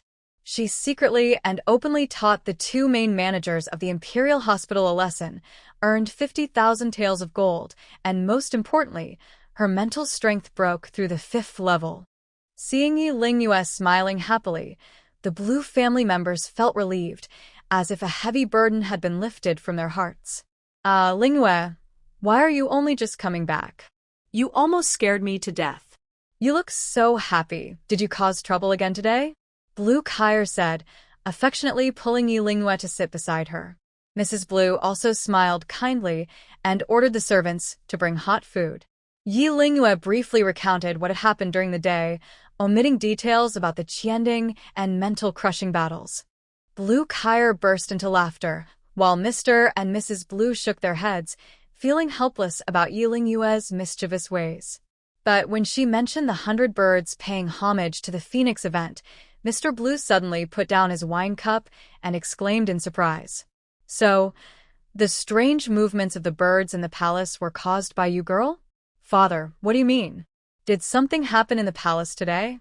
Yi Lingyue, who had been working hard at the Imperial Hospital all day, knew nothing about what was happening elsewhere in the palace. Today, when Mr. Blue was leaving court, it was just at that moment that Little Black Bird issued the order for the 100 birds to go to pay homage to the Phoenix. A flock of birds suddenly took flight and disappeared without a trace. This had never happened before in the history of Daxia's founding. The Emperor of Xia quickly summoned his ministers to resume court, even inviting the alchemist from Fengshe Tower. During the court session, the ministers discussed for a long time but couldn't find a clear answer. At that moment, Grand Protector Hong Fong stepped forward and said that the sudden flight of the birds was an unusual sign from heaven and earth, indicating that a great change was coming to Daxia. Military generals, including Lan Yinggu, dismissed this as superstition and showed no respect for Hong Fong's words. However, the emperor believed it wholeheartedly. He also recalled earlier events, like the recovery of the sixth prince and the blooming of the five-colored peony. This is just nonsense, father. It's probably because of that little brat, Yi Lingyue said, laughing. She couldn't believe that the officials and generals still believed in such celestial signs. I didn't think it was because of that little brat back then either. Just as I was about to refute Grand Protector Hong, someone from the harem came to deliver a message. It said that Lady Yao suddenly fainted. When she woke up, she had a new spiritual treasure, an Earth-grade star-shine heaven's secret disc, on her hand, Lan Yinggu said thoughtfully. Yi Lingyue was shocked. Her premonition had come true. Lady Yao hadn't died, but was still alive. She never expected that Lady Yao possessed a spiritual treasure of Earth grade. Until now, Yi Lingyue's best weapon was only a mystic-grade Siam ghost smoke. Even as a mystic item, it had helped her escape enemies' magic weapons. She didn't know what kind of treasure the star-shine heaven's secret disc was. After waking, Lady Yao seemed like a different person. She was dazed and confused, holding the star disk and predicting that an earthquake would happen in the northern part of Daxia. Sure enough, just after noon, a major earthquake struck Yunqing, located in the north of Daxia. After the earthquake, the court was in an uproar. Grand Protector Hong led a group of nobles and officials, claiming that Lady Yao was a divine maiden born with the power to predict the future and change the fate of the world. The Emperor of Xia believed this completely. He immediately appointed Lady Yao as the national teacher and ordered the construction of a Qianquan platform in the palace, Lan Yinggu said, looking troubled all day. Lady Yao was not an ordinary person. Earlier, she had been ruined by Yi Lingyue's destruction of her crimson pattern fragrant pill. The emperor no longer adored her as he once did. But now, with a Earth-grade spiritual treasure and the big earthquake in Yunqing, the emperor was treating her like a goddess, worshipping her and granting her whatever she wished. This is clearly a trap. How could the emperor be so foolish? She is just using the matter of Lingyu's 100 birds paying homage to the phoenix as an excuse to cause trouble. When Lan Kyer heard this, her eyebrows raised in anger, and her mother quickly covered her daughter's mouth out of fear. Talking badly about the emperor is a serious crime that could lead to execution. No, this matter isn't simple. Maybe Lady Yao actually has the ability to predict and divinate now. As for the divine maiden possessing her body, it's probably just an act. The reason Lady Yao suddenly has such amazing powers is likely related to her spiritual treasure. Yi Lingyue thought about the earthquake in Yunqing. It was a natural disaster, and it couldn't have been faked by Lady Yao alone. She remembered what Master Lingyu said. Some highly skilled practitioners can really use star charts or spiritual treasures to predict past and future events. It seems that Lady Yao, after failing in her alchemy and losing the emperor's favor, finally had someone behind her who couldn't hold back anymore. This matter will definitely affect Yun Xiao. She really has bad luck. I heard her say earlier that recently she and the emperor have reconciled. After hearing this, Lady Lan sighed deeply. The emperor's love is so unpredictable. His cold and hot attitude might soon wear down even Queen Lu's last bit of affection. Father, mother, there's no need to worry about this for now. Let's wait and see. If she really is a divine maiden, her true nature will be revealed sooner or later. Yilingwe sensed that there was a hidden game at play. Right now, instead of fighting with Hong Fong and Lady Yao, her real opponent is the person behind Lady Yao. Since she has obtained a spiritual treasure of the earth level, she must act quickly. She needs to think of ways to find a method to compete with her. Yilingwe decided to ask Yen Che to speed up the expansion of the Ghost Gate. At the same time, she must find a way to re-enter the earth-level auction at the Wanbao Cave. If she can also possess a treasure comparable to a spiritual treasure or even a more powerful life-saving martial art, she believes she will have a better chance of winning against Lady Yao and others. After dinner, Yilingwe returned to her room and immediately entered the Hongmeng Heaven. Today, with the help of the Qianding, she unexpectedly absorbed 1/10 of General Chao's spiritual power, breaking through to the 5 Ding level. Now, her spiritual awareness was like a pond after a storm, filled with energy. Short-term breakthroughs have both benefits and drawbacks. She needs a few days to digest the spiritual energy accumulated inside her. As her spiritual power grows stronger, it also means that Yilingwe's control over her spiritual energy and her alchemy skills will improve significantly. It's about time to make some 5th grade or even higher 6th grade pills, so I can enter the regional auction house to buy better martial arts or spiritual treasures. Although Feng Xian is willing to help, Yilingwe does not want to rely on his financial support to enter the regional auction house. The entry fee for 10 5th grade pills, along with pills that can exchange for top-tier martial arts or regional spiritual treasures, means she needs to produce at least 10 or more 6th grade pills. On the Hongmeng manual, there are several types of 6th grade pills listed, but earlier, due to insufficient spiritual power, Yilingwe had never tried to make them. After some research, Yilingwe was disappointed. 6th grade pills are already considered high-level in Daxia. Even in the Imperial Palace, they are rarely stored. Besides the difficulty in making them, another reason is that the materials needed are very rare. All the 6th grade pills recorded in the Hongmeng manual require several, or even more than 10 kinds of precious herbs. Just gathering these herbs would take her at least half a year. By then, Wei and Hong Fong's conspiracy would likely already be completed. What is this? Just as Yilingwe was about to give up on 6th grade pills and switch to 5th grade ones, she suddenly noticed 2 types of pills. Invisible pill, flying pill. These 2 pills are recorded in a less noticeable part of the manual. The Hongmeng Fairy notes that these are 5th and 6th grade pills. Unlike typical pills that cure illnesses or strengthen the body, these are called special ability pills. After taking them, both warriors and alchemists can temporarily gain invisibility or flight, with no side effects. Moreover, the materials needed to make these pills are common on the continent, and Yilingwe can gather them locally in her Hongmeng Heaven. Her eyes sparkled with greed, as if she already saw the gates of the regional auction house opening wide for her. Yilingwe immediately gathered materials and began refining the flying pill and invisibility pill using the Qianding. After a night of alchemy, she ended up with 2 bottles of pills. 5th and 6th grade pills are indeed difficult to make. The invisible pill only produced 8, and the flying pill only 5. The results are somewhat disappointing. If any other master alchemist had heard this, even the dragon language master would roll their eyes. Creating new types of pills, especially special abilities like the flying and invisible pills, is very hard. Getting 1 success out of 10 attempts is considered lucky. Yilingwe carefully stored the 2 bottles of pills, planning to find another chance to go to the treasure cave with Feng Xian. After a short rest, Yilingwe went to the Imperial Hospital. Early in the morning, Nangong Qinglin was already waiting anxiously, like a worried quail, for Yilingwe. She had overheard some gossiping palace maids and eunuchs saying that Yi Lingyue, who doesn't follow the rules, didn't act properly yesterday. During the day, she was forced by Deputy Manager Meng to select 100 bags of mixed seeds. Choosing mixed seeds is a common way to discipline newcomers in the Imperial Hospital. Thinking about how exhausted Yi Lingyue must have been last night, possibly even punished, Nangong Qinglin felt very pleased.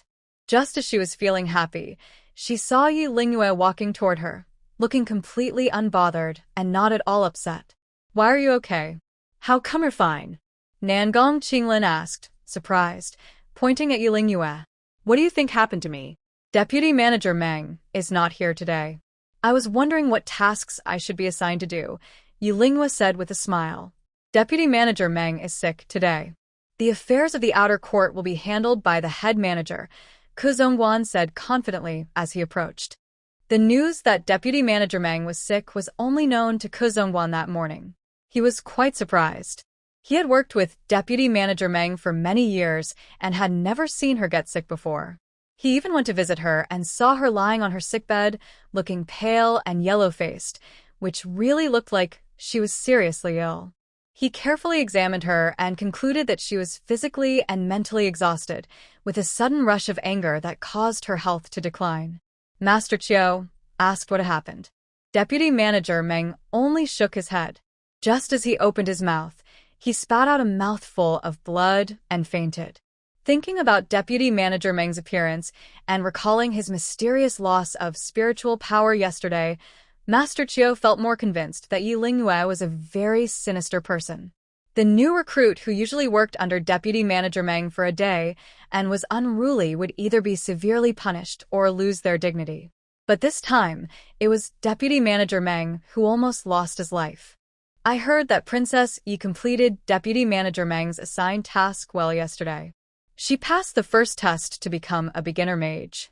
Deputy Manager Meng said that from today, you can enter the middle court to take on higher-level work." After last night's lesson, Deputy Manager Meng dared not offend Yi Lingyue again.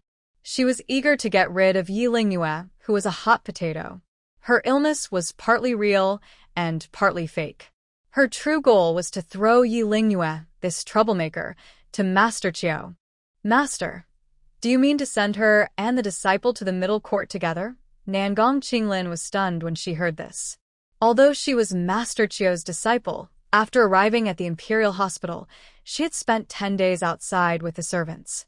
Her hands had become rough. Only then was she transferred to the middle court. Why could Yi Lingyue leave the outer court after just one day? "Qinglin, I have my own arrangements. You have already been in the middle court for a while.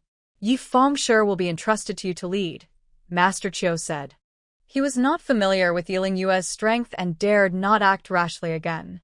He planned to observe Yi Lingyue for a while. Once his spiritual power recovered and he understood her true background, he would take action to deal with her.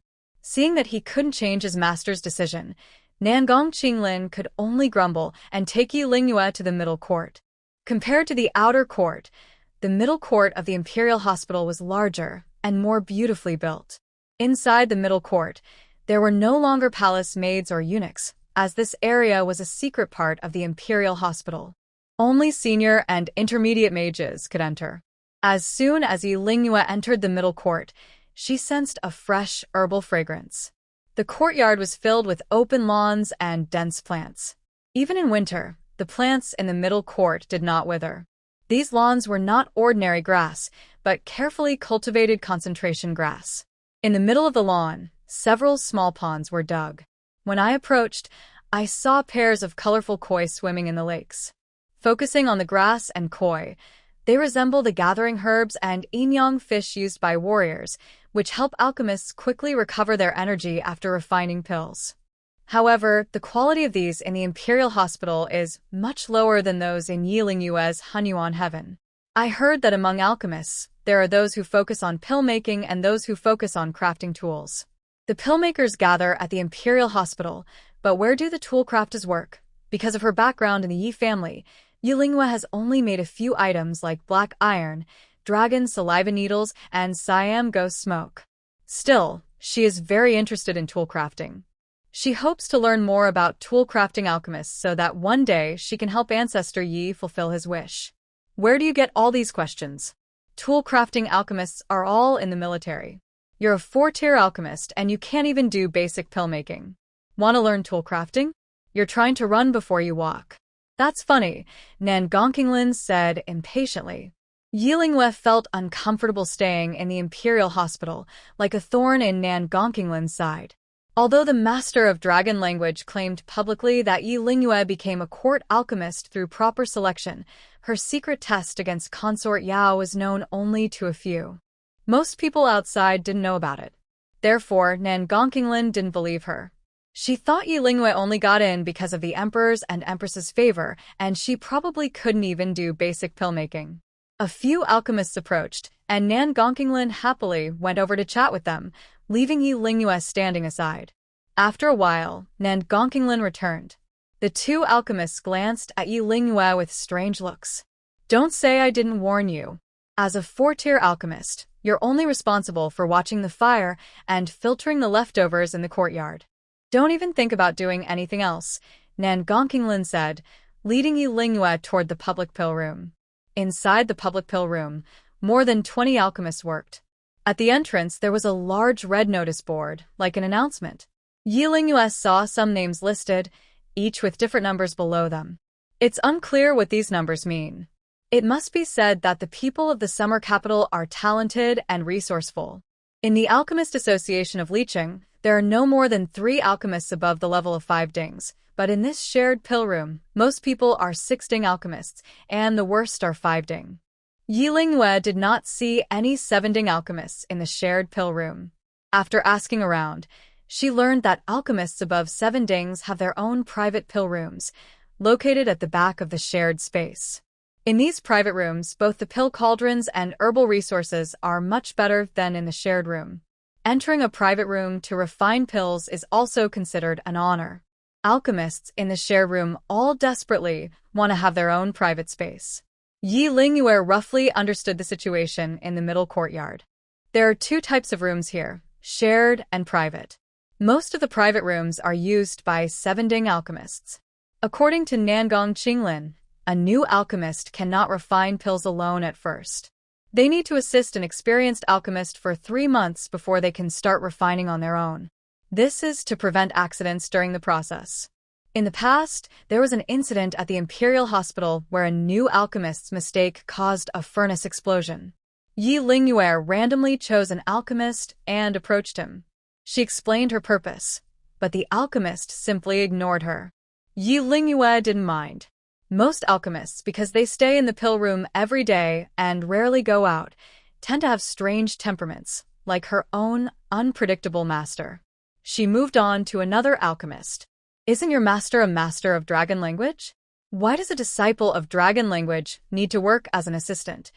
The other person smiled faintly.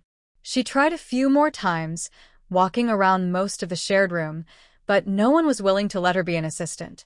Yi Lingyue secretly wondered, then saw Nan Gongqinglin watching her with amusement. She suddenly understood. It turned out that Nan Gongqinglin had already teamed up with other alchemists in the shared room to exclude her. Nan Gongqinglin is the disciple of Commander Cho and the daughter of General Jin Jian. Everyone in the shared room is very respectful to her. This was a clever way to drive Yi Lingyue away, without any conflict. Unfazed, Yi Lingyue moved behind another female alchemist. Just now, when Yi Lingyue and Nan Gongqinglin entered, most of the alchemists stopped their work. Only this female alchemist kept focusing on refining pills. May I be your assistant and help you refine pills? As Yi Lingyue asked, the alchemists who had been dismissive and those waiting to see a joke all burst into laughter. Hearing the laughter, the female alchemist finally snapped out of her daze. She turned around confusedly and saw Yi Lingyue looking at her sincerely. Yi Lingyue clearly saw her appearance. She was young, about the same age as her sister Lan Kaier.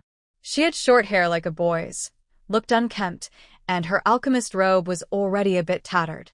Her yellowed collar had 6 faint seal marks, indicating she was a 6-ding alchemist. In a room full of 6-ding alchemists, this young 6-ding alchemist was definitely an exception. You're hilarious, Yi Lingyue. Are you really that foolish? Wanting to be her helper? You're clearly not from the same kind of people. Both of you are useless.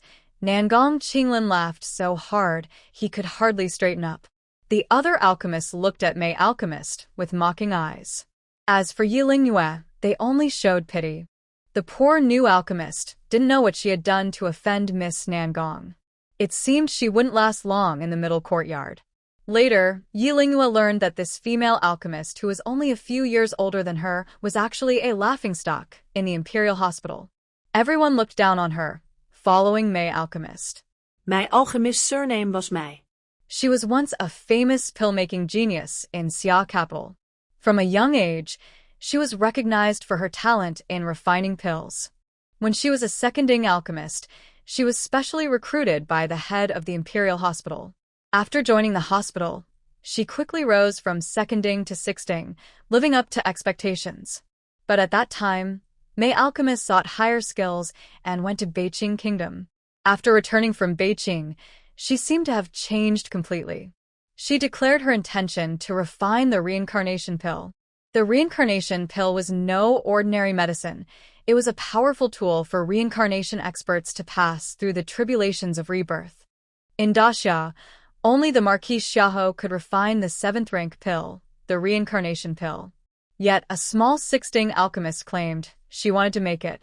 It is easy to see that when Mei Fongshi said these words, everyone thought she was arrogant and proud. Her talent suddenly turned into madness, but Mei Fongshi herself insisted on her way and worked hard to make the reincarnation pill. She even neglected her spiritual energy training and stopped making basic pills. Every month, she spent all her time making the reincarnation pill. If it weren't for the previous head of the Imperial Medical Office, who valued talent and insisted on keeping Mei Fongshi, she might have been expelled from the medical office long ago. But when Yi Lingyue first arrived, she didn't know much. All she knew was that she had to find a master to stay in the central court. Should she agree or not? Yi Lingyue looked at Mei Fongshi. Go quickly and purify the herbs. Why are you just standing there? Mei Fongshi said suddenly and handed Yi Lingyue some herbs, urging her to start purifying them. Nangong Qinglin's expression darkened. Mei Fongshi, how dare she let Yi Lingyue be her assistant? Most of the masters here had already been approached by Nangong Qinglin in advance. Only Mei Fongshi was ignored. He didn't bother to inform her beforehand. Unexpectedly, she actually agreed to Yi Lingyue's request. Now, Nangong Qinglin also hated Mei Fongshi along with her. Don't celebrate too early. Don't think that just because Mei Fongshi is willing to let you be her assistant, you can stay in the central court. Wait until you produce enough pills this month. Mei Fongshi herself is struggling. She has been at the bottom of the public pill ranking for 5 months in a row. If she's still last after 6 months, you'll be kicked out with her. While Yi Lingyue was cleaning the herbs, Nangong Qinglin spoke coldly beside her. When Yi Lingyue first entered the public pill room, she saw a red list. This was the pill ranking. The pill ranking is a special performance list used to evaluate the skill of masters in the Daxia public pill room. The top performer each month gets the best materials for making pills. If someone ranks first for 6 consecutive months or makes pills of 7th grade or higher, they earn a month of independent use of a dedicated pill room. There are rewards and punishments. The last place on the pill ranking only gets the worst materials. If someone is last for 6 months in a row, they will be expelled from the public pill room and sent to the outer courtyard to do chores. The rules of the Dan ranking are as follows. Creating a 3rd-rank pill earns 1 point, a 4th-rank pill earns 5 points, a 5th-rank pill earns 10 points, and 6th-rank or higher pills earn 100 points. If someone produces a 7th-rank pill, they gain the right to use an independent alchemy room. The alchemist Mei Fongshi, whom Yi Lingyue chose, has been at the bottom of the Dan ranking for 5 consecutive months. This means that if Mei Fongshi remains at the bottom this month, she will be expelled to the outer courtyard. As her assistant, Yi Lingyue will also have to go with her. Now you see how foolish you are, Nangong Qinglin said proudly, walking over to a middle-aged alchemist. The alchemist she follows is named Shui, a sixting alchemist, and works in the public alchemy room. Over the past few months, He has been the top ranked on the Dan ranking. Xue has been in first place for 5 months in a row, and this month he is still far ahead. Yilingwa looked at the Dan ranking and saw that the top scorer, Xue, had accumulated 230 points this month. Then she checked Mei Fengshi's rank, which was at the very bottom, marked with a sad little 3. This means Mei Fengshi only produced 3 third-rank pills this month. Looking at Mei Fengshi's expression, she seemed completely unconcerned. The alchemy room's working hours are 4 hours a day. During most of the remaining time, Mei Fengshi didn't speak to Yilingwa, only constantly reminding her to gather herbs and pour out waste. Yilingwa checked the herbs Mei Fengshi used. Since she had been at the bottom for 5 months, she was given the worst herbs, which explained her low success rate. Moreover, Yilingwa noticed that Mei Fengshi hardly made any other pills, focusing only on refining the reincarnation pill. Every day, the failed herbs produced amounted to more than 10 cauldrons. By evening, when Yilingwa left the public alchemy room, Mei Fengshi's rank was still at the bottom, with only 3 pills. Taking advantage of Mei Fengshi's distraction, Yilingwa secretly took some herbs and planted them in Hongmeng Heaven. As she stepped out of the courtyard, she saw General Qi Yan waiting outside. Since Yilingwa used her sneaky tactics last night, General Qian's gaze toward her had become wary. After the incident with Lady Yao, Yilingwa guessed that the Empress and the 6th Prince would definitely become restless. When they arrived at Xihua Palace, the Empress looked worried, and the 6th Prince beside her also had a gloomy expression. Lingyue, have you heard about Lady Yao? Do you have any plans to deal with it? Yesterday, Lady Yao was just made the national teacher, and Empress Xia had already stayed in her palace. I heard that today, Empress Xia didn't even attend the morning court. The Empress Dowager sent people to ask, but they were turned away by Lady Yao's followers. That Lady Yao is truly a witch. She used some kind of star chart to predict that Crown Prince Hong would have a sign of a strong nation. Father believed it completely, and even rewarded the Crown Prince. The 6th Prince didn't understand why their usually wise father would believe a witch's words this time. 6th Prince, you're wrong. Empress Xia didn't believe in Lady Yao herself, but in the spiritual treasure she possesses. Knowing yourself and your enemy is the key to winning every battle. Maybe we should take the initiative and visit Lady Yao. No, I should say the new national teacher, Yilingwa suggested. The Empress Dowager and the 6th Prince were surprised.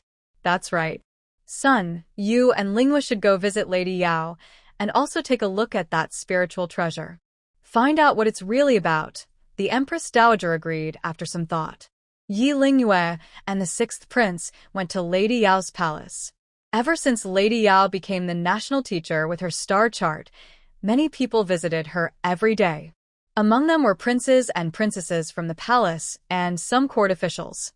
Besides those trying to flatter her, most wanted to see the true face of her spiritual treasure. When they heard that the 6th Prince and Lady Yu were coming, Lady Yao even came out to greet them. Such distinguished guests. The 6th Prince and Lady Yu visiting my place, Lady Yao said. Since becoming the national teacher, her demeanor and dress had changed from before. She looked less enchanting and more mysterious. Even her usual bright and colorful clothes had been replaced with plain white, giving her a fairy-like appearance. But Yilingwa and the 6th Prince knew these were just appearances. When Lady Yao saw Yilingwa, she was very warm and friendly, as if she had already forgotten about the recent pill contest. As soon as they entered Xihua Palace, they saw Crown Prince Hong and Hong Fong also present. It turns out that the Crown Prince and the Grand Protector are also here. Could it be that the Crown Prince is here to see the Earth-level spirit treasure? Xia Hoqi was a bit surprised. Crown Prince Hong and Hong Fong looked unexpectedly at Yilingwa, who came with the 6th Prince. When did the people from the Lawn residence become so close to the 6th Prince? Enfant secretly wondered. Does the 6th Prince have feelings for the wild child from the Lawn residence? A faint trace of dislike flashed in the Crown Prince's eyes. After hiding that look of dislike, Crown Prince Hong smiled loudly. 6th Prince, I, and the Grand Protector are here because of the earthquake disaster in Yunqing. Father has entrusted me with handling the disaster in Yunqing. Then I thank the elder brother for his efforts. I hope Yunqing can recover quickly. The sixth prince asked Crown Prince Hong about the disaster before explaining his purpose for today. He heard about the Yaopian and learned that you obtained an Earth-level spirit treasure. He's very interested and would like to see it if possible. Since the sixth prince is asked, I dare not refuse, Yaopian said with a half-smile, a strange light flashing in her eyes. Then she ordered someone to bring out a brocade box. She recited some words, performing a strange ritual. Suddenly, the brocade box opened by itself, and a star-shaped disc the size of a jade plate jumped out. At first glance, the star disc didn't seem special. Its color was like ink, plain and ordinary. When the star disc appeared, the room transformed into a sea of stars. The star disc looked like a blazing sun, hanging in the starry sea. The countless stars in the starry sky shone brightly, illuminating the star disc. After absorbing the star power, the star disc turned transparent. Sixth Prince of Daxia, 16 years old, Xia Hoqi. I humbly ask the gods above to foresee the future, understand life and death, and measure blessings and misfortunes. Yao Pian's voice suddenly became cold and old, as if another person had spoken. This Yao Pian, if she didn't become a spiritualist, would be a real pity. Yi Lingyue and the sixth prince initially watched from the side, both secretly amused. But as time passed, both of their expressions changed significantly. Because they both felt a powerful force from the sky pouring into the starry Tianji disk. Star power. This is the most terrifying force from the heavens, even stronger than mental energy, only detectable by the most skilled sorcerers. In front of the vast starry sky, Yi Lingyue and the sixth prince felt so small, as if they were insignificant dust in the world. The star chart changed. The black color faded away, and the chart became clear like jade. Above the star map, the name of the sixth prince, Xia Hoqi, appeared. As his name appeared, lines of ancient red script in small seal script also showed up on the star chart. Seeing those characters, Lady Yao muttered to herself. The sixth prince is born noble, but his fate has twists. At ages 6 and 16, the Sirius star falls into his destiny chart, indicating 2 major crises. If he can turn misfortune into good luck, the Ziwei star will return to its place, bringing blessings to our country. Lady Yao's words, the sixth prince listened without showing approval or disapproval. After all, everyone in the Summer Palace knew his past 15 years' fate.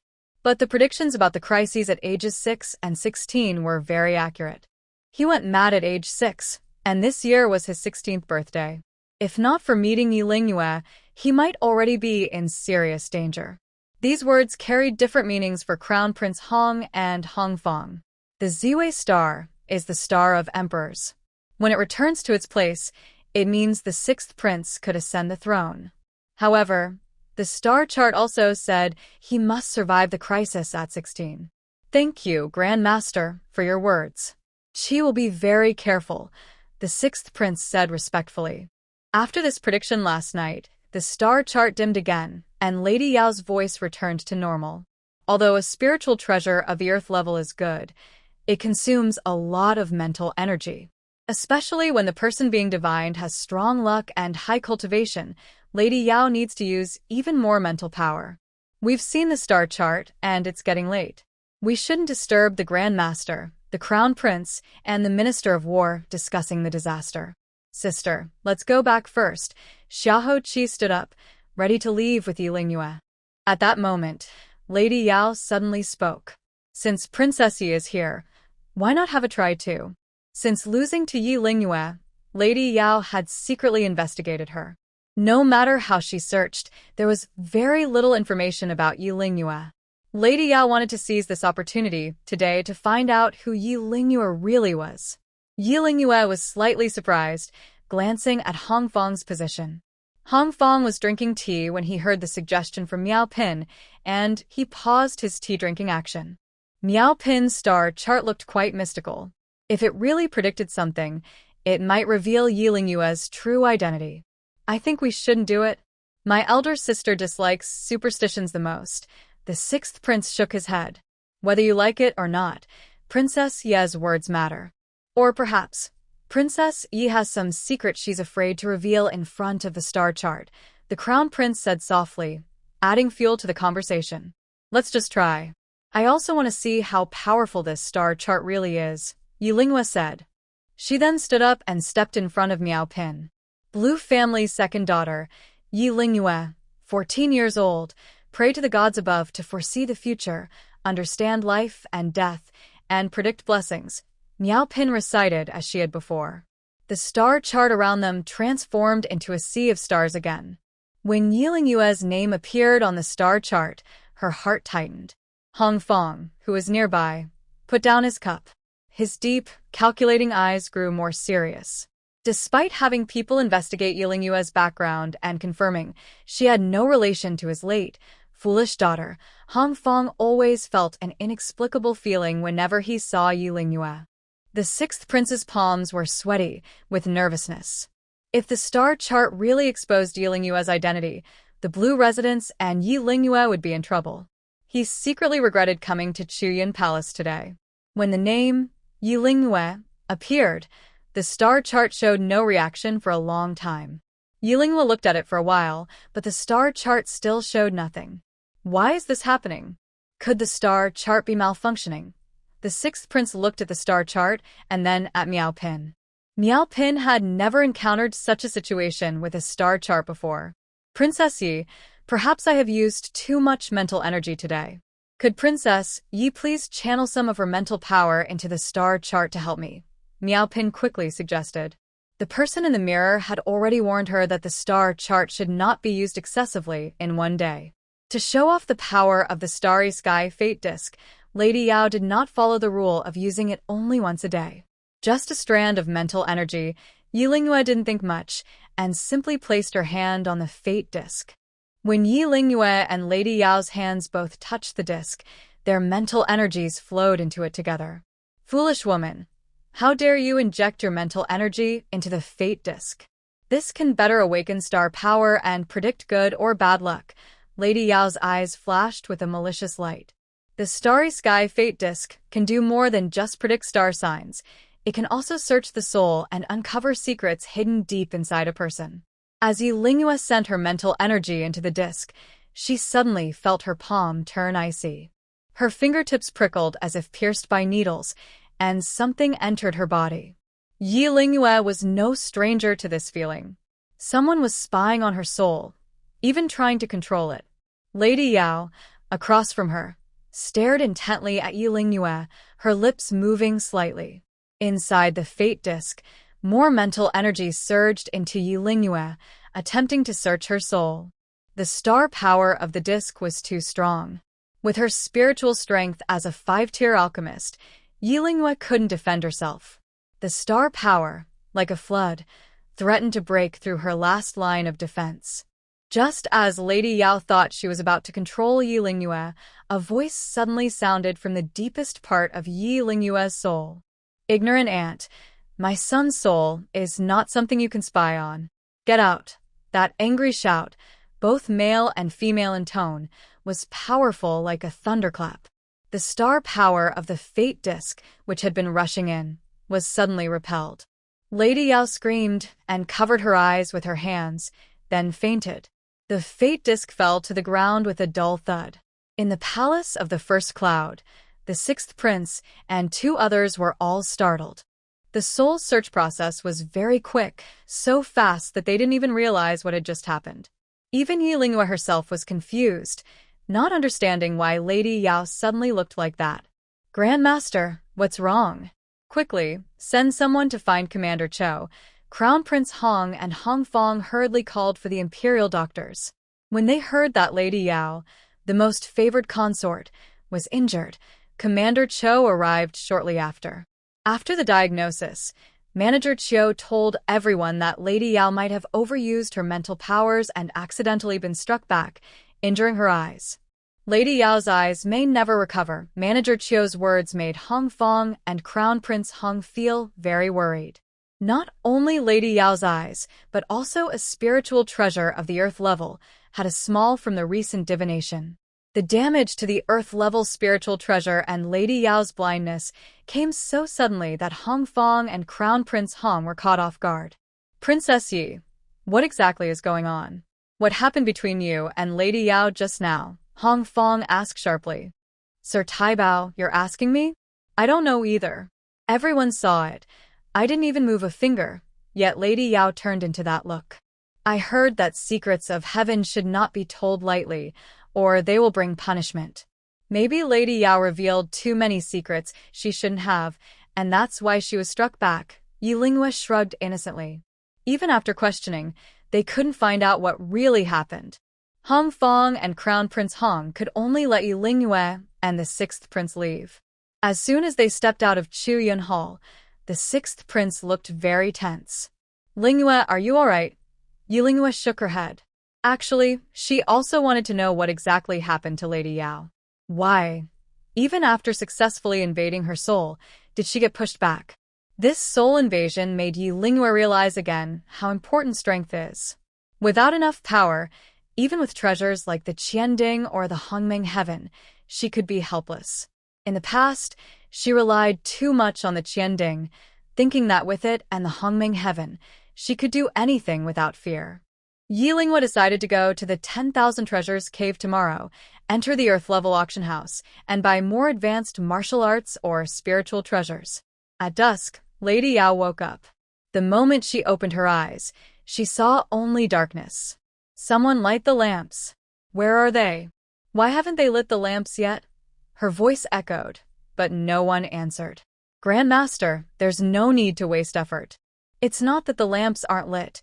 Your eyes are blind, Consort Luo said casually, her voice reaching Lady Yao's ears. Where am I? Just now, I fainted. My eyes. The starry heaven secret disc. Yao Pin was unable to accept the fact that she had become blind. She tried hard to remember, but all she could recall was that she wanted to use the starry sky divine disc to search for souls, to probe Yi Lingyue's soul, and even to control her. But then, what happened afterward? The more Yao Pin tried to remember, the more she couldn't recall anything. Her memory seemed to have been taken away, leaving a blank space. The starry sky divine disc is damaged. Yao Yao, do you know your crime? This spiritual treasure was personally bestowed by the Lord. You only had it for a few days and it got damaged. Do you realize how much effort and resources it takes for us to repair it? Consort Luo was gloating, truly furious with Yao Pin, the foolish woman. She had used the starry sky divine disc to frame the sixth prince, but Yao Pin had actually used it against that little wild child from the Blue family. Shut up. Do you think I don't know who caused me to end up like this? Consort Luo, your son still needs me to ascend the throne of the great Xia. Don't forget that. Yao Pin was extremely angry.